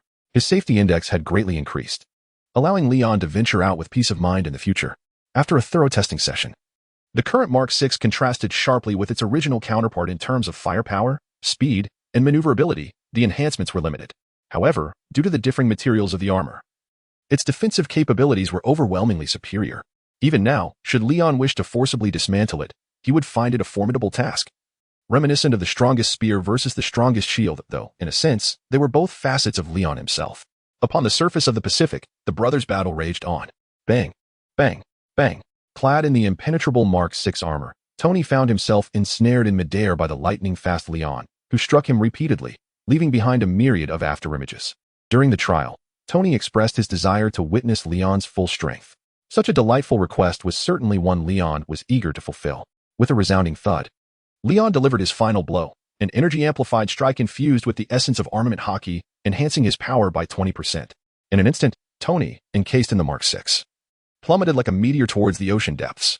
The sheer force of the impact was so tremendous that it uprooted the ocean floor itself. A cataclysmic roar erupted as a colossal earthquake and a towering tsunami surged forth with apocalyptic momentum, threatening to obliterate everything in their path. Leon, anticipating the devastation, swiftly countered with another punch, averting disaster from his own abode. Subsequently, Leon plunged into the abyss, retrieving Tony from the ocean's depths, who, despite the protective counter-inertia field, was left dazed by the force of the blow. How do you feel now? Leon inquired with a bemused smile, hoisting Tony as one would a kitten. All right. You're impressive, Tony conceded, offering the highest praise among boys before promptly losing consciousness. Oh dear, perhaps I may have gone a tad overboard, Leon mused, his smile unwavering. He noticed a pronounced dent on the chest plate of the Mark VI, likely a result of his previous strike. With a gentle stroke of his hand, the dent and the other scratches vanished, restoring the armor to its pristine, gleaming state. The active Edmund alloy not only possessed unparalleled hardness but also exhibited remarkable resilience, a testament to the exceptional quality of the system's craftsmanship. As the saying goes, in a realm of invincible paths, multiple armors pave multiple roads. At that moment, Leon's Bluetooth headset crackled with the slightly bashful voice of Arcee. Leon, I'm ready. Do you want to? Before Arcee could finish her sentence, a meteor streaked across the sky, hurtling towards the coastal villa, its immense sonic boom drowning out her words. Chapter 70. One must forge oneself with strength. Never rely on the weakness of adversaries. In an instant, back at the coastal villa, Leon entrusted the unconscious Tony to the care of Xiao Dai before eagerly rushing into the lower level, where the enchanting abode of Leon awaited. Upon entering, he beheld a sleek, silver jet glider, adorned with a dark purple hue, silently stationed in the center of the room. On the driver's seat lay a black soldier boy uniform, meticulously redesigned with vibranium woven material. With a resounding clang, he slammed shut the reinforced alloy door. In a matter of moments, Leon stripped down to a pair of super elastic fiber briefs and swiftly approached his motorcycle mode, Arcee. He first examined the vibranium uniform. Had Leon not inquired whether he could immerse himself within the System S space? Compounded by the fact that adamantium S properties were ill-suited for uniforms and best utilized in armor, he would have been compelled to fashion a suit of active adamantium for himself. Otherwise, any uniform donned would be futile, lacking the strength of his true form. Despite the protection offered by biological stasis, humanity is insatiable by nature. In truth, adamantium is characterized by its sheer hardness, rendering it more appropriate for crafting sharp melee weapons, akin to Wolverine's claws. Ultimately, when considering all factors, the remarkable hardness and energy absorption properties of vibranium render it far more suitable for external defense, making it an excellent choice for uniform crafting. As for the drawback of vibranium becoming dull under specific soundwave frequencies, the omnipotent biological stasis scoffed at such limitations. What shortcomings? No problem. Leon merely desired a uniform that could be donned at a moment's notice. While he could emulate Mystique's ability to manipulate her super self-regeneration cells to conjure a suit, he deemed such an approach akin to being unclothed. Unless absolutely necessary, he generally refrained from such methods. After putting on and taking off, Leon stored the vibranium uniform within the system space and donned only his briefs before taking his place in the driver's seat of the jet glider, which, as previously stated, was Arcee's form. As his fingertips danced across Arcee's exterior like a pianist caressing the keys, the atmosphere began to grow charged with excitement, the engine of Arcee roaring with restless intensity. Arcee. Partner mode, Leon commanded. Having sufficiently acquainted himself with his new vehicle, he resolved to get down to business, issuing his directive, accompanied by the sound of mechanical transformations. Arcee morphed into the familiar partner mode, her form softening in all the right places, but that was merely the beginning. Before long, vibranium nanomolecules began to emanate from within the partner mode of Arcee, enveloping her form entirely, crafting a layer of biochemically realistic vibranium skin. Each strand of hair appeared lifelike, every expression exuding an innate charm. This was the visage of Tifa, often emulated by Arcee. However, this time, it was not an illusory holographic projection. It was a tangible, exquisitely realistic presence to behold. Embodying the partner mode, Arcee Tifa now finds herself in a state reminiscent of the Emperor's new clothes, leaving Leon momentarily captivated. How have you transformed again? I thought the previous version was quite splendid, Leon remarked, dabbing at his non-existent nosebleed. So, should I revert? Arcee Tifa, cradled in Leon's arms, blinked her lively scarlet eyes and gazed up at him with a smile that was both teasing and enigmatic. No need for that. Since I've already changed, let's embrace it for now. Leon followed his heart's inclination, recognizing that time was abundant, allowing for countless trials and experiments. He felt no urgency. His nature dictated that the more exquisite the delicacy, the more he preferred to savor it slowly. Meanwhile, on another front, as Leon immersed himself in his training, Tony Stark awakened, wisely refraining from disruption. After fruitlessly attempting to manipulate the Mark VI with his magnetic powers, he promptly applied a layer of vibranium for added protection. This enhancement facilitated his non-powered flight and mid-air acceleration maneuvers. With the energy-absorbing properties of vibranium, the already formidable defense of the Mark VI was further amplified. Under Tony's magnetic control, this layer of vibranium was impervious to sonic dampening or excessive impact damage. Even if it were to be compromised, Tony could simply repair it with a smooth application. One could say that, under Leon's influence, Tony had yet to exhibit a fear of insufficient firepower. But the fear of inadequate defense was beginning to manifest. After all, if he were to confront someone as unpredictable as Leon, Tony feared that his superior intellect might never even come into play before he was decisively defeated. Just as he was engrossed in his affection for the Mark VI they had jointly crafted, Jarvis suddenly interjected, "Sir, Miss Potts has sent a message indicating she requires your presence at the company." "All right," Tony nodded. "Jarvis, please bring the car around." However, upon glancing at the Mark VI nearby, he swiftly reconsidered. Perhaps I should just wear the suit directly. It's faster and safer. With his new toy in hand, he felt an irresistible urge to flaunt it. Tony was so exhilarated that he would have worn the Mark VI even to the restroom, had Leon not firmly rejected his request for a urine filtration system. Across the street at Hammer Industries, Justin Hammer, ever vigilant of his rival, caught sight of Tony landing atop Stark Tower through his telescope, his lips curling in irritation. "Damn it, How has he already acquired another new suit? The one who knows you best is invariably your adversary. Justin recognized the Mark VI immediately, distinct from Tony's recently favored Mark IV and V.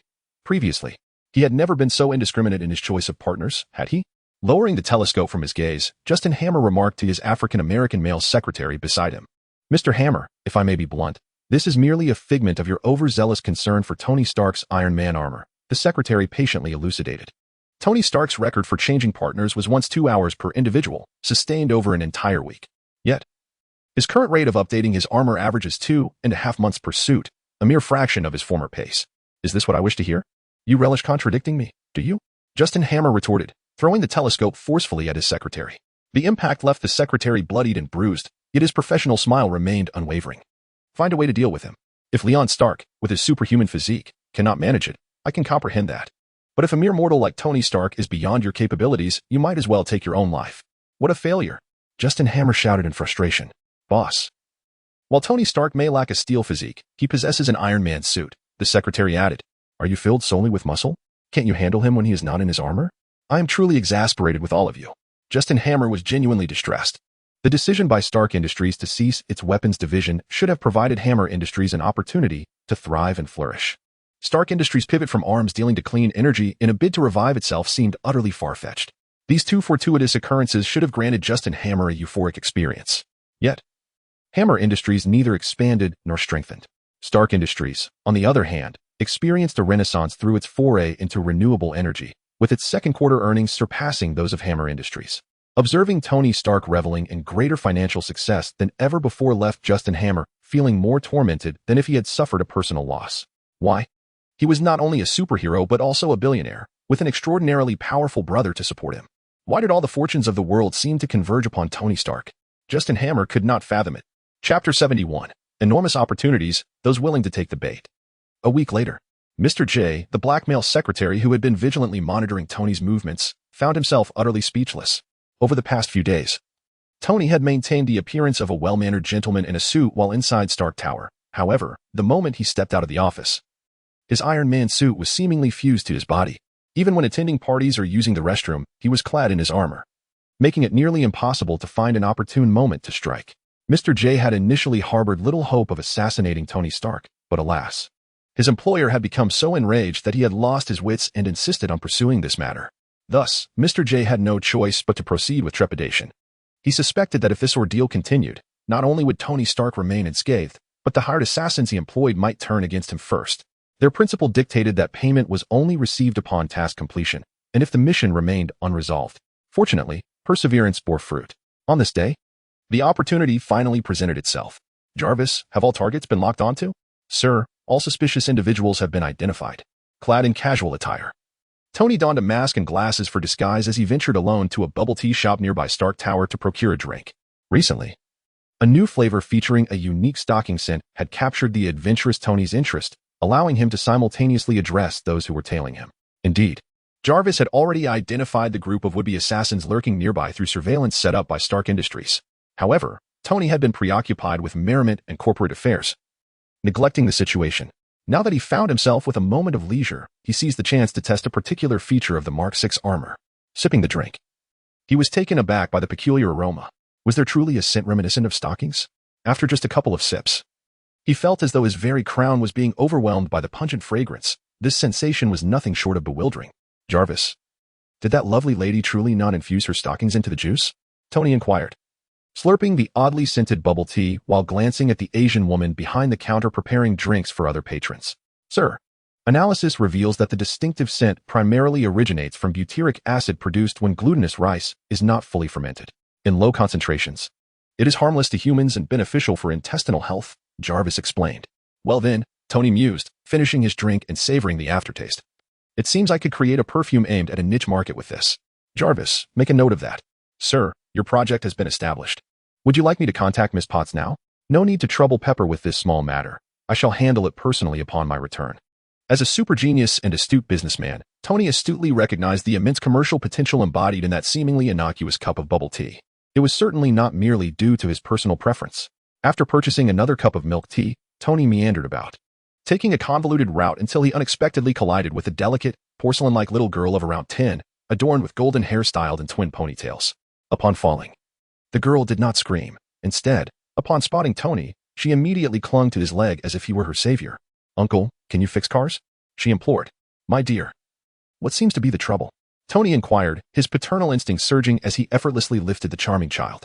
The little girl promptly expressed her distress, revealing that her enchanting mother had been stranded in an underground parking lot for quite some time, unable to repair her vehicle and finding no assistance, which had left her in tears. Upon hearing this, Tony felt a sense of urgency. He promptly agreed to accompany the little girl to help her mother with the car troubles. From a vantage point on the rooftop overlooking the parking lot, Mr. J lowered his binoculars and quickly cautioned, "The target is hooked. Prepare yourselves. The boss demands that not a trace be left behind. Remember, do not give him a chance to call Leon Stark, or it will spell our doom. Rest assured, as long as the payment is secured, we shall eliminate anyone in our path," came the reply.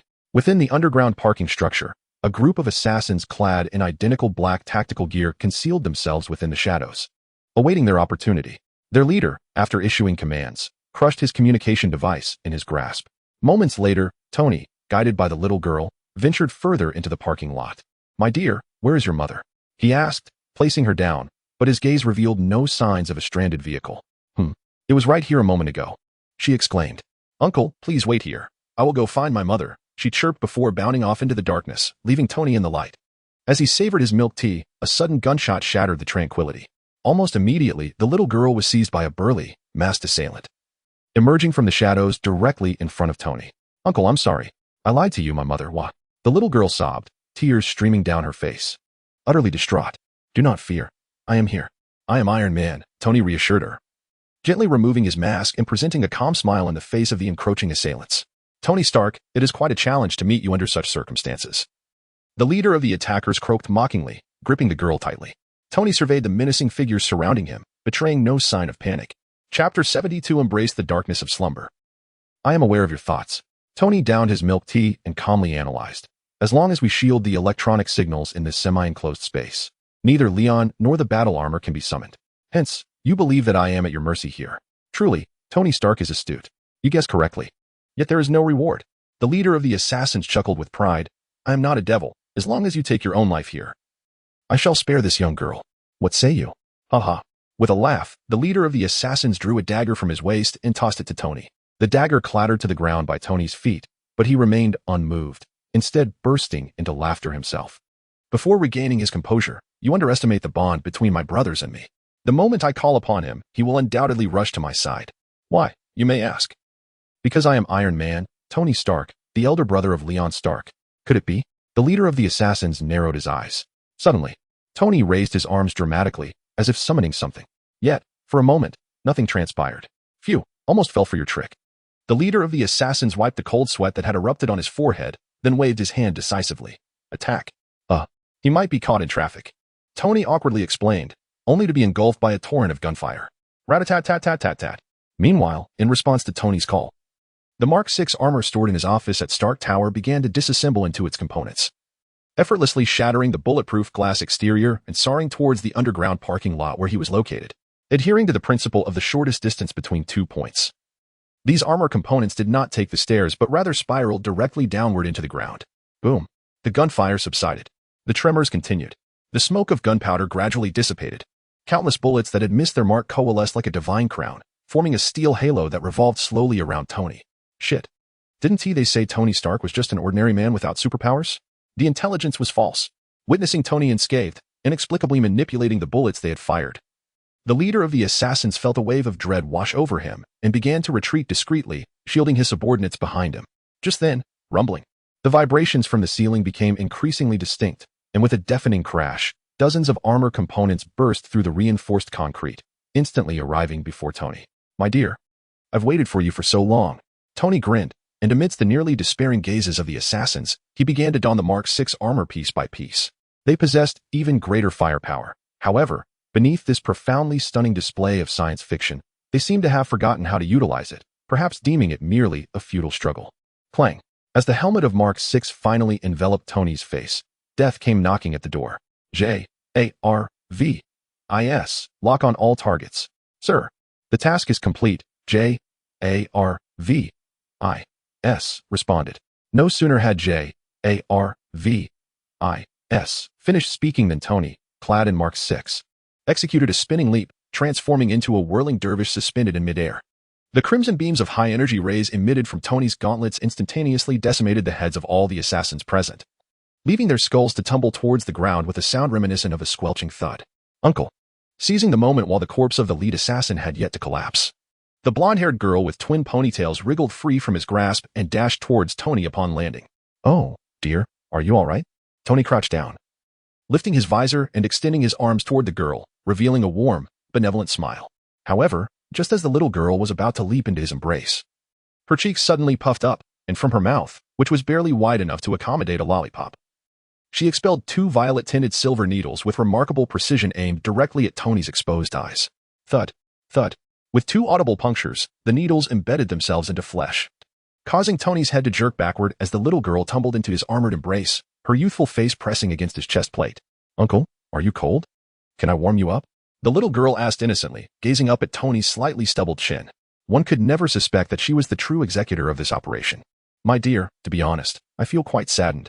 Tony's head slowly returned to its rightful position. The silver needles, now laced with neurotoxin, inexplicably remained suspended, maintaining a distance of precisely 2.5 centimeters from his eyes, moving in tandem with him.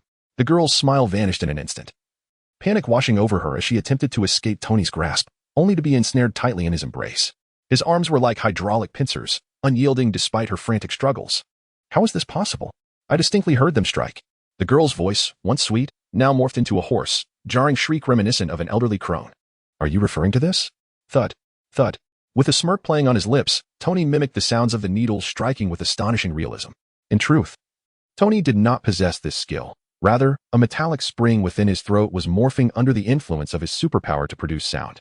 With his abilities, he could conjure a myriad of fascinating and practical skills at will. You scoundrel! You dare to deceive me! The little girl shouted, her expression contorted into a ghastly visage.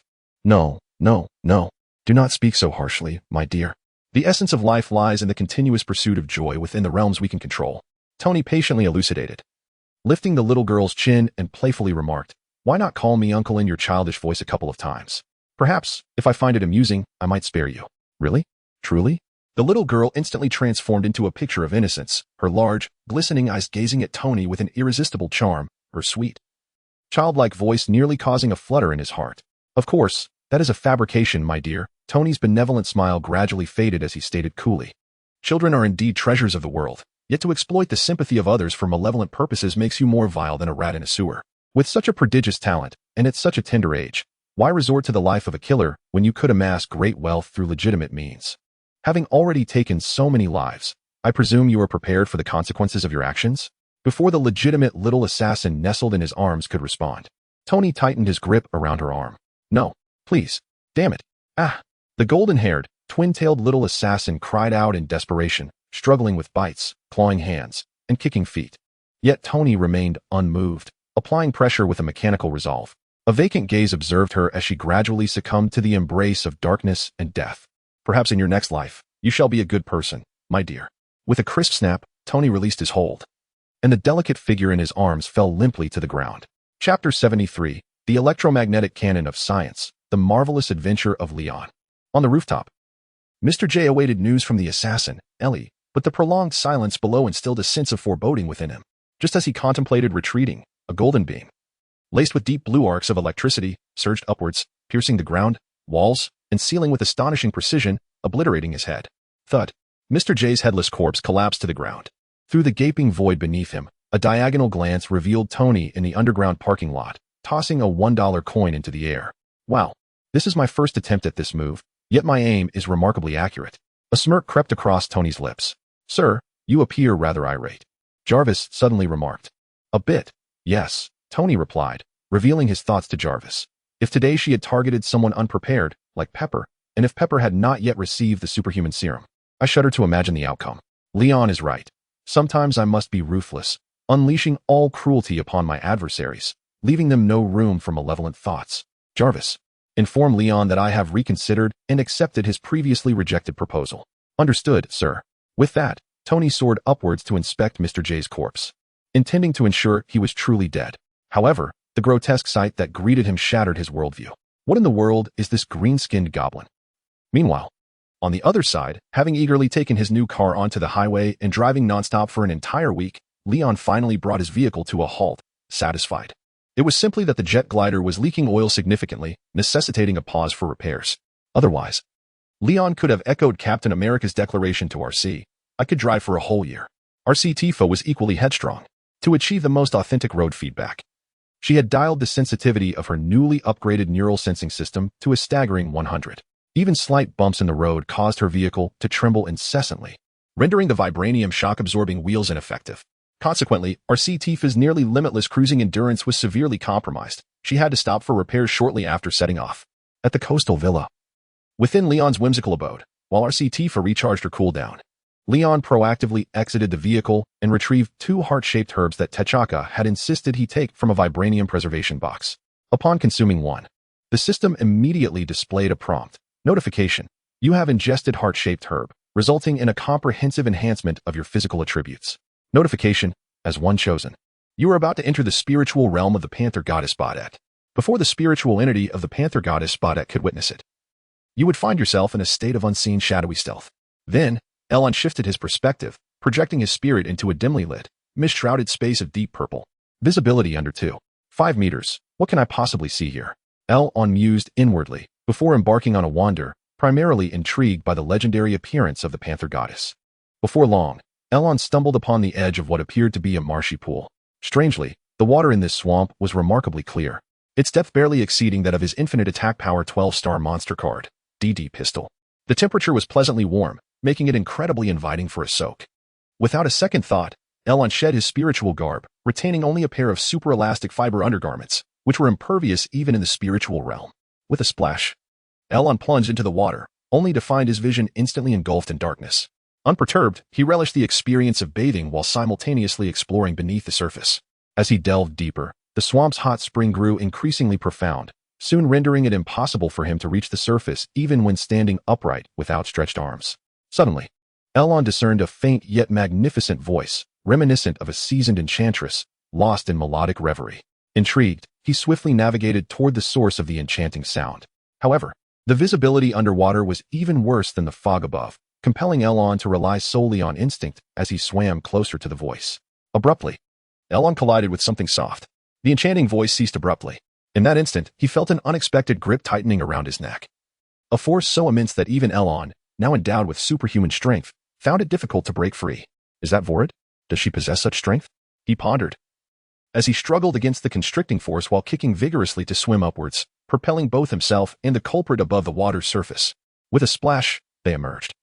And Elon realized that, while the depths below were shrouded in darkness, the fog above had dissipated, allowing the moonlight, whether genuine or illusory, to cast a silver sheen upon the marshy waters.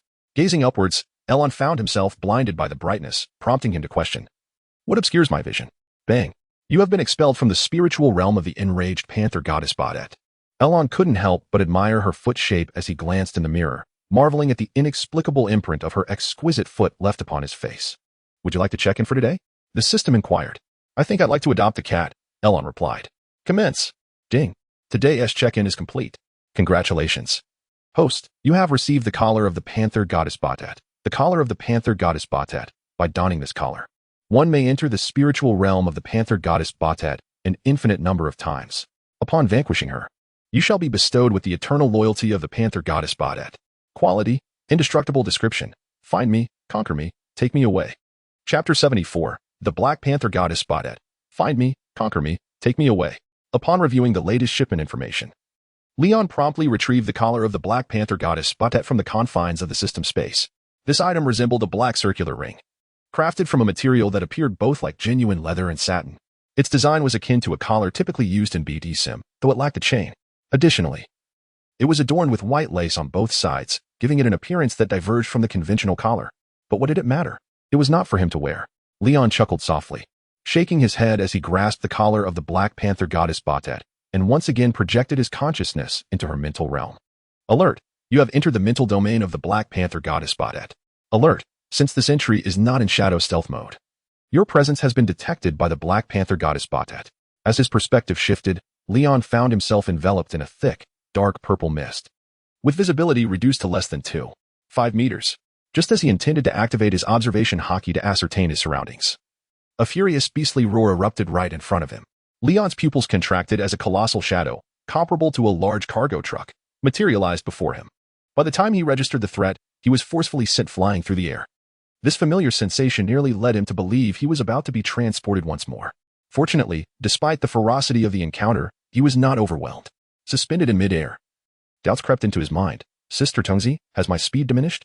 Otherwise, despite the opponent's rapidity, he should have been able to react. If the Black Panther goddess Batet possessed such formidable prowess, her true strength would be celestial. It would be futile to engage further.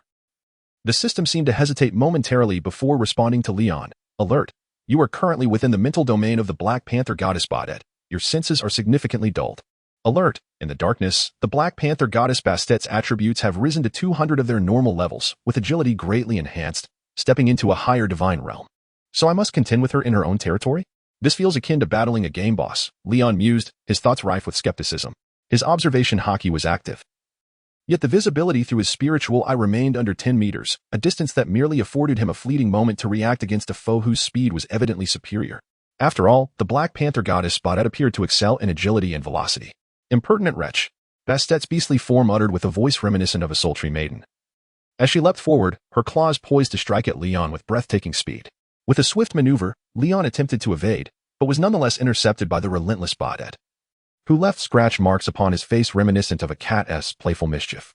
At that moment, Leon truly felt the impact of being overpowered. It seemed Bastet's claws were far more formidable than her intellect. The intensity is palpable, a sensation I relish, Leon declared his unwavering resolve. And after licking the blood from his face, his wounds miraculously healed in an instant. He was ready to engage once more. However, accustomed to overpowering foes with sheer numerical advantage, he found himself at a loss when confronted by a situation that turned the tables. With his speed outmatched, he remained in a perpetual state of defensive struggle. Occasionally, he managed to land a blow on Batet, breaking her guard. Yet she proved to be anything but fragile and could not be dispatched with ease. The moment she distanced herself by 10 meters, Leon was left with no means to pursue her, and crucially, he simply could not keep up. Before long, Batet would return to full health, leaving Leon exasperated by this agile boss endowed with self-replenishing vitality. Now, he comprehended the feelings his opponents must have experienced when facing him. Thus unfolded a clash between an impenetrable tank with boundless health and a swift assassin with remarkable regenerative abilities, a battle that seemed destined to drag on indefinitely. Enough.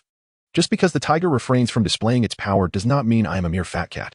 In a moment of fierce determination, Leon unleashed his conqueror spirit, momentarily intimidating Batet. At that instant, he activated his ultimate power boost, the Fool's 100 final enhancement, his facial scars vanishing as his intellect momentarily dulled. His body instinctively responded to the final command from his brain. In the blink of an eye, Leon's speed surged, appearing before Batet with all his might.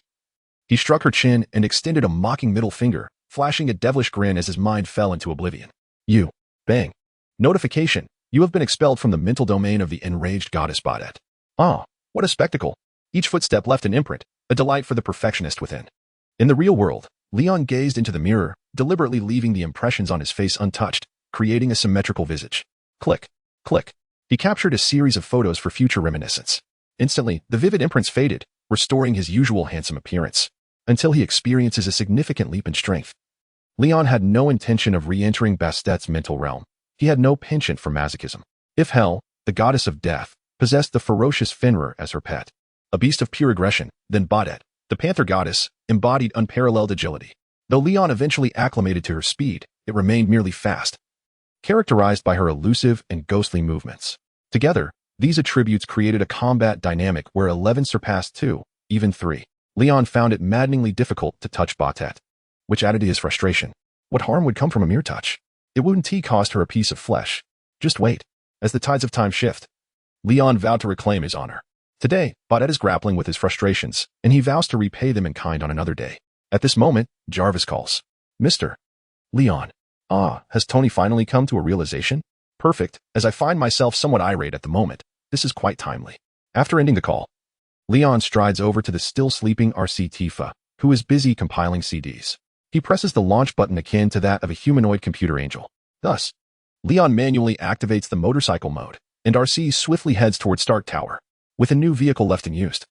It feels akin to donning fine attire under the cover of night. Leon is eager to drive, and he relishes the experience. Chapter 75. Tony shuddered. The biological magnetic field. Stark Tower. Tony's office.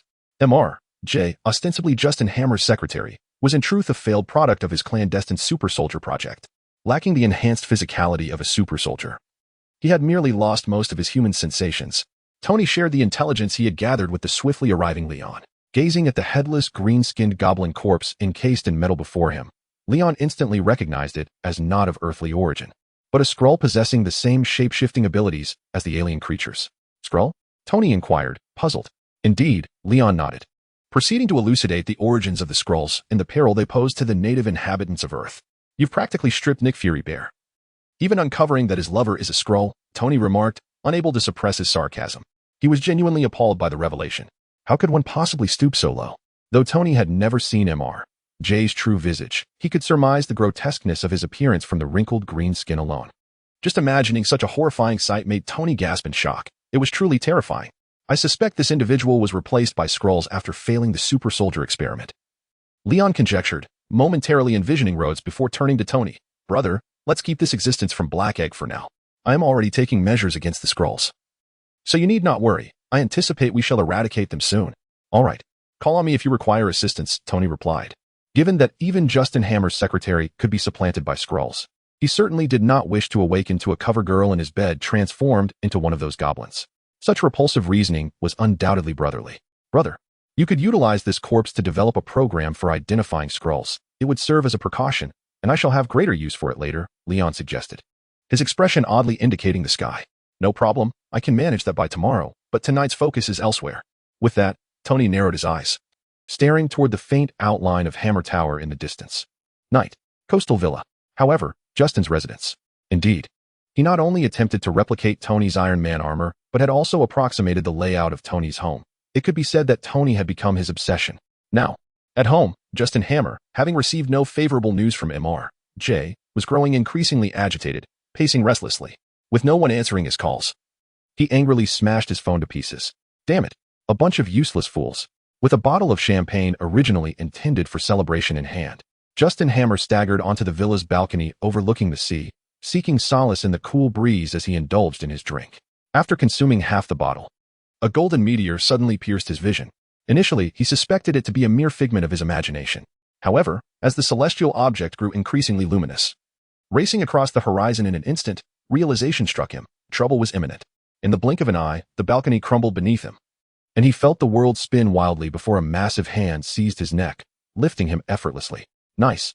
Brother, once again, victory is mine, Leon exclaimed, glancing back at the tardy Tony Stark, clad in his Mark VI armor, while waving the half-shattered lenses of his glasses at the bewildered Justin Hammer. Who am I? Where am I? What am I doing? Justin stammered, utterly disoriented. Shift. How can such a biological position exist, defying air resistance? Tony muttered, frustrated, vowing, tomorrow I shall create a biological magnetic field. Leon was momentarily taken aback. While he would dismiss such grand claims from anyone else, the words from his brother, cursed with wisdom, held weight. Perhaps it was not mere bravado. The realization that success was only a matter of time loomed. Impressive, Leon said, giving Tony an encouraging gesture before tossing Justin Hammer toward the villa's hall, surrounding him alongside a now unmasked Tony. The brothers wore matching infectious smiles. Hey, Justin, my friend. The patriotic duo and Iron Man have come to offer warmth, Leon announced. Indeed, Hammer, your reputation is quite formidable, Tony chimed in. Then, with a humanitarian tone, inquired, do you have anything to say? Aye. Justin, sensing the ominous reason for Stark brothers' visit, faltered, overwhelmed by dread. The shadow of death loomed large over him. With trembling hands, he adjusted his glasses and mustered the courage to threaten. My home is laden with surveillance. An internal live stream is currently running. Do you not care for your reputation?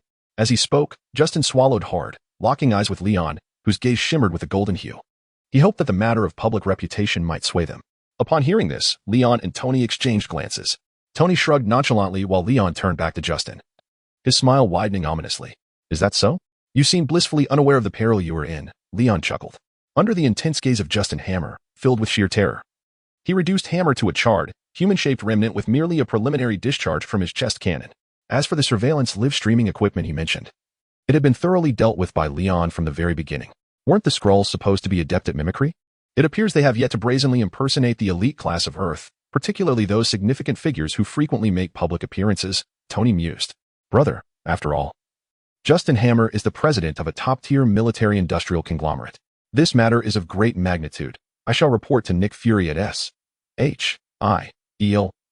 headquarters. Leon stated with utmost seriousness. How come I've never seen you show such respect towards Nick Fury before? I suspect your intention to report is merely a pretext. Your true motive lies in chasing after women, doesn't it? So, who has caught your eye this time? Tony chuckled, playfully punching Leon's chest in a teasing manner. Fury's deputy. A level 9 agent. Ah, so that's who it is. Tony raised an eyebrow, a memory forming in his mind as he urged him along. Go on, go on. As long as you don't cause any fatalities, feel free to indulge as you wish. Yes, sir. Leon saluted Tony with a mock formality, then soared into the sky, leaving behind a massive spiderweb-like crater and a coughing, dust-choked Tony. Cough, cough, cough. That rascal. Was it intentional or merely a fortuitous accident? It seems the matter of the biological magnetic field is indeed pressing. Tony was not one to take in dust or inhale exhaust fumes. Not even if the culprit was his own brother, Leon. Chapter 76, The Dark Braised Egg. I have a plan. Latitude, 38N, 5333. 78 longitude, 77S. 338.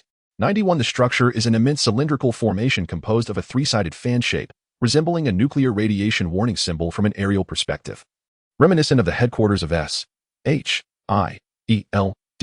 In the Grand Hall on the first floor, the most striking feature is the all-metal emblem of S.H.I.E.L.D., strikingly akin to the Dongpeng Taiwai logo. The arrival of Leon instantly captivated the attention of all the personnel moving about. However, their exemplary professionalism prevented them from behaving like a throng of mindless zombies clamoring for autographs or photographs. Instead, they paused to respectfully nod and bow towards Leon. Leon reciprocated with a friendly wave and a warm smile. At that moment, behind Leon, a team of armed personnel clad in standard combat uniforms, recently returned from a mission, entered through the doors and immediately spotted Leon awaiting them. Captain Homelander greeted Ramlo, the leader of the S.H.I.E.L.D. Special Operations Team, in a familiar manner. Typically, those accompanying Leon on field missions are his team, tasked with the more arduous responsibilities akin to post-battle cleanup. Much like the configuration of the Patriot, out of a sense of absolute deference to Leon's formidable prowess and societal stature, they privately referred to him with a title that evoked even greater respect than that of the Patriot Captain Homelander. This designation, resonating with both professionalism and authority, appealed to Leon, who allowed them to address him thus. Hey, Ramlo, my friend, have you just returned from a mission? You are the true heroes, Leon exclaimed enthusiastically, patting Ramlo on the shoulder and casting an infectious smile towards him and his team. You flatter us. Compared to your contributions, our efforts are but trifles, Ramlo humbly replied. Justice knows no rank, Leon declared. My friends, you should take pride in your accomplishments. Upon hearing this, Ramlo and his team beamed with renewed vigor, their expressions akin to those who had just received an invigorating boost, eager to offer their hearts to Leon. Just listen to him. How eloquent he is. Ramlo, a member of the Serpent, genuinely relished working under Leon's command and would gladly serve as his vanguard. After all, this superior not only possessed extraordinary strength but also exhibited unparalleled responsibility. During missions, he often shielded his team from the brunt of danger while uplifting their emotional morale. Financial concerns were trivial. Leon spent money freely, and in moments of joy, he would bestow generous tips, ensuring his team's earnings for years to come. However, serving as an undercover agent within the Serpent organization did not conflict with his duties to Leon, allowing Ramlo to navigate both worlds seamlessly while relishing the thrill of the tasks at hand. Just as Leon and Ramlo were engrossed in lively conversation, a strikingly elegant woman clad in a form-fitting black uniform, accentuating her long legs and slender waist, approached them with a confident stride in tactical high-heeled boots. Her dark hair and emerald eyes exuded an air of sophistication as she gracefully advanced towards Leon and the others. Leon. Hey Hill, my dear friend. It has been far too long. I have missed you dearly. Upon seeing Hill's arrival, Leon swiftly approached, seizing the moment to embrace her before she could react. With one hand, he discreetly gestured to Ramlo and the others behind Hill, tossing them a diamond card. Hurry, hurry. Don't disturb my pursuit of romance. Observing this, Ramlo scratched his nose and exchanged knowing glances with his teammates, the diamond card in his hand still radiating a pungent scent of copper. Delicious. Long live our homeland's captain. Within the watchful gaze of the unperturbed S.H.I.E.L.D. staff, Leon held Hill close, slowly making their way. Hill exhibited remarkable tolerance towards Leon. Unless his hands wandered into more intimate territories that were not suitable for public display, Hill allowed him a degree of freedom, as long as he did not cross that final delicate line. After all, Hill's mission was not to indulge in romantic escapades with Leon. As the second-in-command of S.H.I.E.L.D., her schedule was perpetually demanding. She had no time for frivolities. In the S.H.I.E.L.D. director's office, Nick Fury exclaimed, "What the hell? Are you telling me you annihilated Justin Hammer?" He slammed his hand on the desk and hastily retrieved a nasal inhaler from his drawer, pressing it to his upper lip and inhaling deeply to reboot his somewhat malfunctioning mind. Leon shrugged nonchalantly. Who could have known he was up to no good without giving me a heads up? Had he informed me in advance? I might have managed to apprehend him before he committed any irreversible mistakes. Fury's lips twitched as he rose from his chair and walked to the floor-to-ceiling window. His back turned to Leon, lost in thought. After a prolonged silence, he sighed and said, "Agent Hill, you may attend to other matters." Hill nodded, applying a slick oil to her waist, moving aside the five-fingered girl who was sliding down, and turned to leave. "Darling, do you have time tonight?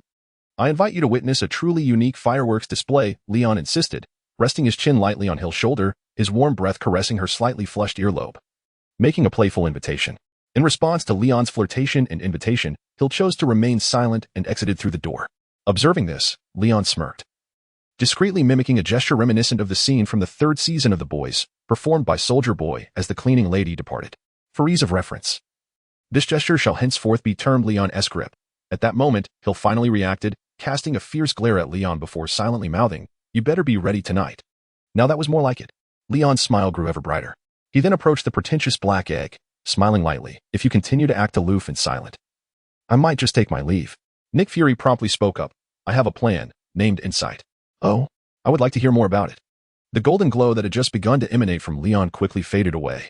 Subsequently, Leon followed Nick Fury into the elevator designated for the director of S.H.I.E.L.D.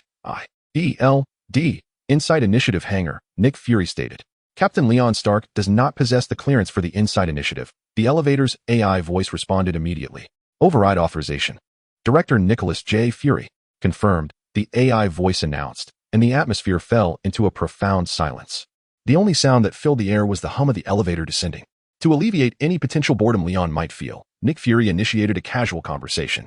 "Music used to play in here, but ever since my grandfather, who operated the elevator, passed away, it has ceased." With a subtle smirk, Leon snapped his fingers. The man who brings his own BGM was suddenly activated. Out of nowhere, the elevator filled with the playful tune of Sunshine, Rainbow, Little White Horse. A song that would be regarded as a cruel joke to someone like Nick Fury. "You are that, Sunshine, Rainbow, Little White Horse." Ding ding da ding ding da. Upon hearing it, Nick Fury's expression darkened instantly. Chapter 77, The Starry Sea as a Canvas, Nuclear Bombs as Fireworks. With a resounding clang, the elevator arrived at the lowest level, several hundred meters from the ground.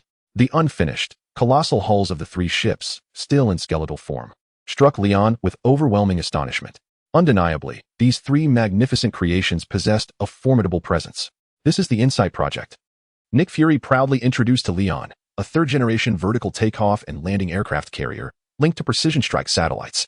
Once airborne, it will never descend. For the new engines enable sustained suborbital flight.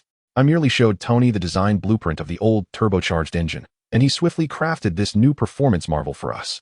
I must admit, your brother is a true genius. If he were here to hear your praise, he would surely be elated, Leon remarked. Then gestured towards the three aerospace carriers. "How do they operate?" "Nodded. But Nick Fury corrected. "I plan to equip these three sisters with an array of long-range precision-guided munitions, capable of annihilating thousands of foes within a minute from a distance.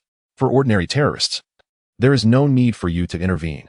Once the satellites retrieve their personal information, the aerospace carriers can execute precision strikes instantly.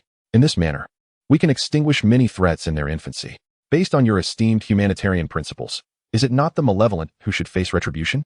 Leon inquired. "That is merely a superficial guise to silence public dissent. We cannot wait until others commit malevolence to deliver judgment. That would be far too late." At this point, Nick Fury regarded Leon with the slyness of a seasoned fox, responding with a knowing smile. "Isn't this precisely what our nation's captain relishes doing when combating crime?" "Oh, Fury. My friend, you possess far too many secrets." Leon enthusiastically patted Nick Fury on the shoulder. For some reason, Fury suddenly felt a constricting sensation. As if ensnared by a serpent, it seemed certain truths were better left unspoken. "Fury, remember what you just said?" Leon suddenly stated, hands clasped behind his back. "Which statement?" Nick Fury asked, perplexed. "All of them," Leon replied with an inscrutable smile. "Of course." Unaware of the implications, Nick Fury readily agreed. oblivious to the fact that this was akin to a death warrant issued to his friend, one that he had unwittingly signed himself. Subsequently, Nick Fury continued to elaborate on the intricacies of the Insight project, aware that at any moment he might need to call upon this extraordinary individual. Hence, it was prudent to lay the groundwork in advance, with Leon's primary objective of inspecting the progress of the Insight project accomplished. He found little objection in listening to the dark schemer boast about his visions for S.H.I.E.L.D.'s future and the world to come. Leon also signed for 3 realistic models of the aerospace aircraft carrier, the Three Sisters. He was gravely disappointed. Time swiftly passed midnight. It seemed that Black Egg hadn't engaged in such heartfelt conversation with anyone for quite some time, primarily because he dared not deceive Leon with false information. Thus, he spoke for several hours, his face glowing with excitement. All right, enough is enough. It's about time. Leon has another appointment tonight. After interrupting Black Egg, he inquired, "Does S.H.I.E.L.D. possess nuclear bombs? I'd like to take 2 with me." What on earth? Nick Fury, wearing a perplexed expression, questioned whether he had misheard. Could it be that such a niche combination of words existed in the world, nuclear bombs and taking them away? Leon promptly revised his request, make it 10. Do you think nuclear bombs are sold like firecrackers at a street stall? 20. Okay. Knowing Leon's character well, Nick Fury hastily agreed before the situation escalated, personally escorting him to a separate weapons depot outside S.H.I.E.L.D. headquarters to retrieve the nuclear warheads, loading them into a cargo box to the brim. Surely you don't intend to treat them like firecrackers, do you? Observing Leon effortlessly lifting the cargo box filled with nuclear bombs, preparing to take off, Nick Fury raised an eyebrow and asked with a hint of incredulity. Correct, but there's no reward for that. With that, Leon enveloped the cargo box in a biological field and soared into the sky, racing toward S.H.I.E.L.D. headquarters. What a lunatic, Nick Fury muttered, preparing to inform the council. As long as he remained on the side of justice, Captain America enjoyed considerable operational freedom, widely supported by the public. Thus, Nick Fury had no concerns about the accountability for unilaterally deploying nuclear bombs. After all, their superior could conjure them directly. Requesting them from him was merely a gesture of respect. Meanwhile, upon reaching the airspace above S.H.I.E.L.D. headquarters, Leon hurled the cargo box upward with considerable force, then flew directly into an office. Accompanied by a startled exclamation, Leon emerged from the S.H.I.E.L.D. headquarters building with a Princess Carrie of Hill, who was dressed only in a 2-piece outfit, and deftly caught the descending cargo box before darting toward the Pacific Ocean. Soon enough, in the uninhabited expanse of the Pacific high seas, the starry sky shimmered without being glaring, reflecting on the originally dark surface of the sea, resembling an endless celestial tapestry. The seamless blend of ocean and sky, the vibrant depths of darkness, rendered Leon and Hill acutely aware of their insignificance against the vastness of the universe. After a while, regaining her composure, Hill lightly patted Leon's chest, casting him a thoroughly exasperated glance. Are you in such a hurry to leave? I haven't even fully dressed yet. At that moment, Hill had been changing in the office, having just removed her work uniform when Leon burst in like a bull, whisking her away. She truly couldn't ascertain whether his timing was intentional or accidental. Dear, are you cold? Upon encountering Leon's gaze, which was imbued with a profound affection even while observing the dog, Hill inexplicably shook her head and then took the initiative to seal Leon's lips with her own. 2.5 minutes later, Wait. Noticing that Hill's fingers were somewhat unruly and recalling that there was an important task yet to be accomplished, Leon hastily halted her advances. What? Hill inquired, her azure eyes, reminiscent of clear waters, filled with bewilderment due to a slight oxygen deprivation in her mind. The fireworks. Leon chuckled. I promised to take you to witness the unparalleled fireworks display this evening. As he spoke, he swiftly opened the box he had been carrying, his hands moving with such speed that it seemed as if he had simultaneously launched 20 nuclear warheads in all directions, encircling both himself and Hill.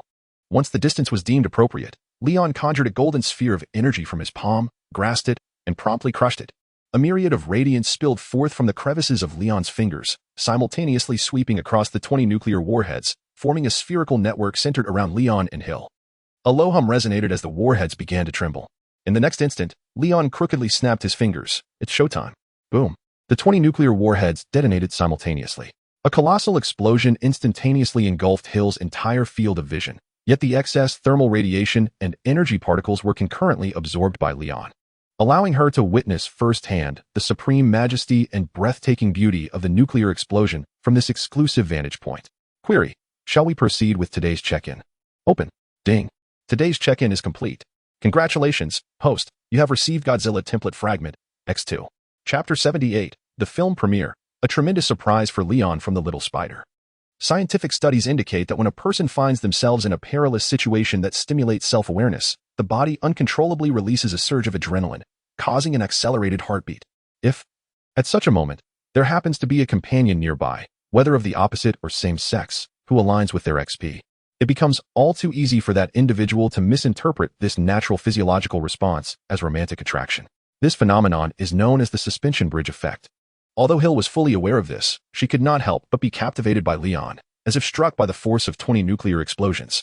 The reason was simple. With Leon's exceptional qualities, both in hardware and software, he had orchestrated an extraordinarily creative fireworks display that evening. Even knowing it was a deliberate ploy, Hill was irresistibly drawn to him. It seemed no girl could refuse such charm. At that moment, Hill's gaze towards Leon was so intense that it seemed she might devour him on the spot. Yet she managed to suppress her primal urges with the remnants of her rationality. My water meter is broken. Could you, my capable captain, accompany me home to help diagnose the issue? Hill licked her pink tongue and stared intently at Leon, her intentions unmistakable.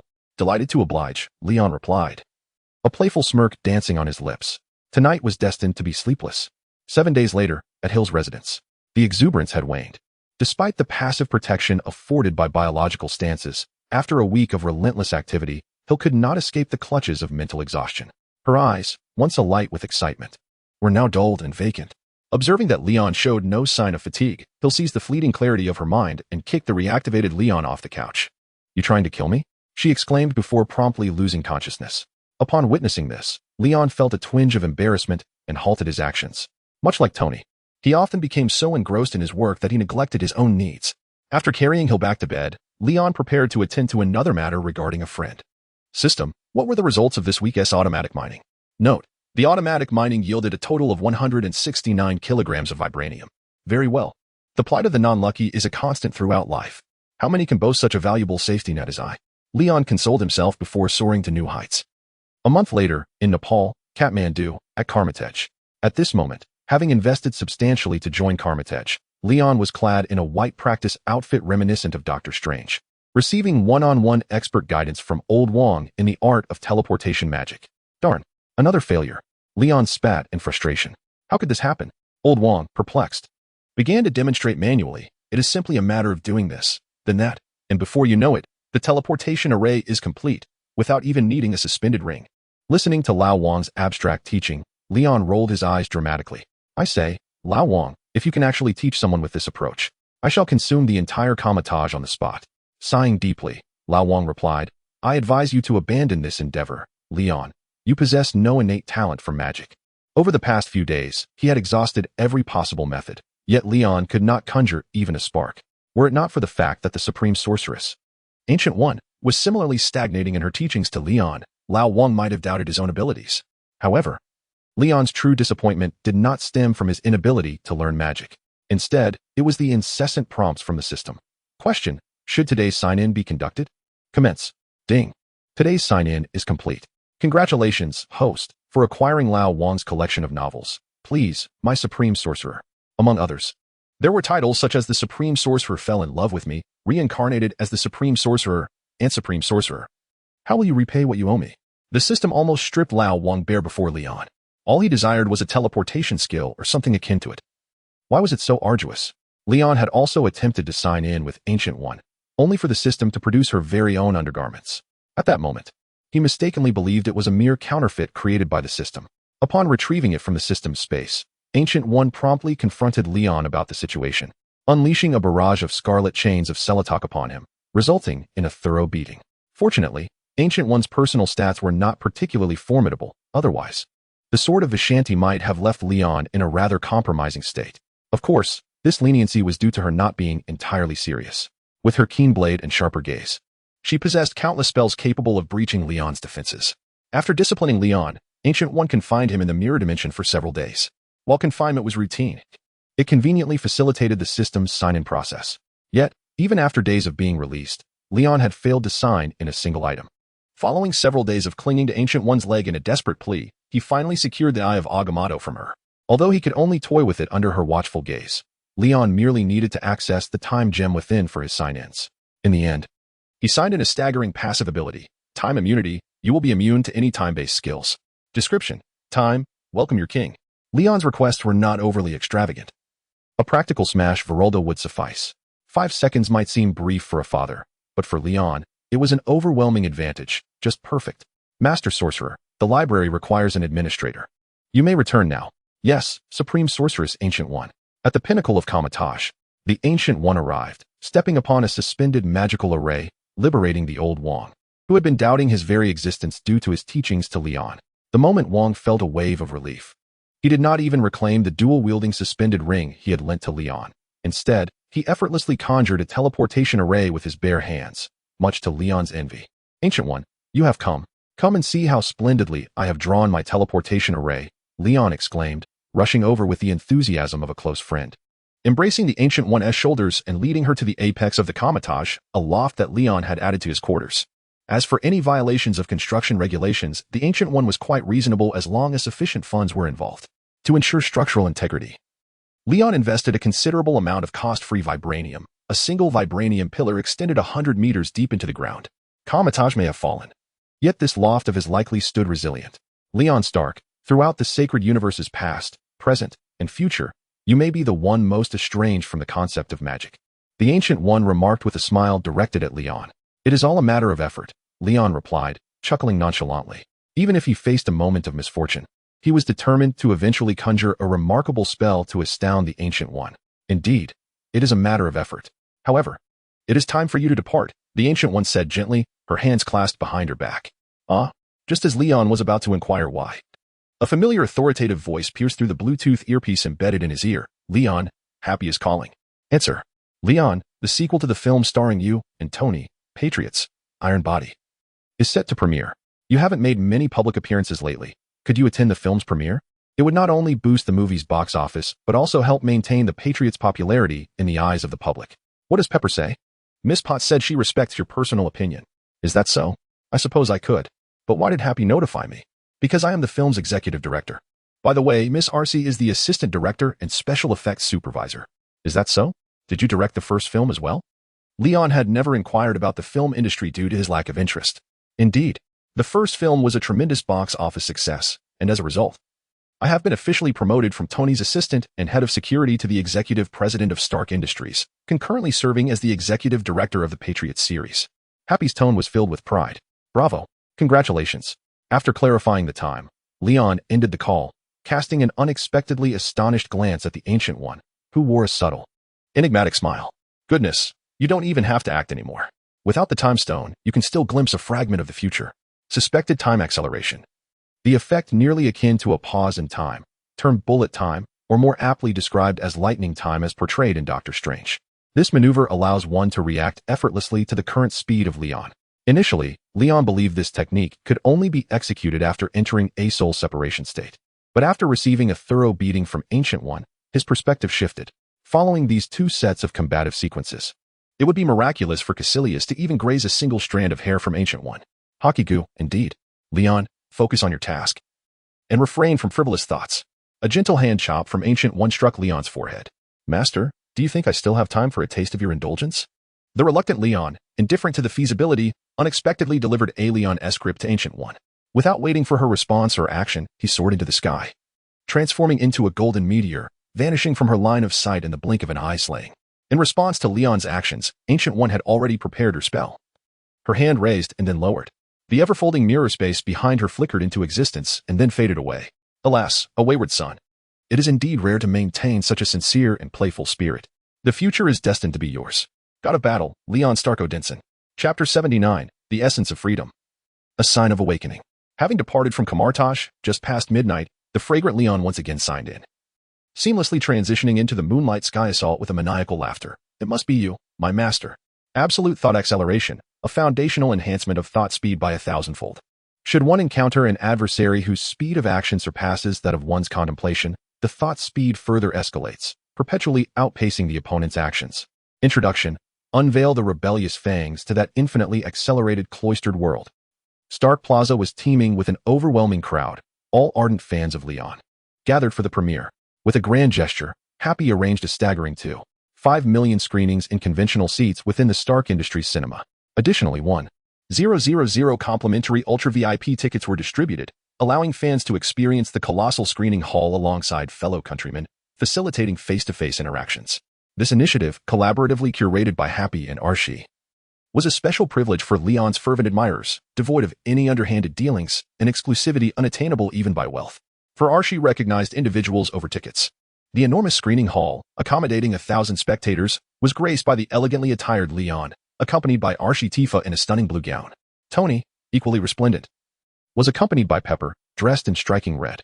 The two women embraced their respective partners' arms, graciously waving to the exuberant crowd of fans. Countrymen, countrymen, countrymen. Iron Man, Iron Man, Iron Man. I am Miss Tifa's loyal dog. Get lost, pervert. I am Miss Tifa's dog. Laughter erupted as Leon playfully poked Arcee Tifa's waist. I would prefer it if I had none, Arcee Tifa retorted, exasperated. Subsequently, as the protagonist, Leon ascended to the stage, delivering a fervent and impassioned speech. He commenced the film with the familiar rallying cry of his compatriots. You, my friends, you are the true heroes. Oh, oh, oh, oh, oh. In collection, with a sudden clench of his fist and a hint of conqueror's hockey. The lights dimmed abruptly, and the fervent cheers of the fans halted as if orchestrated. Then, a grand and resonant BGM heralded the official commencement of Countrymen, Flesh and Blood. This narrative bore an uncanny resemblance, 9 parts out of 10, to the comic version of The Boys, despite Leon having divulged not a whisper of pertinent information to Happy. Yet, he miraculously conjured a clone anti-hero, strikingly identical to him, endowed with all the cinematic abilities of Leon, save for the power of flight. The creator of this clone, intriguingly, was portrayed by the real Happy himself, directing from the sidelines. By masquerading as a patriot, clandestinely engaged in malevolent deeds, successfully casting the genuine patriots into a perilous state of self-doubt and even potential personality disintegration. It was during this unfolding drama that the film's audience gradually came to realize that the patriot was merely an ordinary individual, endowed with flesh and blood. He was not an omnipotent deity. He too could experience sorrow and sustain injuries in battle. Indeed, he could bleed, revealing that he was not unlike us.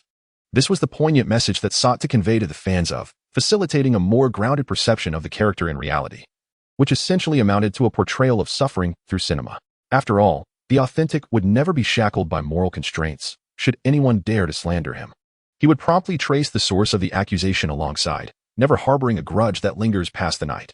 He would not succumb to confusion or similar signs of weakness. The only time he felt truly lost was in the morning, sword drawn, surrounded by solitude. Ultimately, the despondent patriot, reinvigorated by the encouragement of his fans, reclaimed his confidence. In the climactic showdown he bellowed fervent lines about family and bonds, harnessing the radiant belief bestowed upon him by his admirers to unleash a potent energy blast that vanquished. As for the cerebral strategist his adversary was, yet he managed to escape. This left a tantalizing prologue for the third installment of the cinematic saga, titled. The plot was still nebulous in his mind, yet harbored suspicions of a potential lackluster conclusion, thus advising to proceed with caution in his writing. The film concluded, leading to a live signing event for the Patriot. Although perceived the film as merely satisfactory, the audience's response was overwhelmingly positive. He remained perplexed as to whether it was due to his own inability to appreciate finer nuances or simply a matter of perspective. In any case, the film was a box office success, even if it lacked a seat at the table. All that was required of was to sign autographs. Meanwhile, had numerous considerations to ponder. Next, called the staff. Yes, you, mister. I am your super fan, Peter Parker. Today marks my 18th. Oh no. My 8th birthday. Could you wish me a happy birthday? Hey, Peter, you cannot make such demands unilaterally. Mr. might feel overwhelmed. We should adhere to the established rules. If everyone were to make requests, Mr. would have no time to spare. My apologies, Mr. Peter is still young and somewhat naive. A signature will suffice. Gazing at the bashful yet loquacious child alongside his charming aunt, had yet to utter a word when the system interjected eagerly. Query, shall today's attendance be recorded? System, aye. Ding. Today's attendance has been successfully recorded. Congratulations, host, on acquiring the ultimate freedom. Ultimate freedom, as an ordinary person. You have reached a realm that even the most revered deities find elusive. However, the journey is endless, and further effort is required. Introduction, full of vitality. Playing the Eru with finesse. It is not a game for the faint-hearted. Chapter 80, The Little Spider and Aunt May. The Golden Legend. Leon had initially contemplated waiting for Spider-Man's emergence before signing. Yet unexpectedly, the unaltered Peter managed to deliver. Truly, he is the beloved child of Marvel. The moment Leon attained ultimate freedom, he felt an overwhelming sense of calm, as if everything was within his grasp. However, with the simultaneous agitation of both his body and mind, this omnipotent sensation was fleeting. He would have to wait until later to conduct some experiments. Thoughts flitted through his mind, and Leon returned his gaze to the present.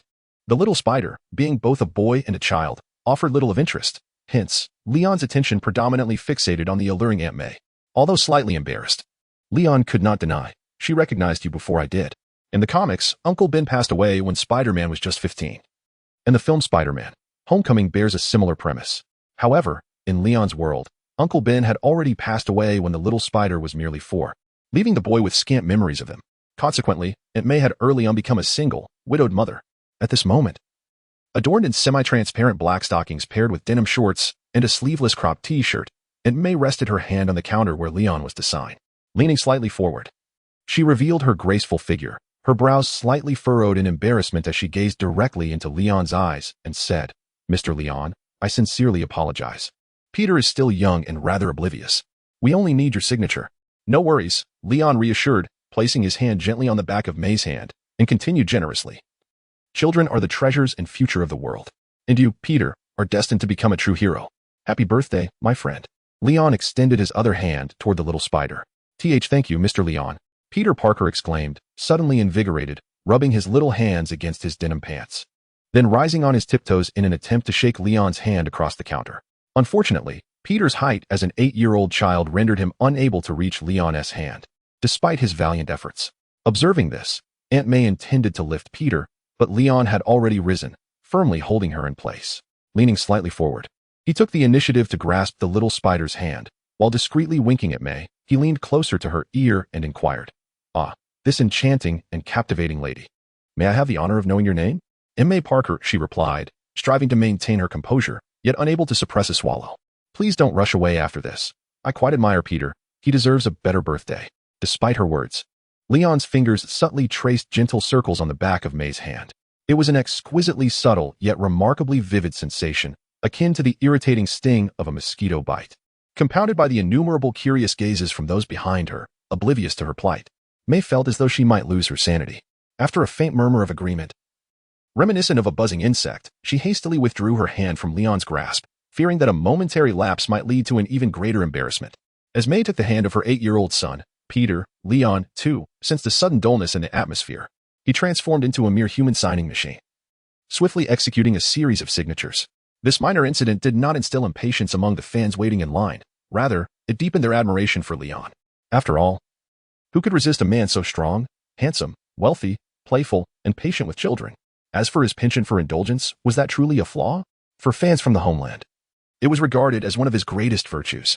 Provided one possessed commendable qualities, everyone had the opportunity to engage closely with such a remarkable figure.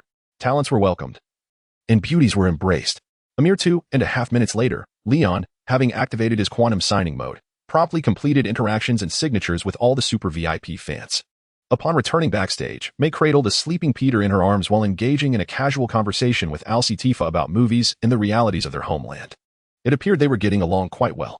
Noticing Leon's entrance, Arcee gracefully nodded to him before discreetly excusing herself. "Mr. Leon."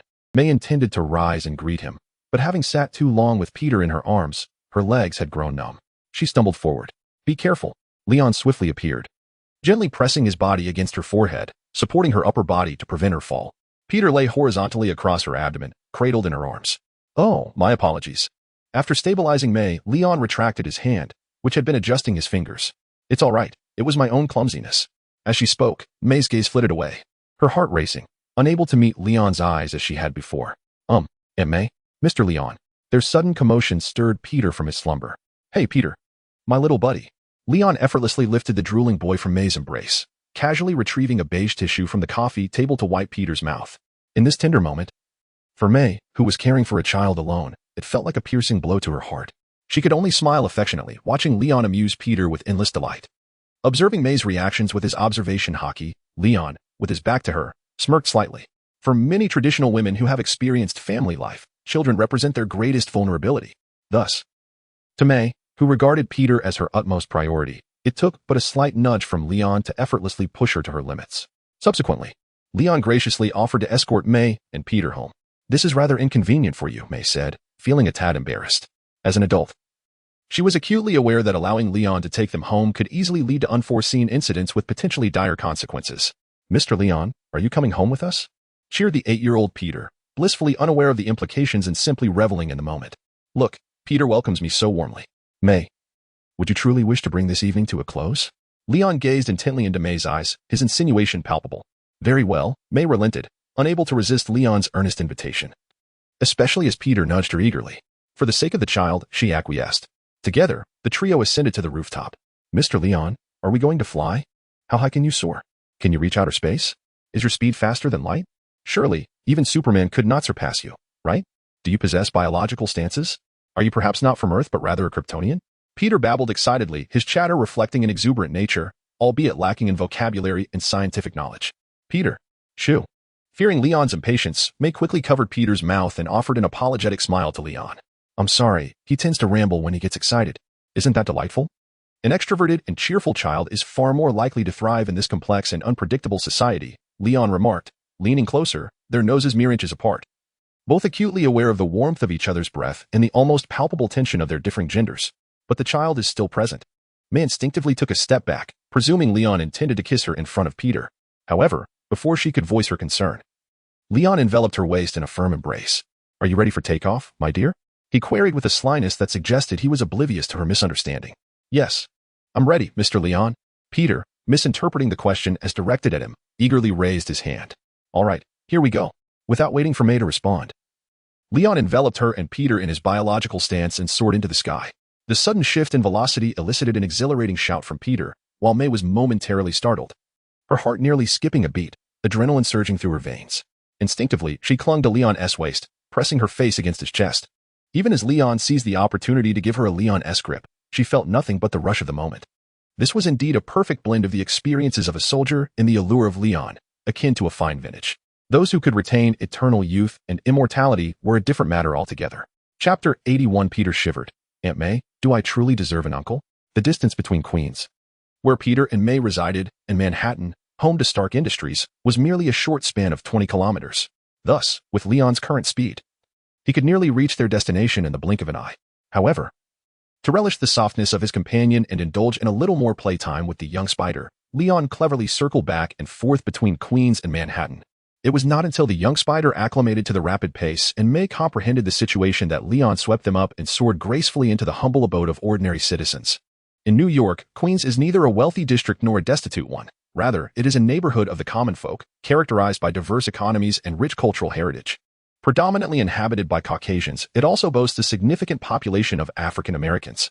One of Peter's closest friends from high school, the jovial and plump Ned, exemplifies this diversity. Peter, are you having fun? Leon inquired. Yes. Peter nodded emphatically. Observing this, May's initial excitement gradually morphed into a calm and rational demeanor. Regret began to seep in as she questioned her impulsive decision to allow Leon into their lives. Once their social circle expanded, could they ever revert to their former existence? After their encounters with the mercurial Leon, May, feeling aged and unattractive, struggled to find confidence in her future with him. Even if she could grasp it, it would only be a fleeting amusement for Leon, destined to yield no lasting outcome. She was no longer young. Selfishly indulging in transient pleasures was not an option. She must consider Peter's future. Aunt May, what's wrong? Are you not happy? Sensitive to May's emotional shift, Peter gently grasped her hand, concern etched on his face. Meanwhile, Leon approached the window, seemingly awaiting something. It's nothing, Peter. I am very happy today, May replied, offering Peter a tender smile as she affectionately ruffled his hair. At that moment, a thunderous roar filled the air. May took Peter's hand and walked over to Leon, gazing out the window to see an unmanned jet glider descending with a colossal cake, towering even higher than young Peter himself. With a swift motion, Leon vanished momentarily, only to reappear holding the cake aloft with one hand, defying the laws of physics. Mr. Leon, is this cake meant for me? Little Peter exclaimed, his eyes sparkling with excitement, for it was the largest cake he had ever seen. Of course, my little buddy, Leon chuckled, tousling Peter's hair while subtly winking at May. A blush crept onto May's cheeks as she shyly averted her gaze from Leon, turning to Peter and saying, Peter, how much longer do you want Mr. Leon to hold the cake? Shouldn't you hurry and tidy up your toys on the coffee table? Yes, my lady. Young Peter gracefully bowed to May and, like a whirlwind sweeping away leaves, hastily gathered the assembled toys from the living room coffee table into the basket beneath it. With 8 rainbow-colored candles inserted into the cake, Leon smiled at Peter as he lit them, saying, Make a wish, Peter, as long as it is within my power. Really anything is possible? Peter inquired with excitement. Indeed, anything, Leon affirmed. Then, with his bright eyes darting back and forth between Leon and Aunt May, Peter suddenly had a brilliant idea and exclaimed, I wish for Mr. Leon to be with Aunt May, so I can have an uncle. Cough, cough, cough. Upon hearing Peter's bold wish, May nearly choked, playfully tapping his little head in reproach. Peter, don't be silly. Oh, then may I make another wish? He asked. That would be more acceptable, May replied, nodding in approval. Little did she know that Peter silently reaffirmed his previous wish in his heart, displaying a certain cunning reminiscent of a future Spider-Man. Afterward, with Leon's assistance, Peter blew out the candles. The three of them proceeded to cut the cake. But before they could take a bite, Peter smeared a generous dollop of cream on both Leon and Aunt May's faces with remarkable precision. Just as May was about to scold him, Leon retaliated with a creamy counterattack, covering Peter's entire face in frosting. Thus began an uncontrollable cream battle. Seeing that Leon, as a guest, had willingly joined in, May felt it unnecessary to voice her objections and even cheekily smeared cream on Leon's face. Taking a moment to appreciate his muscles. The exuberance of childhood is boundless yet fleeting.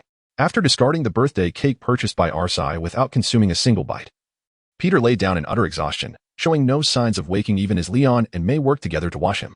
During this time, the shower had slipped from their grasp, drenching both Leon and May entirely.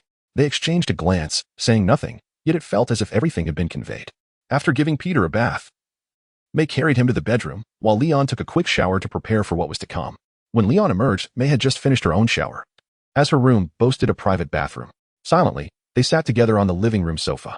Leon wore nothing but a pair of indestructible, super-stretch fabric underwear, his physique resembling that of an ancient Greek statue, perfect to the point of rendering those nearby breathless.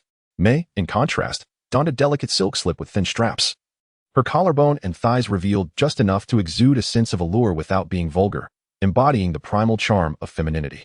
After a lengthy silence, seeing May remain silent, Leon took the initiative, placing his large hand over hers, which was gripping the hem of her skirt in a state of uncertainty. With their fingers intertwined, he said, Hey, May, listen to me. Peter needs an uncle, and I can fulfill that role, as well as yours. However, I fear there is nothing to be concerned about. May, look into my eyes. You need not think of anything else. Just follow my lead, and time will reveal everything. My intentions are sincere, both towards Peter and you. Yet, May continued to harbor doubts. Leon resolved to bolster her confidence with further encouragement. Chapter 82. Cat Lovers TV. In the dead of night. After the exhausted May succumbed to slumber, Leon, brimming with enthusiasm and devoid of any fatigue, promptly retrieved the collar of the Panther Goddess Baudet from the system space. A seamless transition marked the commencement of his second round. System, grant me access. With a shift in perspective, Leon instantaneously projected his consciousness into the spiritual realm of the Panther Goddess Baudet, where a dense fog lingered. Come forth, my little baby. Leon's playful tone immediately incensed Baudet, who had detected his unwelcome intrusion once more. Roar. Accompanied by a furious roar, a colossal shadow lunged towards Leon in an instant from a great distance. The moment Bastet's massive form came into view, her glistening claws, sharp as ice, were merely a hair's breadth from Leon's handsome visage. Had this been in the past, Leon would have surely borne one or two marks upon his face. However, times had changed. Leon was no longer the same Leon of yore. With his eyes closed and mind cleared, he relinquished control over his actions and executed a smooth backward lean, his upper body nearly brushing against Bastet's claws, flawlessly evading her strike. What is this? Baudet was taken aback by Leon's reaction and movements. Being on a parallel path, she discerned the nuances at a glance. Yet, the pace of battle remained unrelenting, her ferocity only intensifying. Wind, wind, wind. Her claws, capable of effortlessly rending vibranium, howled as they broke the sound barrier. Yet, apart from grazing the edge of Leon's uniform, Baudet did not touch a single hair on him, even as he explored his new abilities through their combat. Upon fully grasping that in his current state of vitality, his ultimate freedom could nearly rival the spider sense that the little spider cherished, the farcical contest of cat and lion neared its conclusion. Roles reversed. Leon, previously on the defensive, initiated an offensive onslaught. However, reminiscent of prior encounters, most of Leon's attacks were deftly evaded by Bastet's acute reflexes. Occasionally, a punch or kick would connect with her, yet none delivered a decisive blow. In this dynamic rhythm of battle, energy beam attacks proved less effective than Leon's fists. Thus, the fight fell into a stalemate. One man, one goddess. They battled from the ground to the heavens and back again. The dense spiritual fog was swept away by the tempest, and the obsidian earth cracked open and closed like a writhing dragon. Time was indeterminate. Leon and Baudet remained in their prime states, neither able to gain the upper hand over the other. Leon pondered. In his full vitality, his ultimate freedom afforded ample defense, yet proved challenging to wield an offense, lacking the desired fluidity and control. With a desire to provoke tears in his opponent, Leon decided to unleash a wave of power. Thus, he ceased his aimless combat, pausing to survey his surroundings. He turned his head and declared to the concealed Baudet, lurking in the dense fog, "Let the frivolity come to an end, my dear." As his words echoed, a powerful background music seamlessly began, ultimate holy war. What followed was the battle of the fool. As the perspective shifted, Leon regained his composure, having escaped Bastet's mental domain and returned to reality.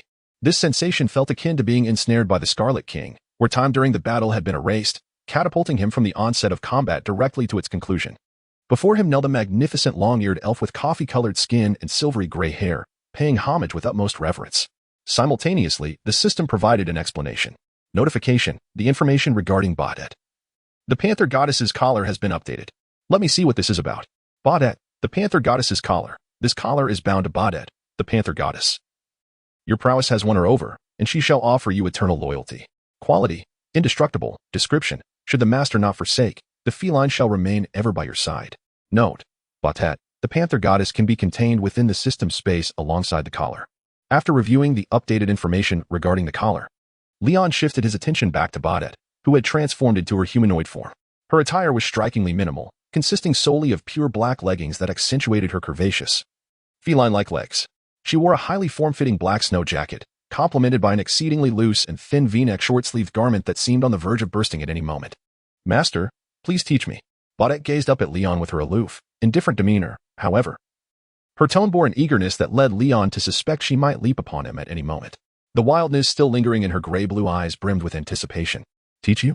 What shall I teach you? It isn't the perfect freedom, is it? Enough of this nonsense." Leon himself was still grappling with the concept. He was hardly in a position to instruct her on anything. Nevertheless, he did not refuse or agree outright. Instead, he approached Baudet, lifting her chin with his hand. "My dear, tell me, can you grasp your own future?" In response to Leon's query, which reflected his own thoughts as her master, Baudet exhibited no trace of confusion. She seized Leon's outstretched hand and promptly replied, "This body is entirely devoted to my master." Baudet had indeed seized her own future. Very well. A good cat deserves the affection of her master. With a playful slap on Bastet's cheek, Leon encouraged her. "Baudet, the Panther Goddess. Get days." During this exchange, Leon observed.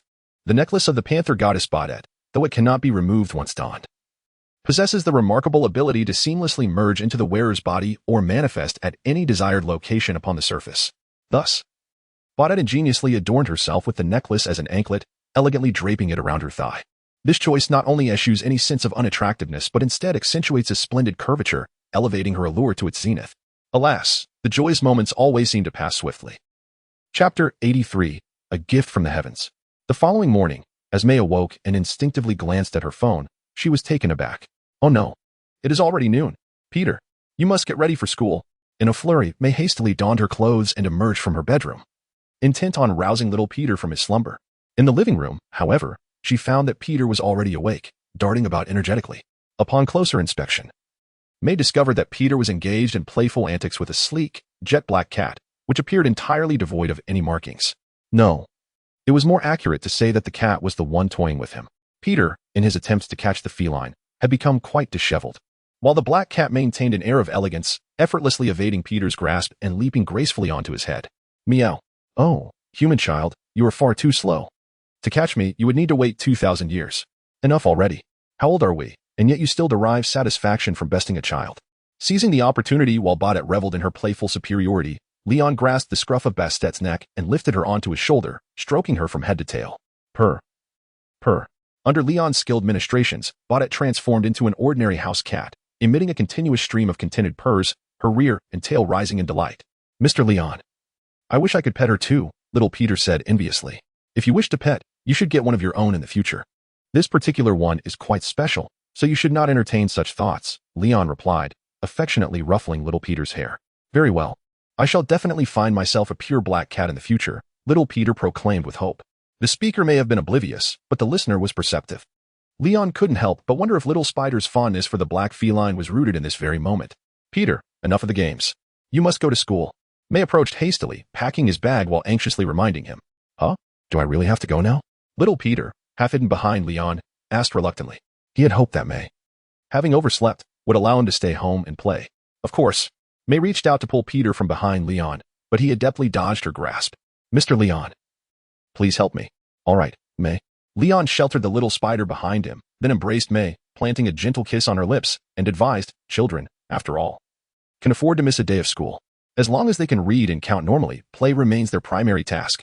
Besides, even if Peter were to achieve nothing in the future, with my assets, he could never exhaust them in 10 lifetimes.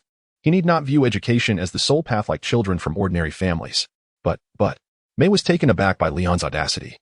Kissing her before little Peter, leaving her speechless and flustered, as if she had imbibed too much wine. Well, Aunt May, does this mean I'm going to have an uncle? Peter exclaimed with delight. Peter. May blushed and shot a glance at young Peter, ready to argue, but was silenced by Leon's finger gently touching her lips. Just moments ago, Arcee had informed him that last night, a hammer had fallen from the sky. No one could move or lift it, igniting a frenzy in the community about the legendary Hammer of Heroes, claiming that whoever could lift it would ascend and become a legendary hero. A concerned citizen had posted this event online, which was promptly discovered by Arcee, who spent most of her time surfing the internet. Darling, why don't we give Peter a few more days off? Leon mused, caressing May's cheek. Uncle Leon, where are we going to play? The astute young Peter instantly guessed. Exactly. How about New Mexico? Yay. As long as I don't have to go to school, I'm willing to go anywhere. With an uncle as wise, powerful, and understanding as Leon, I'm convinced. You too. Forget it, I won't interfere. May thought to herself, secretly wishing to enjoy more time out. She understood that Leon could not always be by her side, so every moment spent together was precious. She sighed inwardly, realizing she was completely captivated by this man. In New Mexico, the SHIELD satellite had also detected an unidentified object landing somewhere in New Mexico the previous night, but due to severe electromagnetic interference, it could not pinpoint the exact location. Now, the news circulating online regarding the Hammer of Heroes was swiftly captured and secured by them to prevent further escalation. Agent Coulson, driving his flying car named Laura, equipped with magnetic levitation, arrived at the scene immediately. At that moment, an elderly man was attempting to connect the hammer's handle to his pickup truck with a chain the thickness of a finger, hoping to pull the hammer. However, the truck's bed was overturned, and the hammer remained utterly unmoved. It was positioned at the center of a 25-meter-wide meteorite crater, as if the hammer had created the crater itself. Sir, I've located it, Coulson said, pulling out his phone and dialing a number. Damn it. In this day and age, are aliens just tossing their trash onto Earth? If I ever get the chance, I'll dump all the nuclear waste on those uncivilized aliens' home. Came a furious voice from the other end of the line. For such a high-altitude falling object, it's fortunate it didn't hit anyone. However, if it were to fall in a densely populated area, the consequences are simply unimaginable. Sir, I personally believe we need to inform Mr. Leon to handle the situation. It has surpassed the capabilities of Clinton and Natasha. Hey, Coulson, are you calling for me? As Coulson's words hung in the air, a familiar voice suddenly pierced through. He turned around to find Leon, who had come on holiday with May and Peter. Mr. Leon? And who are these two? Asked Coulson. May and Peter, my family, Leon replied, one arm cradling little Peter while the other securely embraced May's waist, presenting a picture of a happy trio. However, Coulson was acutely aware that this idyllic scene was an impossibility for Leon, who was yet another family man burdened with the responsibilities of parenthood. Mr. Leon, Coulson began, relaying all the intelligence SHIELD had gathered regarding the Hammer of the Worthy. Upon hearing the details, Leon waved his hand dismissively, saying, Leave this matter to me. You stand no chance against him. Him? Coulson pondered in confusion.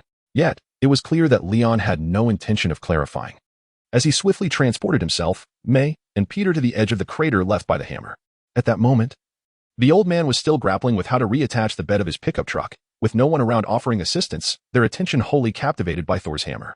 However, Leon, familiar with the old man, was not among the distracted crowd. Hey there, my old friend, do you need a helping hand from the younger generation? He inquired, already assisting the old man in restoring the truck bed. The old man grasped Leon's hand excitedly, exclaiming, You're a patriot. I'm your devoted fan. Look, I wear your battle suit beneath my clothes every day. As he spoke, the old man dramatically tore open his collar, revealing a crumpled Superman uniform that had undoubtedly seen countless washes. Witnessing this, Leon's eye twitched slightly, yet he refrained from exposing the old man's secret. Even signing the name of the Patriot atop the Superman outfit. Was this not a form of NTR in its own right? Chapter 84, The Return Rune, Thor Leon. Afterwards, Leon took some time to escort the somewhat senile old gentleman back to his residence, marking the location along the way. As for the sign-in, he had encountered several avatars of this Stan Lee character before, with sign-ins typically yielding comic manuscripts and the like. While there might be treasures among them, the sheer volume of comic-related merchandise in the pool significantly diluted the odds, and Leon had yet to witness anything remarkable. Nevertheless, he thought it prudent to sign in once. For who knows, Perhaps it would be an esteemed observer, and a fortunate draw would be splendid. Upon his return, S.H.I.E.L.D. had fully secured the scene. Leon descended into the massive pit with May and Peter, inquiring of Coulson, who had been stationed there. Have the others tried it yet? Coulson nodded. Everyone present has attempted it, but not a single one could lift the hammer. Is that so?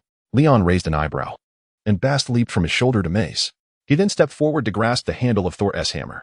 With a powerful exertion, the ground, protected by a biological field, began to tremble restlessly within a radius of several hundred meters, collapsing a few centimeters beneath the strain. Yet, the hammer remained utterly unmoved.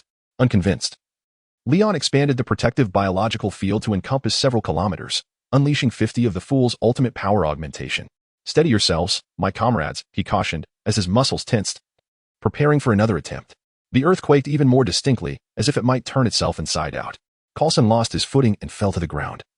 Yet May and Peter appeared unaffected. Centered around Bast, an imperceptible dark field enveloped the two, exhibiting an effect reminiscent of the biological field. Although the ground only sank an additional centimeter, the force exerted was evidently greater than before, yet Thor's hammer remained steadfast. With a sense of resignation, Leon conceded, silently lamenting Odin's formidable prowess, even on the brink of death. No, it was precisely because he was nearing death that he remained so formidable. Query, shall we proceed with today's sign-in? System, does ancient strength surpass youthful vigor, or does strength age with time? Answer me. Ding. Today's sign-in is complete. Congratulations, host. You have received the Return Rune. Return Rune, a special provision from the system, capable of enchanting any weapon of material. Upon invocation, regardless of its fallen location, it will return to you with utmost swiftness.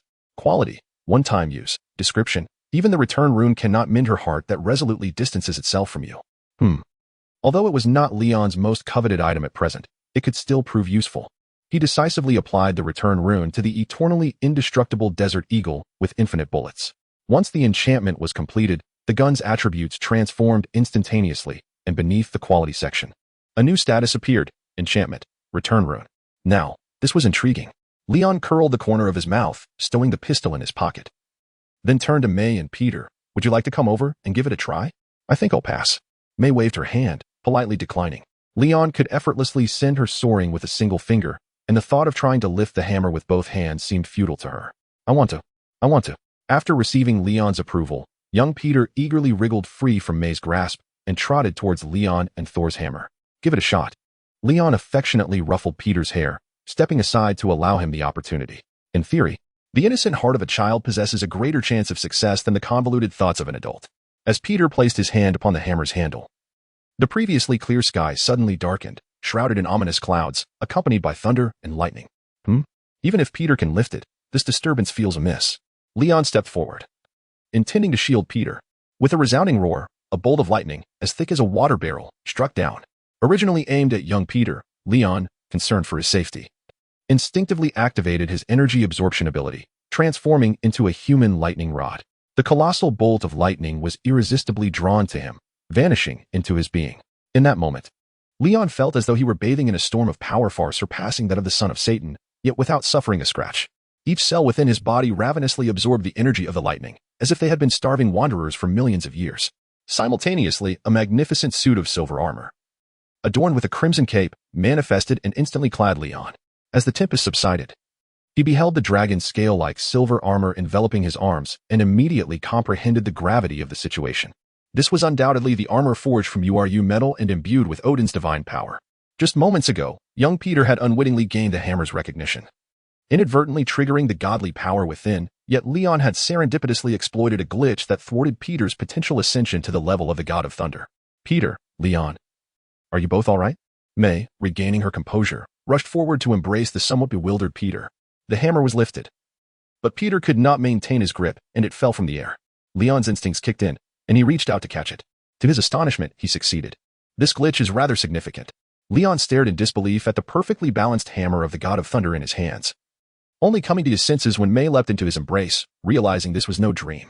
Startled by the ordeal, May disregarded Peter's pleas to stay and play longer, insisting that Leon escort them home. Unable to resist her insistence, Leon reluctantly agreed.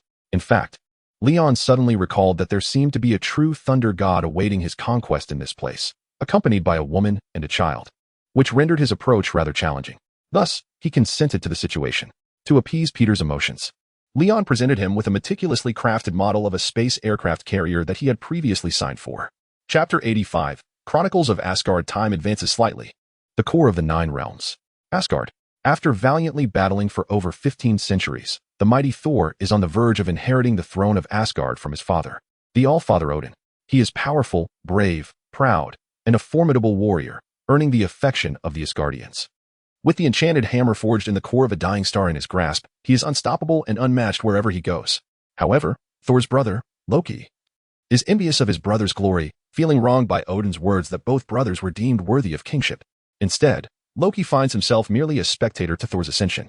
Resentful, Loki clandestinely collaborates with the Frost Giants, revealing to their leader, Laufey, the existence of a secret passage that bypasses the Rainbow Bridge and grants access to Asgard. He incites them to invade Odin's treasury on the day of Thor's coronation, stirring chaos. Although the interlopers are ultimately vanquished by the destroyer armor guarding Odin's vault, the coronation ceremony is disrupted as Loki intended. Subsequently, Loki goads the irate Thor into leading his three valiant companions to Jotunheim, one of the 9 realms inhabited by the Frost Giants. There, they are besieged by the entire Frost Giant clan. While Thor can defend himself with his hammer, his companions find themselves in peril. During the conflict, Loki inadvertently discovers that he is impervious to the icy onslaught, a trait inherent only to the Frost Giants. This revelation throws Loki into disarray, as his ambitions for glory, Odin's favor, and rightful claim to the throne of Asgard are jeopardized. If his true identity as a Frost Giant were to be unveiled, he would lose everything he currently possesses. In a moment of crisis for Thor and his companions, Odin, riding his 8-legged steed Sleipnir, descends from the Bifrost. Thor implores Odin to join forces and eradicate the Frost Giant menace, but Odin vehemently declines, revealing his age and inability to fight, as even his formidable powers cannot defy the inevitability of death. Through the Rainbow Bridge, Odin returns Thor and his companions to Asgard, where a fierce argument ensues, culminating in Odin's furious decision to strip Thor of his divine powers and cast him down to Midgard, the realm of Earth. There, devoid of his godly abilities, Thor will have ample time to reflect upon his missteps. Furthermore, Odin imbues the hammer with a decree that only those of pure heart may wield it. Once grasped, it bestows the might of Thor. This act serves as a testament to his son's trial and rebirth through fire. After Thor's exile, Loki attempts to recruit Thor's brave companions to his cause, but his jealousy of Thor is laid bare, leading to a bitter parting. In a state of deep frustration regarding the adoration lavished upon his brother Thor, Loki ventured to Odin's treasure vault, where he confirmed his identity as a Frost Giant through the legendary Frost Box of the Frost Giants. His icy blue skin served as a poignant mockery of Loki's self-perception as a member of the Asgardian royal family and his yearning for the Asgardian throne. At that moment, the All-Father Odin arrived to confront Loki, but was met with Loki's defiant inquiry. What is the truth? The Frost Box cannot be your only trophy from Jotunheim. What am I to you? Regardless of whether you are an Asgardian or a Frost Giant, you will always be my son. After professing his genuine feelings for Loki, Odin, already at the end of his strength, collapsed into the uncontrollable Odin's sleep. Faced with the fallen figure of the one whose approval he sought, Loki was struck with panic. Summoning the guards, he noticed Odin's relinquished artifact, the Eternal Spear, lying on the ground, and a cunning plan began to form in his mind. As long as Thor remained in Midgard, Earth, and the Frost Giants, along with all of Jotunheim, were obliterated, his true identity would forever remain concealed. He would still be the second prince of Asgard. By leveraging a monumental victory against external foes, he, Loki, the god of mischief, would ascend to the pinnacle of Asgardian rulership. However, in reality, with Odin in slumber and Thor exiled, Loki, wielding the Eternal Spear, had inadvertently become the interim ruler of Asgard. During this time, 3 warriors sought an audience with him, intent on retrieving Thor from Midgard. Yet, how could Loki, now possessing the supreme authority of Asgard, acquiesce to their request? After dismissing the 3 warriors, Loki proceeded to visit Odin's resting place, to pay his respects to the great figure who had raised him, not his biological father, yet akin to one. It was there that he learned from his mother Frigga that the enchanted hammer, Mjolnir, bestowed with a curse by Odin, was indeed the key to Thor's return to Asgard. He had not truly exiled Thor. This was a trial of rightful succession to the throne. Upon hearing this revelation, Loki was unable to remain composed. He regarded Thor as a true brother, harboring no intentions of harming him. However, this was contingent upon Thor posing no threat to his claim to the throne. Father, why have you always shown such favoritism? This applies to Mjolnir as well as to the Asgardian throne. After silently posing this unanswerable question to the slumbering Odin, unwilling to relinquish the power he had nearly grasped, Loki resolved to travel to Midgard and employ his greatest cunning to ensnare Thor there forever. Meanwhile, Thor, cast down to earth, had lost his divine powers and was merely a somewhat stronger, ordinary man. As he descended from the heavens, he was fortuitously struck by a vehicle driven by astrophysicist Jane Foster, who was investigating the spatial anomalies caused by the Rainbow Bridge. Due to his extraordinary demeanor, he quickly rose to his feet after being struck, seemingly unfazed. In a dramatic turn of events, Jane Foster's intern and close friend, Daisy Lewis, inadvertently knocked out the ice archer with a stun gun. Subsequently, they grew concerned that although Thor appeared unscathed, he might have sustained internal injuries. Together, they transported the unconscious Thor to the hospital for examination. During this time, Thor briefly regained consciousness, mistaking the doctor drawing his blood for an adversary, and erupted in rage, resisting the efforts of a dozen people to restrain him, only to be subdued by a dose of anesthetic. Initially, Jane had settled Thor's medical expenses and departed, as she had significant research to complete. However, upon reviewing photographs taken during the most intense spatial anomalies of the previous night, Daisy pointed out that one image seemed to capture a shadowy figure at the center of the disturbance. After examining the photo, Jane felt an inexplicable urge to return, her intuition suggesting that the mysterious man claiming to be Thor might indeed be the figure in the image. He could potentially provide the answers she had long sought. Suddenly, with a resounding thud, Jane's SUV came to an abrupt halt from a speed of 70 to 80 miles per hour. Good heavens, it's a native, Daisy exclaimed, her hand covering her mouth in astonishment as she trembled in disbelief at the sight. Standing in front of the vehicle was Leon, his robust form clad in the armor of the god of thunder, blocking the sun. As he fell backward onto the ground, Thor, clad in a blue and white striped hospital gown, reached out and inquired, "Hey, my friend, are you all right? Be careful crossing the road, or you might just encounter some extraordinary luck." Leon, seasoned in such matters, could certainly relate. Chapter 86. Leon. Identity is self-assigned when venturing abroad. As the sun shone brightly, its rays proved somewhat blinding. Thor raised his hand to shield his eyes, and as his vision cleared, he discerned the attire of the newcomer and the hammer in his grasp. His expression morphed into one of disbelief, akin to a husband witnessing his wife being taken away. "No, it cannot be. That is my hammer. How did it end up in your possession?" "Ah, my friend, that is a rather lengthy tale," Leon replied with a chuckle. He then boldly brandished Mjolnir before Thor, reminiscent of a mischievous child. To his surprise, a peculiar exhilaration coursed through him. This moment evoked memories of his time in the world of the boys, when Huey had unexpectedly discovered his training of Starlight's powers.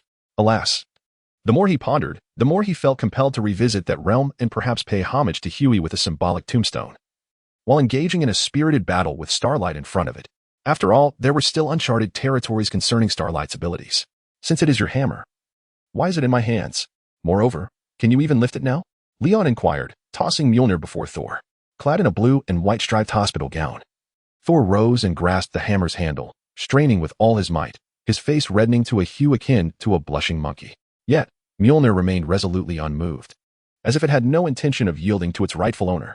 With a thud, Thor despondently fell back to the ground, muttering repeatedly, "Impossible. How can this be? It is undeniably my hammer. Father, you cannot treat me thus. See? I told you. Even if I believe the hammer belongs to you, it still does not acknowledge you. I too have had my share of unusual circumstances to wield it," Leon remarked, flicking his fingers. Regardless of Thor's futile efforts, Mjolnir eagerly flew back into Leon's grasp, as if it had grown accustomed to his hold. Even when Leon felt utterly spent, he understood that once the borrowed power of the hammer waned, it would turn its back on him. Yet, at this moment, it undeniably belonged to Leon. How does that old saying go? Love is like the tolling of a bell. Once it ceases, the longing remains unquenched. Although, the latter part of that saying did not quite apply to Leon, as he too often forgot those he had once embraced after the moment had passed. "Oh my goodness! Fellow countrymen, I am your devoted fan," Daisy Louise exclaimed, overwhelmed with excitement. After alighting from her vehicle, she took only a few steps before being weighed down by the burdens of the future, gasping for breath. Upon spotting Leon, her eyes, and even her throat, transformed into the shape of hearts. She immediately became like a four-legged octopus, boldly leaping into Leon's arms. "Oh, darling, you have truly startled me." The moment the mighty Mjolnir returned to his grasp, it was immediately cast aside by Leon, who then activated the Leon-esque grip with both hands to receive the grand embrace of Daisy Louise. As Jane Foster and Dr. Eric Selvig stepped out of the vehicle, they were left speechless, each rubbing their forehead at the sight of Daisy Louise, who seemed overly eager to serve. In a restaurant, Thor gazed despondently at Mjolnir, which he could not lift, and swiftly transformed his sorrow into appetite, devouring his meal with vigor. Once his drink was finished, he smashed the cup to the ground and boisterously called for another. This brutish demeanor made Jane Foster question whether he was a Viking who had mistakenly wandered into modern society. However, it must be said, He possessed striking good looks and a robust physique, rivaling even the renowned Leon Stark beside him. This drink is delightful. Another, please. With a resounding crash. Yet another cup shattered under Thor's exuberance. Could you refrain from breaking things? If you simply raised your hand and called for Arcee, the waitress, she would come. What a waste. Jane Foster lamented, torn between concern for money and the cups. Fear not. I have acquired this restaurant and the entire town. It matters not if the place is in ruins, as long as the people are safe, Leon declared nonchalantly, enjoying the massage and feeding from Daisy Louise. The advantage of being well-known is that friends are always around to look after him. Do as you wish, Jane Foster conceded, realizing Leon's financial prowess, and gestured for Thor to do as he pleased. However, Thor seemed to have absorbed Jane Foster's earlier complaints and ceased the destruction of cups. So, you found him at the center of last night's electromagnetic storm? Leon inquired, gesturing toward the still voraciously eating Thor. Indeed, Jane Foster affirmed with a nod. He claims to be the god of thunder from Norse mythology, having traversed here via the Rainbow Bridge. Yet, in truth, he is merely an unusually temperamental and strong ordinary man. The existence of the Rainbow Bridge has yet to be substantiated. What perplexes me is that we captured a shadowy figure in the photographs taken at the storm center, but we only found him there. With Stark Industries' technological support, my research could surely achieve breakthroughs. As she spoke, Jane Foster began to solicit sponsorship, recognizing that with Leon Stark present, this was a unique opportunity. The Rainbow Bridge does exist. I was exiled here by my father through it. I must reclaim Mjolnir and return to Asgard to demand justice, as well as confront the threat from the frost giants of Jotunheim, Thor stated earnestly, pausing his meal. You must be suffering from a delusion. This is an ailment that requires treatment, Jane Foster suggested, contemplating a visit to a hospital for Thor. However, Leon interjected, he speaks the truth. Norse mythology on Earth is derived from reality. Both the mighty Thor and the sovereign Odin once existed and graced our world. This is documented within the sacred archives of Kamartash. Upon hearing Leon's elucidation, Thor, filled with excitement, struck the table and declared, indeed, Midgard is home to individuals of discernment, capable of wielding Mjolnir. State your name. With such an inquiry posed, Leon cleared his throat and began to recite, I am the supreme guardian of Midgard, the most esteemed disciple of the sorcerer supreme of Kamartash, the strongest among the protectors of humanity, the leader of the Avengers, the true master of Midgard's vast riches, the twin brother of Iron Man, Tony Stark, the champion of the goddess Bodette, and the most beloved superhero of the people, the patriotic Leon Stark. Upon the utterance of such an extensive title, the other three fell silent, their jaws agape in astonishment, momentarily forgetting to close them. This title, it seemed, was longer than that of any villain. Now it is your turn, Leon said to Thor. Huh? Thor, somewhat bewildered, pointed to himself. Wait a minute, my friend. With such a grand introduction, what could I possibly say? Chapter 87. Leon, the loneliest is the one who longs for love yet cannot attain it. I am Thor, the god of thunder, the son of King Odin, the next ruler of Asgard, and the master of Mjolnir. Thor responded with an inexplicable sense of unease. Each of his titles was indeed formidable, yet they seemed rather brief compared to the lengthy title of Leon, which diminished his imposing presence. Thus, it appears that men should possess longer titles. Master of the Meow Meow Hammer? Is your hammer really called Meow Meow? Daisy Louise, having misheard, couldn't help but chuckle, only to feel it was impolite and stifled her laughter. Did you just laugh? Thor squinted in confusion. No, I have received professional training. I shall not laugh at even the most amusing of things, Daisy Louise retorted, shaking her head vigorously, struggling to suppress the upward curve of her lips. However, Jane Foster and Dr. Selvig were unable to contain themselves. Ha ha ha. Why is your hammer called Meow Meow? Is it your pet? I mean no offense, I'm merely curious. Daisy Louise inquired politely. Once someone laughed, her own desire to laugh diminished. It is Mjolnir. It is my weapon and comrade, not a pet. Thor corrected her earnestly. The grandeur of the Asgardian royal lineage prevented him from being petty over the hammer's name, as he turned his attention to Leon, who had admired his hammer and armor. Leon Stark, protector of Midgard. Due to my recklessness, Jotunheim has declared war on Asgard. I must reclaim the hammer of the thunder god to protect the people of Asgard, bro. While I believe in the existence of Thor and King Odin, that does not inherently mean I believe you are Thor. You must provide appropriate proof. Otherwise, we cannot allow just any cat or dog claiming to be Thor to wield this hammer. Can we? Leon's demand placed Thor in a predicament. Indeed, it was somewhat fantastical to convince a guardian of a kingdom of his identity solely through words. However, after Odin had sealed his power, he could think of no other means to validate his identity, for this human form was remarkably weak. How about this? I shall pose a few questions to you. If you answer them correctly, I shall believe you are Thor. You see, the library of Kamartash contains many secrets of Asgard. Leon proposed to Thor. Of course, the mention of the Kamartash library was entirely fabricated, while it housed an abundance of tomes. He had only opened the first page of an introduction to basic sorcery. Anyone familiar with the term abandon would understand Leon's implication. The excuse of the Camartage Library was akin to Conan's Hawaiian adventure, successfully securing the Ancient One's tiger skin as a guise. Leon now draws upon any advanced yet obscure sources of intelligence to bolster his position, knowing full well that the Ancient One would not question him. After all, they're akin to family, and there is no need for formalities. Go ahead and ask, he encouraged, with a swift wipe of his mouth. Thor seated himself with utmost seriousness. He needed to earn Leon's trust. Nearby, Jane Foster and her companions assumed the demeanor of curious onlookers, while the server, Itchy, had indeed prepared a platter of watermelon for them. The atmosphere was charged with urgency. There was no time to hesitate. Leon retrieved from the system space a gavel akin to that of the famed Phoenix Wright, Ace Attorney collaboration, striking it against the table to signal Thor to commence his inquiries. Bang. First question. What is the average lifespan of the Asgardian race? 5,000 years. Correct. Bang. Second question. What treasures reside within Odin's vault, and who guards it? The box of ice, the orb of Agamotto, the tablet of life, the eternal flame, the infinity gauntlet. The Guardian is the destroyer armor. Correct. Bang. Third question. What controls the destroyer armor? The eternal spear, Gungnir. Correct. Bang. Fourth question. Who are the three warriors under Thor's command? Volstagg, Hogun, Fandral. Correct. Bang. Fifth question. Are you married to Sif? No. Correct. Bang. Final question. What color of underwear does Sif prefer? Black. Thor's tongue slipped ahead of his mind, and as soon as he uttered the last answer, he realized the impropriety. But it was too late. Leon and the trio of onlookers shared an instant of synchronized understanding, their expressions brimming with intrigue. Without granting Thor a moment to collect himself, Leon swiftly wielded the hammer of Thor, tapping it lightly upon each of Thor's shoulders, all the while maintaining an earnest demeanor. Congratulations, Thor Odinson, you have passed the trial. Now, in the name of Midgard's guardian, the Earthling Leon Stark, I acknowledge your identity as Thor, the god of thunder. Furthermore, from this moment forth, you are a member of the Avengers. The Avengers? Why would I, Thor, the god of thunder, join a human organization? Thor's face was a portrait of refusal.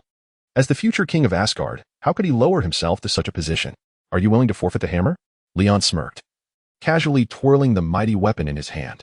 As a fellow guardian of the Nine Realms, I would be honored to join Midgard's guardians. In pursuit of reclaiming his cherished hammer, Thor found himself willing to grease the wheels of his principles and boundaries. Subsequently, Leon and Thor deliberated on how to alleviate the Thunder God's powers. Indeed, while the might of the Thunder God was formidable, it came with its own set of challenges. However, the current predicament is rather awkward. Having acquired the power of Thor through a glitch, Leon is at a loss regarding how to release it. Previously, when he escorted Peter home, Leon suggested he attempt to remove the hammer, but to no avail. This suit of Thor's armor seems to be fused to Leon's very being. Utterly impossible to shed. He contemplated utilizing his super self-regeneration to alter his form and slip out through the collar of the armor, yet the armor morphed alongside him, persistently enveloping his body tightly. Magic, in such instances, proves to be incredibly convenient yet equally troublesome. This situation has rendered Leon incapable of even engaging in friendly matches with his companions, which is truly the most severe consequence. He is left with merely the vicarious pleasures of sight, taste, and touch. It is akin to being a eunuch. If one were to entertain a more bizarre notion, sprouting such an appendage from his head is not entirely out of the question, but not only would it be difficult for the ladies to accept, Leon himself finds it repulsive. He attempted to call the craftsman, only to be met with the response that she was unavailable. Currently enjoying a vacation on the beaches of the Maldives, instructing Leon to handle the matter on his own, which was merely an issue concerning a teleportation array. I truly cannot assist you with this, brother, she said. You must return to Asgard and seek my father's help. After numerous fruitless attempts, Thor temporarily relinquished the idea of wielding the hammer, offering a comforting pat on Leon's shoulder. Sighing heavily, Leon gazed down at his long-enshrouded companion and, with a hint of melancholy, declared, "It seems there is no choice but to proceed this way. I have devised a plan." Chapter 88, Loki's Deception. Thor's regret due to Thor's inability to lift Mjolnir and having not undergone Odin's trial. All his calls to Heimdall to open the Bifrost were in vain. Admonished by Odin, Heimdall was indifferent to his pleas. In desperation, Thor acquiesced to Leon's proposal and acted according to his plan. The night had passed midnight. As Thor was returned to the meteor pit, the area surrounding Mjolnir remained undisturbed under the watchful eyes of S.H.I.E.L.D. Meanwhile, Thor was ostensibly captured by the organization.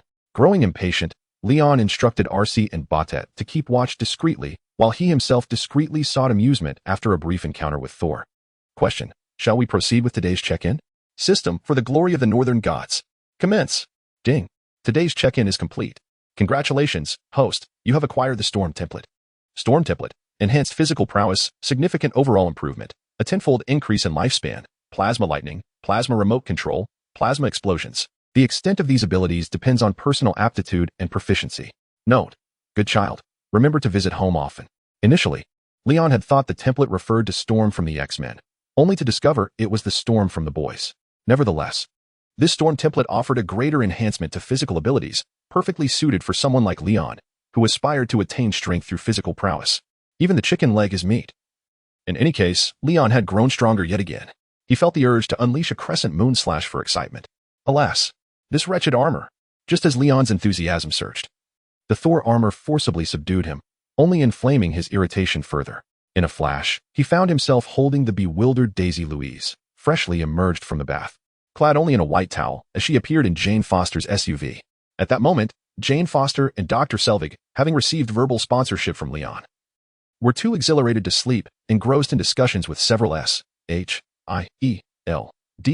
scientists about the electromagnetic storm anomalies triggered by the Bifrost. They remained oblivious to the situation unfolding nearby. Mr. Leon, Daisy Louise began, but was silenced by Leon's finger. My dear, I have arrived, help me.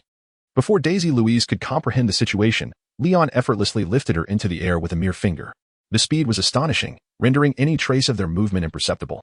The newly acquired Storm template significantly enhanced Leon's velocity, rivaling that of the Starlight template. The unique properties of plasma lightning imbued their flight with an exhilarating sensation. With multiple enhancements, Leon's speed had reached an unobservable level, yet under the protection of biological fields, Daisy Louise remained unscathed. Amidst the exhilarating rush of speed and fervor, adrenaline surged, swiftly clouding the surrounding scenery until it became indistinct. Ultimately, Leon succumbed to the dizzying pace, losing consciousness as he soared ever faster. In the aftermath, he gently laid the fainted Daisy Louise in a safe position, ensuring a smooth landing to spare her from further distress that her fragile heart could scarcely endure. Following this, he exhaled deeply. His typically melancholic gaze transformed into one of remarkable clarity, as if he had gained profound insight into the mysteries of the world. How splendid! I am gradually comprehending everything. However, on the first night of waiting, Loki did not arrive. Leon surmised that he was consolidating Asgard in preparation for his official ascension. It was not until 2:30 in the early hours of the following night that Arcee suddenly whispered in Leon's ear, "He has come." The timing was impeccable. A smile graced Leon's lips as he carried the recently unconscious Daisy Louise back to her room, before swiftly transforming into a dazzling streak of purple, blue, and gold, hurtling towards the meteorite crater where Thor and Mjolnir resided. The temporary base constructed by S.H.I.E.L.D. encircled the crater formed by Mjolnir's impact. In the chamber where Thor was confined, he could hardly conceal his drowsiness as he lowered his head and squinted. Suddenly, a familiar voice pierced the silence, rousing him immediately. Loki, what brings you here? Did the frost giants from Jotunheim attack? I must explain to father. Thor's surprise quickly mingled with frustration, as he found himself reduced to a prisoner unworthy of wielding the mighty hammer. Yet, Loki's first words silenced him. Father is dead. What? I said. He died of your anger. You know well that he was too old. The incident with Jotunheim drained his last reserves of strength. Shortly after your banishment, he could bear the weight no longer and his soul departed to Valhalla. No, it shouldn't be like this. Thor struggled to grasp the reality, a turbulent mixture of disbelief and genuine emotion flooding him. After all, Odin's life had indeed reached its twilight. His passage to Valhalla would not have been surprising at any time. I understand your love for him. I urged him to take care, but he was consumed by rage. My words were futile. Asgard cannot accept a king who has caused the death of a predecessor, and thus this burden falls upon me. Loki's expression bore 3 parts sorrow and 7 parts desolation, revealing not a trace of artifice. Can I go home? Thor's eyes glistened with unshed tears as his voice trembled with anguish. I'm truly sorry, brother, Loki replied with an unusually heavy tone. The terms of the truce with Jotunheim dictate your eternal banishment. Mother refuses to forgive you. You are not permitted to return home. No. Thor wept bitterly, the rawness of his emotion overshadowing any prior plans discussed with Leon, as remorse and guilt engulfed his heart, regardless of the truth behind Loki's words. Thor was acutely aware that if he continued to act with such obstinacy, reality would likely unfold in this manner. By that time, even if his mother could forgive him, he would not be able to forgive himself. I have come to bid you farewell, brother. I am truly sorry for not being able to do more for you, Loki said, his voice trembling with sorrow. No, Thor replied, lifting his gaze to Loki with sincerity. It is I who should apologize. I have consistently disregarded your feelings. You are more deserving of the throne of Asgard than I. Thank you for coming to see me one last time, Loki." Upon hearing this, Loki turned away, his expression a mixture of regret and swift acceptance. Having grown up alongside Thor, he could sense the authenticity of Thor's emotions at this moment. The words he had longed to hear were uttered in such a poignant circumstance, a testament to the cruel hand of fate. Yet, he felt compelled to act. The arrow had been loosed. "I am sorry, brother. May you wither away in this gilded cage of freedom in Midgard. There is no longer a place for you in Asgard." After silently apologizing to Thor once more, Loki seemed to resolve something within himself and departed without looking back. Meanwhile, in the chamber confining Thor, the ceiling bore witness to the unfolding events. "He is left. Should we not apprehend him immediately?"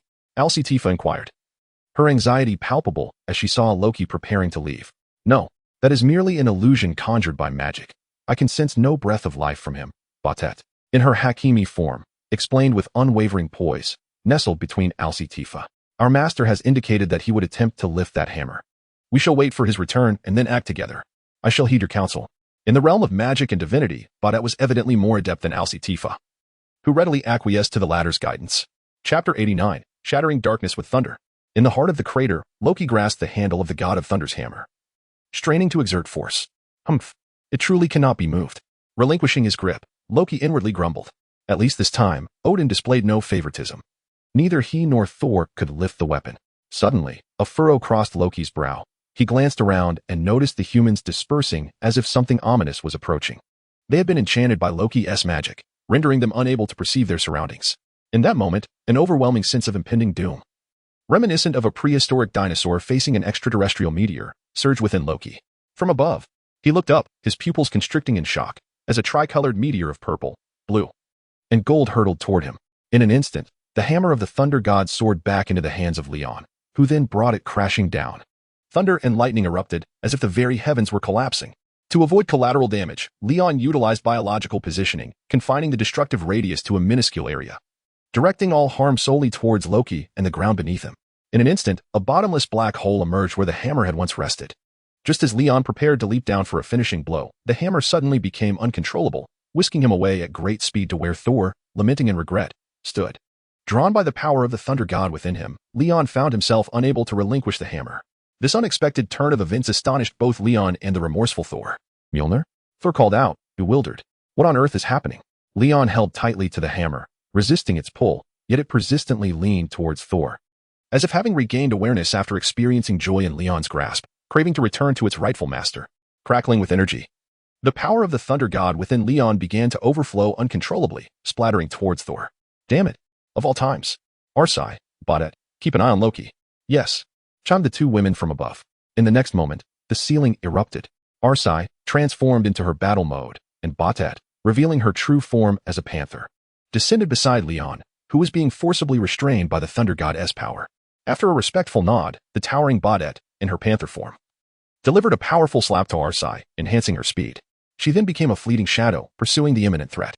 Seeing the hammer so eagerly attempting to return to its reformed master, Leon, in a fit of frustration, retrieved his treasured weapon from the system space, the indestructible Desert Eagle with infinite bullets, and brought it crashing down with tremendous force. Bang! With a resounding crack.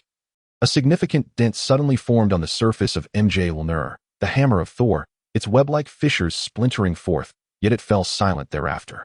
To Leon's astonishment, the cracks on Mjolnir's body, which had only appeared for a fleeting moment, began to mend themselves under the nourishing surge of divine power emanating from him, restoring it to its pristine state, far surpassing any regenerative procedure. It seemed that as long as the core remained intact, the hammer possessed an inherent ability to self-repair. In Thor, Ragnarok, the hammer had likely shattered beyond repair, thus rendering it unusable in its fragmented state. "Urgent. I demand your urgency." After chiding Mjolnir, which had settled down, Leon tossed it back to a bewildered Thor with disdain. "How on earth did you accomplish that?" Thor inquired incredulously upon catching the hammer. "What other explanation is there?" "My weapon is simply more formidable than yours," Leon retorted, eliciting a slight twitch at the corner of Thor's mouth in response to his nonsensical argument. "Thor, catch," Leon warned before relinquishing all restraints on his divine power, allowing it to overflow from his being and splatter towards Thor, who was still agape in astonishment. Before long, Thor was fully revived.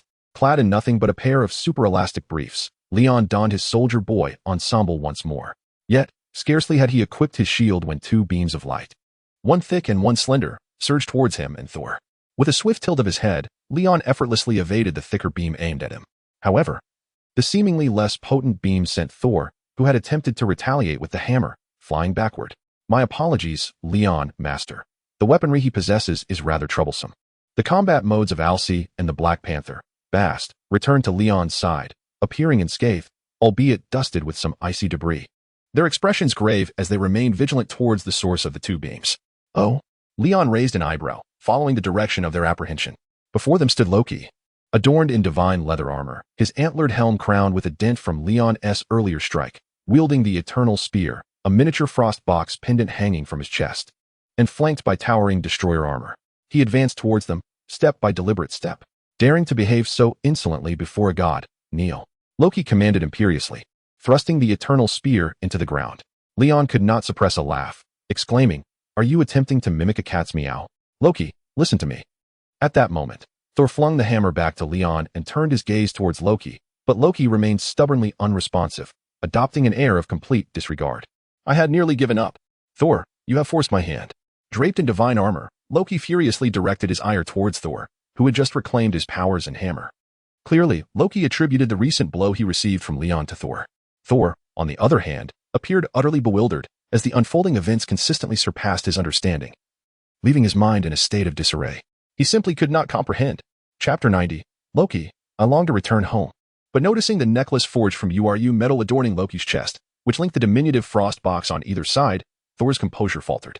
Loki. The frost box can only be wielded by the frost giants. Why do you possess it? A surge of murderous intent toward Thor ignited within Loki, prompting him to cast aside any pretense. His blue skin, emblematic of the frost giant lineage, was fully revealed as he unleashed the darkness within himself. At this juncture, can you not see, brother? There is but one truth. We are both born of royalty. I am indeed the rightful king of the frost giants. Destroyer, unleash your fury upon him. Loki commanded, pointing the eternity spear at the astonished Thor. The destroyer armor immediately emitted a beam of blazing crimson light from its helmet, striking Thor, who remained in a state of shock and unpreparedness, sending him hurtling away once more. Subsequently, the destroyer armor leapt into the air, soaring several hundred meters to pursue, delivering an unrelenting assault while Thor was bereft of the will to retaliate. The revelation that his closest brother was, in fact, a frost giant intent on annihilating his kin, and now sought to take his life, was utterly unbearable. As Thor faced the destroyer armor, Leon naturally found himself matched against Loki, now clad in divine attire. Leon, the necklace upon his chest emanates an extremely low temperature. Both Bast, and I find it nearly impossible to approach. Exercise caution, Arcee relayed via Bluetooth. Oh, is that so? Leon arched an eyebrow, unperturbed as he gazed at Loki. Hey, brother, do you truly believe yourself formidable? You are merely a human. Before Loki could finish, Leon, swift as lightning, materialized behind him and struck the back of Loki's head with his shield. Loki, caught off guard, could not react in time. Yet the frost box he wore instinctively shielded its master, releasing a frigid aura in all directions. Leon's innate ultimate freedom instantly halted his reckless assault. Upon distancing himself, he observed frost forming upon his vibranium shield due to the rapid drop in temperature. Foolish mortal. As long as the frost box is possessed by a member of the frost giant royal family, it will autonomously protect its master from any living being. Even that mechanical life form by your side is no exception. Loki proclaimed with immense pride, elucidating his absolute defense, although Leon's earlier display of speed had startled him. The frost box's response assuaged his fears. However, just as Loki prepared to deliver a fatal blow with the Eternity Spear against the unusually swift Leon, a thunderous boom resonated as an unknown object approached at great speed. The immense shockwave distorted the triumphant smile upon Loki's face, reducing him to a crouched position akin to a shrimp as he was forcefully propelled over 1,000 meters away by the unidentified projectile. As Leon concluded his baseball throw, the desert eagle he had launched automatically returned to his grasp. Darling, we are truly a perfect match, he declared, blowing away the non-existent smoke from the gun's muzzle with satisfaction. Damn, what on earth was that? Loki pondered. Having emerged from the impact site with his helmet lost to the chaos, his tousled curls disheveled and new bruises marring his face, he touched the frostbox necklace around his neck, grateful that it had absorbed most of the damage he sustained. Fortunately, it was crafted from formidable URU steel, imbued with his frost powers, rendering it nearly indestructible. A triumphant smile returned to Loki's face, only to be abruptly shattered by a sudden crack. His expression froze as he realized that the supposedly indomitable URU steel necklace had indeed snapped. No. The miniature frost box, now unanchored, plummeted toward the ground. Alarmed, Loki reached out to catch it, but at that moment, a distant sonic boom surged closer. This time, Loki discerned the source clearly. The object approaching was larger than before. It was too hefty to be a mere shield, yet slightly too small to be a door. Regardless, the immense kinetic force sent the miniature frost box soaring into the unknown. Staring at his empty palm in disbelief, Loki instinctively grasped at the remaining Eternity Spear, hoping to summon his destroyer armor. Clang! Another resounding clash of metal echoed as Loki was met with a familiar yet unknown overwhelming force. This time aimed directly at the Eternity Spear in his hand. The disparity in strength was staggering, and the spear was wrenched from his grasp, sent flying away. Loki attempted to retrieve it, but three imposing figures descended from above, encircling him. It was Leon, battle mode Arcee, and Black Panther form Baudet. Where do you think you're going, little brother? Leon inquired, cracking his knuckles with an amused grin at Loki. Enough. What are you pathetic creatures? Ant-like humans. Lowly beasts. A heap of scrap metal. I'm a god. You fool shall not humiliate the future king of Asgard. He bellowed. With a smirk. Leon instinctively seized one of Loki's legs, executing a wild throw reminiscent of Hulk's might. Bam, bam, bam. Afterward, Arcee scorned his scrap metal. Couldn't hold back her ire and lifted Loki for another round of slams. Bam, bam, bam.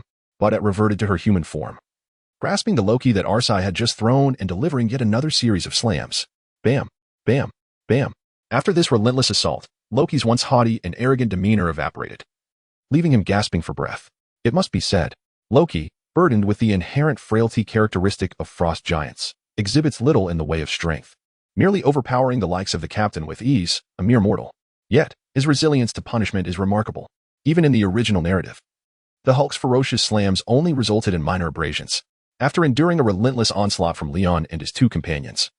The psychological torment Loki experienced far outweighed the physical injuries inflicted upon him. Father, I wish to return home, he lamented, tears streaming down his cheeks, before succumbing to unconsciousness. Simultaneously, as Leon and his companions concluded their assault on Loki, a formidable thunderstorm surged in the distant horizon.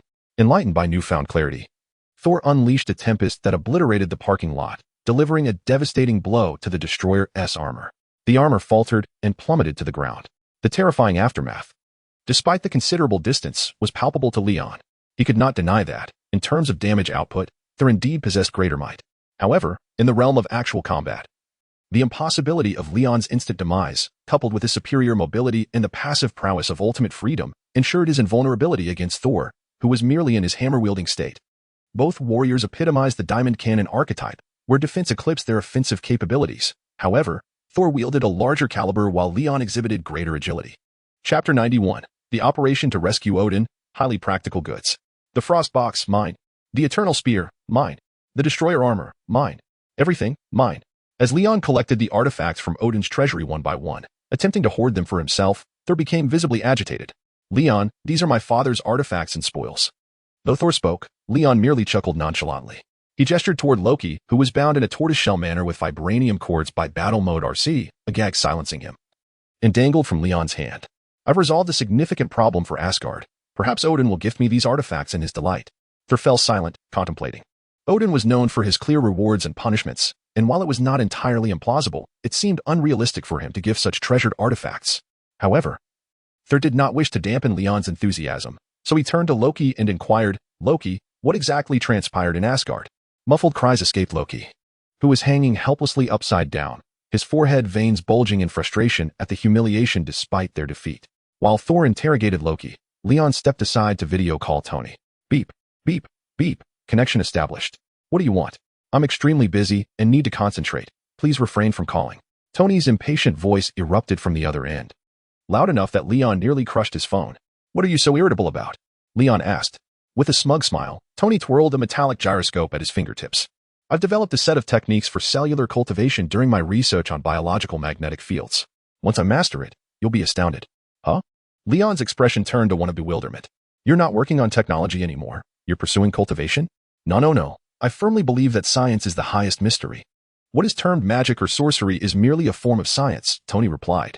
He then ceased to divulge any further information about his cellular cultivation techniques. By the way, why did you call? You see, I've stumbled upon a collection of artifacts by the roadside. Would you like to come and take a look, perhaps select one? Otherwise, you may miss the opportunity. Leon tilted his head, indicating the heap of artifacts from Odin's treasury behind him. Not interested. What a load of garbage. I'm currently preoccupied. Unless I reach out to you, do not call again. Your call has disrupted an entire day's worth of my diligent practice. After venting his grievances, Tony abruptly ended the call. When Leon attempted to call again, Tony had already blocked him. How dare he block me? Leon thought with a twisted smile. Crushing his phone in his hand, already plotting how to find an opportunity and an excuse to give Tony a good kicking once he returned. Just then, Thor let out an incredulous exclamation. What? You claim you collaborated with the frost giant King Lao Fei to assassinate our father, who was trapped in the Odin sleep. Thor seized control of Loki from Arcee, lifting him by his collar with fury, demanding, Loki, what manner of beast are you to commit such a heinous act? Thor, do you not have the courtesy to let someone finish their words? Loki retorted angrily. How was I to know that a trip to the weakest realm of the 9 realms, Midgard, would yield such unexpected outcomes? They were, after all, mere foolish monkeys wielding primitive weapons and slaughtering each other mere centuries ago. Is this fellow sprung from a stone? Loki glared at Leon from a distance, feeling both enraged and powerless. I did not genuinely wish to kill our father. I merely sought to guard Odin and slay Lao Fei, thereby justifying my ascent to the throne of Asgard. Is that truly a crime on my part? No. The fault lies with Odin, who retrieved me from the battlefield. The blame rests with him for not revealing my heritage as a frost giant from the outset. He has consistently favored others and refused to pass the throne to me. I am not in the wrong. The world is mistaken. Loki's thunderous roar left Thor momentarily speechless. Given his experience, it was challenging to discern the right from wrong or the true intentions behind Odin's decision to adopt Loki. Brother, if we hurry back now, we might still make it in time, Loki suggested, turning his head with a hint of pride. Upon hearing this, a spark of hope ignited in Thor's eyes as he released Loki. Realizing that sheer brute strength alone would not suffice, he turned to Leon, saying, Leon, I need you. What are you doing? You might as well wear it. It's the perfect opportunity for me to experience the sensation of being the king of gods, Odin. Leon was already clad in the destroyer armor, which Thor had transformed from automatic to manual, yet the basic structure remained intact. In one hand, he wielded the eternal spear, and in the other, a vibranium shield. He had even fashioned a chain from vibranium to connect the severed end of his URU necklace, leading the frost box like a dog. This contraption was quite cold. Unless absolutely necessary, Leon was reluctant to handle it. From an aesthetic standpoint, Leon now exuded a regal presence even surpassing the aged Odin. As guardians of Midgard, it is our duty and obligation to assist Odin in his time of need and to vanquish the accursed frost giant King Lao Fei. Thank you. However, do remember to return those artifacts. A matter is a matter, Thor mentioned, slightly raising the point. To borrow and to return, it is not difficult to borrow again. Leon chuckled nonchalantly, though who could fathom the thoughts swirling within his mind. Inquiry. Shall we proceed with today's check-in? System. I shall engage in my divine king form. Commence. Ding. Today's check-in has been completed. Congratulations, host, on acquiring Yura 2B. Yura 2B, a versatile combat android from Yar, Automata, equipped with standard military goggles, a female cooling system, pod support robot, the large Sword White Covenant, and the small Sword White Contract. She harbors absolute loyalty towards you as her master, executing any command with unwavering precision. Introduction. May the glory of humanity endure forever. The intensity is rather average, yet the practicality is remarkably high. Hockey, you wretched fellow. You truly have an eye for people. Yet, it appeared that 2B lacked any means of communication, her form resembling a mere lump of metal. Given Leon's physical prowess, a direct confrontation might be feasible, albeit likely a one-time endeavor. Should the black box explode, it would indeed be quite entertaining. It seems the plan for the second model cannot be delayed any longer. Chapter 92, Leon, Britches. Heimdall, I beseech your assistance. Heimdall? Thor raised his hammer high to the heavens, yet the all-seeing Heimdall remained unresponsive. Loki, what is the meaning of this? Thor turned to Loki, bound by the vibranium chains, now loosened enough to stand. Loki turned his head, his expression somewhat unnaturally retorting. Heimdall has been encased in my icebox. Presently, another warrior of Asgard, whom I have elevated, guards the Rainbow Bridge. Skug, activate the Rainbow Bridge. As Loki's words fell, yet nothing transpired. Caw. The incredulous gazes of Thor and Leon converged upon Loki, the air resonating with the dissonant cawing of crows. It was the man with a built-in BGM behind Leon exerting his effort, Skug. Leon seemed to have a faint recollection of the name. Where is he? Thor inquired anxiously. He might be a tad preoccupied. Loki's expression turned awkward as he muttered a curse. Loki, next time you seek assistance, at least find someone dependable. Otherwise, Thor, in a fit of rage, pointed a finger at Loki, ready to unleash a tirade, but was interrupted. Boom. A radiant, rainbow-hued energy bridge cascaded from the heavens, enveloping Thor, Loki, and the God King Leon. Soaring upward. Asgard. The Rainbow Bridge Terminal. Heimdall, encased in solid ice, along with the three warriors and the valiant warrior Sif, remained vividly intact. Positioned alongside a heap of industrial refuse from the last century, the sea below was nearly entirely frozen, with frost giants leaping onto the tangible surface of the Rainbow Bridge. Gazing at the towering frost giants encroaching upon him, Skug, who had just inserted the key sword into the activation mechanism, felt a surge of trepidation. Total annihilation. Tap, tap, tap. Tap, tap, tap. In his hands were two magical rifles, imbued with expanded magazines and enhanced power, named Destroyer of Worlds and Annihilator of Lands. Their triggers smoking from prolonged fire. It would take a concerted effort to fell a single frost giant with its tough hide. However, against the ever-increasing horde of frost giants, this was but a drop in the ocean. Just then, boom, a flash of light surged through the Rainbow Bridge passage. Oi, need assistance? Skug turned at the sound. There stood Leon in his God King form, a sinister grin reminiscent of a butcher curling on his lips, a blazing golden light gathering at his chest. Holy shit, Skug exclaimed.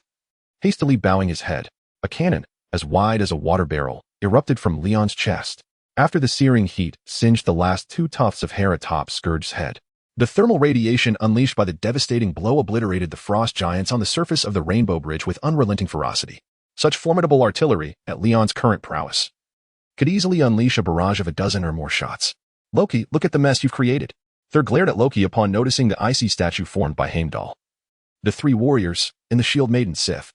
Just as he intended to wield his hammer to aid his companions, Loki interjected, "Brother, if I were you, I would wait for them to free themselves from the icy shackles. Otherwise, a single strike from your hammer would result in nothing but shattered ice corpses." Confronted with these words, Thor begrudgingly sheathed his hammer. "Thor, speed is of the essence. I shall move ahead to rescue Odin." Before Thor could process this, Leon had already taken flight, darting towards the most prominent location of the Asgardian palace. "Wait, take me with you. I haven't T-boarded yet," Thor called out. But in the blink of an eye, Leon had soared from the Rainbow Bridge's threshold to the outskirts of Asgard's palace, showing no inclination to look back. Helplessly, Thor could only begin his own flight with his hammer, but before he could ascend, several frost giants constructed icy ladders and leaped onto the Rainbow Bridge. To protect the vital artery of Asgard's transportation and its long-range annihilation weapon, Thor had no choice but to maneuver with Loki while contending with the swarm of frost giants. Meanwhile, Scourge, having expended his ammunition, valiantly shielded Thor, cheering for Asgard. In the Asgardian palace, Odin lay in slumber. Seizing the opportunity while his death squad distracted the enemies outside, the frost giant king, Laufey, stealthily entered and struck Freya, who guarded Odin, with a forceful blow. He then conjured an ice dagger in his hand and approached the golden cradle where Odin rested. Peering into one of Odin's eyes, he mockingly taunted. "It is said that even in the state of Odin's sleep, you can see and hear everything happening around you. I hope that is true. Now, perish in pain and regret. It is I, Laufey, who will end your life." With that, Laufey raised the dagger high and prepared to plunge it down. Just then, a swift figure burst through the door, colliding with Laufey and sending the frost giant king crashing into the gilded wall. "Am I late?" Leon exclaimed. "Child, what are you doing here?" Leon helped the fallen Freya to her feet. Gripping Leon's extraordinarily robust arm, Freya's face, marked by the passage of time, radiated surprise and delight. Frigg's method of questioning left Leon in a state of perplexity, however. The chilling sounds of ice freezing and the roars of the frost giant king signified that the battle was far from over. Crack, crack, crack. Who dares to disrupt my affairs with such insignificance? A mere nameless wretch? Leon turned around and, buoyed by the biological position, gradually floated to the same height as the frost giant king, Lofi. Bang! Struggling free from the wall, Lofi conjured a massive frost axe. Swinging it fiercely towards Leon's left shoulder, clad in the armor of a destroyer, Leon stood suspended in the void, unwavering. Crack! The frost axe of Lofi emitted a sound of unbearable strain, fissures spreading from the point of contact on Leon's shoulder, creeping upward. TSK, TSK, TSK, so feeble. Without the box of ice, what are you worth? Leon shook his head lightly, a mocking smile gracing his features. Under Lofi's astonished gaze, Leon transitioned from utter stillness to blinding speed, delivering a supersonic punch that effortlessly shattered Lofi's frost axe. Following this, a rapid-fire blast from his chest cannon sent Lofi hurtling backward, completely shattering the wall and plummeting down the Rainbow Bridge from 1,000 meters above. Leon dove through the breach to deliver the final blow, discovering Lofi's form mangled and bloodied, yet still clinging to life. To withstand 2 blasts from my chest cannon before succumbing, you may take pride in that. Remember, the one who ends your life is Leon Stark, a son of the homeland. With that, Leon unleashed another blast from his chest cannon, ensuring Lofi's passage to oblivion, leaving no trace of his remains. Simultaneously, Odin, slumbering in the golden cradle, suddenly opened his eyes, his gaze, clouded and chaotic with age, seeming to penetrate the very fabric of existence with profound wisdom. Chapter 93. Among men, Lubu. Among horses, red hair. Among spears, Leon. Leon, how's my father? After vanquishing the Frost Giant Suicide Squad, Thor joined Loki and the recently triumphant Leon on the Rainbow Bridge. Both he and your mother are well, soundly asleep, Leon replied with a smile. Thank you, Thor exclaimed, embracing Leon in a bear hug, overwhelmed with gratitude. Nearby, Loki silently exhaled, relieved by the news. Just then, an aged voice called from behind them, children. You have done well, protecting me, safeguarding the Rainbow Bridge, and defending Asgard. The trio turned to see Odin, clad in golden silk robes, slowly approaching with Frigga's support. Father, Thor shouted in excitement. Meanwhile, Loki, feeling a mixture of guilt and grievance upon seeing his parents again as a prisoner, felt tears welling in his eyes. Trembling, he looked at Odin and said, Father, I could have done better. No, Loki, it was my fault, Odin replied, gazing mournfully at the still fresh corpses of the frost giants on the Rainbow Bridge. He sighed deeply, pondering, is this truly the end of one war? Or the beginning of another? It's simple, Leon interjected. Spare the good, eliminate the bad. Odin turned to him with a kind smile, saying, Child, you resemble her. Yet you are not entirely the same. I have grown old. The future is destined for you. With that, Odin turned away, his solitary figure fading into the distance. Tinged with melancholy, Frigga stepped forward, embracing Loki and Thor in turn, then took Leon's hand, smiling, come with me, child. All right, I'll follow you. Although uncertain of Frigga's destination, Leon, unfamiliar with Asgard, needed guidance and obediently followed her. As for Thor and Loki, the brothers made their way to the dungeons of Asgard. Regardless of Loki's remorse or Odin and Frigga's favoritism, the damage he had inflicted upon Asgard was undeniable. Odin, with his clear sense of justice, would not wrong any virtuous soul nor let any villain go unpunished. Not even Loki, whom he regarded as a son, would be exempt. Frigga led Leon to the royal dressing room, where several maidens in light attire rushed to remove the destroyer armor and the eternal spear he clutched tightly. Hey, what are you doing? These are my spoils, Leon protested. Oh, this spear is my own divine artifact. It's much thicker than that slender eternal spear. Are you blind? How could you mistake it? Amidst the chaos, the maidens swiftly stripped Leon down, leaving him clad only in a pair of super stretchy fiber underwear. As he unveiled his robust arms, resembling the sculpted forms of ancient Greek statues, the maidens around him were instantly captivated, their cheeks flushed with excitement. Child, these are mere relics of the past. You deserve far better, Freya remarked with a gentle smile, waving her hand to make Leon's spoils vanish into thin air. Magically whisked away to an unknown destination. While he felt a twinge of regret, he couldn't help but anticipate what Freya referred to as better. When Leon donned an outfit reminiscent of Thor's armor, albeit with fewer metallic embellishments, a maid escorted him to the grand hall of the Asgard Palace. Upon entering, he was met with the imposing sight of colossal statues of fully armored Asgardian warriors. At the center stood Odin, the All-Father, resplendent in divine armor and gripping the spear of eternity, with Queen Freya in her golden gown at his right and Thor, clad in full battle regalia, standing to his left.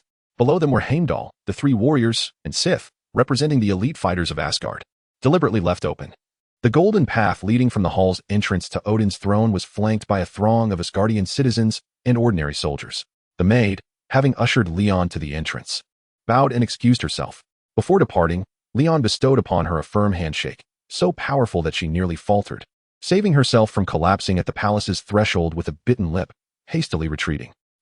Little one, does my tofu taste that delightful? He mused, vowing to repay her kindness a millionfold when time allowed. With that thought, Leon stepped through the grand entrance. As soon as he appeared, Thor raised his hammer high, thunder rumbling, and called out Leon's name. The Asgardian populace, as if rehearsed, echoed his name in unison, their voices reverberating through the heavens. Leon! Leon! Leon!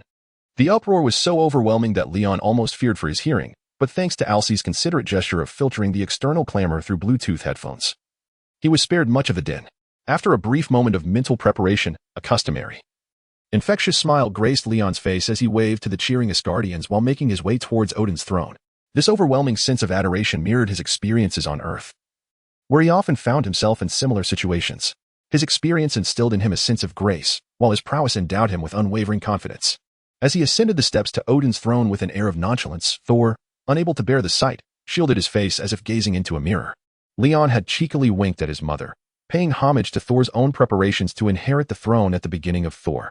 Freya, with a smile filled with affection, thought to herself, this child, he is truly a reflection of Thor, and his previous demeanor bears a striking resemblance to Hela. The cunning spirit, reminiscent of Loki, who clung to the divine artifact and hesitated to surrender it, instantly heightened Frigga's admiration for Leon. To lovers, the beloved appears as a paragon of beauty. To parents, their offspring are treasures.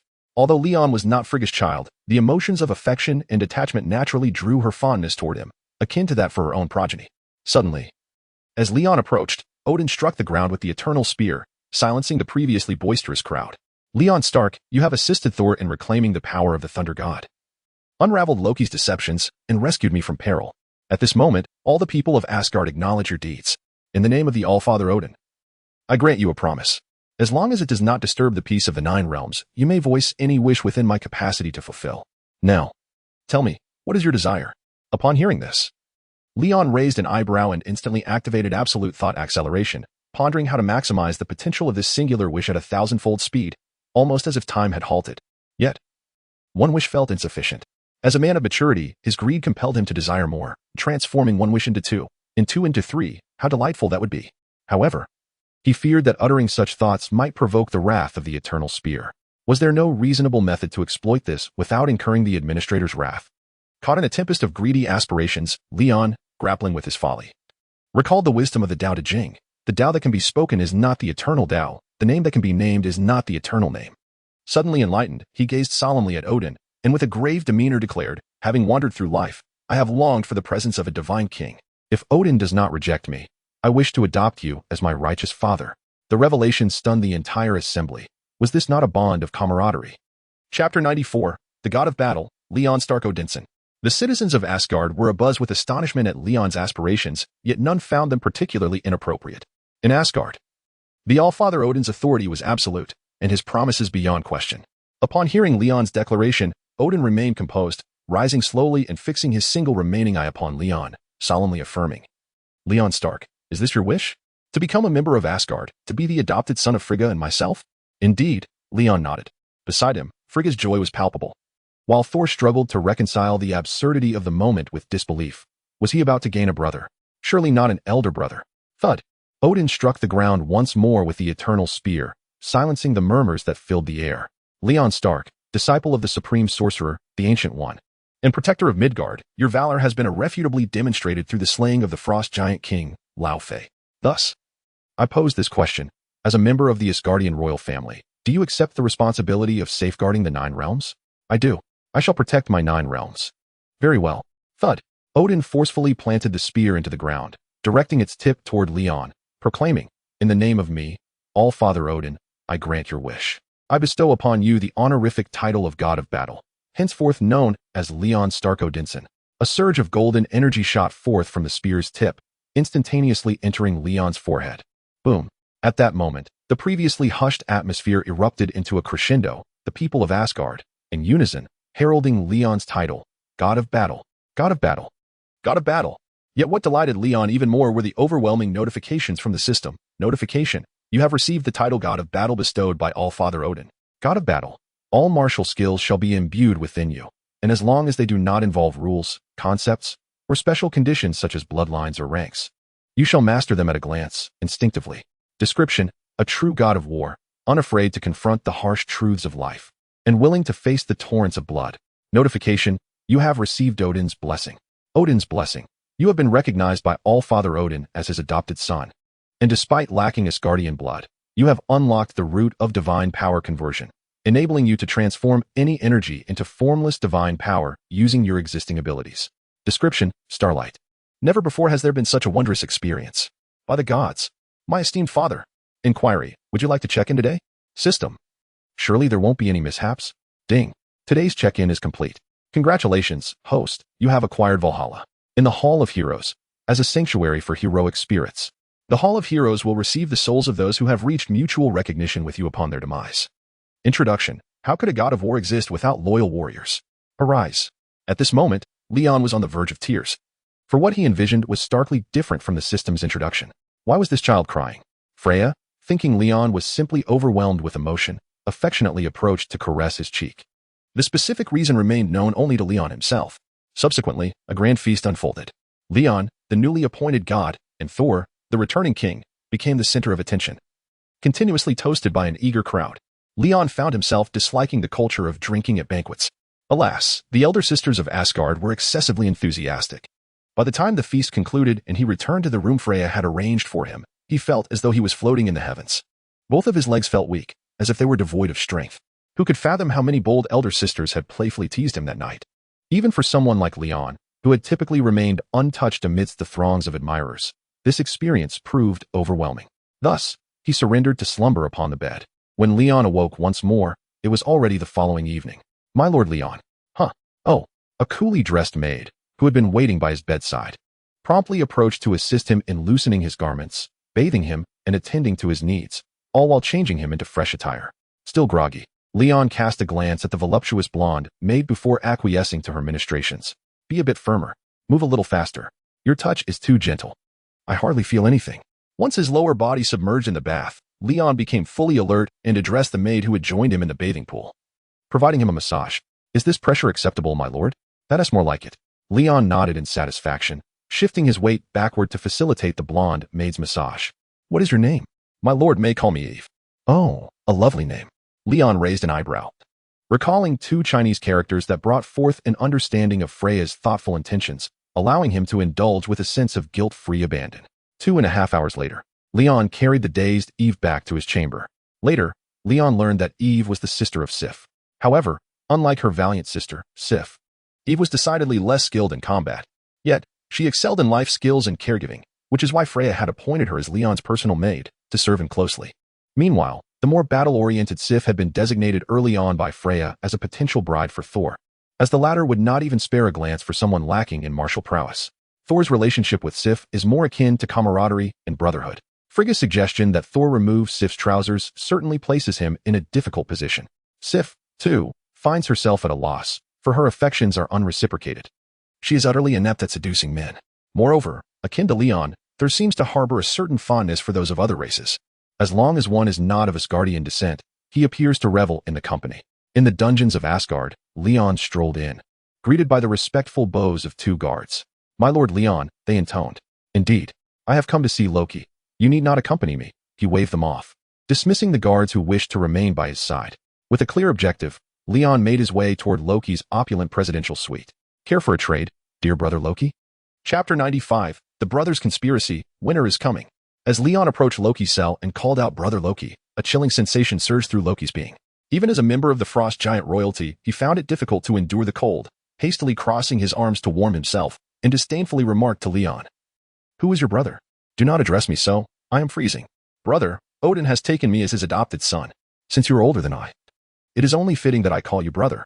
You need not feel embarrassed for being unable to defeat me. There are many who cannot best me. Leon replied with a smile, casually opening the transparent magical barrier of Loki's cell and stepping inside without closing it behind him.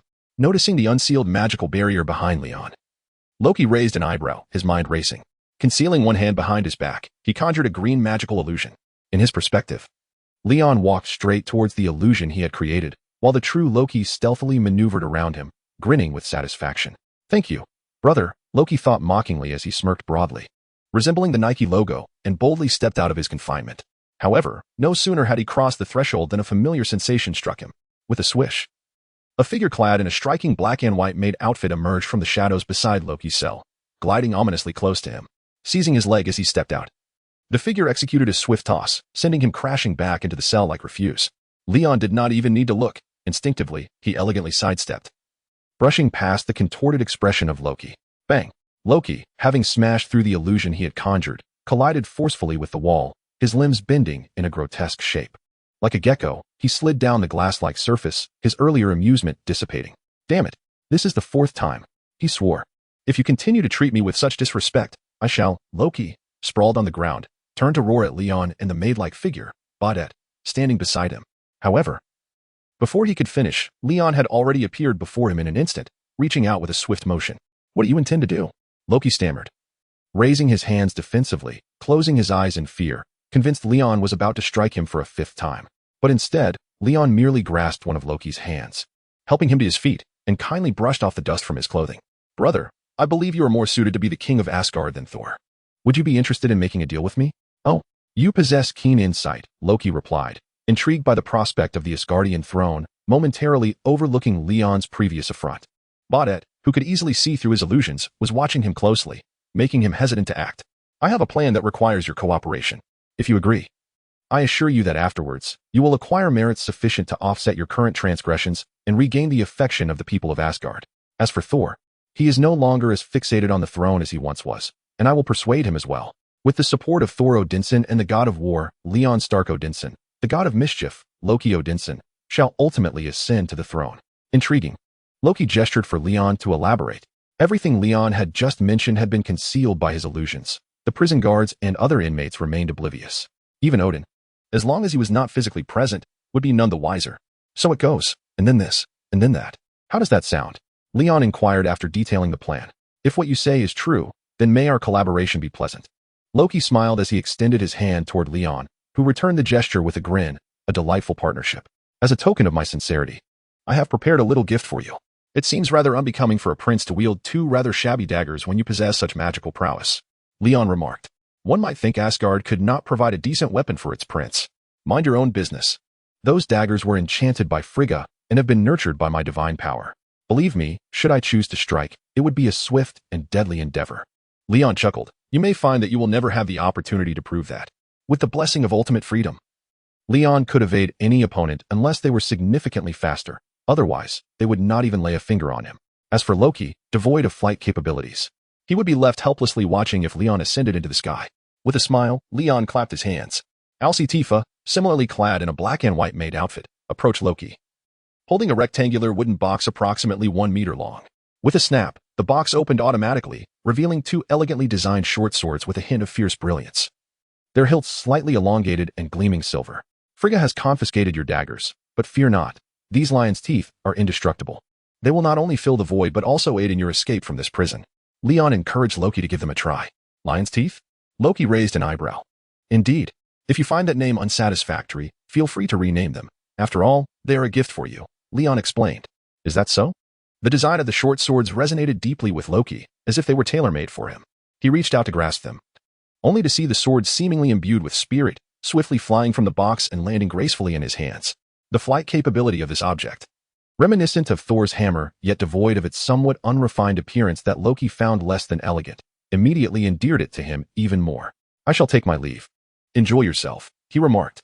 Observing that Loki remained oblivious to any oddity, Leon smirked, embracing Bodette on one side and Arcee on the other, departing as if he were the undeniable victor of life.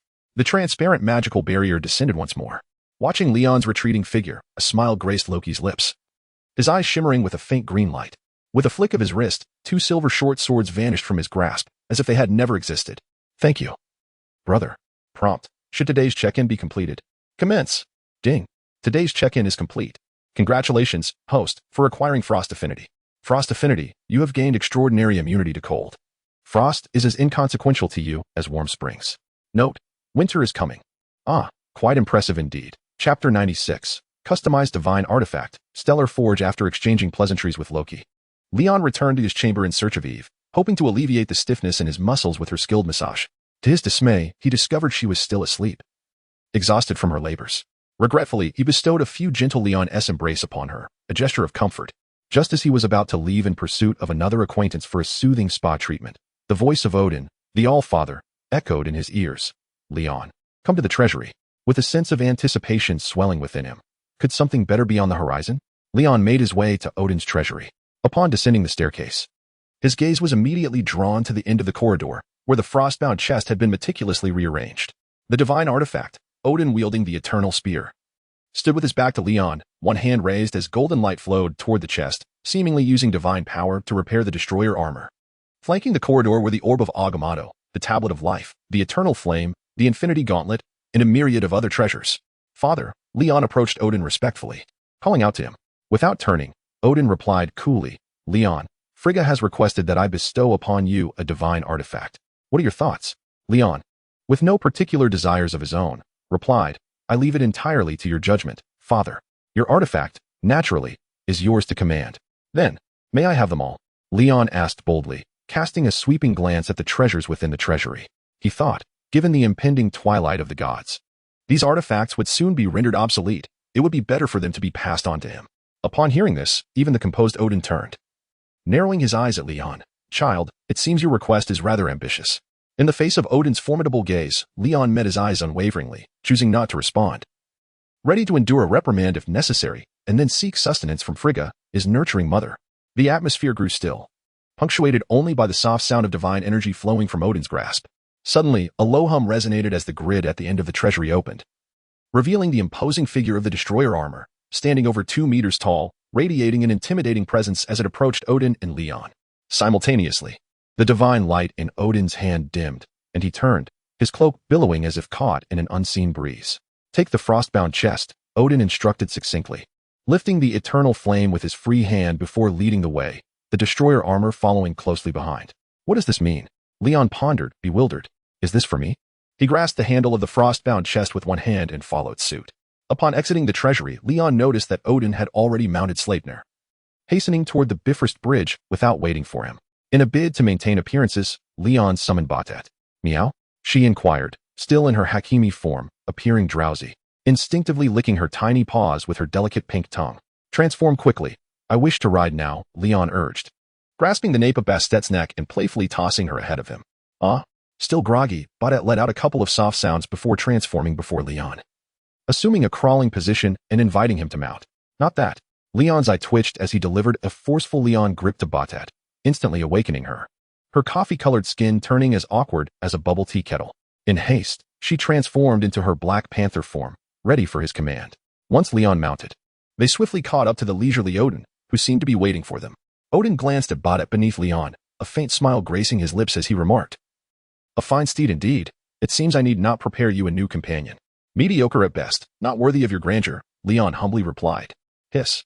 Sleipnir, under Odin, also cast a glance at Batet, exhaling a plume of white vapor. Suddenly, their speed surged. Humph. Batet, unwilling to concede, chased after them at breakneck speed. In the blink of an eye, both parties reached the entrance of the Rainbow Bridge. Judging by their performance, Batet clearly outpaced the others. Odin, Leon, and the newly reinstated Heimdall, accompanied by the subordinate Skugg, approached to greet Odin and Leon amicably. Heimdall, activate the Rainbow Bridge. Leon and I must journey to Nidavellir. Odin dismounted and instructed. Understood. Heimdall, discerning the eternal flame in Odin's hand, the icebox in Leon's possession, and the towering destroyer armor behind them, refrained from further inquiries. He promptly inserted the key sword into the activation mechanism of the Rainbow Bridge. Boom. The vibrant energy of the bridge enveloped Odin and Leon, instantly propelling them to the distant dwarven realm, far from Asgard. Heimdall, our god king and war god, carry so many artifacts to seek out those dwarves. What is their purpose? Skugg inquired, licking his face. Do not ask what should remain unasked. Our duty is merely to guard the Rainbow Bridge. Heimdall, hands still gripping the key sword, shot a sidelong glance at Skugg before closing his eyes, ignoring him thereafter. Very well. Skugg shrugged and returned to his post, resuming his exploration of how to enhance his destructive capabilities.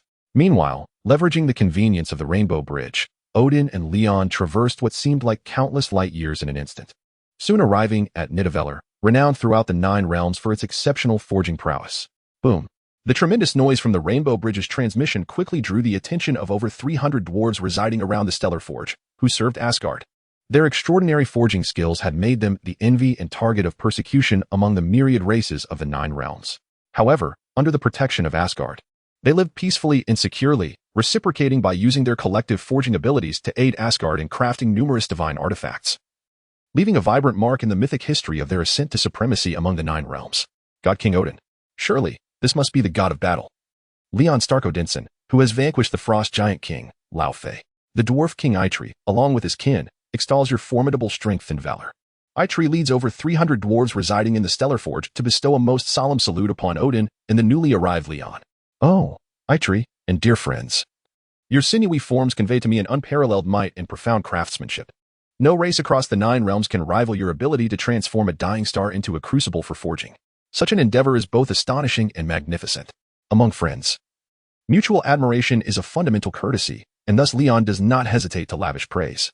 These diligent, earnest dwarfs, deserving of the title of the mightiest beasts in the 9 realms, indeed merit Leon's commendation. Chapter 97, The Mightiest of the 9 Realms, The Shield of the War God. Part 1. Ha ha ha, Leon Odinson, you possess remarkable insight, Arcee proclaimed with prideful laughter. Just call me Leon. We are all part of the same family in the 9 realms. No need for such formality. Leon approached Arcee, tilting his head to gaze at the so-called dwarf, who, upon closer inspection, appeared to tower over even the destroyer. A smirk tugged at the corners of his mouth. Is this truly what one calls a dwarf? Truly, I have seen it all. Suppressing a chuckle, Leon ascended to match Arcee's height and amicably patted his shoulder. Leon, my friend, there is no need for such trouble. I can simply squat down, Arcee suggested. Oh no. This is quite fine, Leon replied. Following Arcee, more dwarves of a slightly more conventional stature approached to greet him and Odin. Observing the lively exchange between Leon and the dwarves, it seemed they were deep in discussion about relocating the stellar forge closer to Earth. With a sudden thud, Odin, unable to remain seated, struck the eternal spear against the ground, halting Leon's fanciful musings. He turned to Arcee with solemnity. Arcee, I have come on a quest to forge that artifact. Oh, so it is that artifact. I thought I would never have the opportunity to create it in this lifetime. Arcee exclaimed. At Odin's words, Arcee and the other dwarves immediately sprang into action, coordinating like diligent ants. They gathered the mountain-sized heap of URU metal conjured by Odin's grand gesture, weighing each piece meticulously before depositing them into an enormous crucible, preparing for the melting process. Leon, however, was left in confusion, pondering what this artifact could possibly be. Father, this Leon began to inquire, but Odin interjected, Leon, please take out your shield. Very well. Leon retrieved the soldier boy's shield from the system space, which Arcee promptly seized and tossed into the crucible. And more. Arcee extended his hand towards Leon expectantly. More? Leon felt perplexed, then cautiously extracted the remaining soldier boy uniform from the system space. Arcee snatched it and flung it into another crucible. What on earth? Leon exclaimed. This method of smelting is utterly chaotic. Yet Arcee reached out again, stating, I require 25 tons of energy-absorbing metal. Energy-absorbing metal? What is that? Leon questioned, incredulous, thinking he must have misheard. 25 tons of energy-absorbing metal, Arcee reiterated. Leon fell silent, glancing at Odin, who merely smiled gently in response, showing no inclination to intervene. System. How much vibranium is currently in the reserves of the vibranium miner? Note, 138, 257 kilograms. Wow, that is quite a substantial amount, Leon mused. Has it really accumulated to such a degree? Leon gasped in surprise, realizing he had not tidied up the items in his system space for quite some time.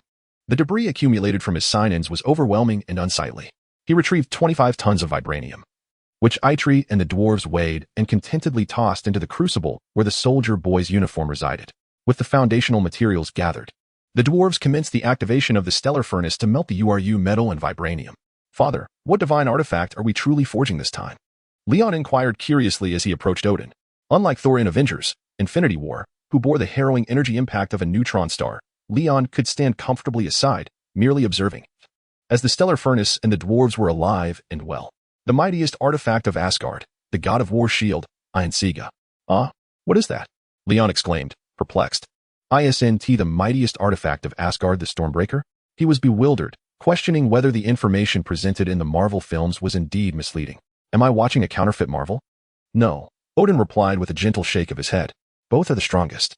The Stormbreaker serves as a bridge for communication, while the God of War shield is the strongest shield that protects Asgard and the most formidable spear for external conquests. Oh, I see. With Odin's explanation, Leon instantly grasped the essence. One is the express service, and the other is the parcel within that service. However, he was uncertain if the parcel would suffice in strength. Anticipation began to swell within him. Father, since we are equipped now, why not forge the Stormbreaker at this moment? Leon suddenly posed the question. Though you are much younger than Thor, your mind is already mature and untainted. Your desires are merely for leisure and beauty. Thor, however, is different. His mind is still developing, and he cannot see the path ahead, nor is he prepared. Forging the Stormbreaker prematurely would only invite covetousness, Odin replied calmly. My esteemed father, are you worried that Thor will attract attention for the artifact, yet you do not fear that I, your son, might also be coveted? Although Leon was untroubled, he could not suppress his desire to voice a retort, yet he refrained from stating it outright. The father and son continued their conversation while casting their gaze toward the now activated stellar furnace. Suddenly, the furnace, which consistently radiated a gentle glow, erupted with brilliance. Behold, Leon. This is Nidavellir, Arcee proclaimed proudly. With a thunderous roar, a beam of golden energy shot forth from the activated stellar furnace, piercing through the concentric steel rings and entering the terminal designed to absorb energy and melt the steel at its core. With the acquisition of frost affinity, Leon's sensitivity to temperature sharpened, and the rapid increase in heat within the space deepened his understanding of the stellar energy's intensity. The immense stellar energy coursed through the buffered crimson conduits, purposefully heating the colossal crucibles filled with URU and vibranium. Holy shit. Tony must surely lament not witnessing this spectacle. Leon exclaimed, glancing at Arcee Tifa, who was diligently recording the entire scene, eager to flaunt it before the absent Tony. Query. Shall we proceed with today's check-in? System. I am ready to ignite. Commence. Ding. Today's check-in has been completed. Congratulations, host, on acquiring Flame Affinity. Flame Affinity, you have gained extraordinary immunity to heat. The corona is akin to a gentle breeze upon you. Description. Praise the sun. Splendid. Leon clapped his hands in satisfaction. In the blink of an eye, the two mounds of URU and vibranium had transformed into pools of molten metal. Immediately thereafter, Arcee and a cadre of dwarves wielding instruments reminiscent of a multimeter meticulously tested and continuously sprinkled unknown metallic powders into the mixture, fine-tuning the intricate components of the divine artifact. After completing their tasks, a sweat-drenched Arcee turned to Odin and Leon, urging, I require the armor's base and its power source. Chapter 98, The Mightiest of the Nine Realms, The Shield of the War God. Part 2, with the call of Ituri resounding, a rumbling sound echoed as a third smaller humanoid cauldron emerged between the two colossal cauldrons. Though described as small, it was still sizable enough for Ituri to recline within comfortably. With a thud, Odin thrust the eternal spear forward, prompting the destruction armor to advance willingly into the third cauldron, where it crossed its arms over its chest and lay down peacefully. Subsequently, Odin directed the eternal spear towards the icebox held by Leon. Instantly, the icebox levitated, merging with the eternal flame in Odin's grasp, and both were seamlessly integrated into the two small bases adjacent to the third cauldron. Soon, under the intense heat of the stellar furnace, the destruction armor began to glow a molten red, its surface adorned with numerous runes. Yet, Odin swiftly wiped them away as torrents of divine power surged from within him, bestowing countless new runes upon the armor, densely packed. Leon felt a surge of anxiety. Was this truly the moment of awakening? As Odin ceased the flow of divine power, he stumbled slightly, weakened to the point of unsteadiness. Leon rushed to support him, concern etched on his face, asking, Father, are you all right? It is nothing. Odin waved his hand, signaling that he could stand firm. Divine power is an exceedingly heavy burden for me at present. Releasing it has indeed alleviated my strain. Leon understood this sentiment deeply. He too felt the necessity of releasing accumulated pressure.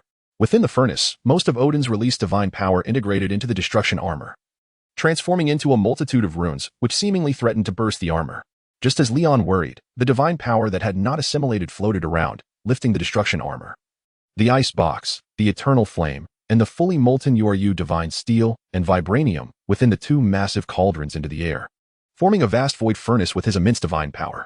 In this awe-inspiring scene, Leon could not help but marvel at the sheer magnificence of Odin's power.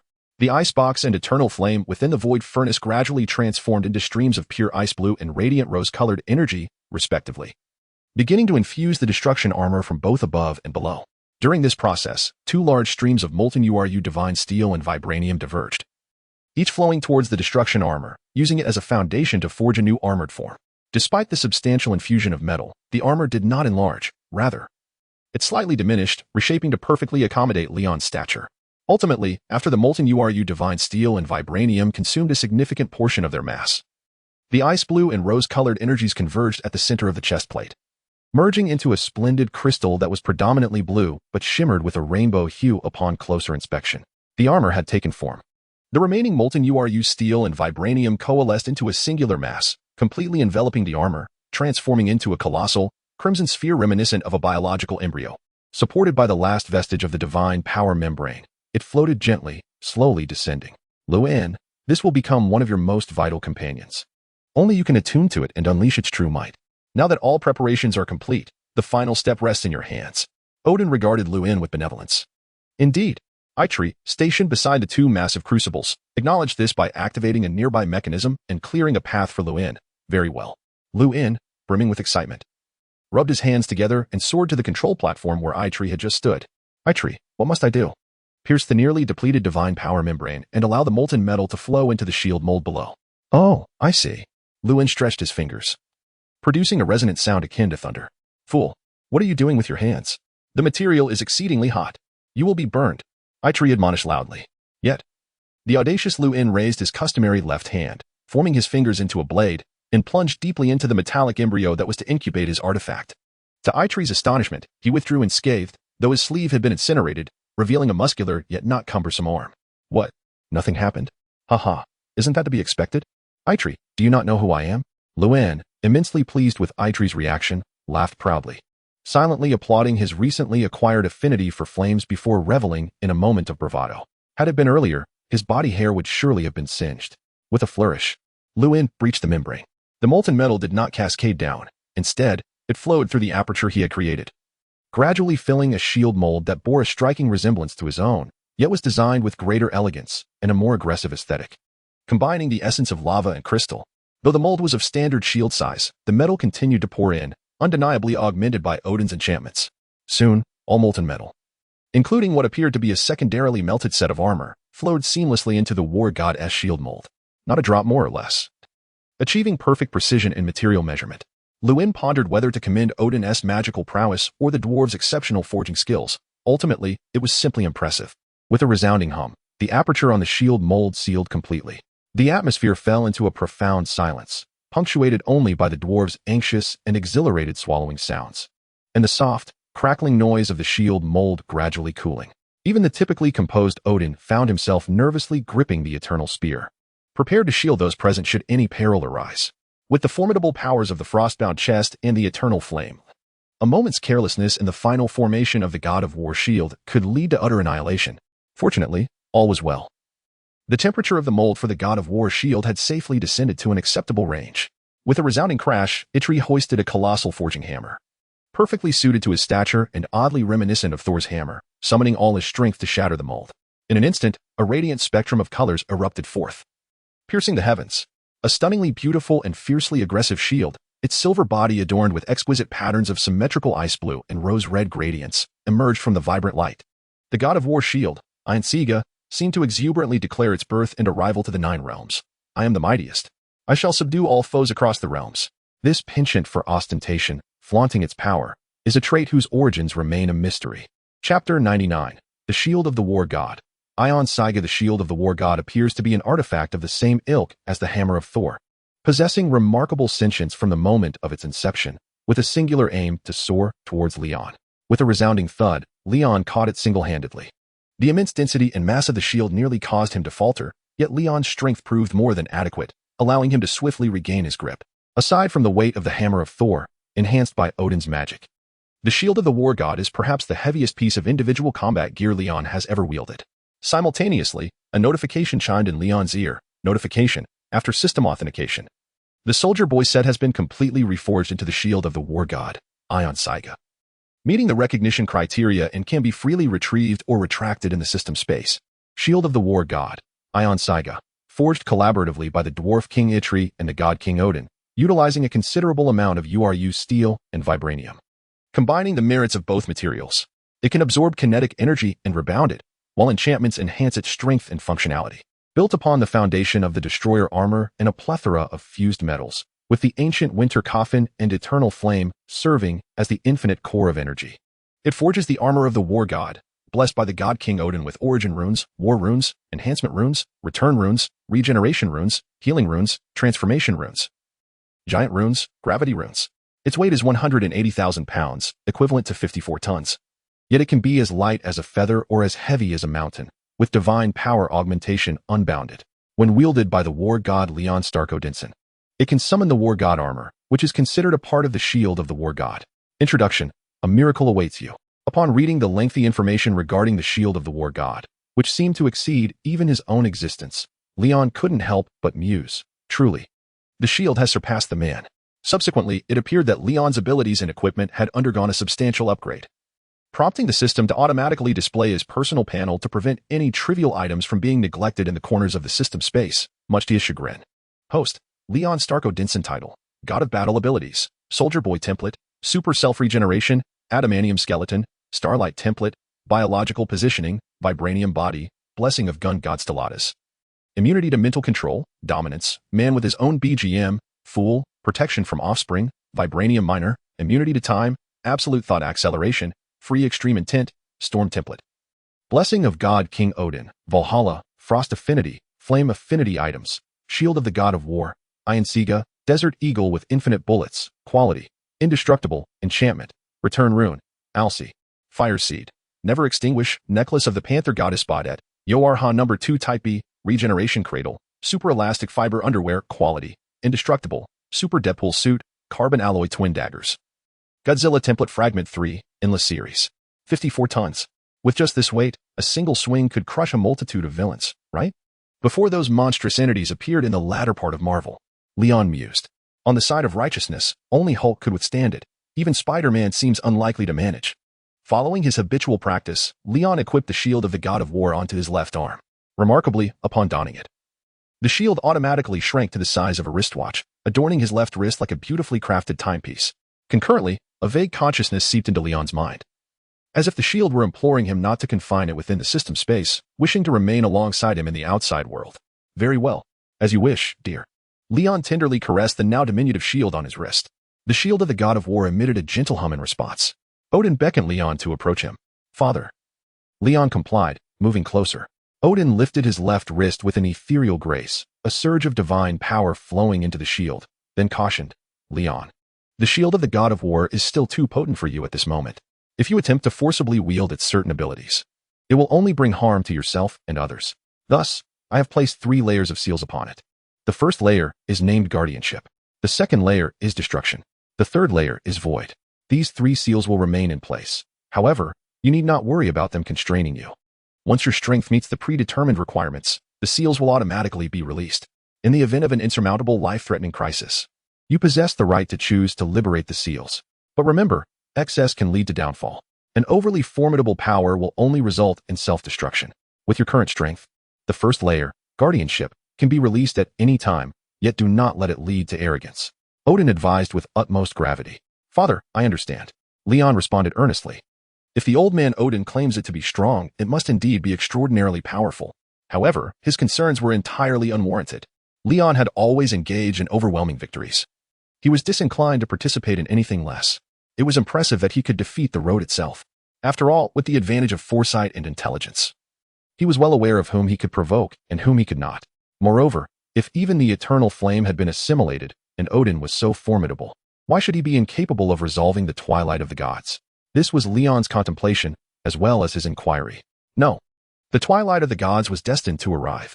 When one Surtur fell, another would rise. This was an inescapable fate for Asgard. Unless someone could transcend all beings and surpass the divine. Yet, that seemed exceedingly distant. Odin gazed upon Leon, offering an explanation, then sighed deeply. Very well. He verbally acquiesced, but Leon remained unconvinced. If another Surtur were to emerge, he would simply compel them to kneel and sing of submission. If there were no other matters at hand, let us bid farewell to Itri and the others, and then we shall return. With that, Odin nodded to Itri and the assembly of dwarves, preparing to turn away. There existed a profound mutual understanding fostered through years of support. There was no need for elaborate courtesies between them. One glance sufficed. Hold on, father, Leon interjected, seeking one more favor. He activated his charm, bringing Odin to a halt. Oh? What is it that you require? Odin turned to face Leon. Leon then produced from his spatial pocket a mechanical female doll, with short white hair. Adorned with a black eye mask, dressed in a black gothic dress, and clad in knee-high black-heeled boots. Father, do you have any surplus URU steel? I wish to enhance my toy with a more impressive material. The phrase to take an inch was lost on Leon, yet he pronounced father with such familiarity and decisiveness. After all, only a child who cries receives more milk. The appearance of the toy he referred to elicited an immediate understanding from Odin and Itri, along with the other dwarves. Odin's expression reflected a deeper sense of resignation.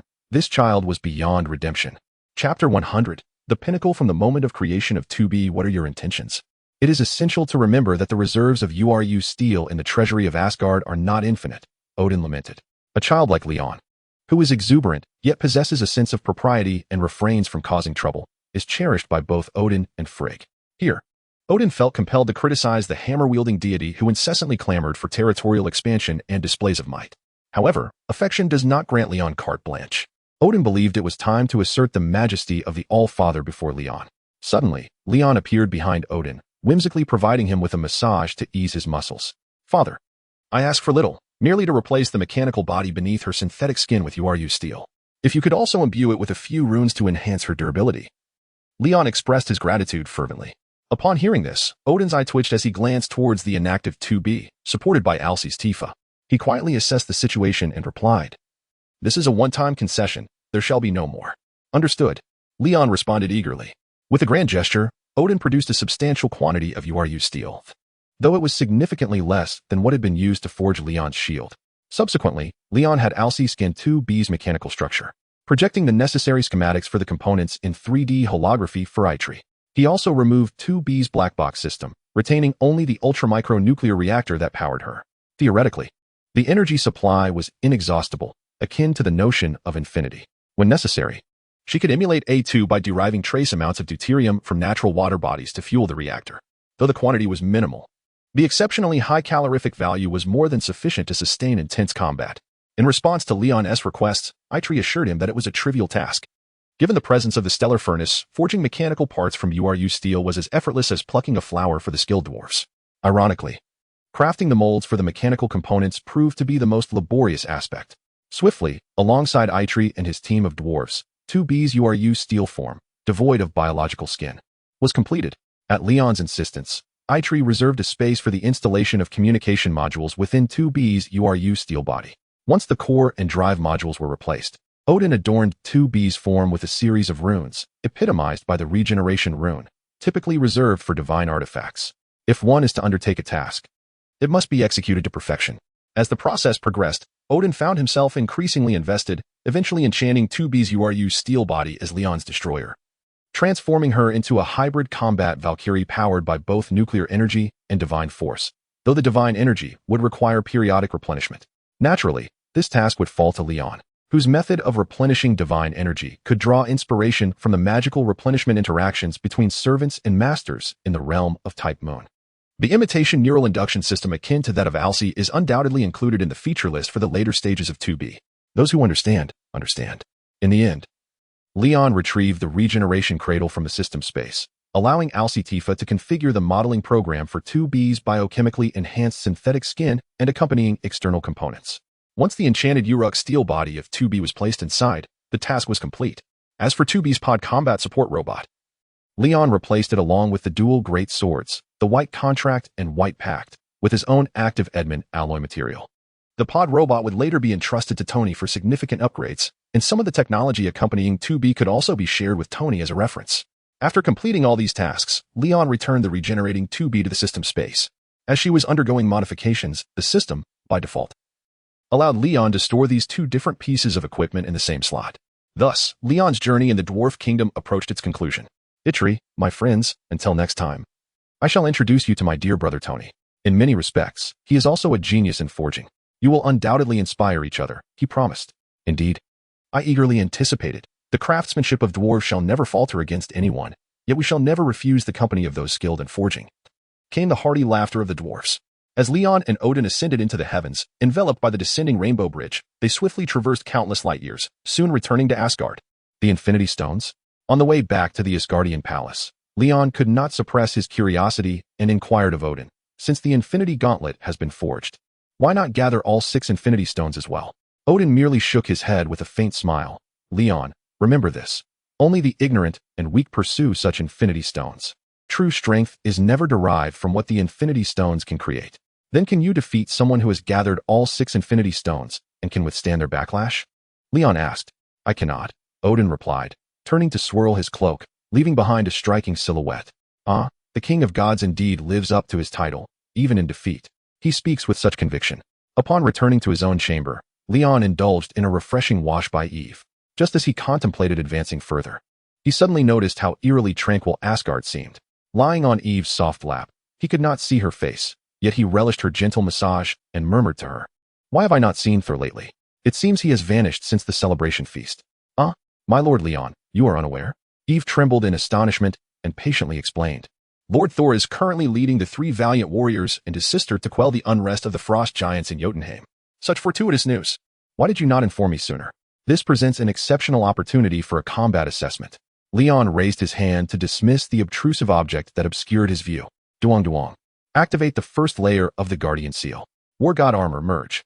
Chapter 101. The winter has arrived, a figure clad in resplendent, rainbow-hued armor shot forth from the palace of Asgard like an arrow released from its bow, racing toward the Rainbow Bridge. Heimdall, activate the Rainbow Bridge. I must make a journey to Jotunheim. With Leon showing no signs of slowing down, Heimdall had no time for pleasantries. He swiftly inserted the Sword of Keys and activated the bridge.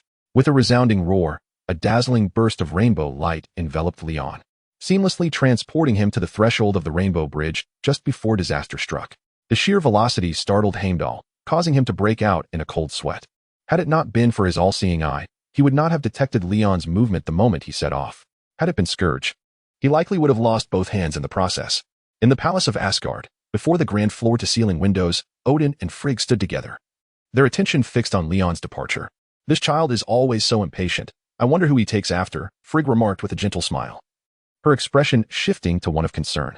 Are we truly safe in entrusting Aeon Saga to Leon so soon? This artifact never existed in the annals of Asgardian history, after all. "Frigg," Odin interjected with a calm demeanor, turning to face her. "What is meant to happen will, in due time. Our children have grown. They possess their own aspirations. We, too, have aged, and it is time we relinquish the stage, allowing them to pursue their own paths. Fate has already laid bare what is to come. We need only await the unfolding of events." Sighing, Frigg replied, "I cannot help but worry. No matter how strong or ancient they become, they will always be our children." Her brow furrowed slightly, the depth of her maternal instinct making it difficult for her to quell her anxieties for them. After all, what mother would wish for her children to endure suffering and solitude? "I hope it is not too late." Meanwhile, in Jotunheim, Thor was leading the three warriors and Sif in a frantic escape.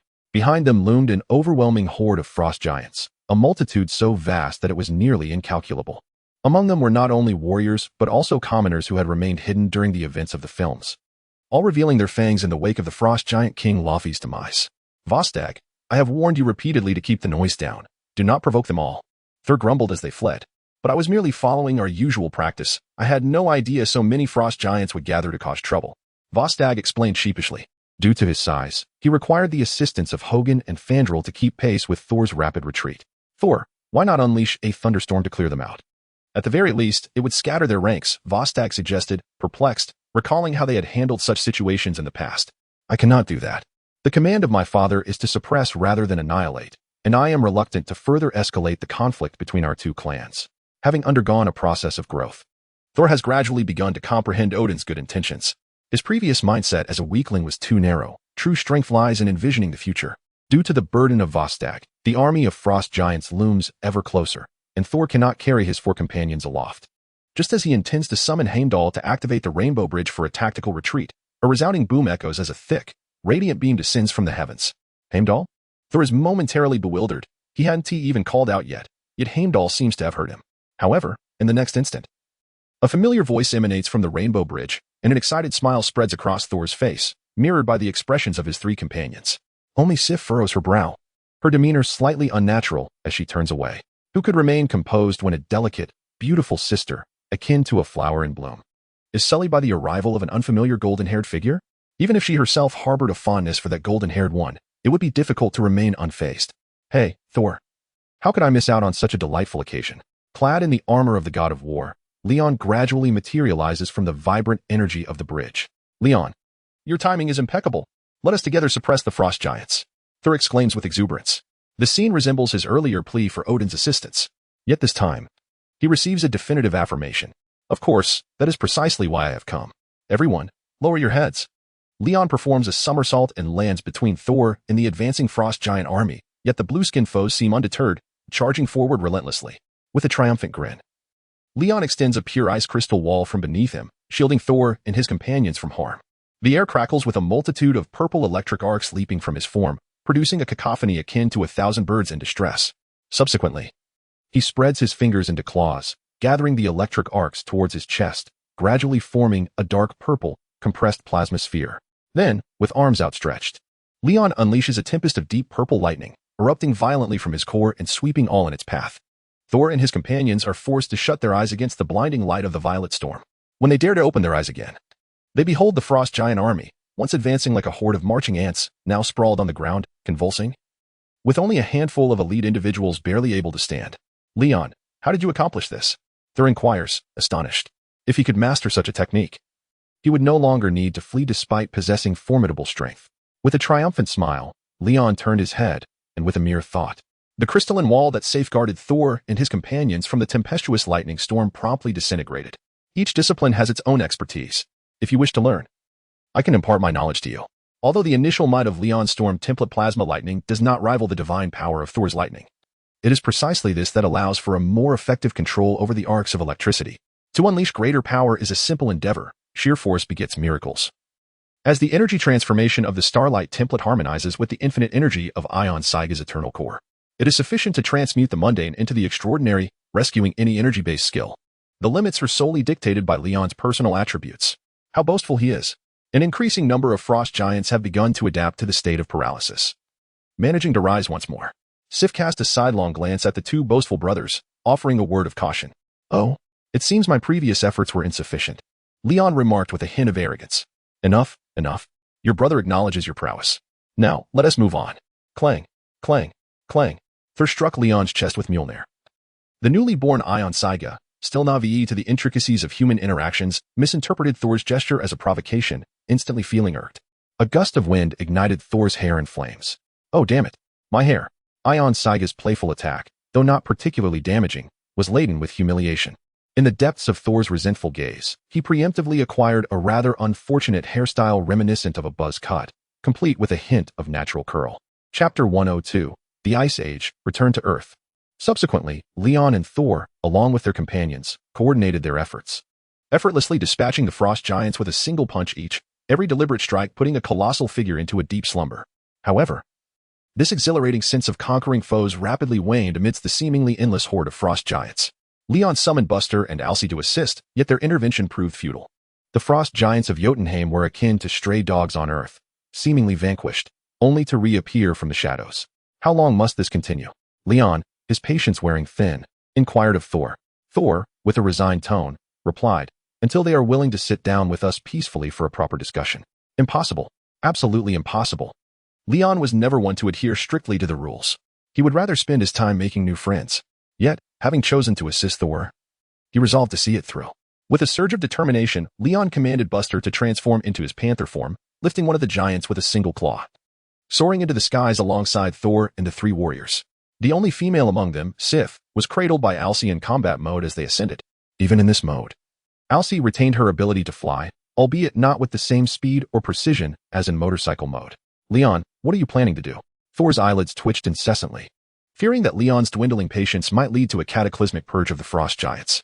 "Thor, fret not. I mean them no harm. I merely intend to grant them a moment to calm down." After all, the frost giant clan was also a source of potential allies for Leon, and there would be ample opportunity for them to lament their fate later.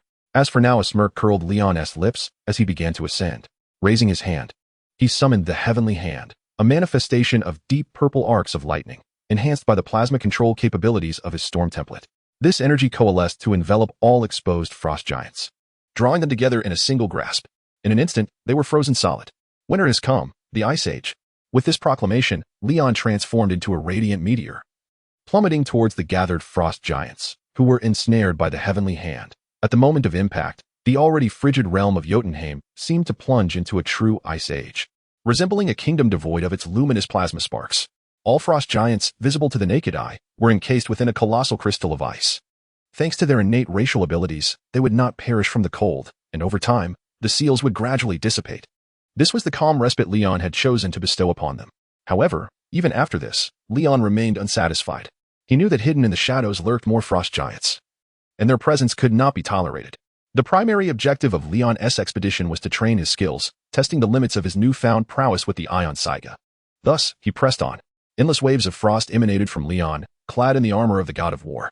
2.5 hours later, the colossal realm of Jotunheim was transformed into a crystalline jewel of ice blue, visible from distant reaches of space, stunningly beautiful. This was the true grandeur of divine creation. The might of Asgard's god of war, destined to echo across the 9 realms from this moment forth. Initially, Odin had remarked that Leon had yet to unlock the full potential of Ion Saiga, even warning that the artifact could inflict harm upon its wielder.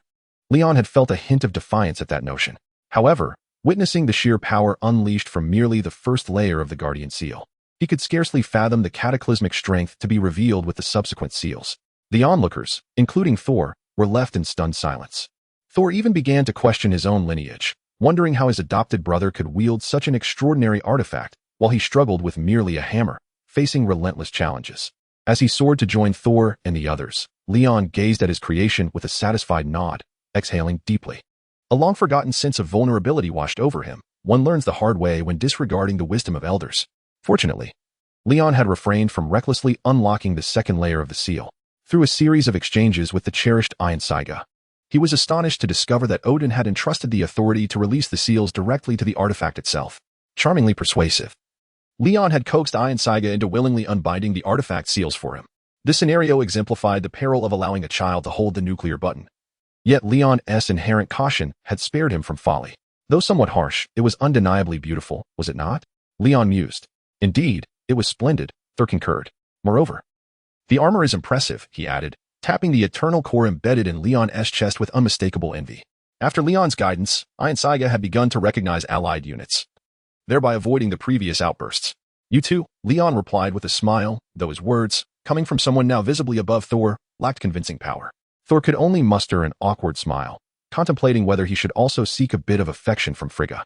Just then, as this thought crossed Thor's mind, Mjolnir floated silently to his side, hovering at head height, its non-existent gaze effectively scorching Thor's cheeks. Hey, Mjolnir, you are the best, Thor exclaimed, planting a quick kiss on his jealous hammer, giving it a few affectionate pats. Subsequently, having nearly eradicated the crisis of the frost giant uprising in Jotunheim, Leon and his companions returned triumphantly to Asgard. Yet, soon enough, a distress signal from Vanaheim reached them. Without pausing for breath, Sol embarked once more on his journey. Leon followed suit, eager to join the fray. However, his enthusiasm waned swiftly due to the lack of noteworthy discoveries. After bidding farewell to Sol, he returned to Asgard, where he also said goodbye to Odin and Frigga. Finally, Leon returned to Earth, to the coastal villa he shared with Tony. J.A.R.V.I.S. Where is Tony? Sir is still in seclusion, practicing. Hey, Leon exclaimed, using his observation abilities to glance into Tony's workshop, where he appeared to be engaged in a meditative state, seated cross-legged with his eyes closed. An erratic yet rhythmic magnetic field coursed through his body. To Leon's astonishment, he discerned that Tony's physical prowess had undergone a remarkable transformation, surpassing even Pepper and approaching the strength of a soldier. Wow, incredible! Leon could only express his awe. Utterly baffled by the underlying mechanism, he refrained from disturbing Tony, choosing instead to remain at home for a while, ensuring no unforeseen events would arise. Eventually, he took Eve, who had returned to Earth with him, to Stark Tower. Leon intended for Eve to learn from Sharon Carter, gradually transitioning the responsibilities of her secretarial role. This arrangement served both to supervise the ever-busy Sharon, who was also a SHIELD agent, and to alleviate the pressure of occasional surprise evaluations from Leon. It must be said that a boss as considerate of his secretaries as Leon was truly a rarity. Sharon Carter, he really makes me weep. Eve, I'm in tears too. After moving both secretaries to tears, Leon suddenly pondered aloud. Arcee, am I forgetting something? What do you think? Arcee replied enigmatically. In tandem with the swirling vibranium nanomolecules, her appearance morphed into that of a striking beauty clad in a sleek black combat suit, with flowing white hair and piercing blue eyes. Watch out, I forgot about 2B. In an instant, Leon's focus shifted, ready to engage in battle anew. Chapter 103. Yoarha 2B, may I inquire, are you my master? As Leon recalled 2B lying gracefully within her coffin-like cradle, he promptly transitioned to an office designed with impeccable soundproofing. He had prepared numerous such spaces within the company, primarily unused until now. Pepper often accused him of monopolizing public resources, but this was a matter of paramount importance to the Stark family's legacy. It could hardly be deemed a mere occupation of shared assets. With determination, he retrieved the regeneration cradle from the system's confines, and through the large, transparent glass window, he beheld the exquisite form of 2B. Her biomechanical golden skin and gothic black external components had long been completed, and her entire figure appeared as pure as freshly fallen snow, so perfect it seemed almost otherworldly, a marvel of creation. Just gazing upon her invoked an overwhelming desire within him.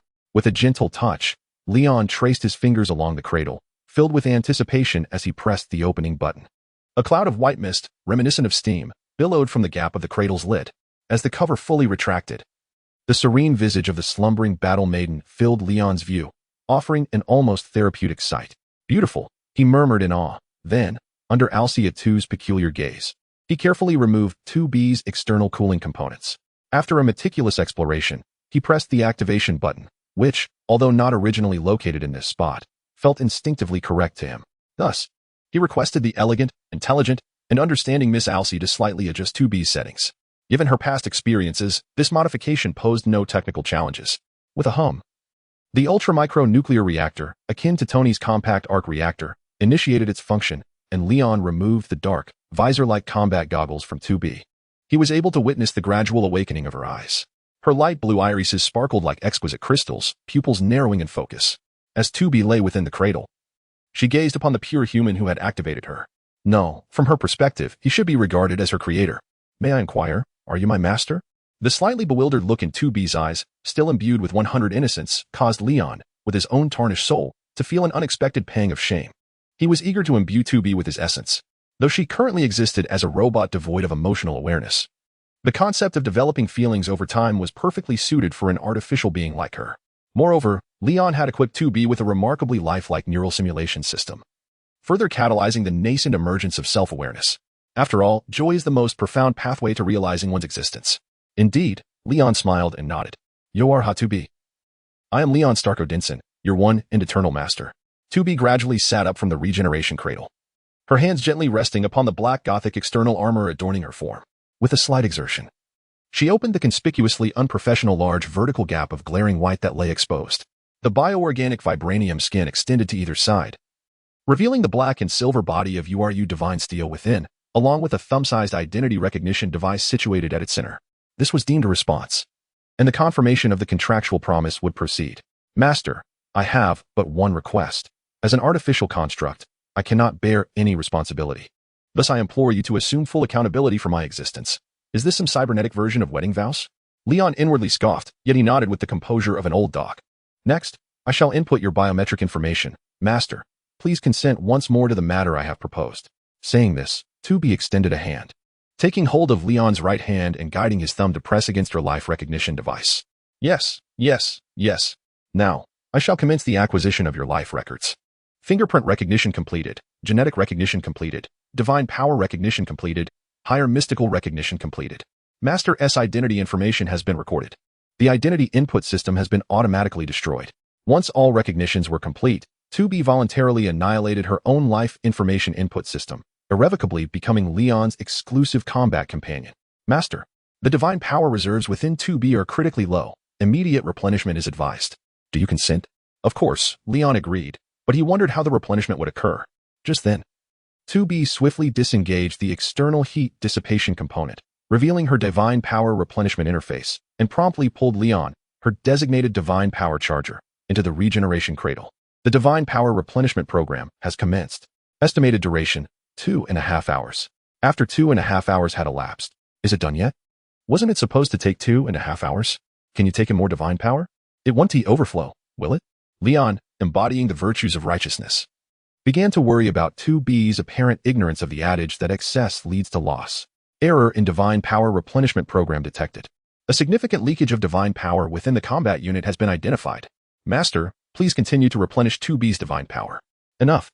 The exasperated A2 seized 2B by the nape, akin to lifting a kitten, and extricated her from the regeneration cradle, then firmly restrained Leon as he attempted to climb out. With a composed smile, she adopted 2B's tone and declared, Master, I too wish to replenish divine power. Huh. Yet you are made of Edelman alloy, not URU divine steel. Hiss, charge. Charge, charge. For Alcyone A2, who wields the Emperor's authority to command the feudal lords, Leon simply could not refuse even the slightest request. On the very first day of returning to Earth, Leon spent nearly every moment transforming and channeling divine power through mechanical processes.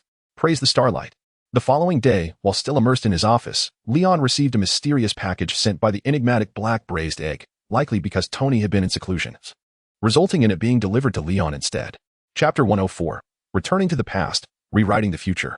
1974. The first foray into free fighting in Southeast Asia. Stark Industries, Howard Stark's office. Everything can be achieved through technology, a better life, a healthy body, and for the first time in human history, the possibility of maintaining world peace. I am Howard Stark, and everything you require for the future is right here. The future city? The metropolis of tomorrow? A table adorned with a miniature model of the city, where Howard Stark is recording a video. Two small figures, barely taller than the table, stealthily slipped in, exchanging mischievous glances before each seized a miniature house and dashed out. Yet, they were caught red-handed by Howard Stark, who turned at the photographer's prompt. Hey, Tony Leon, what are you doing? That is a miniature model of the future city, not toys for you. Put it back, quickly. Where's your mother? Maria? Howard Stark lifted the little ones, Tony and Leon, and handed them over to their mother, Maria, who had hurried over at the sound. Afterwards, Howard continued filming, sharing his vision for the future city. After a while, JARVIS. Are we done? Yes, sir. Oh, thank heavens.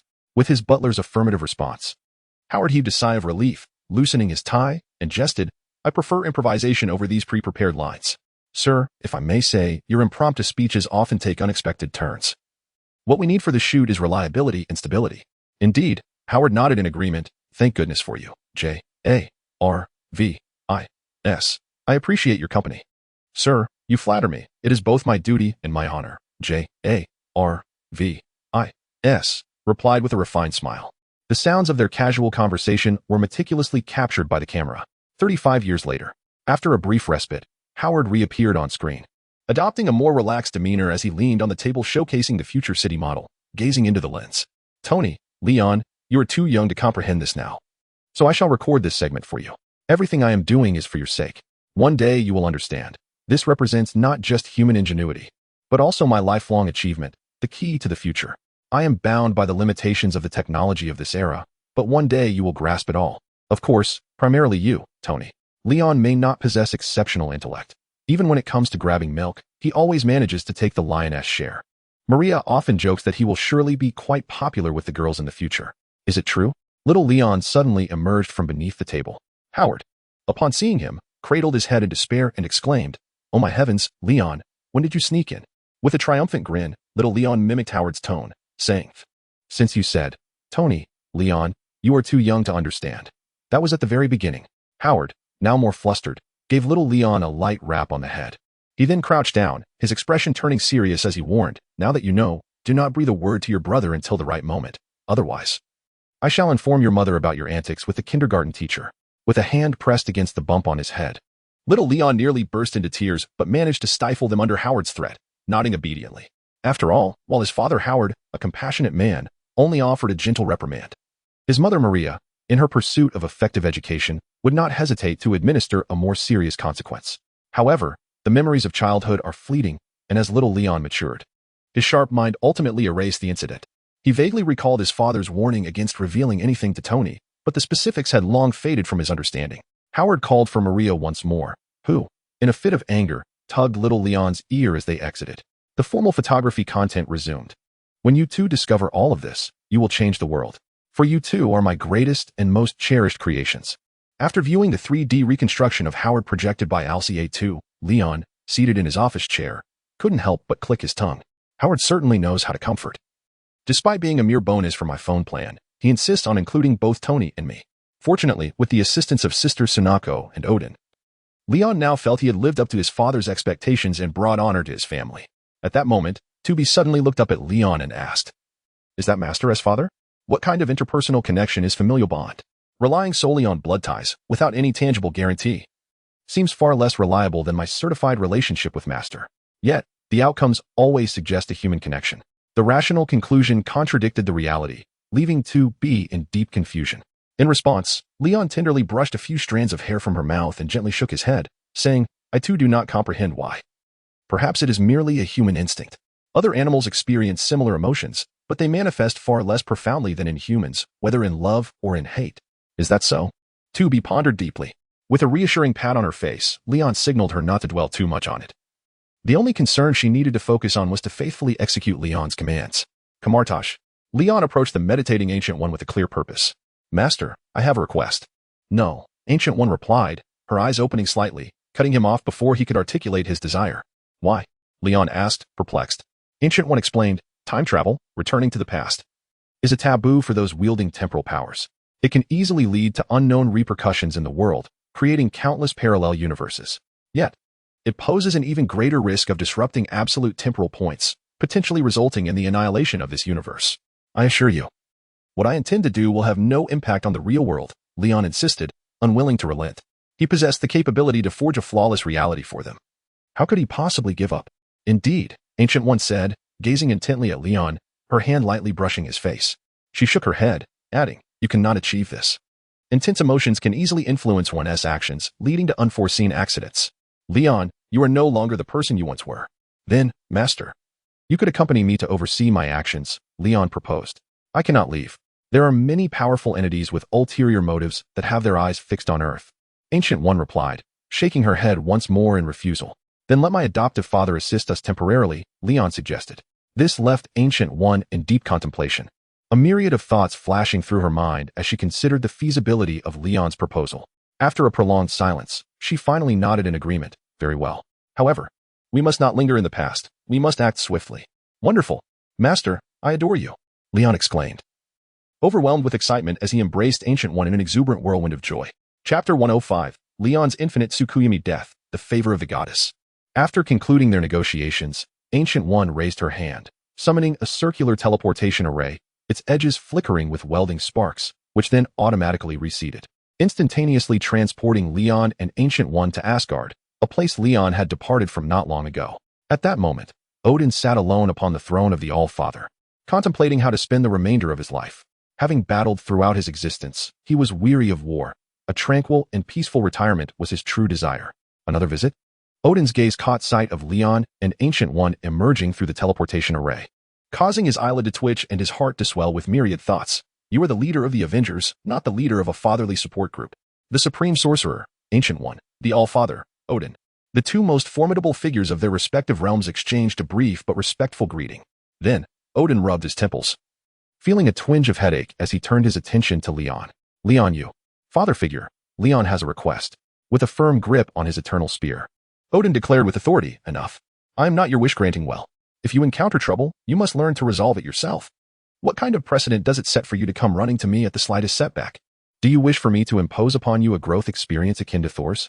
Father figure, this is a request from a child who hopes for a better life for his parents. I only need you to temporarily safeguard Earth during the time my master and I are absent, Leon implored, kneeling with sincerity. Odin, we require merely 25 minutes. Ancient One added, standing beside Leon.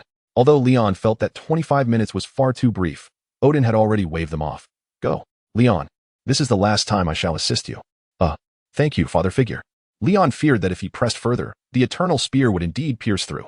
Once the time has elapsed, I shall depart. There is no need to seek me out. Odin was truly apprehensive of his adopted son. All is at your discretion.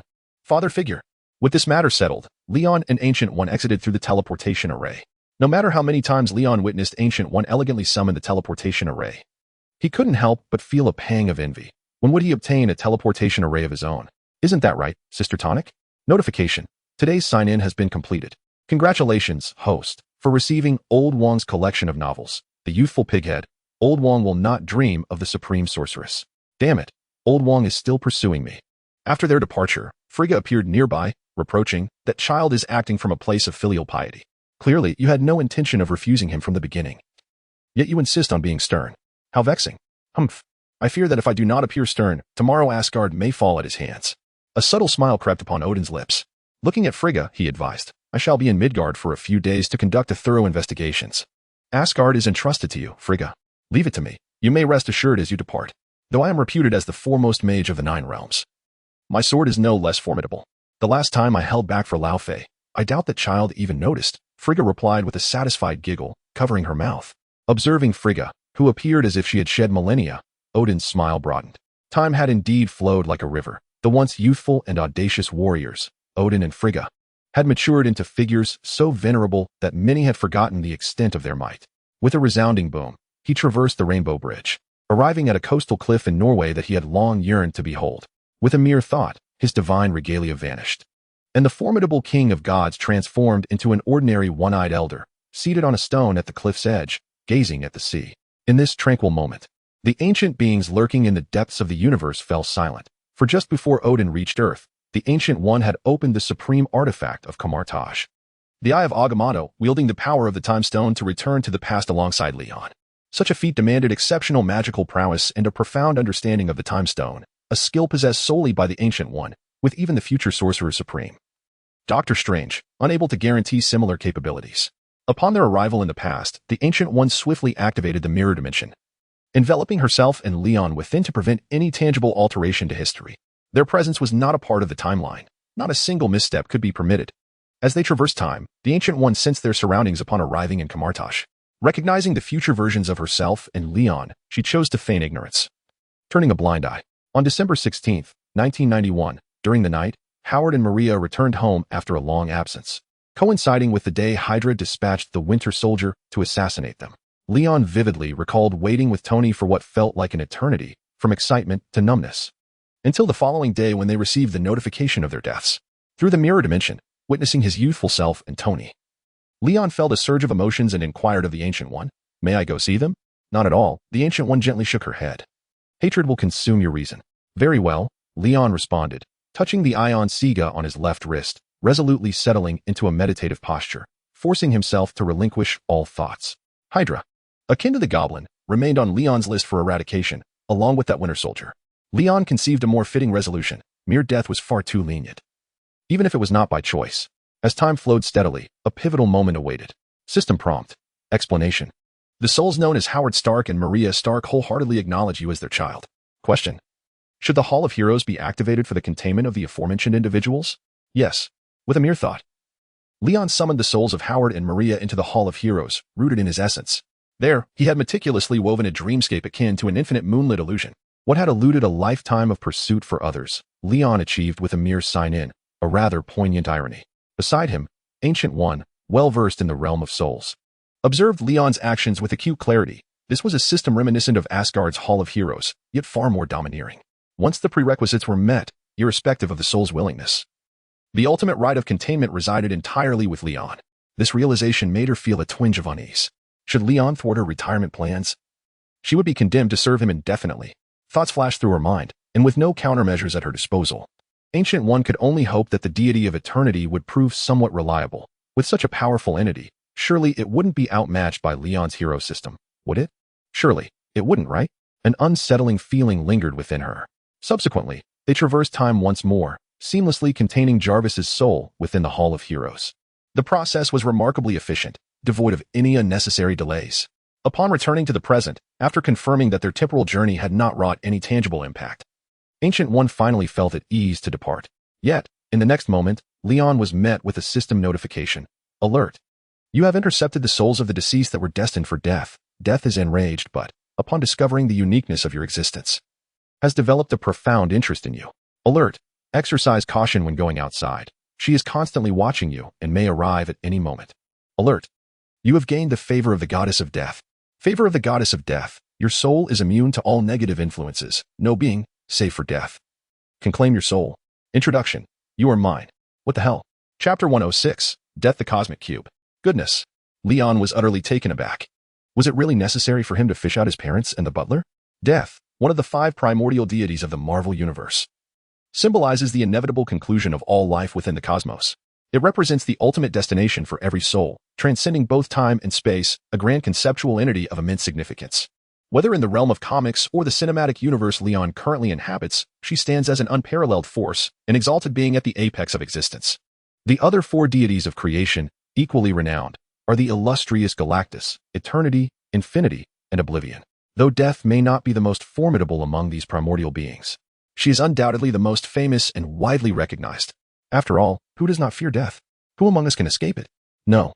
According to the system, the goddess of death could appear at any moment to assess Leon's situation. He must seek refuge in another world to evade her scrutiny.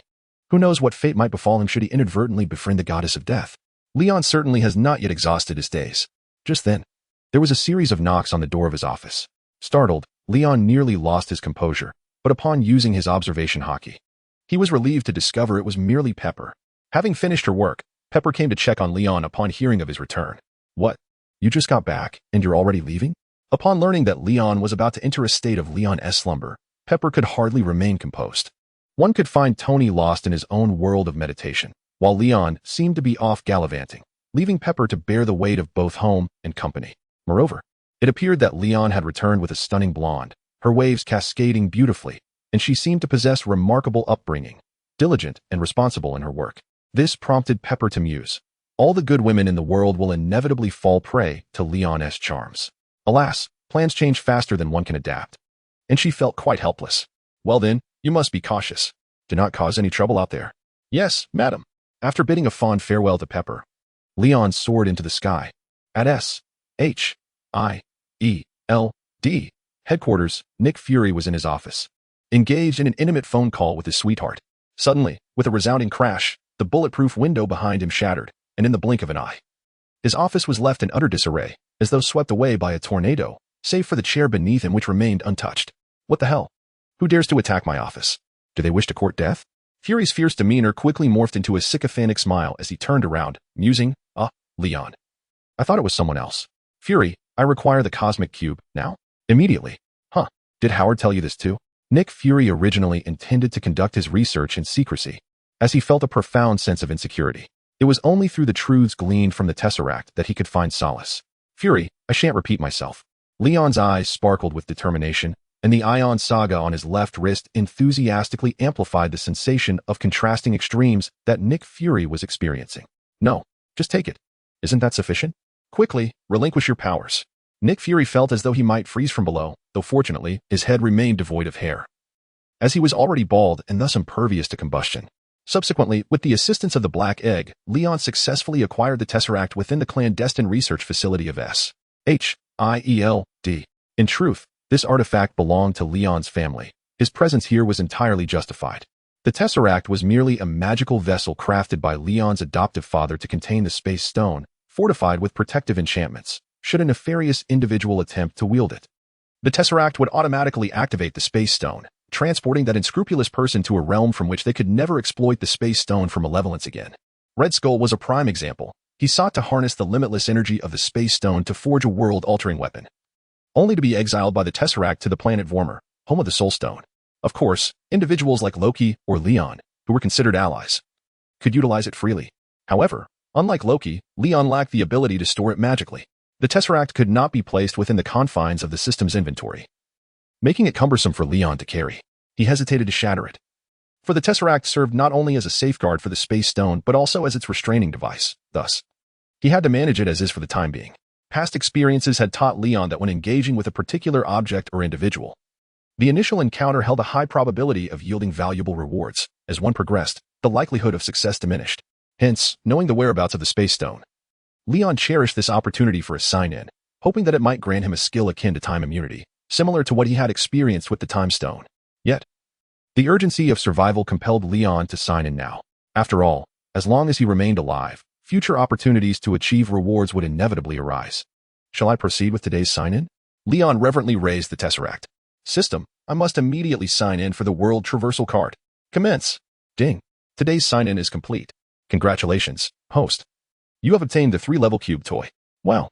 Leon soared into the sky, leaving the Black Egg behind, engulfed in dust and questioning the meaning of existence. My Tesseract.